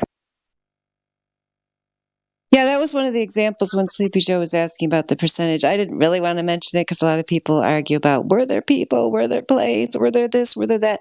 But, the story is, which I think that was in Loose Change documentary, that, and it's many eyewitnesses, which I think are credible eyewitnesses, including the guy who's, heard the explosions, who, of course, mysteriously died a few weeks later. Anywho, many, when the buildings were on fire, and these people had seen the fire, the thing came on the announcement to, go back up, and a lot of people will say, oh yeah, we saw they were going down, because some people were like, I'm not going back up there just because some stupid, announcement on the loudspeaker told me to go back up to a burning building. But a lot of people did, so there you go, because the voice of authority told them to. It's outrageous. Yeah. Happens all the time. Well, yeah, let's go upstairs into a burning building. Let's not get out of it. Let's go, because go a as high as voice we can. came out of a loudspeaker told me. It's just, but that's the mentality of many people. You see it in many contexts. They think they can't go against, even if it's just their doctor, when it's the same their thing as body. in they the think room. they have to do what the doctor says for their own body. It's like, whoa, it's your body. Like, you don't have to listen to what that dude says. He's not even in your body. Yeah, maybe they were offered a bonus for going back to work. Yeah, right. Everyone who goes to the top floor gets a bonus. Yay. Yay. If you think about it, you're paying. Hold on, just a sec. I'll just say this. You don't even have to address it. If you think about it, you're paying a doctor to tell you stuff. That's all it is. That's all it is. Yeah, it's like an escort. I like to tell people like Matthew, like to ask them, like, hey Matthew, did the terrorists hop out of the plane and rob the gold below the buildings too? Did they do that? Did Osama have a special team? Like, go ahead and jump out, like right before the planes hit, before the cameras get on the planes, and get down there and get the gold out of the basement. It's like, whoa, there's gold missing from the basement? It's like, yeah, Matthew, you haven't done any research. And then you give Matthew like the Fairbanks Alaska 4-year-long study. Structural Engineering College. It's like one of the best in the world, teamed up with this Japanese professor. And they said, and I quote, It was a near simultaneous collapse of all the structural columns in World Trade Building 7 that led to its collapse. Near simultaneous. So that means that it couldn't have been like a progressive fire. And like you show Matthew stuff like that, it's like, okay, I showed it to him a few weeks ago. Let's wait till he gets back in here and let's see what he says. Like after reviewing that, which I doubt he did.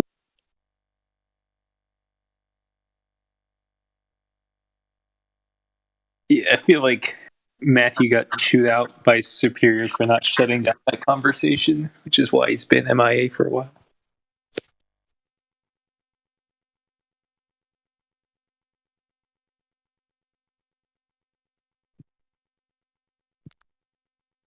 Yeah, I mean, I was thinking about that story in general just when we were talking earlier about Flat Earth, because that is one reason why I feel very comfortable talking about something that's just a mathematical certainty, which is the destruction of the globe. I mean, it's just a math problem. Like, I don't mind going on the internet and discussing math problems and the geometric predictions, of the horizon, and then the way that in reality, the predictions made by this globe fail every single time mathematically.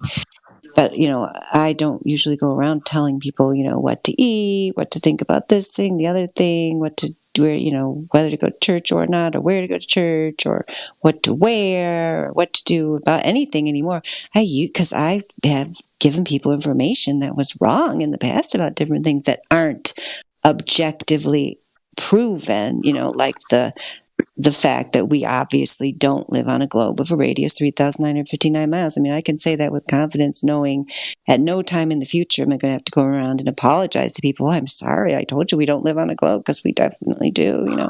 I know that's never going to happen. I'm not going to have to eat my words like I've had to do with other things.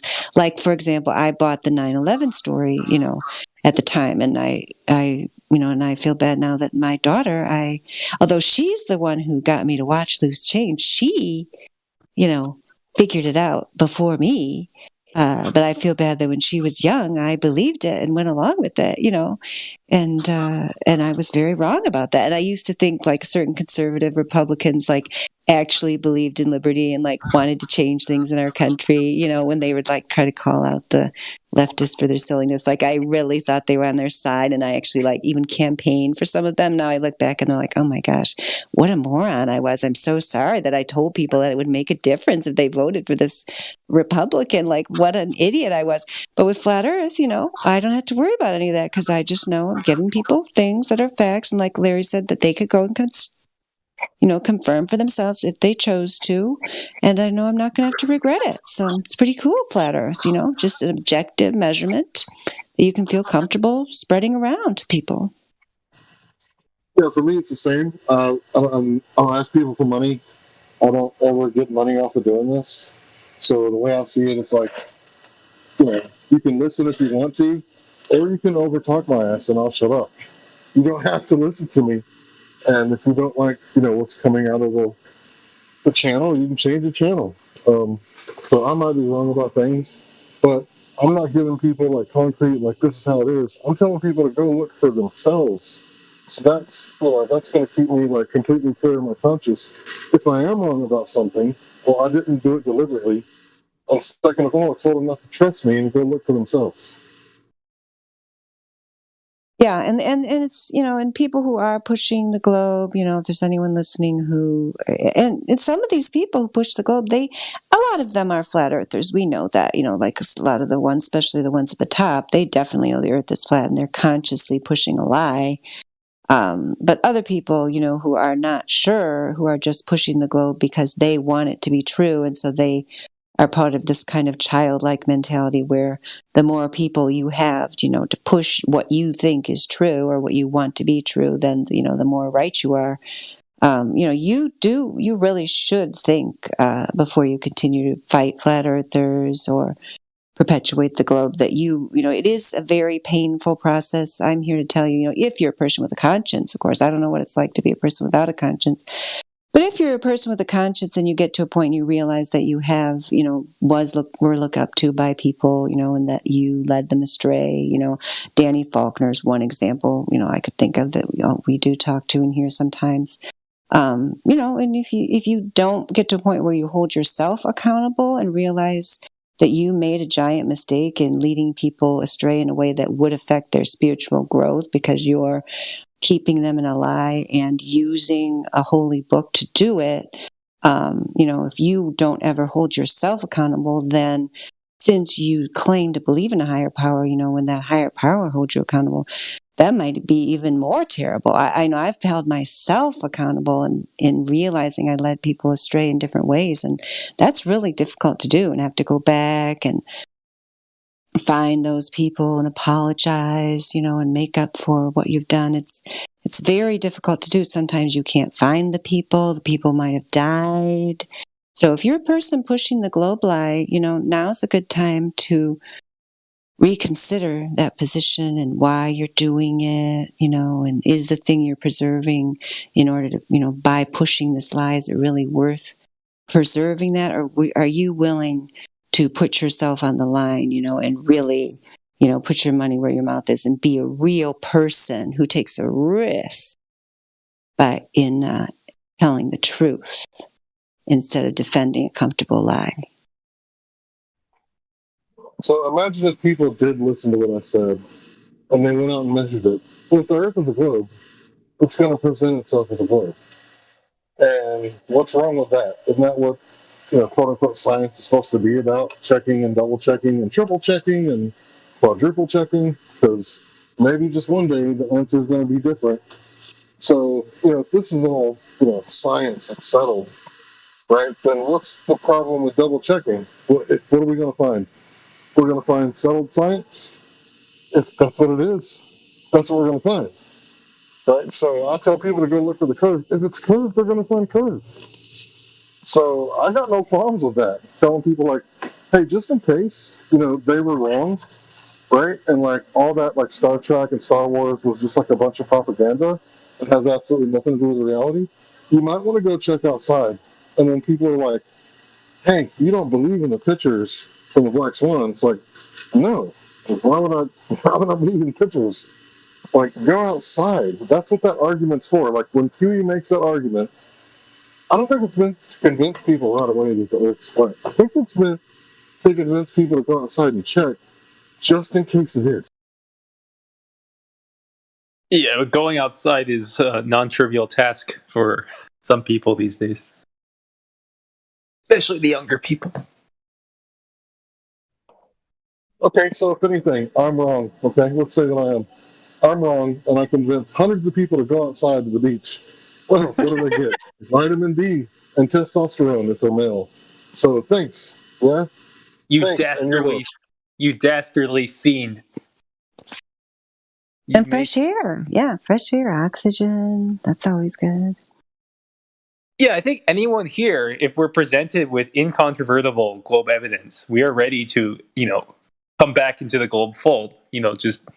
But the problem is no one's presented any evidence. Zero. Maybe Octane Weasel's got it. He's come in here. He's a globe. Octane Weasel, do you have any globe evidence for us? That's what we're looking for. I have extremely high hopes for him.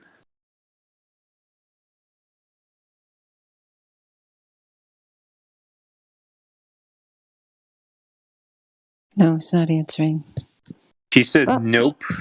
Oh, he's writing it. I have to look. Just chilling. Oh, okay.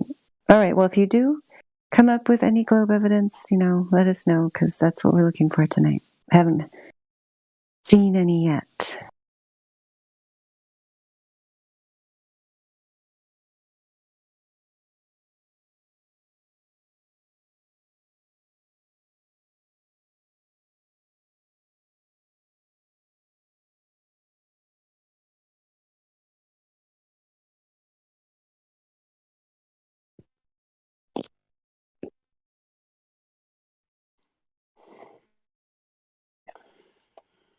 Good evening. Hello. Oh, it's Fire Dude. Hello. Hey there. Cheerio. Cheerio, old. What's going on? Old chap. Or... Hey, Flat Earth dude, you're on the Cheerio, beach, right? Flat Earth dude, you're on the beach, right? Not right now. Okay, so earlier today you were on the beach, I'm right? on the beach. Would you recommend that people go to the beach? Is it like good for your health or something? Yep. So if I was like completely wrong about the shape of the Earth, and I convinced a whole bunch of people, what? Can you hear me, dude? Oh yeah. Yeah. So if I Can was, you hear me? yeah, if I was telling Hello? people to go Hello? out, can I be Are heard? you there? Dude? Yeah. Dude, are you Dude. there? Flat Earth dude, can you hear us? Yo. Kenny. Yeah, I can hear me? Fuck. Hold on.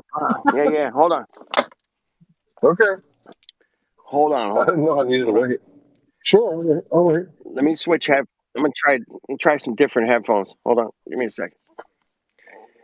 All right.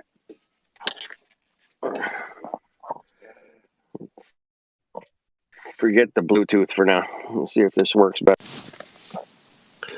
All right. Is that better? Yeah. Can you hear me? Hello? Yeah, it's way better. Can you hear I can hear you. Flat Earth dude. I'm here. All right, cool. So I've been telling people for years to go to the beach and look. Let's say that it was actually a globe. The Earth would present itself as a globe, and they would get a whole bunch of like fresh air and like sunlight, and the sunlight converts to vitamin D, and that turns into testosterone. So really, it's a good thing to go to the beach. Yes, good advice. Right? Even if you're a glober, it's a good advice. Are you saying women shouldn't go if we don't want to? Are we going to get really good advice. testosterone too? I don't Never really heard know about the about how that testosterone works. part. No. You're gonna get the estrogen. You get the Okay, estrogen. It'll work out fine. Okay, good. Yeah. If you want more estrogen, drink Disneyland Donald Duck orange juice. And if you want more testosterone, Or that's just full drink of testosterone. Drink tap water, full of estrogen. It's the manly man's dinner special. That's full of estrogen, I think. I think they flip it. I don't know. Something like that. No, Anyway. estrogen's for females. I know, but they put it in the manly stuff. That's why all the men are like girls these days. And then the women are like men. And so they flip the ingredients. And it's just, anyway. Just a theory. Just a theory. Sir, I'm pretty sure that's illegal. I'm pretty sure that fiat currency is illegal, but what are you going to do about it? That's why I bought Bitcoin. I don't like fiat. There you go. See? It'd be a big wake up call to crypto people that Sasha likes Bitcoin. Exactly. Actually, my favorite crypto is Chainlink. Whatever, dude. Same stuff. I think you're right. Whoever said that in the future, when flat Earth is just accepted as the obvious reality, that we'll be like, Sasha 2.0. He's kind of like our Glober mascot. Yeah, been here from the beginning. He is kind of a good sport compared to a lot of Globers. Who's that? Matthew? No, Sasha 2.0. Have you talked to Sasha 2.0 before? It was just the other night. Sasha was saying that we were being transphobic. Oh, was he saying that? I missed that night. I haven't actually talked to him since he's been back in this recent wave. I don't think he said that. Let me say the full story. There you go. They said people that are transgender are not fully evolved, and I said that's kind of transphobic. No, you brought up that example, and then you said your own example is transphobic. Are you the one, Sasha 2.0, that's going to bring the globe evidence tonight? Have you brought any lately? Yeah, he is the one. Let's hear it. I mean, I've pretty much given you all my globe evidence. You guys. Well, I haven't talked to you for months. I haven't heard from you for months. I don't remember where your globe evidence is, so refresh my memory. Celestial poles is probably my favorite evidence. Explain. You're just going to say 2 words. That's your answer. Can you explain? So yeah, if you take a time lapse of the sky, you should get like a ring formation from the stars. And either the Earth is spinning or the sky is spinning above us, and I think it just makes more sense that the Earth is spinning. So yeah. No, it doesn't. It actually makes more sense that the sky is spinning just as it appears. What makes you think it makes more sense that the globe is spinning? The patterns of the star trails do not fit with the heliocentric model in any way. Hold on. I'm going to finish my statement that he interrupted. Then he can, whatever he said, he can say, and then you can say what you were going to say. The star trails don't support the heliocentric model. They support a stationary Earth. Okay, your response to that, Sasha 2.0? I mean, you can't just assert that they support the Earth, that the flat stationary Earth. You haven't seen them then? You haven't seen that they don't support the wild motion, that they say that this Earth is going, they just are circular? Stop motion photography. I'll find it for you while Glatflobe said what he was going to say. Go ahead, Glatflobe. Ma'am, why is there different poles at different hemispheres of the Earth? Like, that kind of proves the globe right there. I don't know what you're talking about. Where have you observed these poles? What poles are you talking about? If you take a time lapse of the sky, like, it's a celestial pole. It's not like on the Earth. She's asking about poles, not time lapse photography, dude. The fact that they go around a central point, that's your proof for a globe. The globe is not the only model that would explain that. That does not support a globe. And in fact, it does. And you're saying it support. You were saying that somehow you think it makes more sense that the Earth is moving than the stars. In what way? How does that make sense? If you go to different hemispheres, you would see different, like, there's a different pole. So, like, that kind of, like, that could only be explained by a globe. You move to different locations and you see different stars. That's what you're saying? That's your claim? Yeah, but why is there a different pole? Like, there's a north, like, celestial pole, and there's a south one. And how do you know that? Yeah, how do you know that? You can observe it. Like, this is an observed phenomenon. Oh, have you observed it? Hold on. Danny Lynn, were you finished? Yeah, I was going to go look for the star trails because I thought maybe I hadn't seen them, but go ahead for what you were going to say. I just want to ask a question. Thank you. Sasha, I've asked you this before, but no doubt you may give the same answer. Let's hope so. Actually, sorry, let's hope not. Okay, so if you had never been told we might be the thing moving instead of the sun in the sky being the thing that moves, because that's what we observe, would you ever have jumped to that conclusion on your own? That we're moving. Sorry, go ahead. Am I allowed to use, like, any human knowledge, or do I have to, like, completely come to it on my own?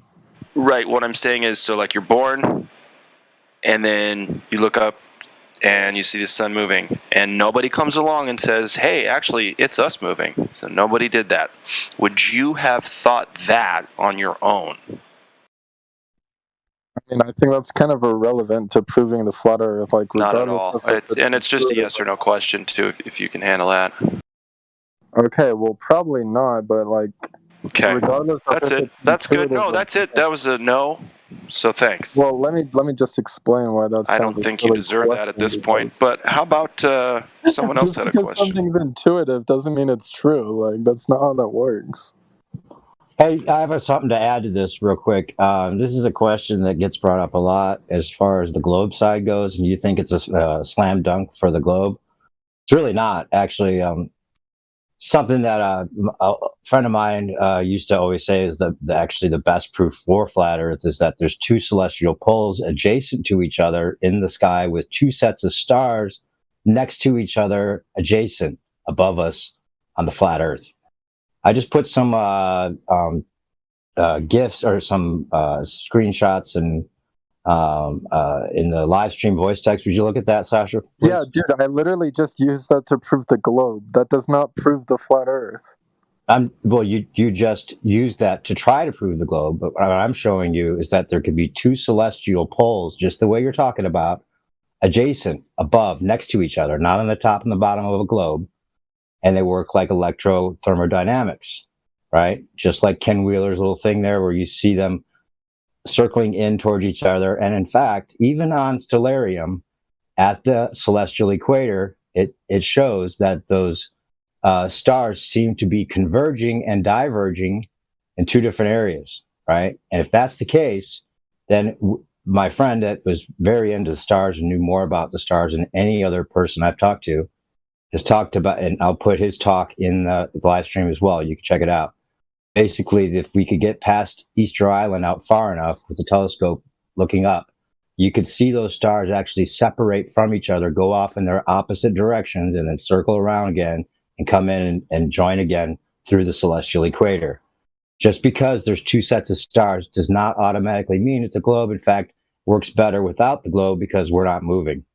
So it's a slam dunk on our side if you understand it, but you're not trying to. You think it's a slam dunk for the globe, and you're set on that. I'm trying to It's not. understand it, but like, do you think like the stars are magnetic or something? Yeah, It thank seems you for like we bringing have that a up. toroidal. Thank you It seems like we for have a bringing that up. toroidal New field. perspective.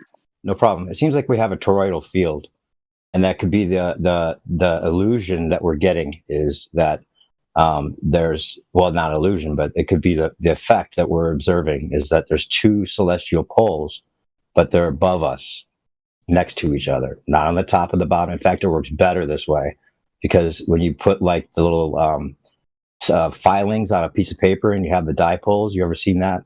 And then it shows that pattern where you charge the two nails that are in the board, and then you see the electric filings. They have that electromagnetic swirling, and they work in symbiosis with each other, and it makes those filings make the same patterns that the stars do, and that's when they're adjacent to each other, not on the top and the bottom of a ball. All right. In fact, it seems like there's a quadrupole at some points too, but the dipole is what I think we're going with as far as like what we could observe. And the southern celestial stars do not prove a globe. In fact, that was the first argument that my friend would bring up as an argument for flat Earth. Sorry. No, it's brilliant. Check this out. Wait, are you the same person as Flatter Day Saints? No. Also irrelevant. Oh, Okay, so okay. check the live stream voice text real quick. Whoops. Don't look at the V. Look at this picture in 3, 2. So there's a dipole in action. There's the center line through the dipole in action. There you go. Yeah. Sorry, bro. I know you've thought that for a long time, that the southern stars actually prove a globe, and there's a lot of globers that stick to the model because of that. And I don't think Flat Earth has had a really good answer for a long time, and I don't know why. That the patented answer is always, well, the stars move east to west, because they do through the celestial equator. If you look at that parallel line of them going through that middle area, but they do go in opposite directions, just like you would have with thermodynamics. We have a clockwise and a counterclockwise. Now, according to the globe, they're all going in one direction, and it's only because you're upside down on the globe that it seems to go in the opposite direction. They're not even claiming what it seems to actually happen. They're going in opposite directions. There actually is two sets of stars, in my opinion, that have one clockwise and one counterclockwise, just like we observe, and they converge and diverge, just like we observe, and just like Stellarium even shows. Sorry. Stop apologizing, darn it. Wait, I'm so I'm glad saying you brought sorry. that. I'm saying Yeah, sorry in a way that's like, sorry you lose. Oh, sorry, not sorry. Got You it. failed. Sorry. Thanks Sorry for for playing. saying sorry, Glenn. Yeah. No, because when he was saying that, I was thinking, well, even if there is two central points, that doesn't prove the globe at all. And like Correct. someone just And put in the live stream voice text there, you're just looking at some of the stars. You're just coming up with something that you think proves your model, which it doesn't. There's many other explanations that are possible. So you're just looking in the wrong direction. Yep. My next question would be then, why is the sun and why do all the planets look like the shape of a circle, which insinuates that they're a sphere? Why are It you doesn't trying matter to if they're a sphere or not. Does that make us a sphere? Just because they're a Well, sphere? if Does that gravity mean made we are them a a sphere? sphere, gravity probably made Earth a sphere. Well, that's fallacious logic because we don't see any curvature and we're not moving. And we don't But know we that don't see gravity's a thing. curvature because the Earth is too big. That's the not excuse. That's what you believe. He's still saying that shit. That's one of them things where you don't see curvature, period. Because we hope that the Earth is too big. No, you just don't see curvature, bro. And think about it. Tennis balls are spheres. Baseballs are spheres. Volleyball, softball, bowling balls. Does that mean that the American pigskin, known as the old American football, is a sphere? Has to be, right? But it's not. Shaped like an egg. It's been reverse engineered, bro. That's the only way it could have been done, and it continues to fool very smart people.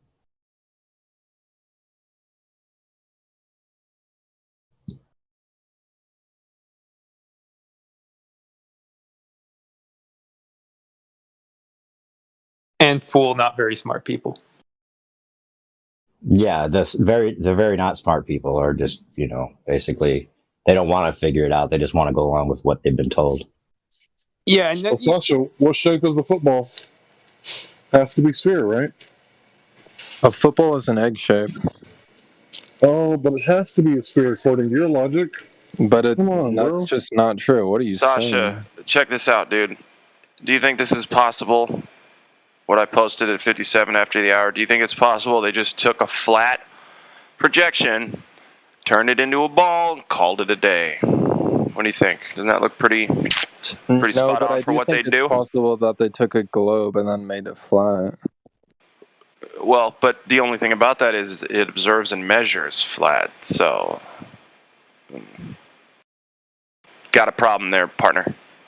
And here's the best part. Sorry, Danny Line. The best part about that is that if you don't go and try to look for, right, get your hands dirty, trying to find some Earth curvature, drop over distance, measure an arc segment, then my friend, you have no basis in reality, and you should leave this server forever. If I was a flat earther, I would be exploring Antarctica right now because that's like the #1 flat Earth So you'd go chase a non sequitur for just. I can give you some new roles now. Thank you for saying that. That gives me something to do. He's all yours.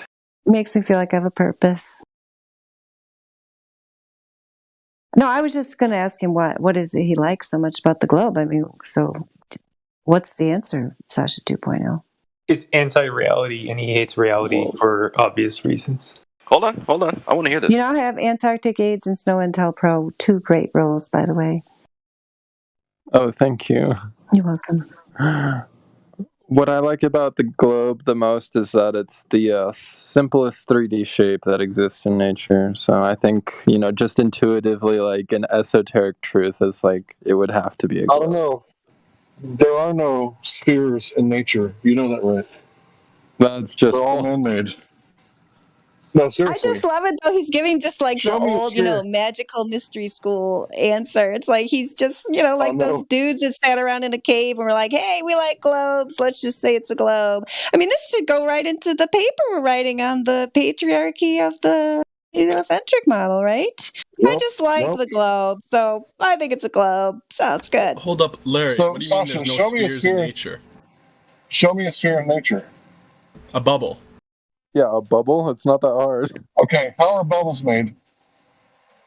What do you mean? Air and water. It occurs in nature. Like, what?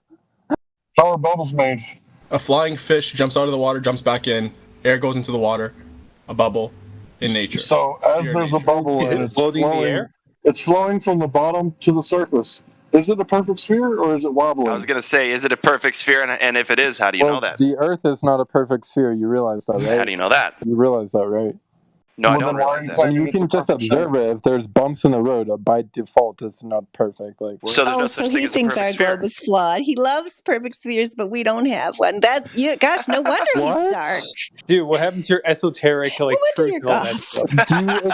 Do you really think it's supposed to be perfect? Yeah, dude, what? because like the all-seeing eye and stuff, right? Like, you know, like Godrel and like whatever mystery school. No, You're the one who Show me a said you sphere in liked it because it was nature. It's the perfect. Then you said simplest it shape wasn't in nature. perfect. Show me a Dude, sphere in nature. as I mean, above, how do we so know it's not below. perfect? A bubble? Have you actually? Dandelion's a good example. The dandelion flower is a sphere. What the fuck? Okay. Oh, dude. Wait, is the dandelion the yellow one or the white one? All right, everyone, lower your IQ by 30 points when talking to him. So, thank you. Yo, I'm Sasha, sure you the could fact that find. you've never seen a dandelion makes me very sad. They Go become outside. white as if they're Yo, seeds after go they outside, buddy. mature. Girls aren't that scary. Yes, I'm talking about the white part of a dandelion. That's a Ha! sphere. That's Hey, a Sasha, Yo, can you go to the gifts that I Sasha, let's stick to posted the bubble, at man. 59 Let's stick to the minutes? bubble. Come on. 59 minutes after the hour, Sasha. Okay, so in terms of the bubble, there's a variety of different like spherical shapes that they come in. I guarantee you could find one that's a perfect sphere from all the trillions and trillions of bubbles that have ever existed. There's definitely some that are perfect spheres at some point. Oh, really? Absolutely. Define a Yeah. Can you define a perfect sphere? Yeah, equal distances from the center all around. Yeah, okay. Nope, there is no Now, perfect sphere. Fine, equal motherfucker. distances from the center all around. That means you need to have a material, yeah, which has no rugosity. Has no what? No rugosity. It's Do you mean viscosity? super. No, not viscosity. You see, all metals, for example, yeah. Even if you polish them, if you put them under a microscope, you will still be able to see mountains and valleys, yeah, because of the Molecular structure? atomic crystallization, yeah. Okay. Would you see Yeah, so atomic those crystallization crystals, in those water? crystals, they have shape, like sharp and valleys, you know. So the surface of the metal is never perfect, Sure, nor yeah, a metal molecule, nor liquids do not form perfect spheres. I wouldn't. Because the molecular bonds, yeah, they cannot form perfect surfaces, like perfect flat or perfect curved. You Yeah, have see, I gaps wouldn't compare the between metal the with water in that molecules. regard. You will have gaps between the molecules because the atoms are not squares, are not square shapes or triangle shapes. So you can achieve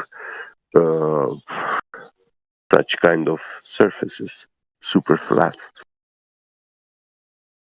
You get me? Yeah, I wouldn't compare metal with water in that regard.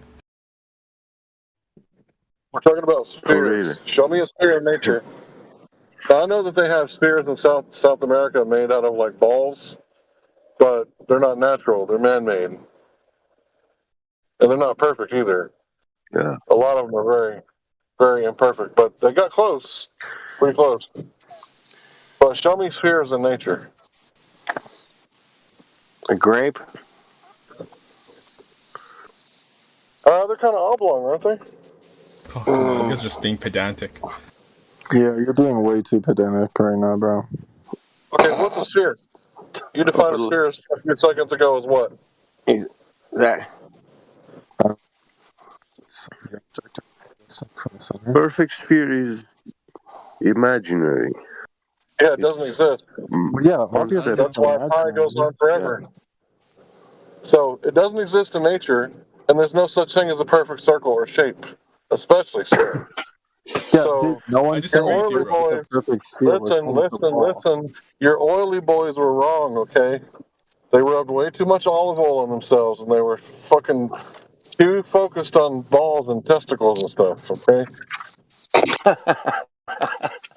But I give him that he did knew how to define the perfect sphere. I appreciate that.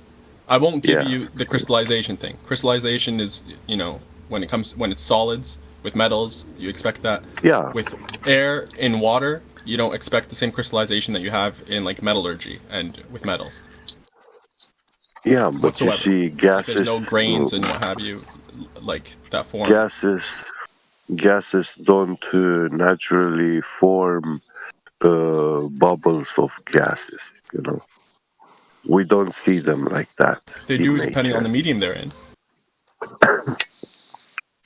They will fill the available volume of the container and take the shape.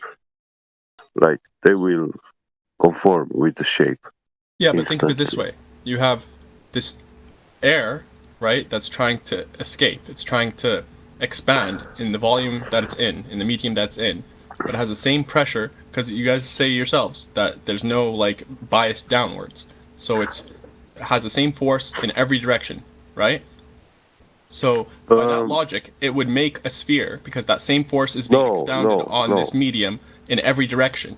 So this air that's trying to expand is going to be contained within the sphere. Here. Wait.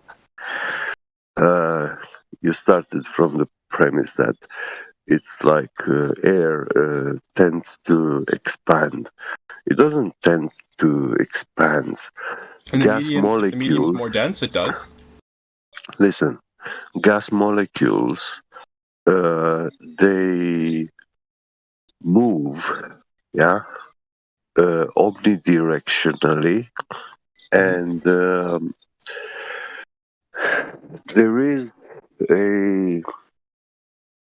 they also conform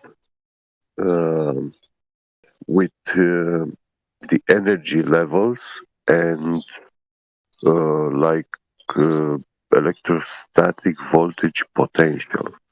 So according to these governing forces, you will have the gas behavior and the gas gradient in a container.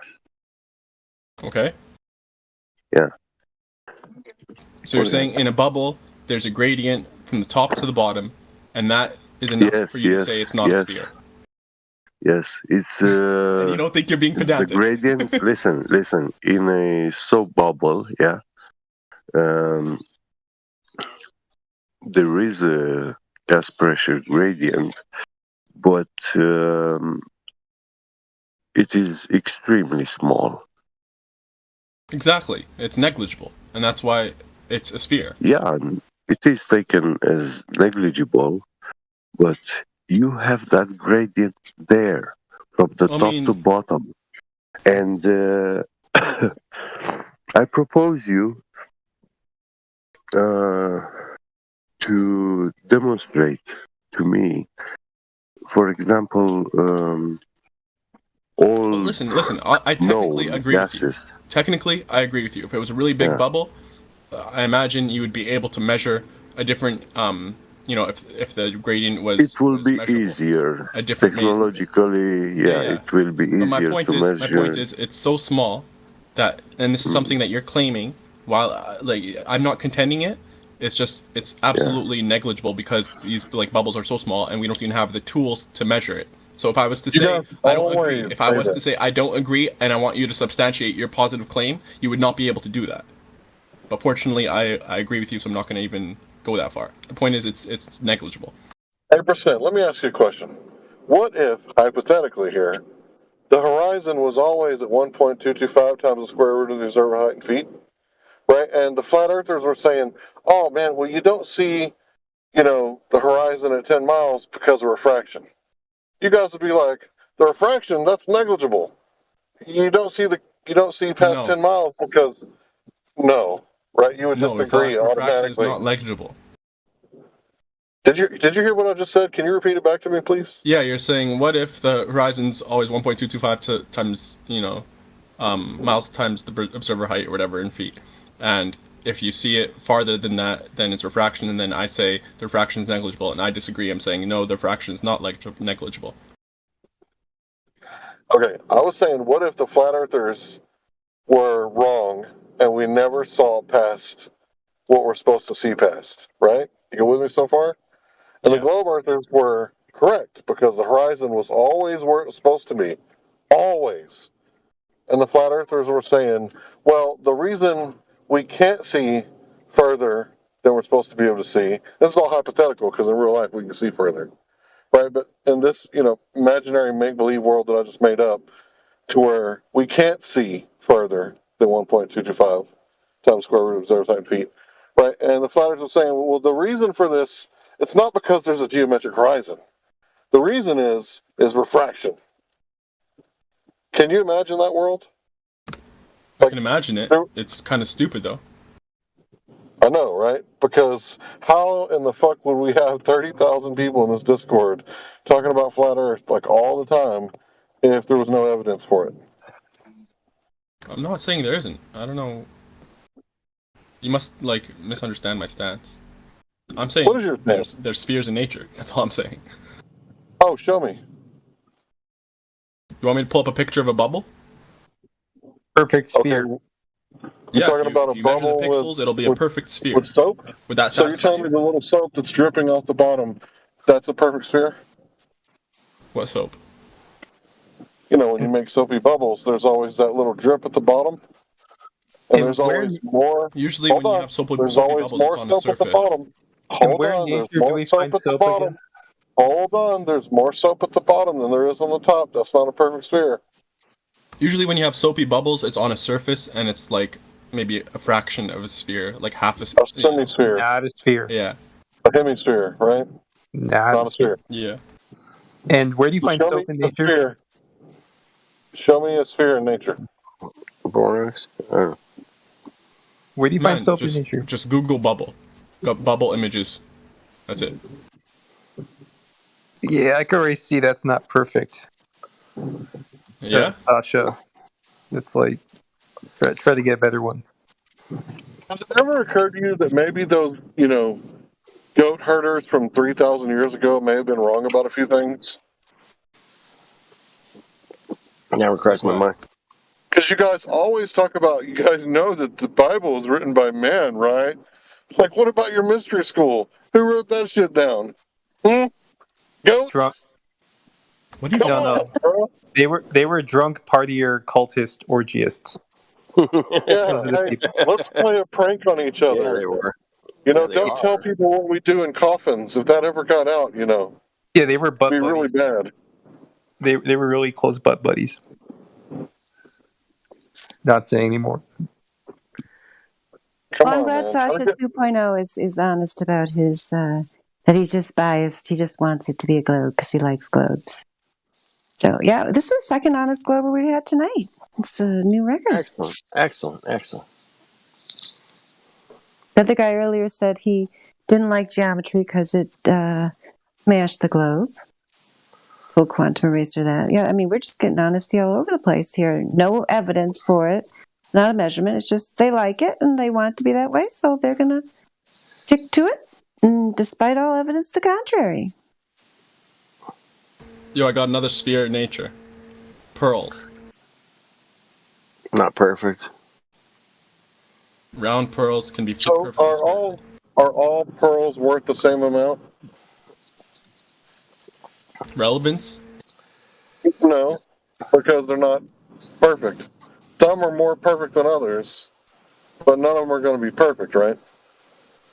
Some are more perfect than others. Is kind of Well, some are worth more than others.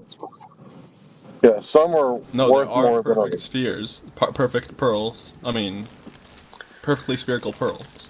Well, okay, let me look into this.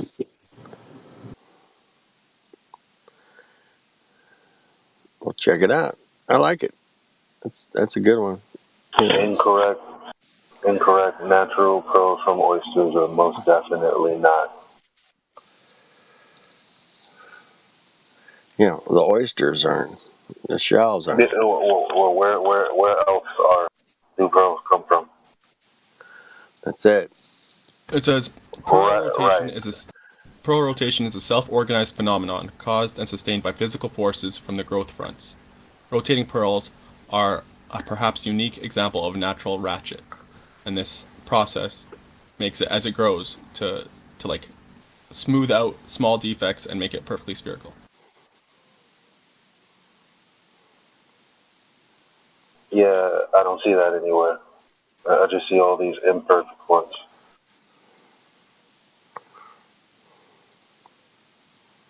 The only perfect ones I see are the ones that we manipulate.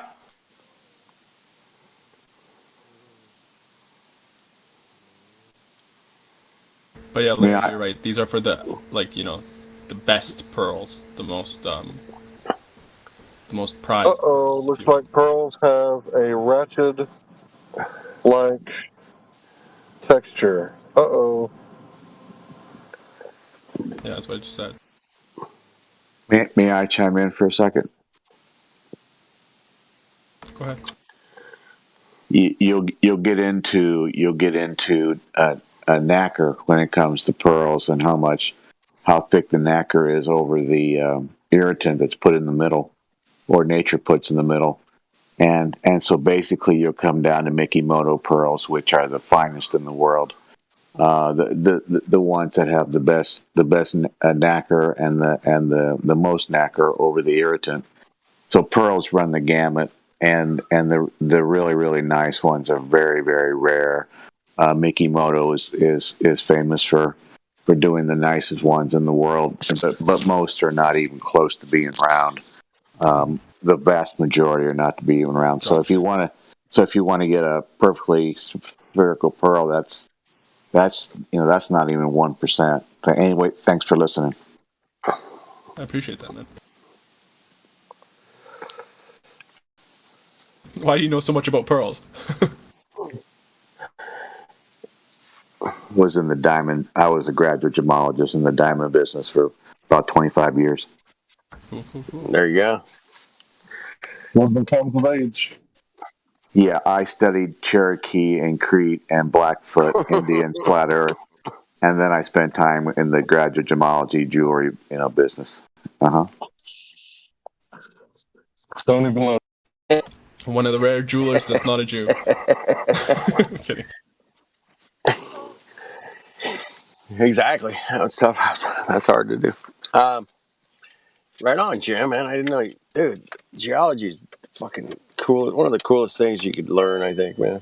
If I had to go back to school, I'd probably go geology, because you get to study it everywhere you go, It's like, oh, shit, there's a rock. Oh, that's a whatever rock, I would love to know all that shit. I think it's pretty cool. Or botanist. Botanist would be good, too. You could, either one. Hey, be where your feet are. Right? I like how Who wants to Sasha live in the 2.0 trees? calls people sir and ma'am too. I did hear you call me ma'am earlier. I don't think that I missed that. Is that a bad thing to call somebody ma'am? Is that bad? It's entertaining. I liked it. Some people might not, but I thought it was cute. Now he's calling Sleepy Joe sir. I don't know. Do you think he's really trying to be polite, or do you think he's trying to be, I think he's a good dude. sly? Oh, Percent is on his side. We already knew that. Yeah. I think he knows his place. Yeah. No, you can tell by the intonation, just like you could tell from you saying what you just said, that you didn't mind it, that you liked it, just by your tone. Like the other person had to ask to clarify, but I didn't, because I could tell by your tone that you don't mind it. Thank you, Percentage. I am pretty self-explanatory most of the time. I just am the way that I am feeling at the particular moment. It's absolutely true. I'm usually not pretending to be one way when I'm another way. Well, I want to hear these guys from Texas. Guys from Texas always, yes, ma'am. You hear that a lot. That's true. Though Larry doesn't do that. He doesn't call me ma'am. I have before. Larry, what the fuck's wrong? Maybe you Why have. don't you call him that? He might have. Yeah, it's true. Review the tapes. Well, I've known you for a really long time, Mary Mom, and I kind of feel like we're on a first name basis. That's right. Yeah, maybe you did back toward the beginning. Yeah. Just like me and Kenny.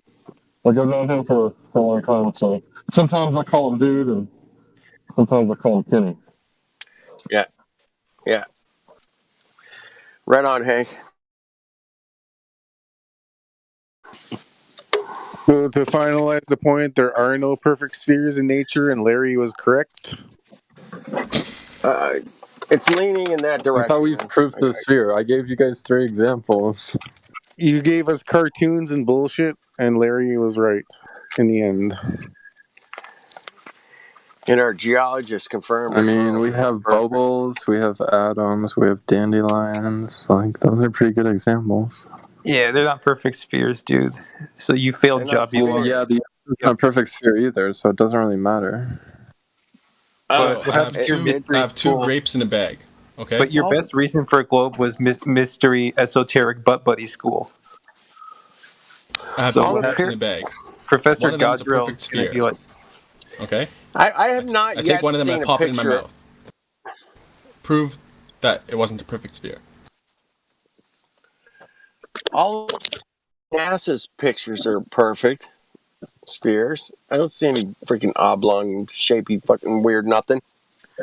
Well, I mean, yeah, when you look up closely, perfect sphere means it's like point by point, it's perfect. Like, every point is equal. Like, the fact that there are Every mountains on Earth point proves is that it's not a equal. perfect sphere. what does every point is equal mean? Equal from Every point is equidistant from the center. All right, that's better. I think we should say So- observably perfect spheres. The only thing I can think of is cells of the zygote, right? We're talking about the tree of life, right? All those circles. It's basically, little cells are like little spheres, right? But are they perfectly shaped? I don't think so, because they're full of stuff. So you got like the old, components of the cell. They're going to make the cell wall bulge up to certain places. And plus, they're cell walls. Does the sphere have walls that open up like little doors to let water in if it's got salt in it? Yeah, but what if they average out to be perfect spheres? Like all these little openings and micro deviations in the membrane, but it averages out to be a perfect sphere. That's still not a perfect sphere. To be technically correct, you will have to be asking for oblate spheroids in nature. If you reference to the globe. Good point. Good point. And fucking oblate sphere.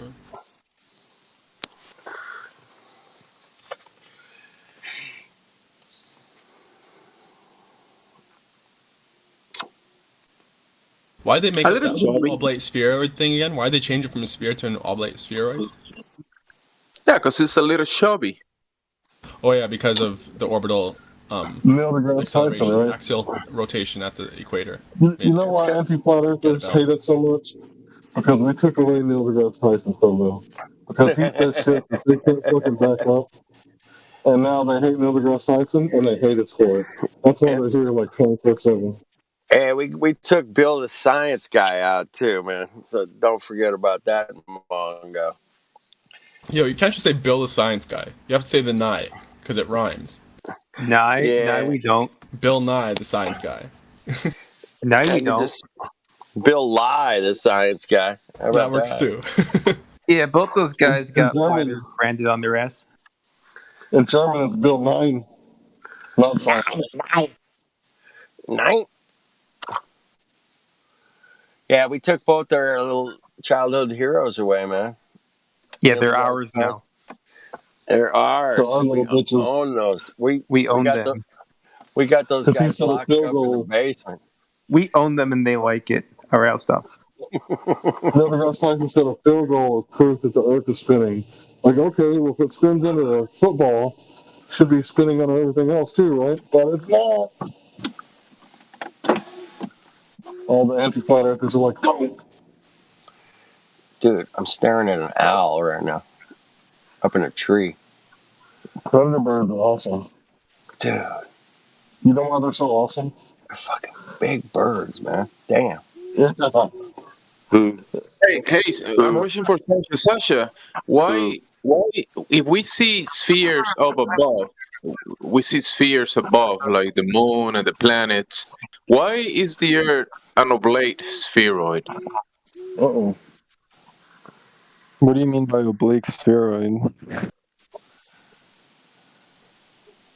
What do you mean by what do you mean? Not a perfect sphere. Like, is he What do you saying like it's like a pear That's a good shape? question. I would Was that disagree with Jumsy that asked that? That's really good.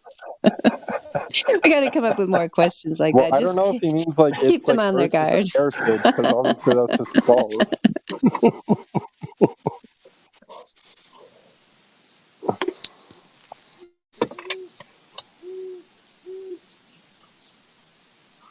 Remember earlier you said that because you see circles above and therefore spheres, therefore the Earth is a sphere, but the Earth is an oblate spheroid, not a perfect sphere. Remember?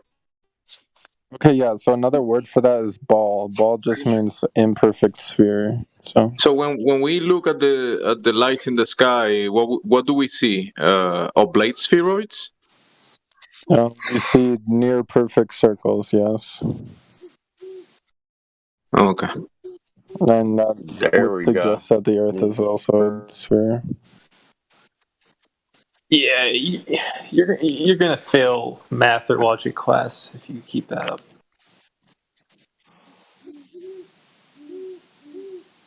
Okay, 2 owls. Damn. Yo, we can hear them. So, Flat Earth Dude, are you at the beach right now? I'm inland about 10 miles. Okay. These people who have a fetish for spheres, could we call them like homospheroids? I was trying to like work up a pun with hemorrhoids, but yeah, homospheroid is funny.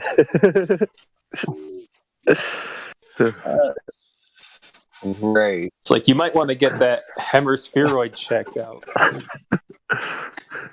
I do like that point that you just made, because that is something that Glovers do like to say a lot, though, is, well, if everything that we see in the sky is round, like, why wouldn't we be? Why would we be flat? But I mean, we are told that it's pear-shaped. Like, I am seeing near perfect circles when I look up.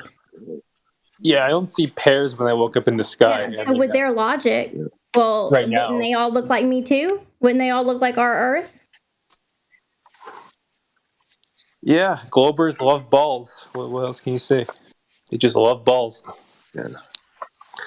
And balls fruits. above, balls below. To be fair, pears are delicious. I don't like pears. They're kind of soft quartzy. ones, the soft, juicy ones that you just like your teeth sink into. They're delicious.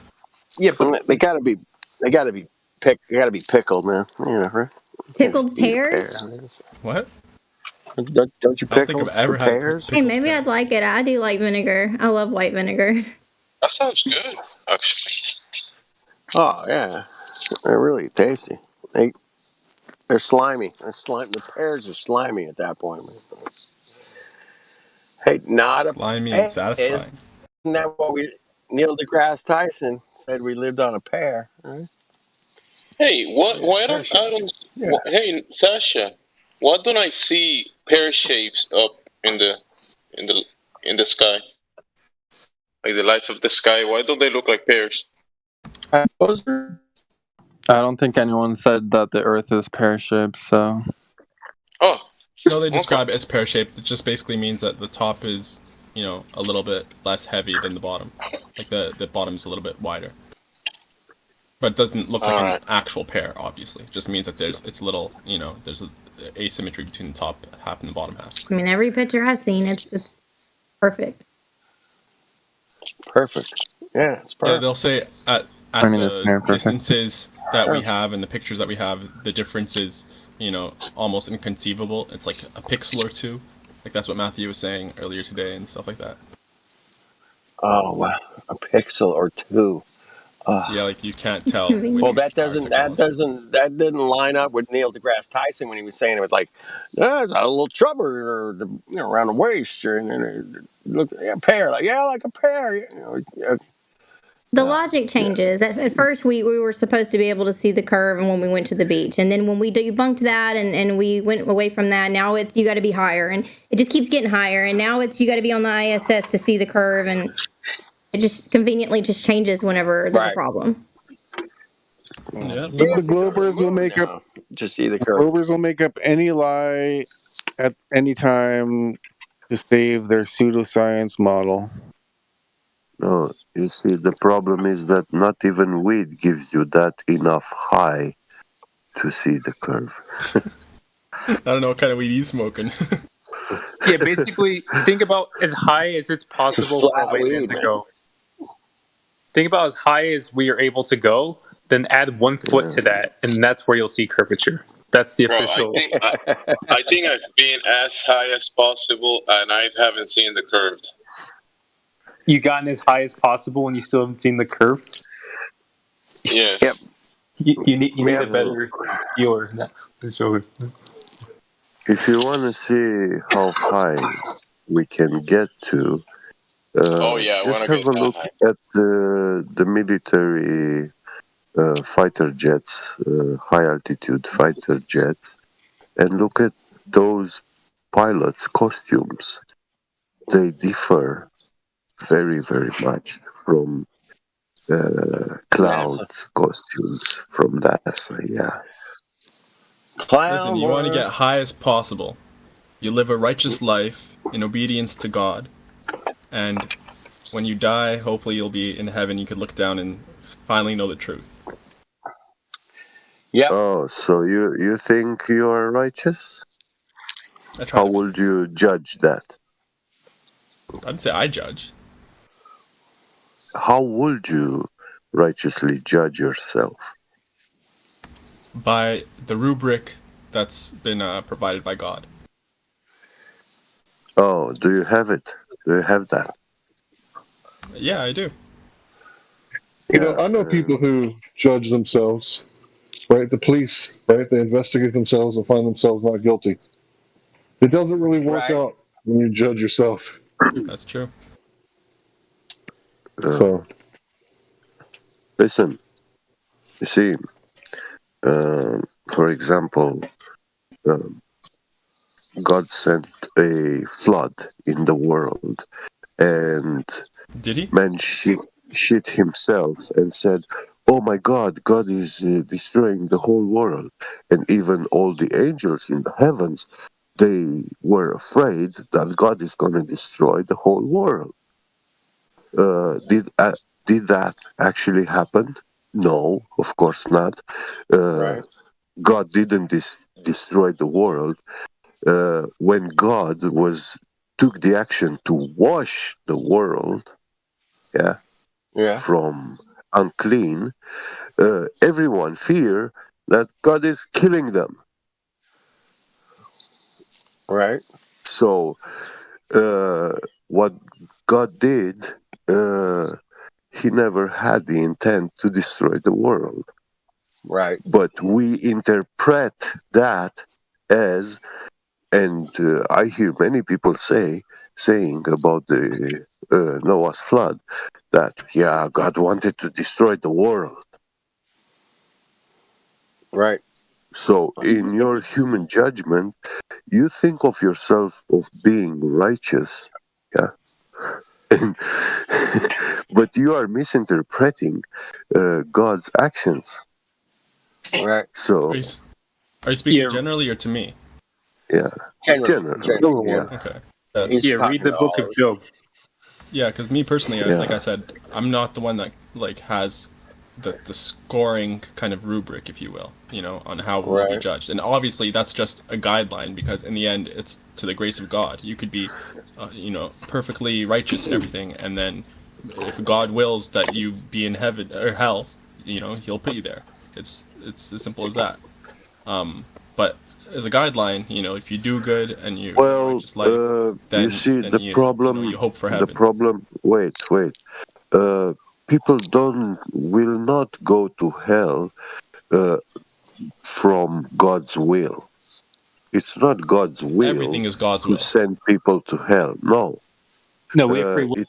It will be God's judgment that will send people to hell, not will. Everything is God's will, though, because millennia before any creation was made by Him, He had already decided to create you with free will and stuff like that. It was His will that you have free will. Listen, 1 plus 1 is not 2 because it's your will. What are you saying right now, Dippy? Let him finish. Let him finish. So, God created the world. How? No, you got to say that again, bro. If he cut you off. 2 plus 2. So, 1 plus 1 does not equal 2 because that's your will. Can we not interrupt him again? Can you say it for the third time, bro? Yeah, so 1 plus 1 does not equal 2 because it is your will. It's a fundamental mathematical If I was God, it would. Law. If I created the ones and the twos and numbers and everything that exists, then 1 plus 1 equals 2 is my will. No. Yes. Literally everything is created by God. So if that were every objective truth of the world is God's will. Listen, he created logic. And even lies, when someone comes up with a lie, that's also God's will, because God allowed for it to happen. Everything happens with His allowance. God created logics, all the physical governing laws, So these are systems assembled to function together. Okay. And some of them, they are spiritual, or metaphysical, and some of them are physical. Mm-hmm. What do you mean? Let me give it a shot. There is only one right way to create a world.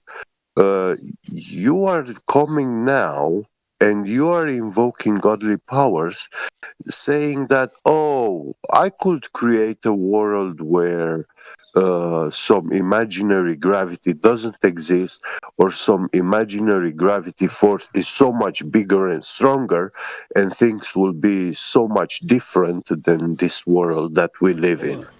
Where do you get off saying that there's only one way to create a world? Are you God to be able to answer that? There is only one world. We live in the world that we can. You don't know that. Yeah. You don't know there's only one Have you ever been to a parallel universe? I haven't, but you don't have the omniscience to state that there aren't then other have worlds. you seen any other parallel universe? No, again, I'm not God, but you would need to be someone with God's level of intellect or more to know that there aren't multiple worlds or universes or anything like that. Well, God he never said He created parallel worlds, universes. Well, I mean, God did say that He created worlds. Let There's me moderate for a second. Right? 7 heavens. There's 7 Earths. Yeah, 7 levels of Earth, 7 levels of heaven, and a lot of different, Okay, show me the 7 Earths. Who's to say that there isn't another Earth? Show me the 7 Earths. 7 continents. Name them off for me. It depends on what God, what scripture you're going by. Name them. Yeah, there's 7 levels of Earth, 7 levels of heaven, 7 levels of hell. Name the 7 Earths. Come on. You can do it. What do you mean, name them? They don't have individual names. There's 7 levels of Earth. They don't. Show me. How do you know? I don't know that. That's just a scripture. So if Gepi Get is speaking in terms of the scripture, then he can't say that there isn't another Earth. It's possible that there is. Listen, no. What you are talking about here, you are trying I know what you mean with 7 heavens. Yeah, that's actually the different medium layers which are above us, How do above you know? our head. Yeah, that's what Can you see them? it's saying Have you in been the in these Bible, individual you know. layers? This one here on the ground is the medium where you can exist. If you go like in your shorts and flip-flops, if you climb into the sky like 50 kilometers high, you will die cold and suffocated. Okay. Yeah, because we already know that at such altitude, human life cannot. That's not a medium where human life can live. What's your point? Yeah. Well, my point is that yeah, we have this gradient described in the Bible. Yeah, 7 heavens, layers of the sky. That's not what the gradient is. The gradient is in Listen, our first level. but you were invoking that those are actually like 7 other kinds of worlds. Yes, there's 7 worlds. They are not. Everything. Listen. No, they all are the not. lights in the sky, the sun, the moon, all of that is contained within the first level. So you have 6 levels you have no fucking clue about, if you prescribe to that theology, right? Okay, we're not going to can't keep say- debating whether there's 7 levels Yeah. or not. You guys can take that down to the religion room. You know, is there anybody in here who has a question about flat Earth or would like to bring up a topic related to the flat Earth?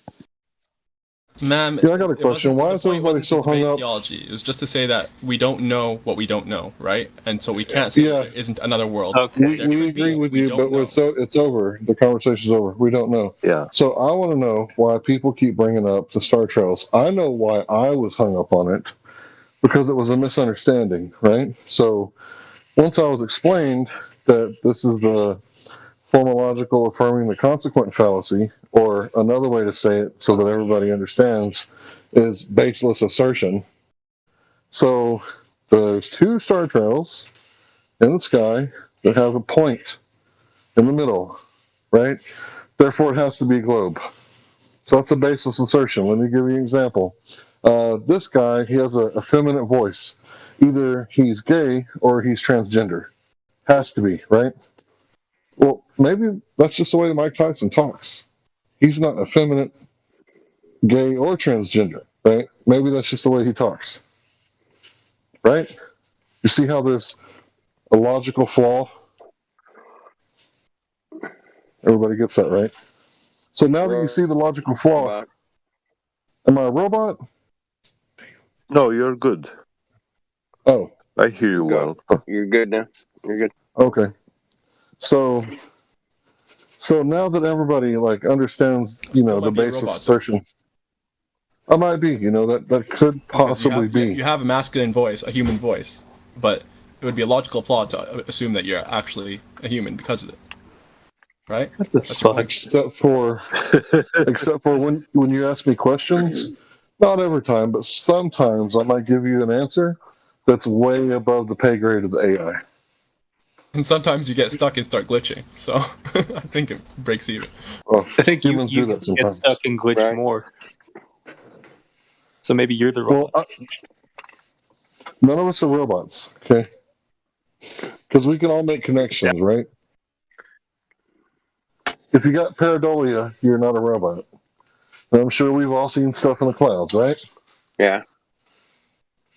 So robots don't make those kind of connections because they don't have survival instincts like we do.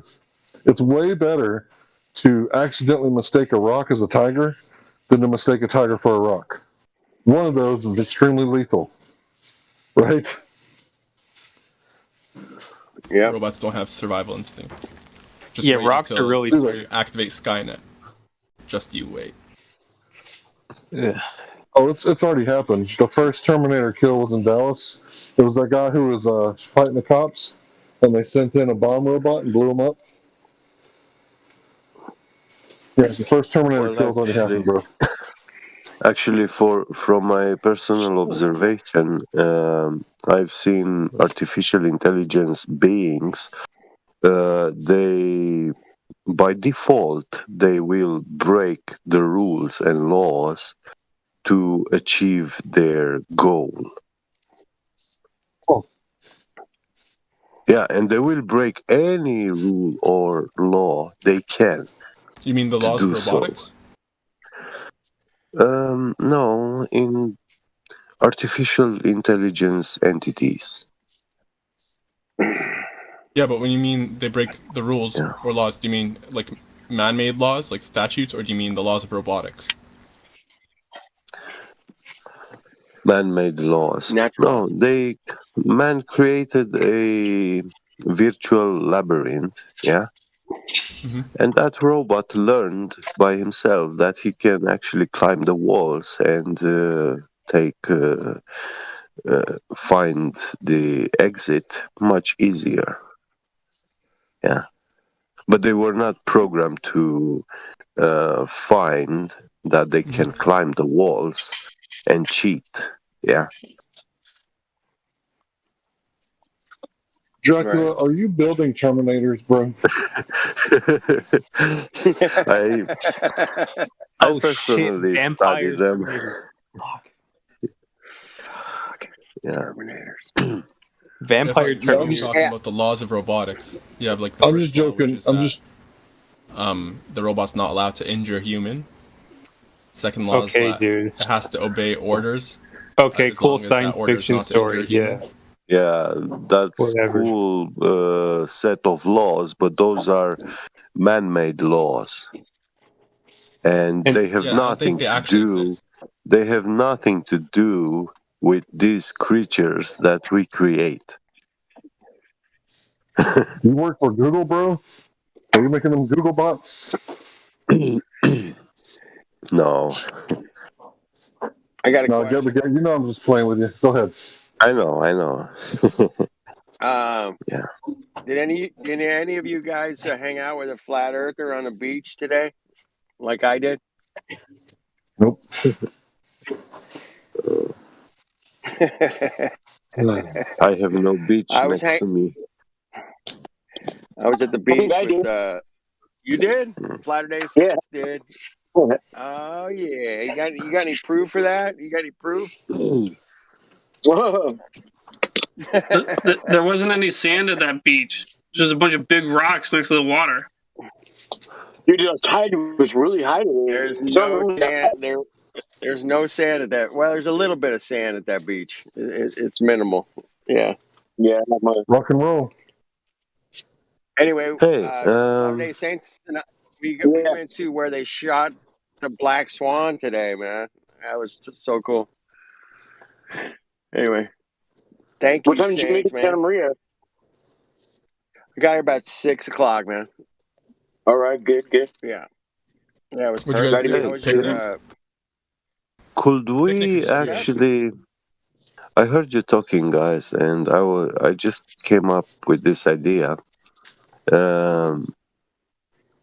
Can we apply, for example, like officially, to these, I don't know, these governmental institutions where you set these holidays, you know? Yeah. There are these, yeah. And yeah, we are a community, and I want us to have our own celebration day of Flat Earth. Let's say like the day when the Black Swan picture was taken, you know, or when the laser experiment over the water was made. And we celebrate that day as the day that we found that the Earth is flat. And to be declared a official. That's a good idea. Holiday. That's a good idea. Yeah. Thank you. I'm gonna find out what I'm gonna find out. I'm gonna call him or I'll text him and ask him. Hey, Saints, man. Yeah. I want to put a plaque over there at the Black Swan Oh yeah, that will be awesome We too. gotta Yeah. put a plaque there. Mhm. Come on. Yo, Gabby, On this sorry day to burst your in spherical history- bubble, but it'll never happen Yeah. until you have enough numbers. And the Right. propaganda I is know. keeping the flat earthers in check. So they're always going to be a small fraction of the population. You don't know that. Propaganda is real, right? And so What if you're not survey have gonna you have done? enough I'm the good. numbers I'm to- good What with survey? that. What survey have you done? You don't know what our numbers are. No, it's not common sense. It is common. You haven't done any surveys. They were blocking the statistics back in like 2015, 2016 because we were growing so damn fast that they couldn't show the numbers anymore. Right. But the government had to ask for So us they to censored be it shut and down. propagandized it. Right. So we kept growing, and the numbers kept growing and kept growing, and we don't know how many people there are. I know that I've met flat earthers in the wild. No idea who these people were. They worked here before I worked here, and I was told that they were flat earthers, and that we got so bad in the arguments that they couldn't talk about flat earth up here anymore. That's fair, but you're proving my point because you're basically saying that, you know, it was a surprise that you met another flat earther in the wild, as it were. So it's Oh, it's not a surprise an anymore. unexpected thing because I've they met are hundreds. the huge minority, and the normies It's are the not huge a majority. Cite your source It's for it not being a about- minority. Listen, You don't think flat earthers are a minority? actually, Come on, man. actually, minorities are. Source, man. Come on, man, is the greatest source you can ask Yo, if you actually think that there's more flat earthers than globe earthers, Listen, I don't know. Here's the listen. here's the funny thing. We don't know. Yeah. They're all I'm flat. saying we don't know. man. Yes, What would you call a minority? Delusional, man. How many homosexuals are there? There's still homosexuals in the closet, right? There's more So how many flat homosexuals than earthers? flat earthers. That's why you have Gay Awareness Month. Okay, show me the Pride Month. statistics. Show me the statistics. Bro, I don't What's need the to show you percentage? statistics for a qualitative statement. That's quantitative. So you just get to make a baseless No, assertion, there's a right? difference between quantitative and qualitative assessments. I'm making a qualitative assessment based No, on the you're fact not. You're that just being there triggered. are the Pride Awareness Months. There's enough public pressure from the populace to create those things, and there isn't flat Earth because there isn't enough public pressure or perception because the that's numbers why aren't we're there. Here, man. That's Yeah, why where are your we're here. sources? We're adding the fucking My pressure, sources are logic, man. motherfuckers. Try it Yeah, out your sometime. sources, your logic's not reality. Stick to your science fiction. 1975. Yeah, that's completely illogical because that disregards that there's any reason why the controllers of the propaganda would want to push certain groups and not push other groups. Is a ridiculous statement in all forms. And there's many people who are flat earthers. There are many people who are flat earthers who are not public about it. And so there's absolutely no way for you to determine. I totally agree. We don't know what the numbers are. I agree with you, Dandelion. There's probably a lot of closet flat earthers, but the reason they're in the closet is because of the propaganda and the social structure that we have today. The fact that you can easily become like a social pariah or something like that if in your professional life you come out as a flat earther, depending on what your career is and stuff like that. So that being like that is the status quo. The status quo is that it's not acceptable or tolerated or condoned, and that's why you're not going to have a like flat Earth month or a flat Earth day or something like that. That's actually recognized I want by my governing flat bodies Earth- because they're the ones that are Can we constantly indoctrinating and can we get a- propagandizing the globe.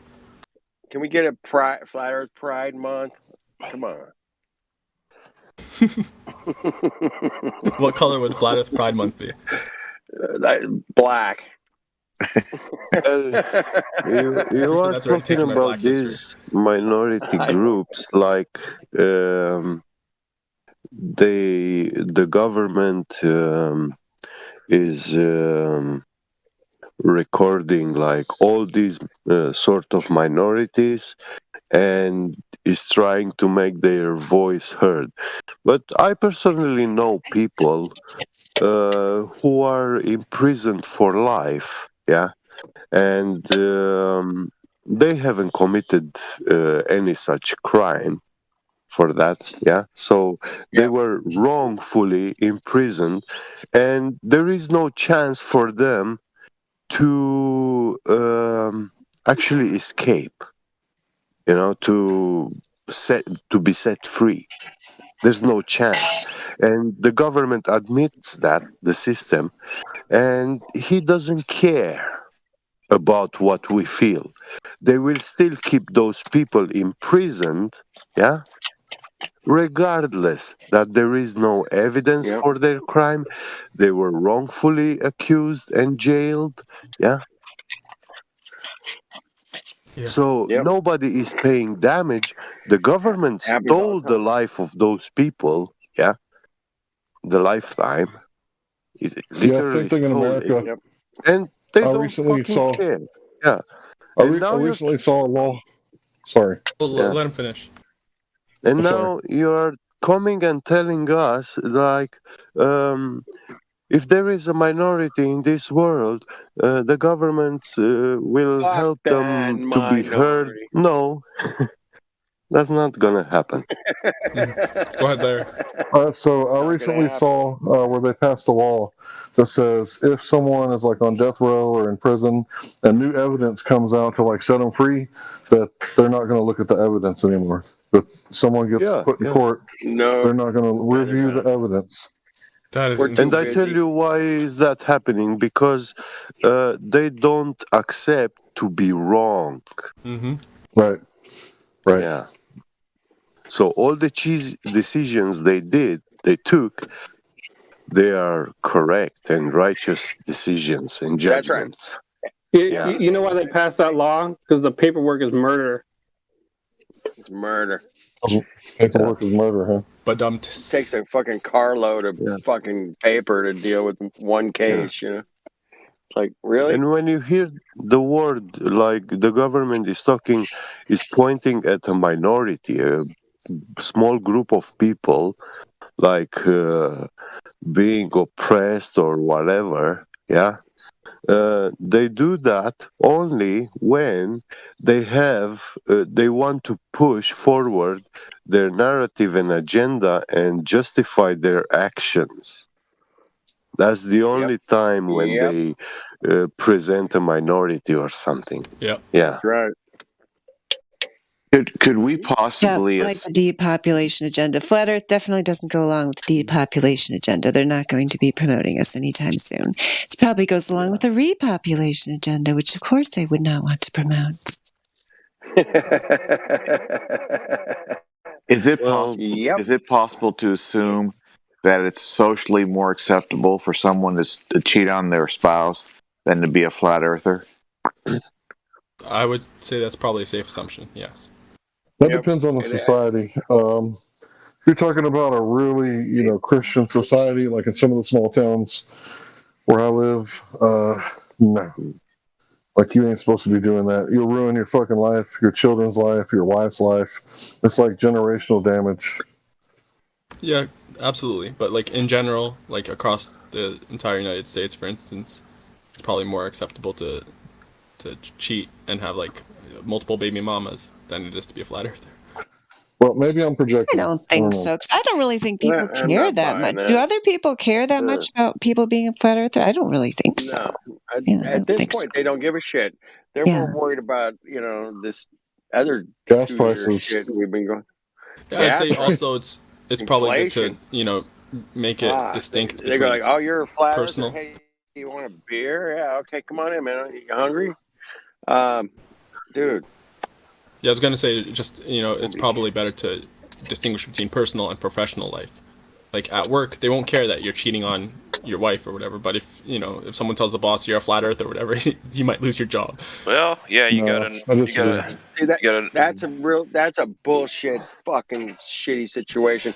If you believe in Buddha or fucking Kodo or whatever, man, I mean, don't we have like the right of religious freedom? I'm a flat earther. Okay, well, bless you. Have a good day.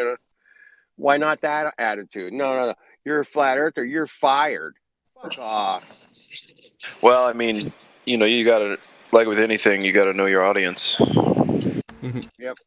Like take basketball. You got who was it? Kobe who cheated on his wife. He made a public apology or whatever. Tiger Woods public apology. But Kyrie, yeah, he actually had to like kind of avoid talking about it because they were just on his case so much and they were trying to disparage him and stuff like that so much. B.O.B. He like didn't get signed and the guy, lost contracts because of who that cares? and stuff like that. So The guy made your 20 professional million. life. Guy made $20 million in 1 year. Okay, I'm done. That's I'm crazy, retired. Fuck off. I'm a flat earther. You don't want me to play Yeah, in your he's still basketball league? Fuck off. Yeah, he could have gone B.O.B. that still route. makes music. He makes Yeah, he music does. with underground artists like Tech9, who's pretty big in the underground scene. He's not signed to anybody. He kind of does his own thing. But if he didn't speak out and stuff like that, if he hid the fact that he was a flat earther, then he probably would have gotten signed by one of the bigger names. What if he just played basketball and got paid a stupid amount of money? And What was a about flat this earther one? and goes, why does he have endorsements on top of making $20 million a year, man? I don't get it, man. Yeah, I can't let this one go. Sorry, Hank, Larry. Tech9? Yep. Tech9? Yep. Remember that shit? Yep. That's that shit right there. Anyway, go ahead. Yeah, so I'm a huge fan of Tech9. I used to roll around delivering pizza with a little boombox in the back of my car when I was not that much younger. Bro, he's better than Busta Rhymes, like, for sure. Like better than 10 of Busta Rhymes. He's fucking sick. Sorry. I'll put it this way: he's extremely talented and a little bit satanic, but I still I don't care about any of that. Yeah. Nah, you're a musician. You appreciate the music, man. I'll tell you what, I can drum to Busta Rhymes shit pretty easy. I would not be able to drum to Tekanina's stuff as easily. I wouldn't pick it up as quick. It's crazy. The way that he chops it up, and I'm not talking about like in the studio. I'm talking about live on the mic. It is just so fast what he's doing. Those syllables are just going by. Yeah, you can't. Yeah, I'm not gonna do that. Look at Midwest Choppers. Yeah, Midwest Choppers. Yeah, if you're curious what I'm talking about. Oh yeah, yep. I highly recommend it, y'all. Do it. Get some choppers up in your life. And the only reason that this dude here was listening to my man over here, Flat Flow, he was listening to it because they're from the same city, right, Flow?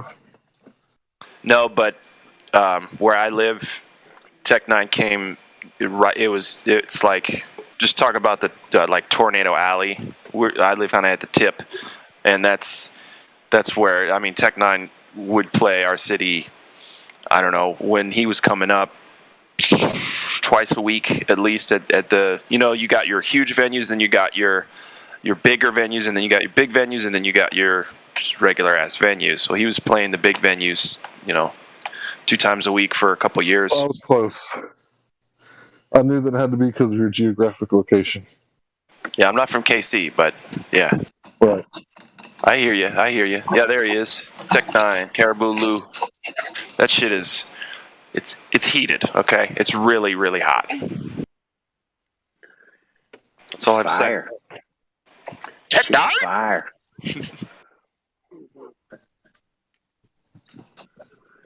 Hey, has anybody got a measurement for direct measurement of curvature? Anybody? I've been looking for it. I really need some. Help a brother out, man. Help a brother out. The song is dysfunctional. Roger that. I was thinking about it today, Kenny. I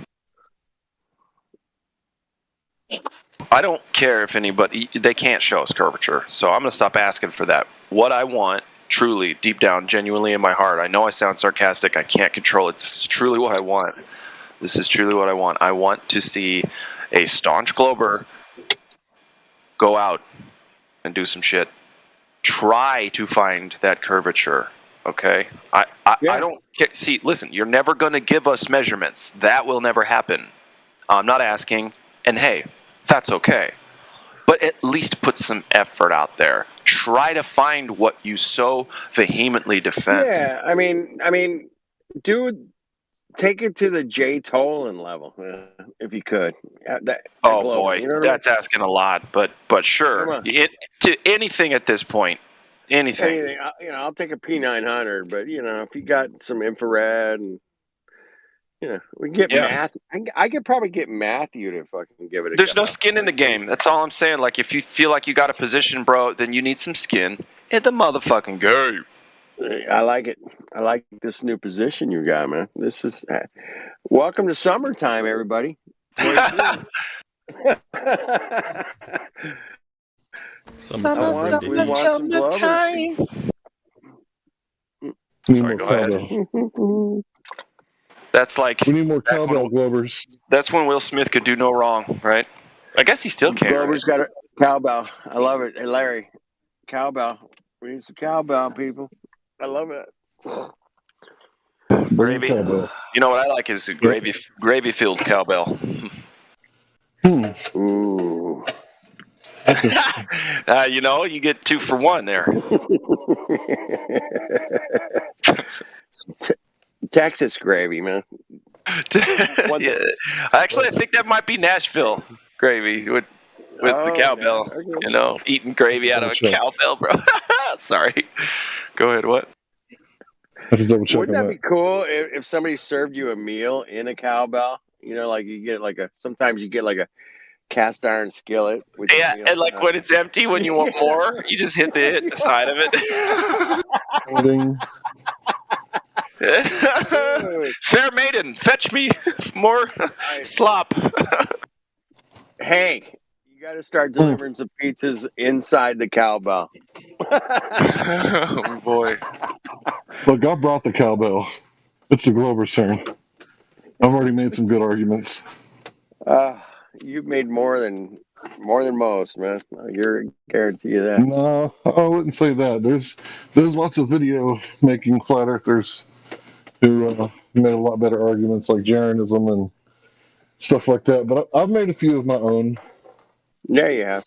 You're a superstar around these parts. What are you talking about? I don't know about that. I think y'all tolerate me sometimes. Yeah, but that's human stuff. Y'all tolerate me. You know that you tolerate me. That's how stuff goes. Yo, we tolerate you 10 out of 10, man. Well, thanks. I think all flat earthers are tolerable.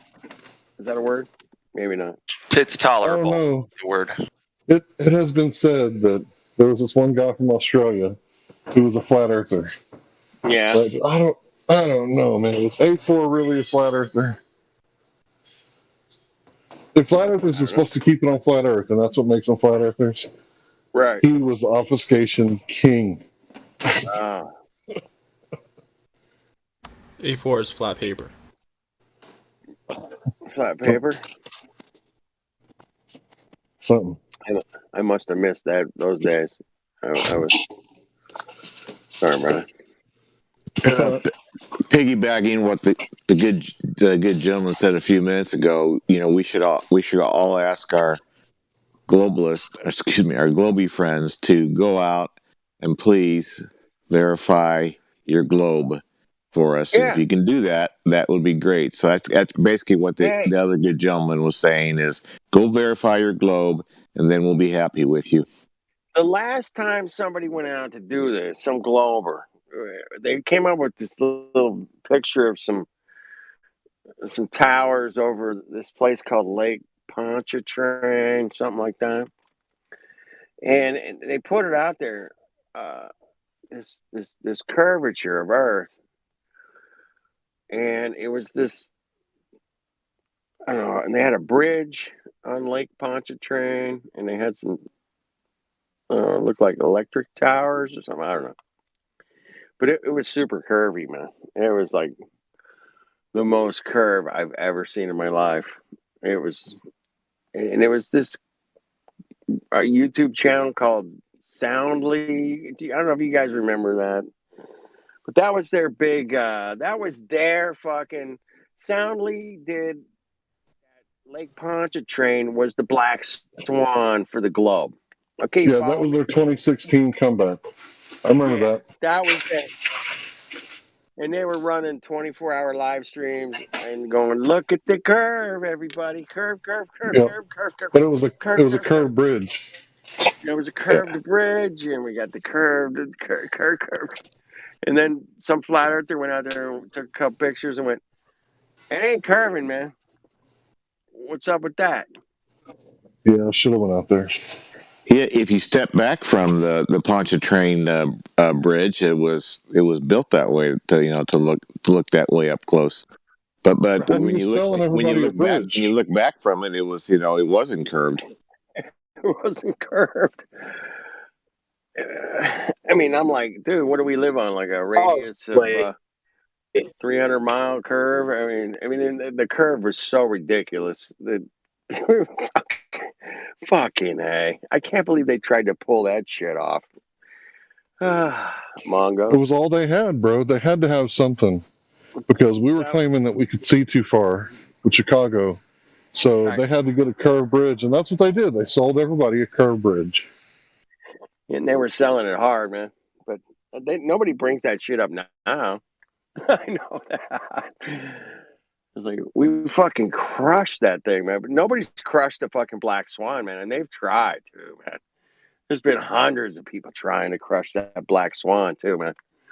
Oh, fuck. They've come up with, like, helium fraction and fucking... What? What the hell is that? I mean, they've tried everything to crush the Black Swan, man. And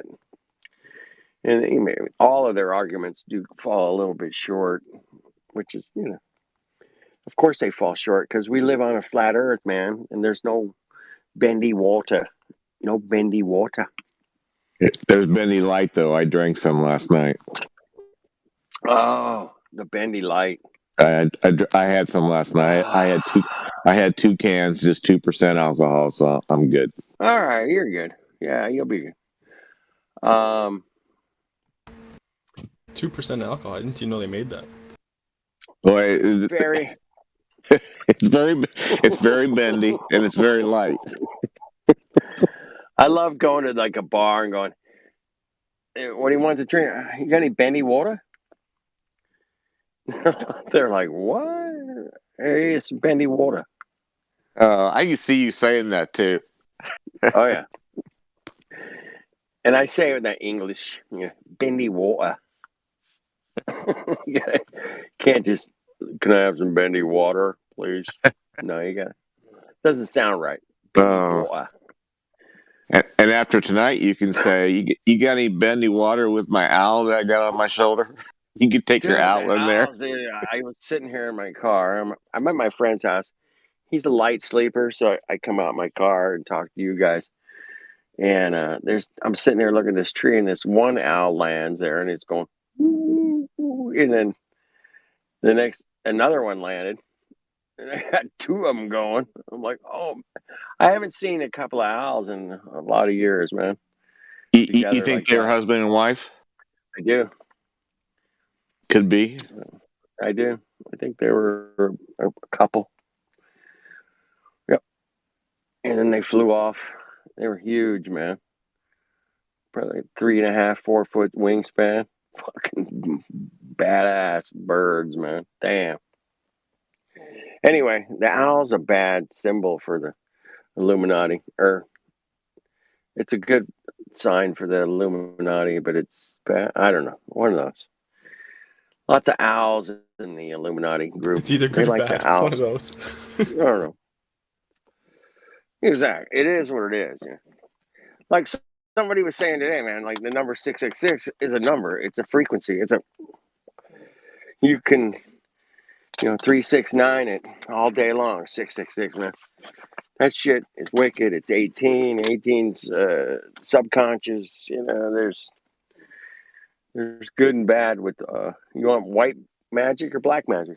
I guess we live in a magical place. I don't know, man. I checked it out, man. This is one magical place we live. We got waterfalls, we got oceans, we got wind, sun, moon, stars.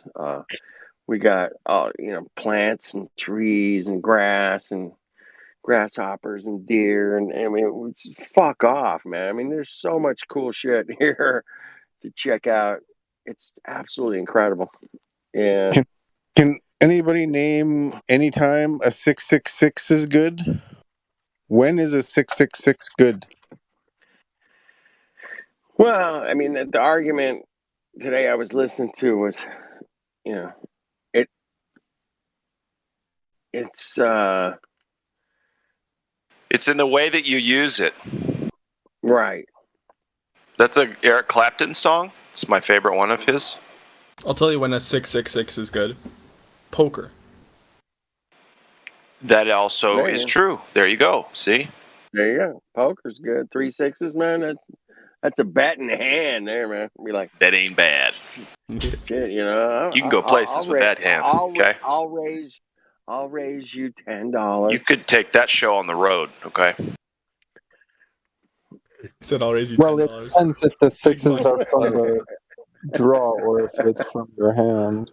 Because otherwise, He's in those high class games right there. 666 and 999 was good when I was working on a Microsa Chronos grinding machine. What the fuck? What the fuck is that? Yeah. Microsa Chronos. It's a grinding machine. So Microsa is the Ultra company high and Kronos precision. is the model. Yeah. Yeah. Okay. And it had a laser designed to work in wet environment, medium. Get your mind out of the gutter. I know it's 2 a.m. We just probably over there. It's what, like sun's out. It's sun's coming out, man. 11. Sun's out, guns out. Forget. Yeah. Come on. Yeah, I don't know what that means, but listen, I love you anyway. In addition, I love you the laser is there to determine the flat and level plane of the machine, right? hold on. I don't want us to stray away from how important it is to know that no matter what it is that exists, it's in the way that you use it. And what's so funny about the version that I just posted in the live stream voice text, which you'll go to right now, and you'll give the song a good listen, an honest take. But it's the 1999 remaster. Isn't that funny? Oh, yeah. Just That's so happens. 666 inverse. Yep. But either way, like I'm saying, it's in the way that you use it, man. 666 is powerful. Okay, we know that. So, if you can assign good stuff to these numbers, then do that. That's the takeaway I came when everybody was talking about that earlier today. That was my takeaway. Yeah, we can use the numbers for good stuff. So, but at least we're aware of the numbers. Most people are like, I don't know. I've heard of this 666 thing. But to tell them that in your reality, man, they use it everywhere. And you need to start paying attention to it. Well, the problem is that there's a lot of musicians who've done it and created subcultures of millions of people. Dude, you know. Did you see the Foo Fighters have the 666? Right. It's just ridiculous. It's absolutely ridiculous, you know, that this is happening that way with these numbers. But again, I guess what's ridiculous is people don't see it. Right. Someone just said it. Maybe that was you. People don't see it. What is it, the Rockefeller Building, 666, something, New York? Right, and it's just because it's powerful numbers. It doesn't matter if it's good or evil. Yeah, UN. Wasn't Trump like 666 Plaza something drive? I don't know. What about Zebediah Levy, the year 1666, Redemption Through Sin? Hey, guess what year they created gravity? You'll never guess. 1666. 66, huh? That year, really? Wow. Yep. Blatant. How about that for your cuck fucking? That's right. Put that in your cuck pipe and. Hey, flat Earth dude. Flat Earth dude. Yeah. Who?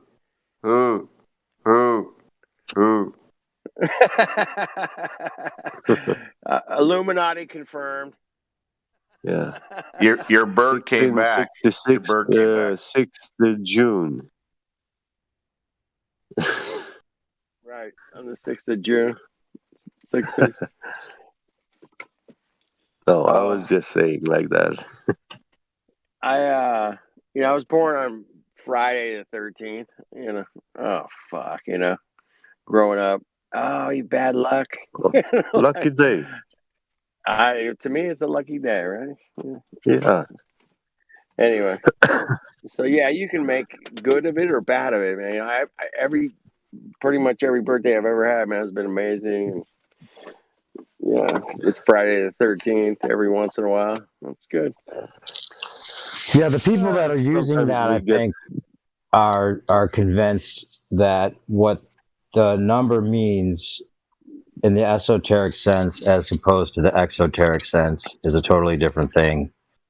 And they like us to interpret it as 666, the devil, and that's like the right layman's interpretation of it, whereas they have like a deeper esoteric whatever interpretation of it. Now, maybe some of them do actually, are actually evil and do actually mean it that way, but I think some of them are justifying it through this other, deeper knowledge to context, and that if someone wants to interpret it, it kind of works as a front, and that, the misunderstood can just go ahead and label it that way, and then keep blind to their deeper meaning of it that they'll never know. I like it. What would you say would be the value of having this deeper understanding? I think they think there's a value. I'm not saying there's a value. I'm just saying I think that's the way they justify it. And a lot of them see it as we're going to go ahead and display this and use it blatantly because we're in a different class than the exoteric interpretation of this number. There's a deeper meaning that has to do with, something about the movement of things or the nature of things and all these, understandings that have been kept from us. That don't really have to do with the traditional good and evil type thing, which they think is just kind of like a false dichotomy. So there's like 3 different layers of symbology. Like the first layer is what's open out there for everybody. Like when they see Starbucks, right? Yeah. Okay, so the second layer would be like it's some sort of siren, right?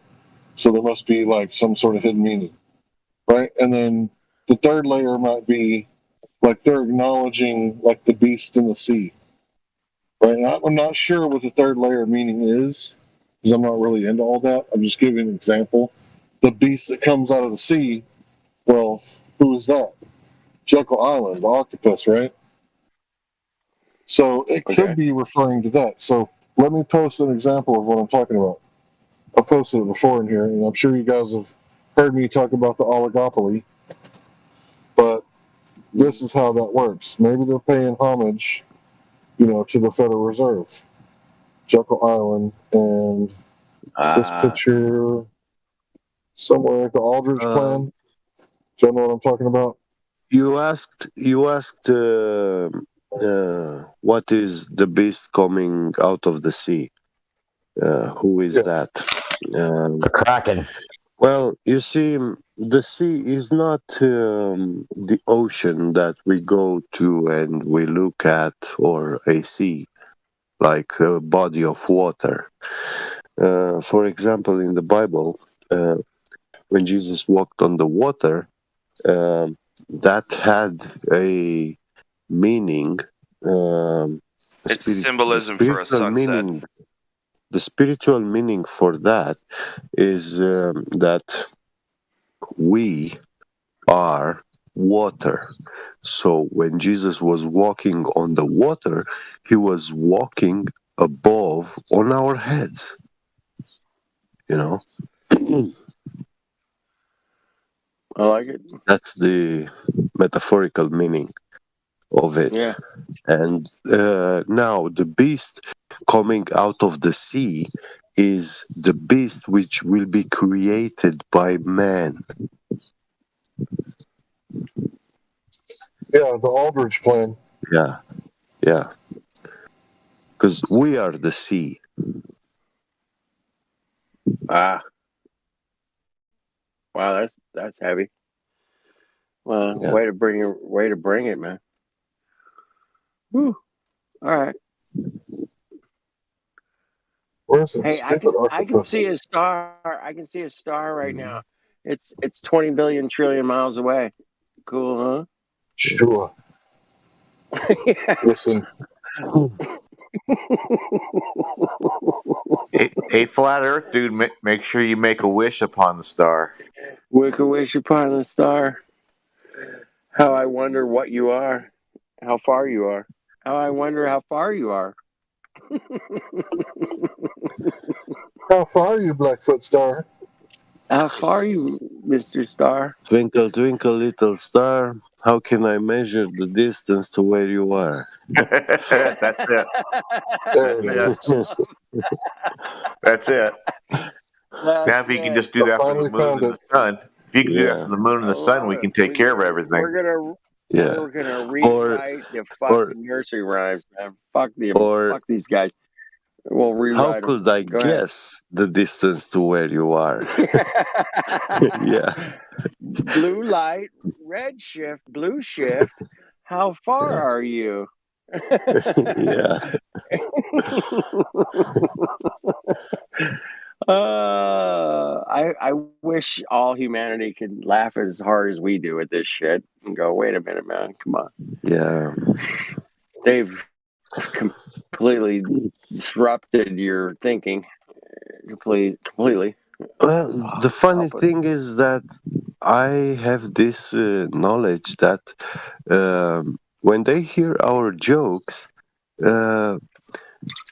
are not funny at all in their minds. They don't see where the fun thing is, because their mind is corrupted. No, they don't see it. Yeah, it's broken. Isn't that scary? Right? Think about the direct parallel to what I was just talking about with the esoteric as opposed to the exoteric, and the way that they might be laughing at us with their interpretation of 666. Oh yeah. And our interpretation of 666, and they're saying the same thing we were just saying about the ballers or the normies not getting it, and we're laughing at them in the same way that the quote unquote elite are laughing at us. Because there's a different interpretation you don't get until you understand the deeper meaning of things. Yeah. I think the more credence, the more validity you give to Revelation 13, 16 to 18 is the more you get into the 666 thing. Well, isn't that the thing? They want to control the most active part of the story, the most, what do I say, thing that manifests most. What am I trying to say? Because like a lot of it's parables and stories and this, that, and the other, but Revelations is like, boom, this shit is happening, and this shit, and this shit, and this shit, right? Yeah, you get to understand why it's happening, what for, I think it's all two things. This is me, and I got to stop. I can't even go further because I'll be a hypocrite. I am now even answering this fucking thing. You know what? Never mind. I'm not gonna do it. Never mind. Do it. Never mind. Never mind. So if we say, go ahead, you won't do it? Yeah. No, I'm not gonna be goaded. Do it. I trust your. I know it's just of your mind. Matt, might not have been a fully formed thought, and it was regarding triple dog dare you. Fuck off. I don't care. How about if I help you out? It's not gonna happen. How about if I help you out? I've already forgot what it was, so now you're fucked. Well, the whole thing about Revelations and the Judgment Day and everything. Oh fuck! You're say, right. No, hold on. I think it already happened, and now they're just being like, "Yo, it's gonna happen tomorrow." Oh no! I mean the next day. Right. I think it already fucking happened. Or it didn't, but I think this is it. Yeah. You know what I mean? It's another story being used to fuck with us. That's all. That was okay. That was okay for you to say. That was okay. Well, when you say it already happened, why is it that you think it already happened? It's great detail, and it's a very strange story to me, if true, if even some of it's true. But maybe it's something that repeats itself all the time. Recently, I think it was either Jerusalem or Vatican City, one of those bad boys. There was tons of bugs, black bugs, that they didn't really know what they were, or they were huge crickets or whatever. But they were like blowing them off with, spraying them off with, fire hoses and shit, trying to clean up the whole thing. There's millions of them. And that happened just recently, and I'm just thinking, like, maybe this stuff just happens every once in a while, and people make a fuss, and they make a story up, and it's, you know what I mean? Oh, there were actual locusts. I mean, there wasn't even a recently. question. There was actual locusts, like, completely, signs of revelation all over the place, for sure. I know, but dude, I don't know. No, I'm not saying I think that's what it is. I'm just saying, right? Yeah, that could be something that's cyclical, and that happens, and they focus on it at certain times and use it to scare people, and that could be. What I was going to say was take it a step further, even that, whether there's an afterlife or not, we don't know. I don't necessarily believe one way or the other because I can't know necessarily. I think that to try to guess what it is might be, selling it short, because it could be more than you think, and maybe it's different than you think, and because you expect a certain thing, you'll never, appreciate what you get because you're expecting a certain thing. But regardless, the whole idea of being judged and having it be this eternal happiness, eternal hell, or eternal heaven, that part seems like the psyops part to me. I'm not sure it is. I'm not saying it is. It's like if I had to guess, couldn't agree more.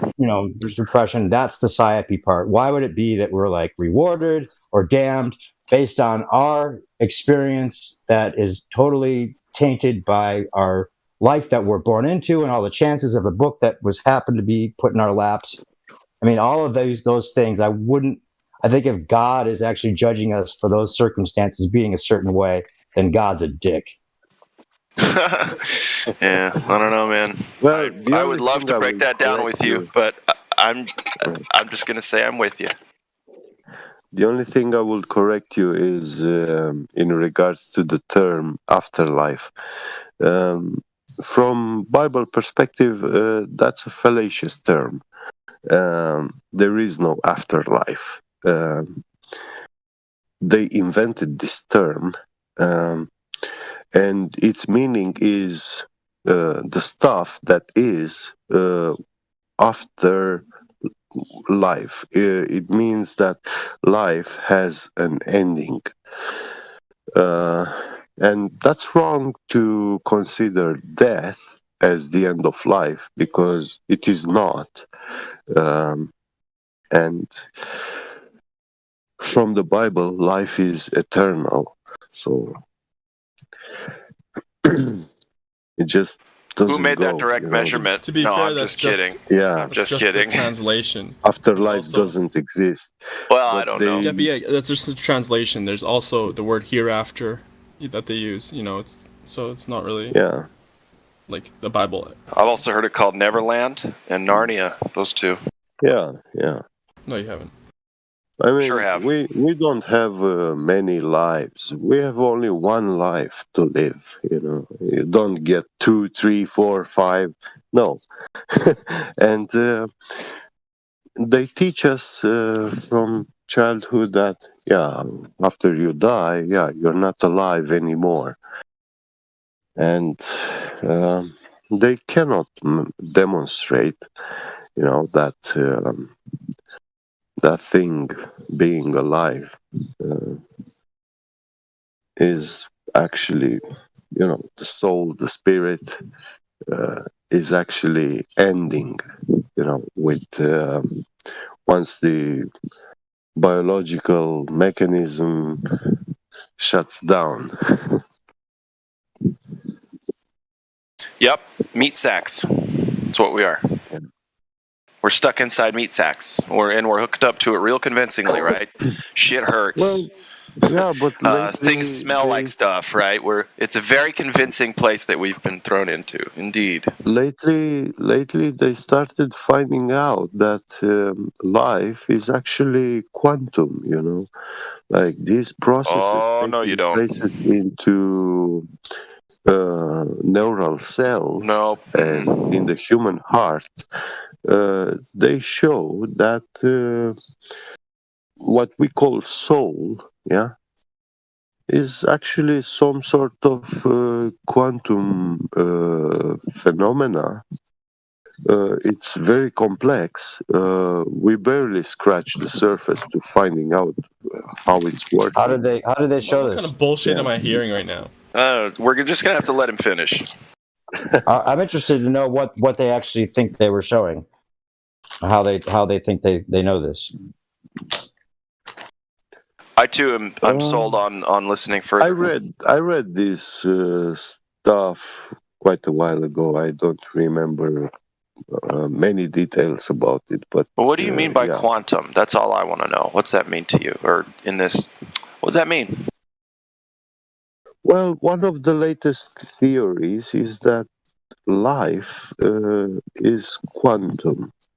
Like this process where, you are yourself inside the body, you think, you have a mind, you have some knowledge, you have abilities to use Hold on. your body sensors. Are you saying and that everything.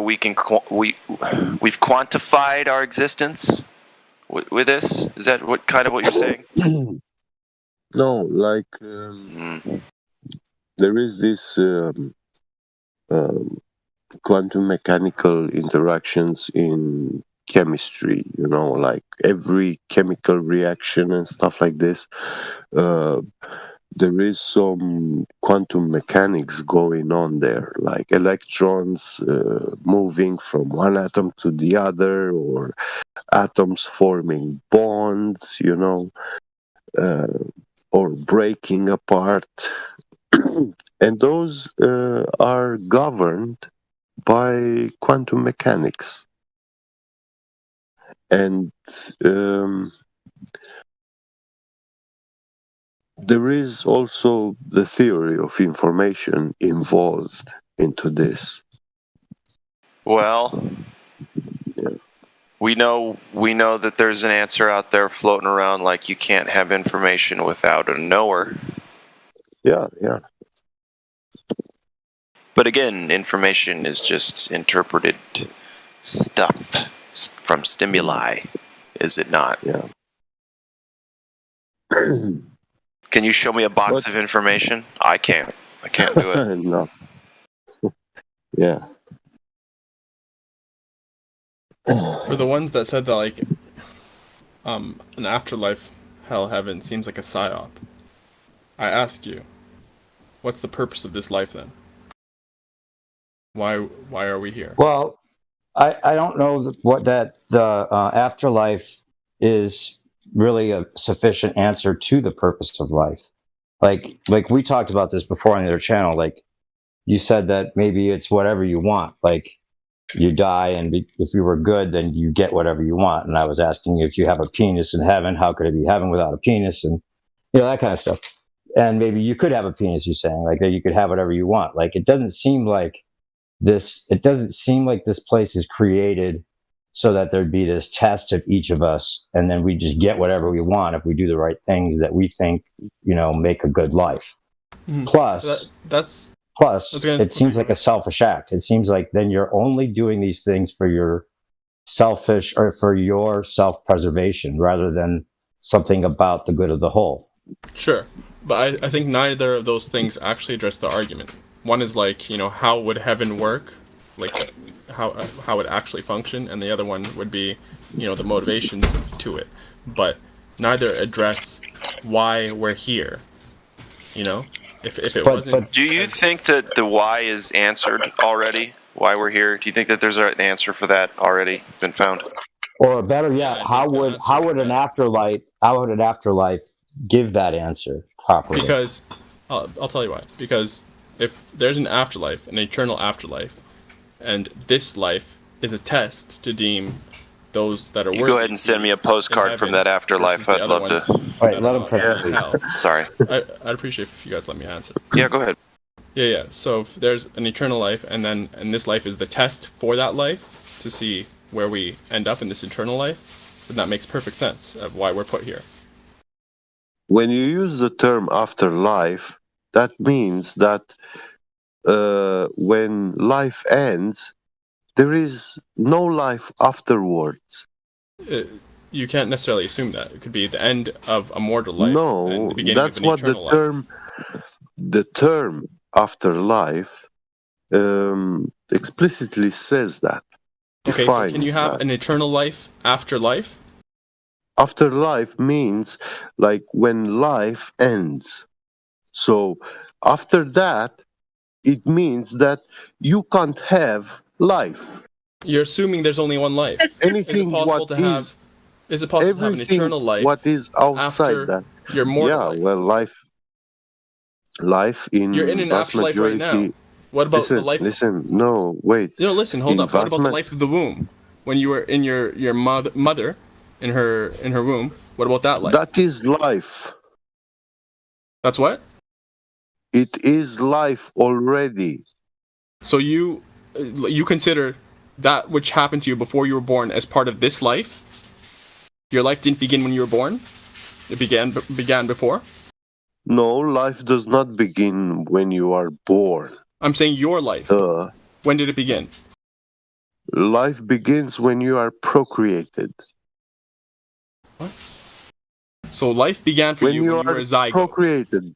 When the father sends the seed. Yeah. So life began for you right when you entered the egg, when your little sperm cell entered that's the egg, when that's life when your life starts. began. Yeah. You didn't know that, bro? Come on, man. You didn't know that? Life doesn't begin when you are born. Giving birth is shipwrecking. Yeah, coming into the world. It's not. It doesn't mean to come to life. The birth means to come physically into this world, and you are coming from the waters. So as soon as the sperm cell fertilizes the egg, you consider yourself to be alive. Yeah, that's called mitosis. Yeah, that's when I was. Cellular division. That's when I became alive. Let me say this. Yeah. So my best friend's oldest sister, one night, like out of the blue, asked me if I wanted to have sex, and I was like, "Yeah, let me go take a shower. I'll be in there." So I got her pregnant after 2 or 3 days of messing around, and I went to the first appointment, to the last appointment, and the whole time, like I knew that it's not only her, but she has a life inside of her. She's with child. I never thought to myself that zygote is something that I could delete and be free from this woman, right? She was with child. My child, my precious baby was inside of her. And then 9 months later, he crowned and a conehead baby popped out. And I got to tell you, man, it's the most significant thing to ever happen to me. And to think that some people think that a zygote is just something that you can delete like a bad haircut. I just don't understand. That's not what we're talking about. Yeah. Like, there's no doubt that the zygote is living material. But is it alive? Bro, you can't even delete a haircut, man. You gotta wait for that shit to fucking grow back out. Like, 2-3 weeks. Can't just delete my skillet. Let's say you die, and your body's decomposing. I'm trying to keep it light. It's still living material. Are you still alive? Are you guys seriously having the fucking abortion argument right now? No, I'm moving it to death now. No. So when you're dead, but your body is still living material, decomposing and stuff like that, are you alive? Well, man, you got to define alive, but again, that's just an opinion of humans. That's my point. He's trying to define it as any living material is therefore is now alive. There's no such thing as life, really, if you think about it. So you don't think your soul lives on after your body dies? I think it stays trapped into the bones.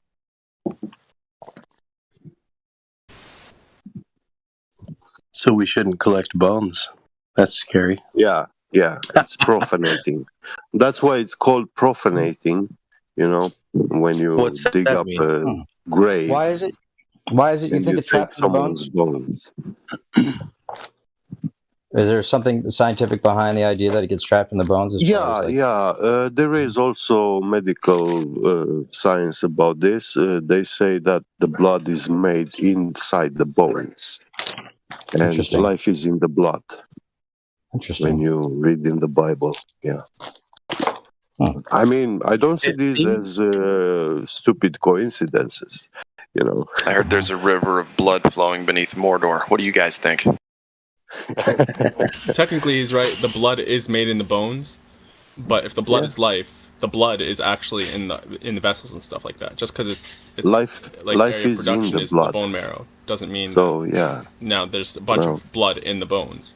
And like, what about the actual blood? If you want to like ingest the soul of the animal, wouldn't you just drink the blood? Holy shit! Why are we talking about this? Because he said some crazy shit, so I responded with crazier shit. I mean, yeah. You a vampire, get? no, but Because you sound I know very well how to defend against people who want to become superior. You just got to get that garlic in your blood, and then get that silver also. Yo, get, do me a favor. Say, I want to suck your blood. Don't do that. Don't let him have Actually, Get has some stories about people that are cannibals and vampires. Yeah.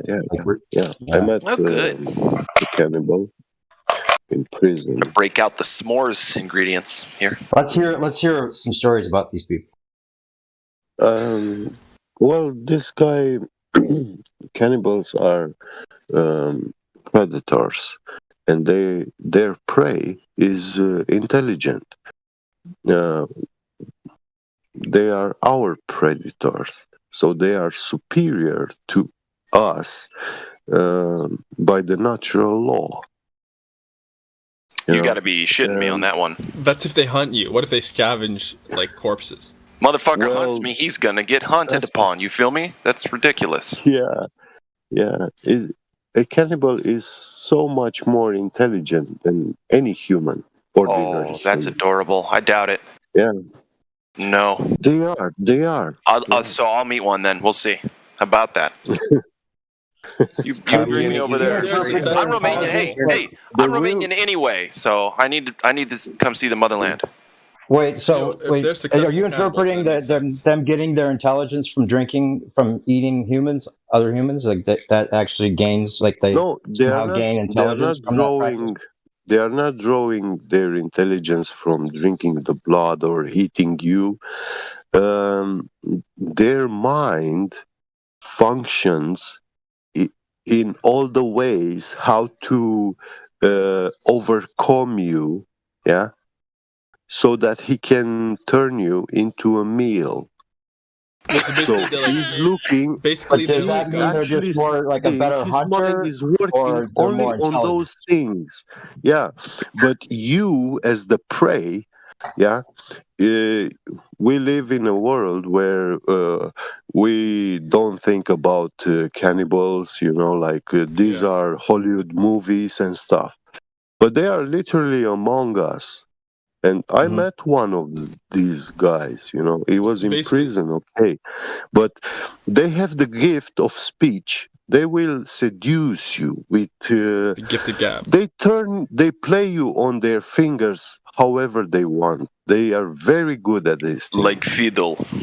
So in terms of them being more intelligent, like it sounds to me like they're psychopaths, right? So they've done away with their morality such that they'll think about things, do things and stuff like that you wouldn't consider.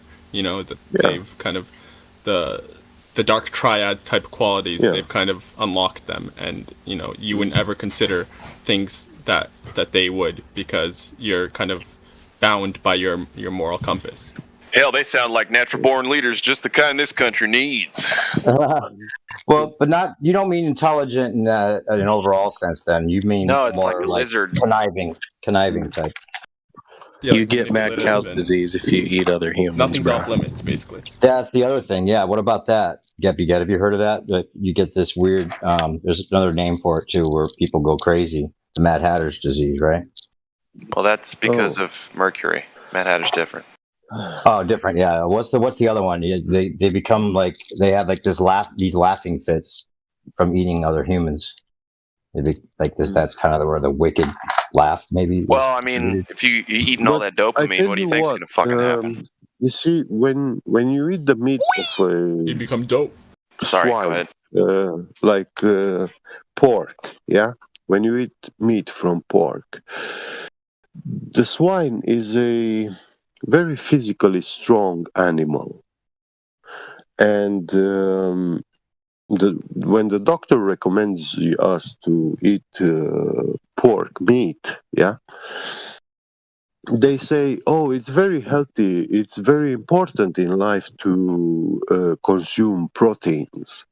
And they say swine meat is abundant in these proteins. So we eat it, and the end result is you gather strength, force. All that power of that animal, you ate it, and you will have extra strength. And as a vegan, I can see this myself in physical jobs. I struggle. For me, it's a struggle. What is simple tasks for people that normally eat meat? Like heavy lifting. Oh yeah. Hey, hold up. Let's dissect. I can't lift that much as people that eat meat can lift. You just sound like you take a lot of naps. I don't. Let's dissect your claim. Hold on, It just sounds like bullshit, and I'm gonna tell you why. Okay, so sure, let's say the swine is powerful, right? But in terms of total force, does it have more than a bull, like cattle? No, right? Yeah. So we're talking maybe pound for pound type force, right? Power.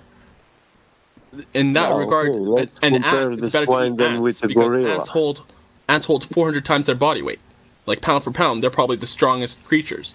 So should we now just consume a bunch of ants because they're super fucking ants powerful? Are not animals. Ants are insects. So they don't the have power meat. is only from animals that have what? Why are Can you other show creatures not allowed? me? Sorry. Why are other creatures off the boards? And even have birds and stuff like that, pound for pound, that generate more force than. How about this then, dude? Take 1 pound of ants versus 1 pound of beef, and you'll have more success with the fucking ants. It's way healthier. How's that grab you? You are trying to categorize now all living life forms as animals, Listen, but I'm just trying to kick shit on his boots. Okay, I'll shut up. Actually, there are categories of living entities. There are bacteria. I've never heard a doctor there is bacterial life. Eat pork. Straight up, never heard a doctor saying you should eat pork. It's always the opposite. That's not. Who told you to ask your physician about nutrition? Nope. Yeah, doctors say to avoid meat and animal products every time I talk to mine. To avoid the one that saved my life told me the opposite every day, but they tell you that you should have like 2 times a week. Yeah, they pork are is telling gross you because consume it every day. Pigs are nature's vacuum cleaner bags. Clams in the oceans serve a similar function. They absorb nonsense, they absorb toxins, but they're not really designed by nature, not really designed by the natural creator or God, if you will. Not really designed by nature to excrete toxins efficiently. Mm-hmm. So it's basically like a sponge that doesn't really properly get rinsed out. It's what a clam is in the ocean. It's what a pig is on the land. I'd stick to just red meat, beef, lamb, goat, or chicken or turkey or something.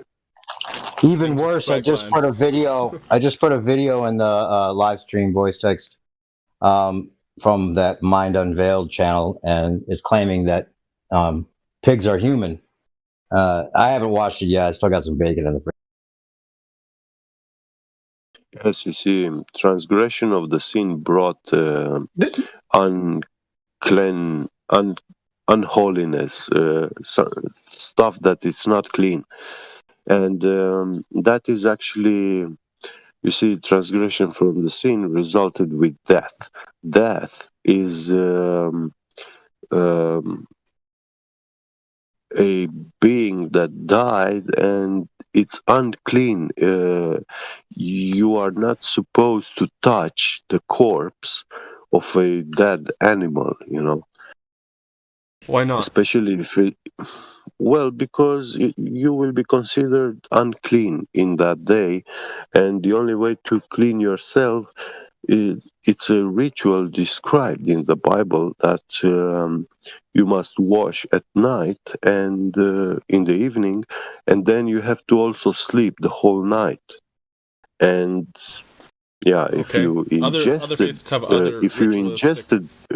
body parts of that corpse, yeah, then the process of cleansing yourself is much harder. Sure. Yeah, you definitely shouldn't. It's much more ingest complicated ritual. Yeah, because you will get sick. You know, your health will be directly affected when you eat altered food, expired. Yeah, and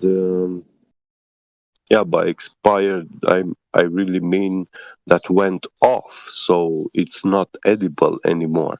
But you can have the food industry does produce cans, which they recommend they are good up to this date. That's what they guarantee. But actually, the canning process it's so good that it can make that content in the can last for many years, even after the expiry date. So if you open it after 10 years, the product inside that can is still edible. It will not affect your health, degrade you. Not if it's tomato sauce. Yeah. That'll eat through the can. The acidity. Yeah, but we have, all sorts could of be peanut butter. Peanut butter. I want to hear what the cannibal said to you in jail, please. No shit, dude. Let's get to the gravy. Meat and potatoes. Let's go. Yeah, hold the potato. We started off at cannibal. Well, we ended up at can. I tell you what, he was a very poor man, and I mean, he didn't have family to visit him, so he was. I should hope not. Did he eat him or what? But I saw him. He had this gift to fool everyone and for cigarettes. And I am very giving person. Like when someone comes to me and asks me for something, if I have and I can help, I do so, and this guy was coming to me asking me for cigarettes, and he was trying to give me stories, like how he will pay me back and when he will give me back the cigarettes and stuff. And I said, dude, just take 2-3 cigarettes for yourself and smoke and enjoy, and don't worry about tooth fairy stories. I don't need to hear them. What did he say to you about being a fucking cannibal? Go. This guy's getting impatient. I'm serious. Get knows me. I didn't know. Did he eat the humans raw? Did he start the toes and work his way up? All those kind of things. What kind of jerky did he make? What kind of sauces? He was in jail because he killed. Let's get down to the mat and potatoes. He ate from that person, but he was in jail for eating people. He killed someone and then ate from them after he killed them. Did they die or were they? What did he use to marinate his victims? He killed the person. Yeah. And, Winchestershire sauce. In jail to prove to the other inmates that he's a cannibal. Holy fuck! That's nuts. He cut from his lower leg muscle. He cut a piece of it and he cooked it and he ate it in jail. That's pretty good prove to his protein, inmates that it's not a bad spot to pull from if you're going to do that. Yeah, not a bad spot. Holy Holy shit! So Cool. they didn't believe him, but wasn't he in jail for doing that? Was he in jail for cannibalism? Yeah, for cannibalism, he was. Was his family like? Did he come from a long line of cannibals? And like, where do they live? And you said they're amongst us. Like, It doesn't sound that smart how if he didn't scared get should we away with be? it. Well, they are. He It didn't can sound be that any intelligent if he cut man off you his see own every cat day. to eat and prove it. You know? Come on, man. Yeah. Wait. So let's get this straight. He was in prison for cannibalism, and he started eating the other prisoners. Yeah, to prove to the No, he other ate himself. prisoners that he's a cannibal, because at first the other prisoners thought he was for pedophilia inside, and to prove that he wasn't a pedo and that he was a cannibal, he actually cut his meat from his leg and cooked it, and he ate it in front of them. And he said, he would eat any one of his inmates. I'm just trying to figure out what seasonings are best for human meat. I don't know that. So was he like badass? Was like nobody fucked with him after that? Were they scared of him? Yeah, nobody had anything with him afterwards. Yeah. Now you know what to say if you ever get put in prison. Yeah, don't fuck with me. I'll eat myself or something. And later, anyway, you see, I had this colleague which was for crime, and he spent like 15 years, and he had like another 2 years to be released. So he was in a open prison jail system, and I don't know what that this means. guy told me. Yeah, it's talking about like general population. No, when you go in, if your punishment is longer than 40 months, then you go to a closed system jail. Where you have So only 1 hour just a shy day. of 40 for eating people. Okay.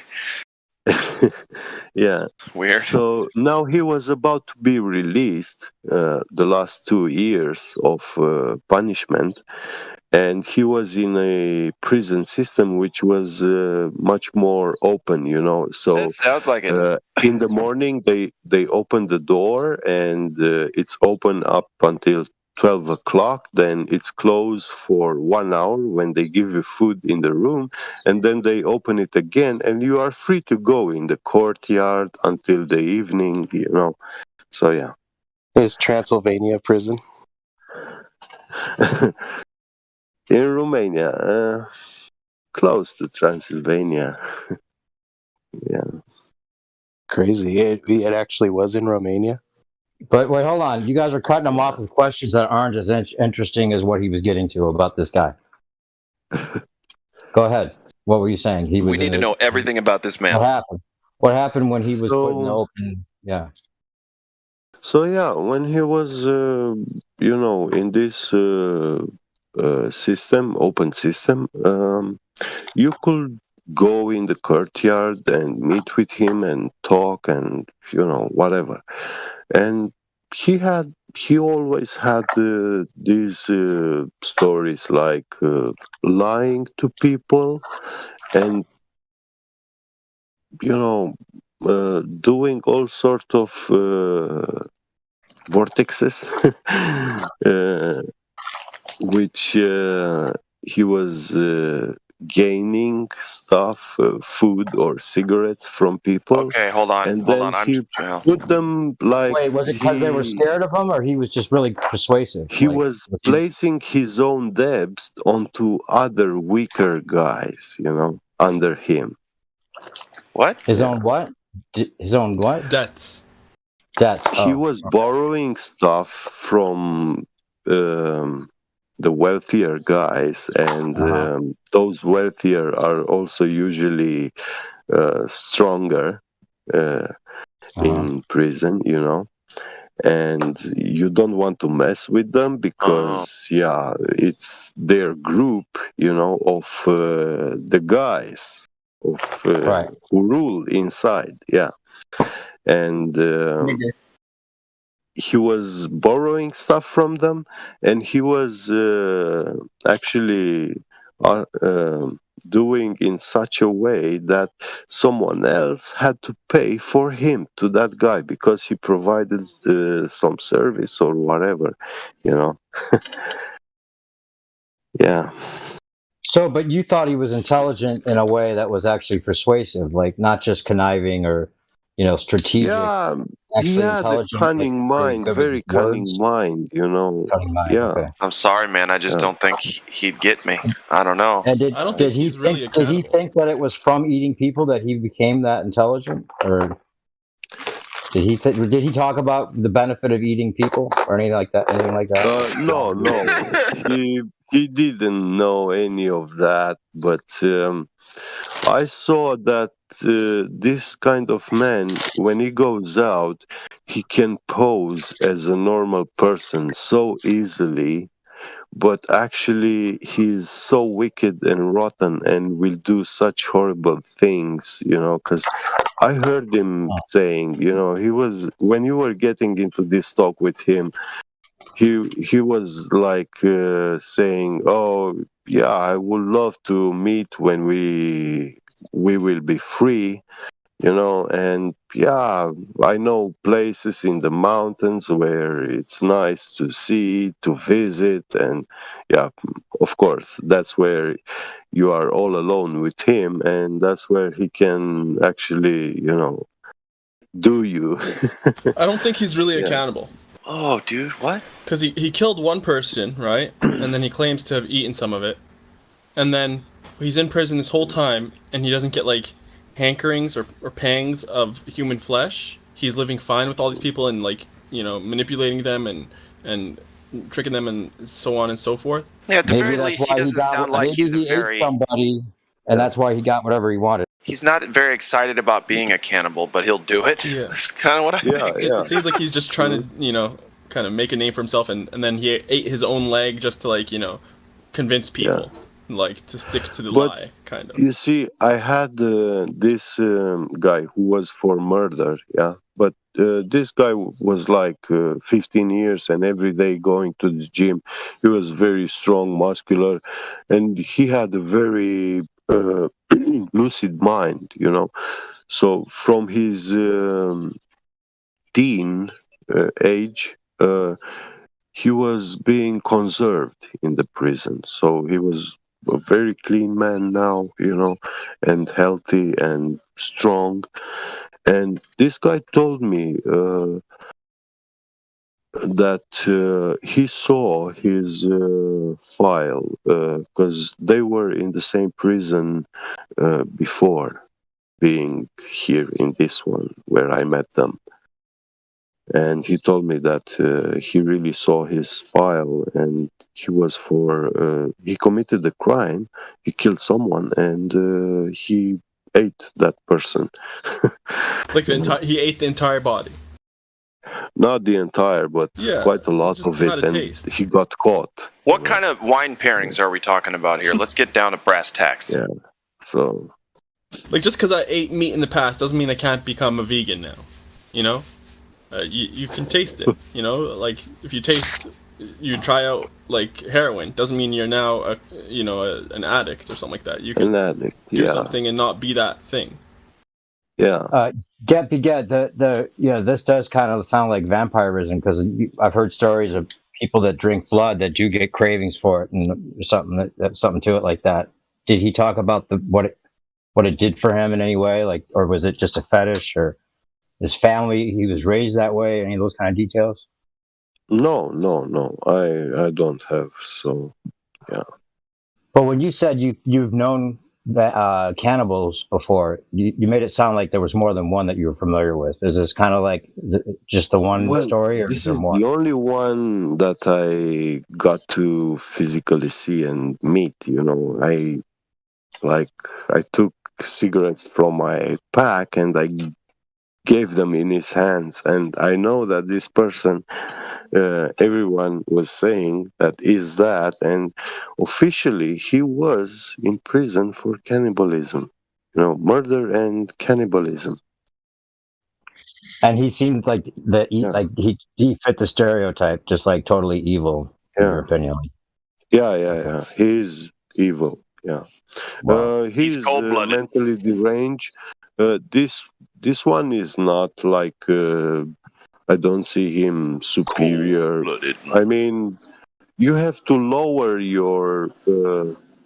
When you go out in society, there you can see that there are social blankets. And yeah, when you lower yourself to like these bummers, homeless people and stuff, there are good ones among them, but quite a lot of these homeless, they are not good ones. You can find some very low life people. Right. Are you saying you there's said good they cannibals? live among us. Like, what are the legends you've heard that they live among us and they're people that are eating people? Like, is it just homeless people that happen to get into cannibalism, or is this like a tribe of people that we're not familiar with, or what? Well, how do I say? I'm not sure. There is. Did he have a different smell about him? Like, what's happening with this person? Well, he was a poor person. Like he was very neglected, like his appearance and stuff. So. I know the type. And yeah, because of that status he got, he was allowed to not take a shower every day, or goody. Yeah. I cannot if shower he's crazy, And the crazy, the more crazy you when are, you the are- less showers you need. You see, no, but you see, when you live in one room with 40, 60 people together, you have to shower every day, Yeah. You have 2 hours in the evening when you have warm water running, and everyone has 5 minutes to shower himself, quick, yeah. So, But they let him not shower because he people were scared to be in the shower with him, or what? Yeah, and He didn't have a roommate. Did he? I mean, he got his own cell, right? no, he had his own bed. We had his own 3-stage Great, I'm bed. bunking with the fucking cannibal. No, please don't do this. Sleeping with one eye open all night. Yeah. That would be crazy. Nobody roomed But with him. he had at night. Some of these inmates were saying that he comes at night and he literally bites you in your sleep. Oh, people said that about him? Yeah. And he was biting people. That's fucking creepy. And most likely he was biting people who pissed him off, who had something with him. So yeah, who had to deal. No wonder he got whatever he wanted. Yeah. And the human bite is very infectious. It's safer to be bitten by a dog or a cat than a human, Well, because we got that's another reason why he's not an actual cannibal. Because if he was biting them, he would actually bite it clean. Normally we don't bite that deep, especially if we're biting ourselves or something like that, just because we don't want to break the flesh and actually clean. Go straight to the bone and take all the meat. Is that right? Like that. You've taken bites of people before. How many cannibals have you known, percent? Well, that's what I'm saying. I don't know, but if the goal is to eat the flesh, they're gonna bite it clean to the bone. Yeah, if I'm gonna eat people, this is how. How do you bite the meat off your chicken? Yeah, tell us all about it. Hey, wait a minute. Wait, this is the last time we talked about this Geppy Get. You also were talking about something that I had heard, and you kind of confirmed it, and I forget what it was exactly. That the thing is in the brain that they can extract that has to do with immortality. That you said somebody, some star had like a certain, like paid a certain amount for. What was it called?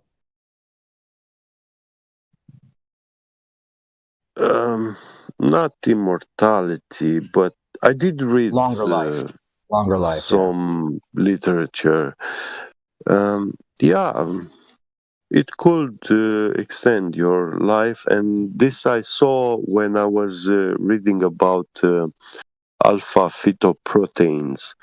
This was a illegal substance, protein, which was commercialized from the USSR through Romania, and they extract this protein from human aborted children, and it was a fashion like a stem in the cell type 90s, thing? like something like that. But in the 90s, there was a fashion like many rich US celebrities were buying this product, and one of those pills, when you take it, they guarantee you that it will extend your life with 10, 20, 30 years of life. Sounds like a lot of baloney to me. Yeah. Well, that's what they say, but Sounds like a triple-decker bologna sandwich to me. They do have confirmed scientific research about them that it will help your metabolism to heal and from certain diseases, and actually to maintain yourself younger for a longer period of time. Yes, there's mana out there. Yeah. I get it. I understand. Yeah. Do you think this is that's funny, mana? Mana is actually being a man, maybe. Ooh. No, but like there's some conflation about this, right? Because we were looking it up, and you were saying that they were what they sell it as now, or what people think it is, isn't what you read, because they're trying to hide it or disguise it or something, right? Anyway, that could be what the adrenochrome could be, like the thing that we're told, but then the actual thing they're getting is this alpha fetoprotein that somehow does extend life. It was probably the same kind of thing, but yeah, well, don't give me any of that shit. I think it was more powerful because it was from baby embryos, The world can't handle me being much more awesome. Who was the woman? It was a woman star. Was it Cher or somebody that you were saying had bought this? Cher is a guy. That's actually, my dad was saying Chet. that We'll call it Chet. he told me. You see, my dad trafficked this substance.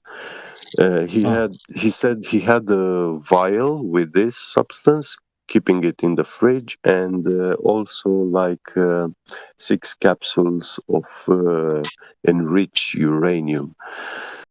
And, wow. Delicious. Did he ever take the pill? Huh? Did he ever take any? No. Even though he knew it could extend his life by 20 to 30 years?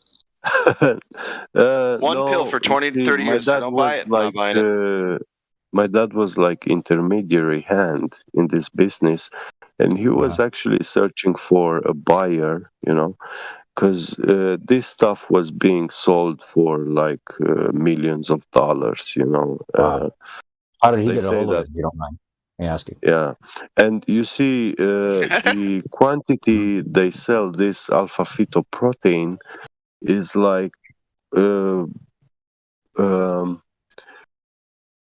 one dose is like the sharpened tip of a needle, and you touch that tip of the needle, you touch this substance with it, and that amount of alpha fetoprotein you will have on that needle is actually the dose, one dose. So it's being sold in very, very small quantities. You know, Well, how hard is it to get from the fetus? Like, is it just a certain part of the fetus you can get it from, or can you get it from like a full-grown human too, or? No, it's only a fetus. Man, I don't know how they extract it. I haven't. What happened to it? Did he end up selling it? You said there was somebody that was famous that was going to buy it or something, maybe, right? Well, my dad actually, I'm pretty sure he gave it back to that person because he didn't found a buyer. If he found a buyer, then he would have had quite a lot of money, you know. But yeah, and it was very hard in the communism times to traffic these things, you know, to get in contact with American buyers, you know. Yeah. Can you imagine dropping that down the old sink? Was it Daryl Hannah? Was it Daryl Hannah you said bought some, or somebody like that? Daryl Hannah? That's a man too, by the way. Earth guys are easy. Mm-hmm. I'm not sure about that, bro. I'm not really. I think that women I'm just fucking around. Weird bodies sometimes. Yeah, I love to make fun of conspiracy theories now. Don't take my Daryl away. Please don't take my Daryl away. Well, Daryl is certainly not a woman's name, but we'll let her have it. You're right. Stop. No worries. I'm just kidding. This protein was made in Russia. That's where they produce it. Of course. I think they have some kind of juice that they can live longer with for sure. I don't know what thing or something else, but yeah. There has to be some people living longer. These 500-year plans would make a lot more sense. Do you know how Russians stay their life so long? That's not too bad, actually. Vodka. My life elixir is Red Bull. Red Bull vodka. Yeah. My magic life elixir is Red Bull. Only. Yeah. You like that? Yeah, it has has bull urine in it, right? Isn't that the whole thing? It's the best poison money can buy. I agree with that. When I was learning how to play the drums, I was in a pop punk band. It was a punk rock band, and trying to be like all the fast drummers and such. And I would sometimes throughout the whole day, I would have a case. I would just order these cases of Red Bull, and I would have maybe sometimes a case in a day. Not every day, right? But definitely on rehearsal days. So I get it, man. That stuff is something about it. Yeah, it's set apart a little bit from all the others. Rockstar way better. Rockstar's way better. I don't know just the taste and everything's way better. Well, maybe because we are both from same area. They drink a lot of Rockstar in Germany too, but it's much cheaper than Red Bull. And it's twice as big a can. But it does not give you kickiness like a bull. I drink about 2 liters of Red Bull a day. So this is unhealthy. That's not good at all. You should switch to vodka. 6, 7, 8 cans a day. Why do you drink Incredible. so much? Well, if Red Bull's cheaper, why don't you do that instead? Have you ever tried it? Vodka. You ever tried Red Bull? I mean, Rockstar? If Rockstar's cheaper, just go with that. I will try Rockstar. I don't know its taste. Yeah, I saw it to my work colleagues. Smoother. Mm-hmm. So Jeppy Jet, is this why you speak so fast all the time? Yeah, my words have wings. That was good. Got him. Without the Red Bull, man, we would hardly be able to keep up with you. I think it's what chills him out, honestly. Must be. See, we adrenaline junkies, we get more relaxed and more kind of cool stuff when, you know, shit's always going a million miles an hour inside anyway. I don't know what the fuck I'm talking about right now. Very tired. After I eat lately, I feel very sleepy. I like to go to sleep, but if I take a Red Bull, yeah, sleep is off. So like It every gets me back. 2-3 hours tops, you chug one. Yeah. Yep.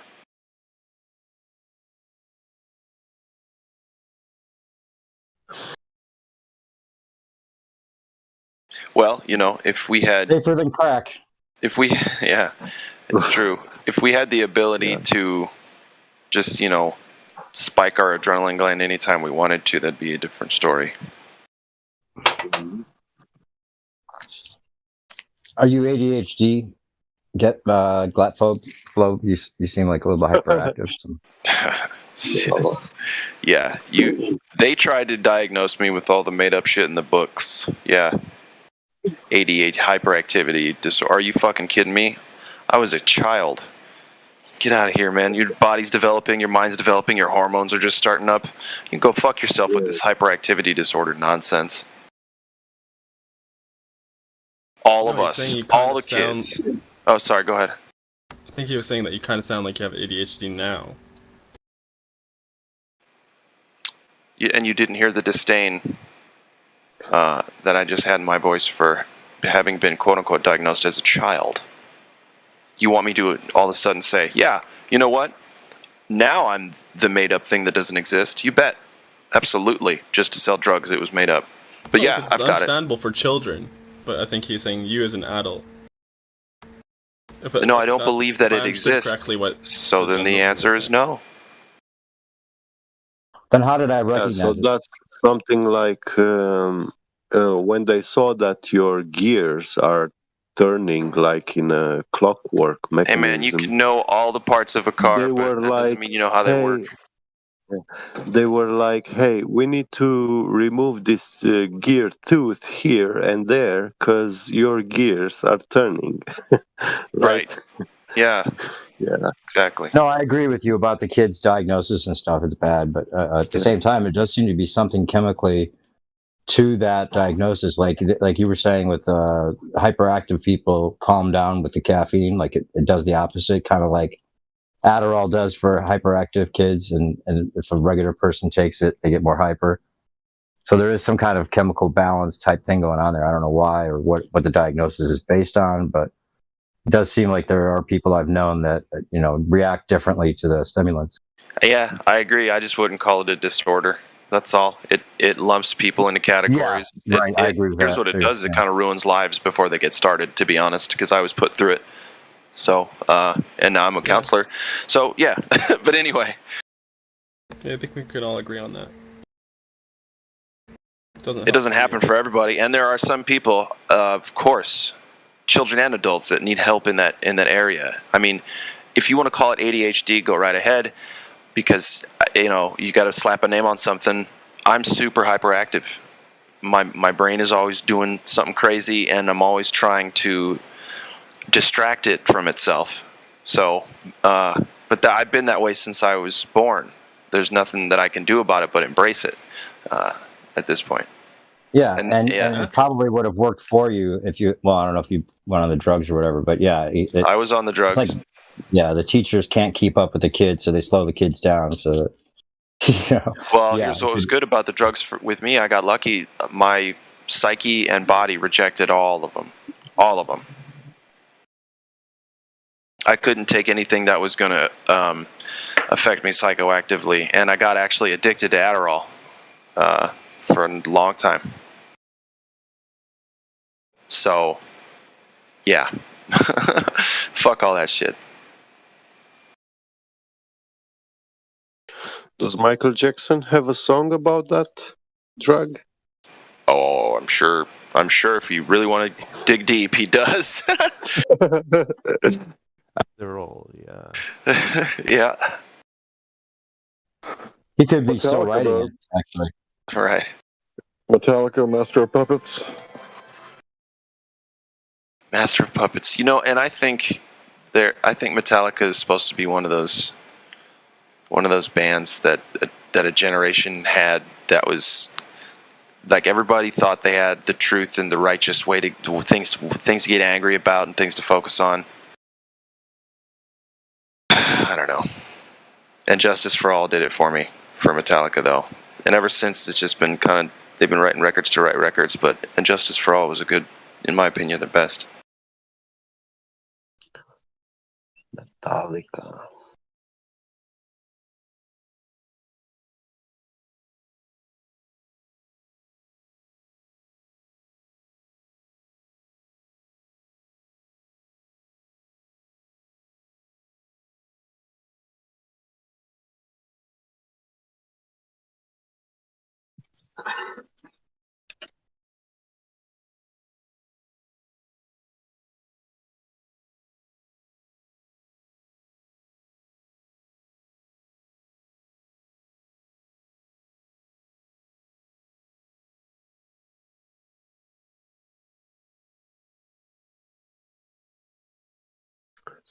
Yeah, yesterday I got scammed by Elon Musk.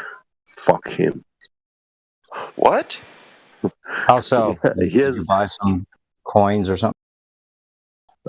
Yeah, I was trying to add like 20 euros in a game, you know, and PayPal didn't accept my card somehow, but I sent a invoice from my PayPal, you know, to my email, and then I paid that invoice, and now the money went to the PayPal, but now PayPal is holding this money to verify me if I sent the product or provided the virtual service.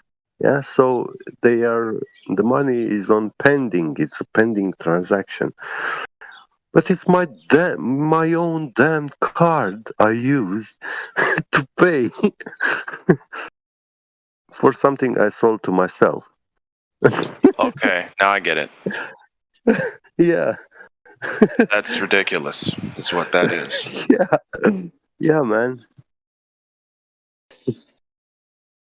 They have to verify the funds to make sure it's not counterfeit or fraud. The funds have been taken away from my card. Yeah, they went to the PayPal account now, and they are on hold in my PayPal account.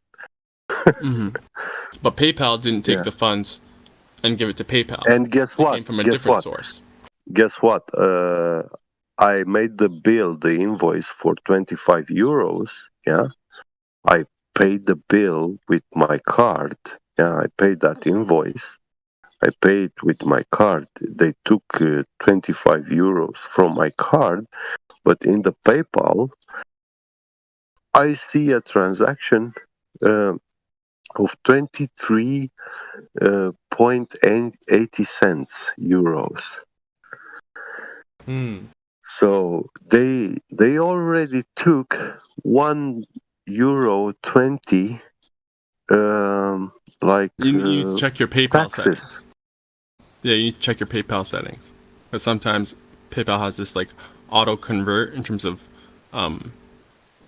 the currency. It'll automatically convert it to a different currency, as opposed to charging it in the currency that it's charged in. And so you need to check your settings to make sure it's Sounds like that euros.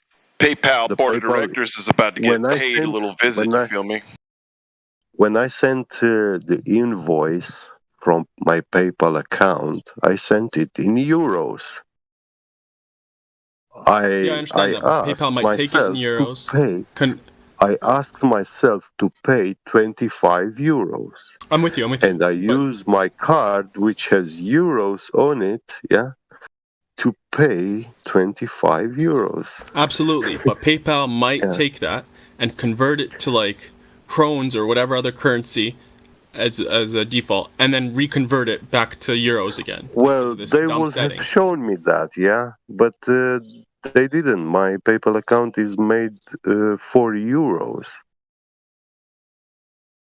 Yeah, I don't know what to tell you. Yeah, I selected my PayPal account currency, euros, not dollars, not crowns or whatever. They take fees, transaction fees. Oh, you said you sold it to yourself, right? Yeah. Yeah, that's it then. If you didn't send it Yeah. as like, friends or family, then yeah. Well, I couldn't use that system because for whatever reason, they don't accept my card, to add Can't they shut money. you down for selling items to yourself? Selling things to yourself? Shut me down? Why would they do that? Because, as far as I know, it's like a rule that you're not supposed to be sending, like, selling yourself things. Yeah, I mean, but like protected, it's like money laundering and stuff. they did this. They did this, This is what their system Just is be careful, doing don't do with too me. much, That was the only option I had, like, okay, send an invoice to my email, other email address that I have, yeah, because I'm a human being. I can have as many email addresses as I want, yeah. So I send the invoice to this email, then I paid it with my card, and to pay, they accept my card to make the payment for that invoice. But in my PayPal account, they don't accept to add money to my PayPal account from my card or from the bank account. It's so stupid.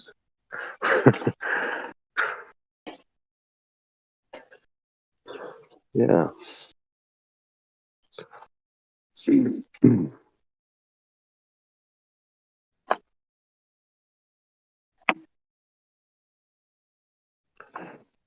And I don't understand why are they. I don't understand why are they allowed to provide these electronic services, yeah, of money transferring when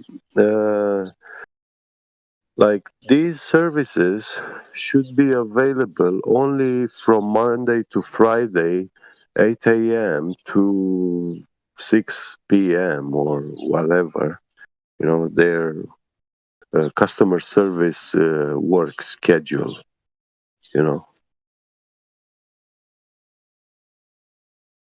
So, because, yeah, I'm sending money and things like this, they don't accept my card or whatever, their automated system. And yeah, I have to speak in person with someone dealing with this service, yeah. Either make the transaction work, either send me my money back, like right now.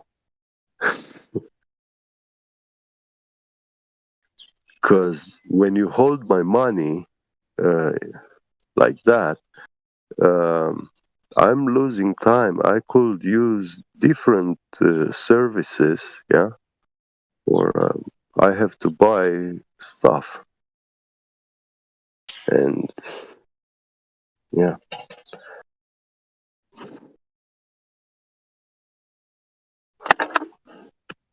But this is a problem which, yeah, no man in the world seems to be bothered with, not even the governments. So they allow this abuse,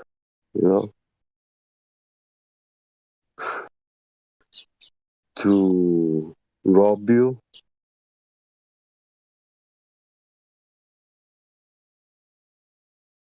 It's cheating and stealing.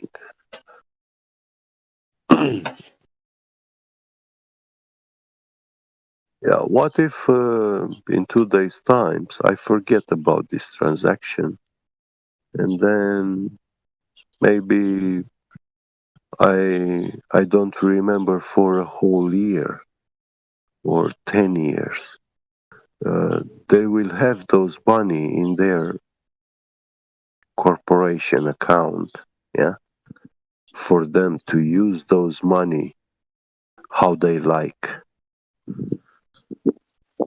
Because those 25 euros, they are just a virtual number in a computer, but the actual cash money, they can use it however they like, and they just allow access from my account. When I try to take those 25 euro electronic impulse, yeah, it gets automated access to their big account where the money are, and it gets sent.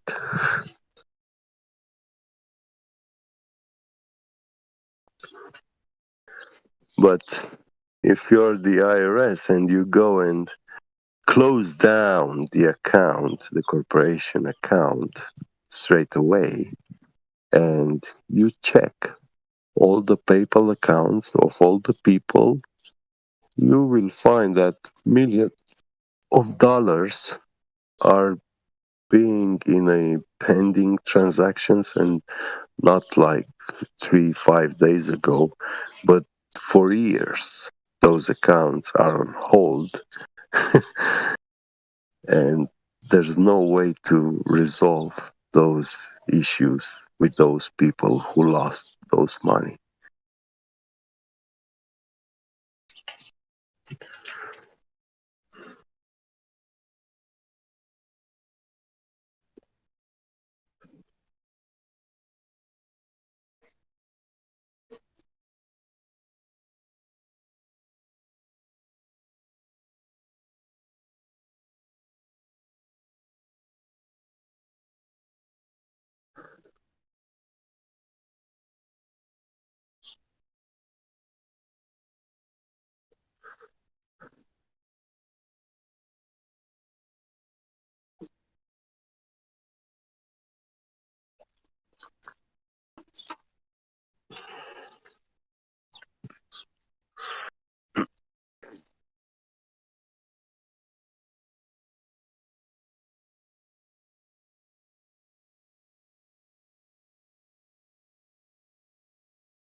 What's going on?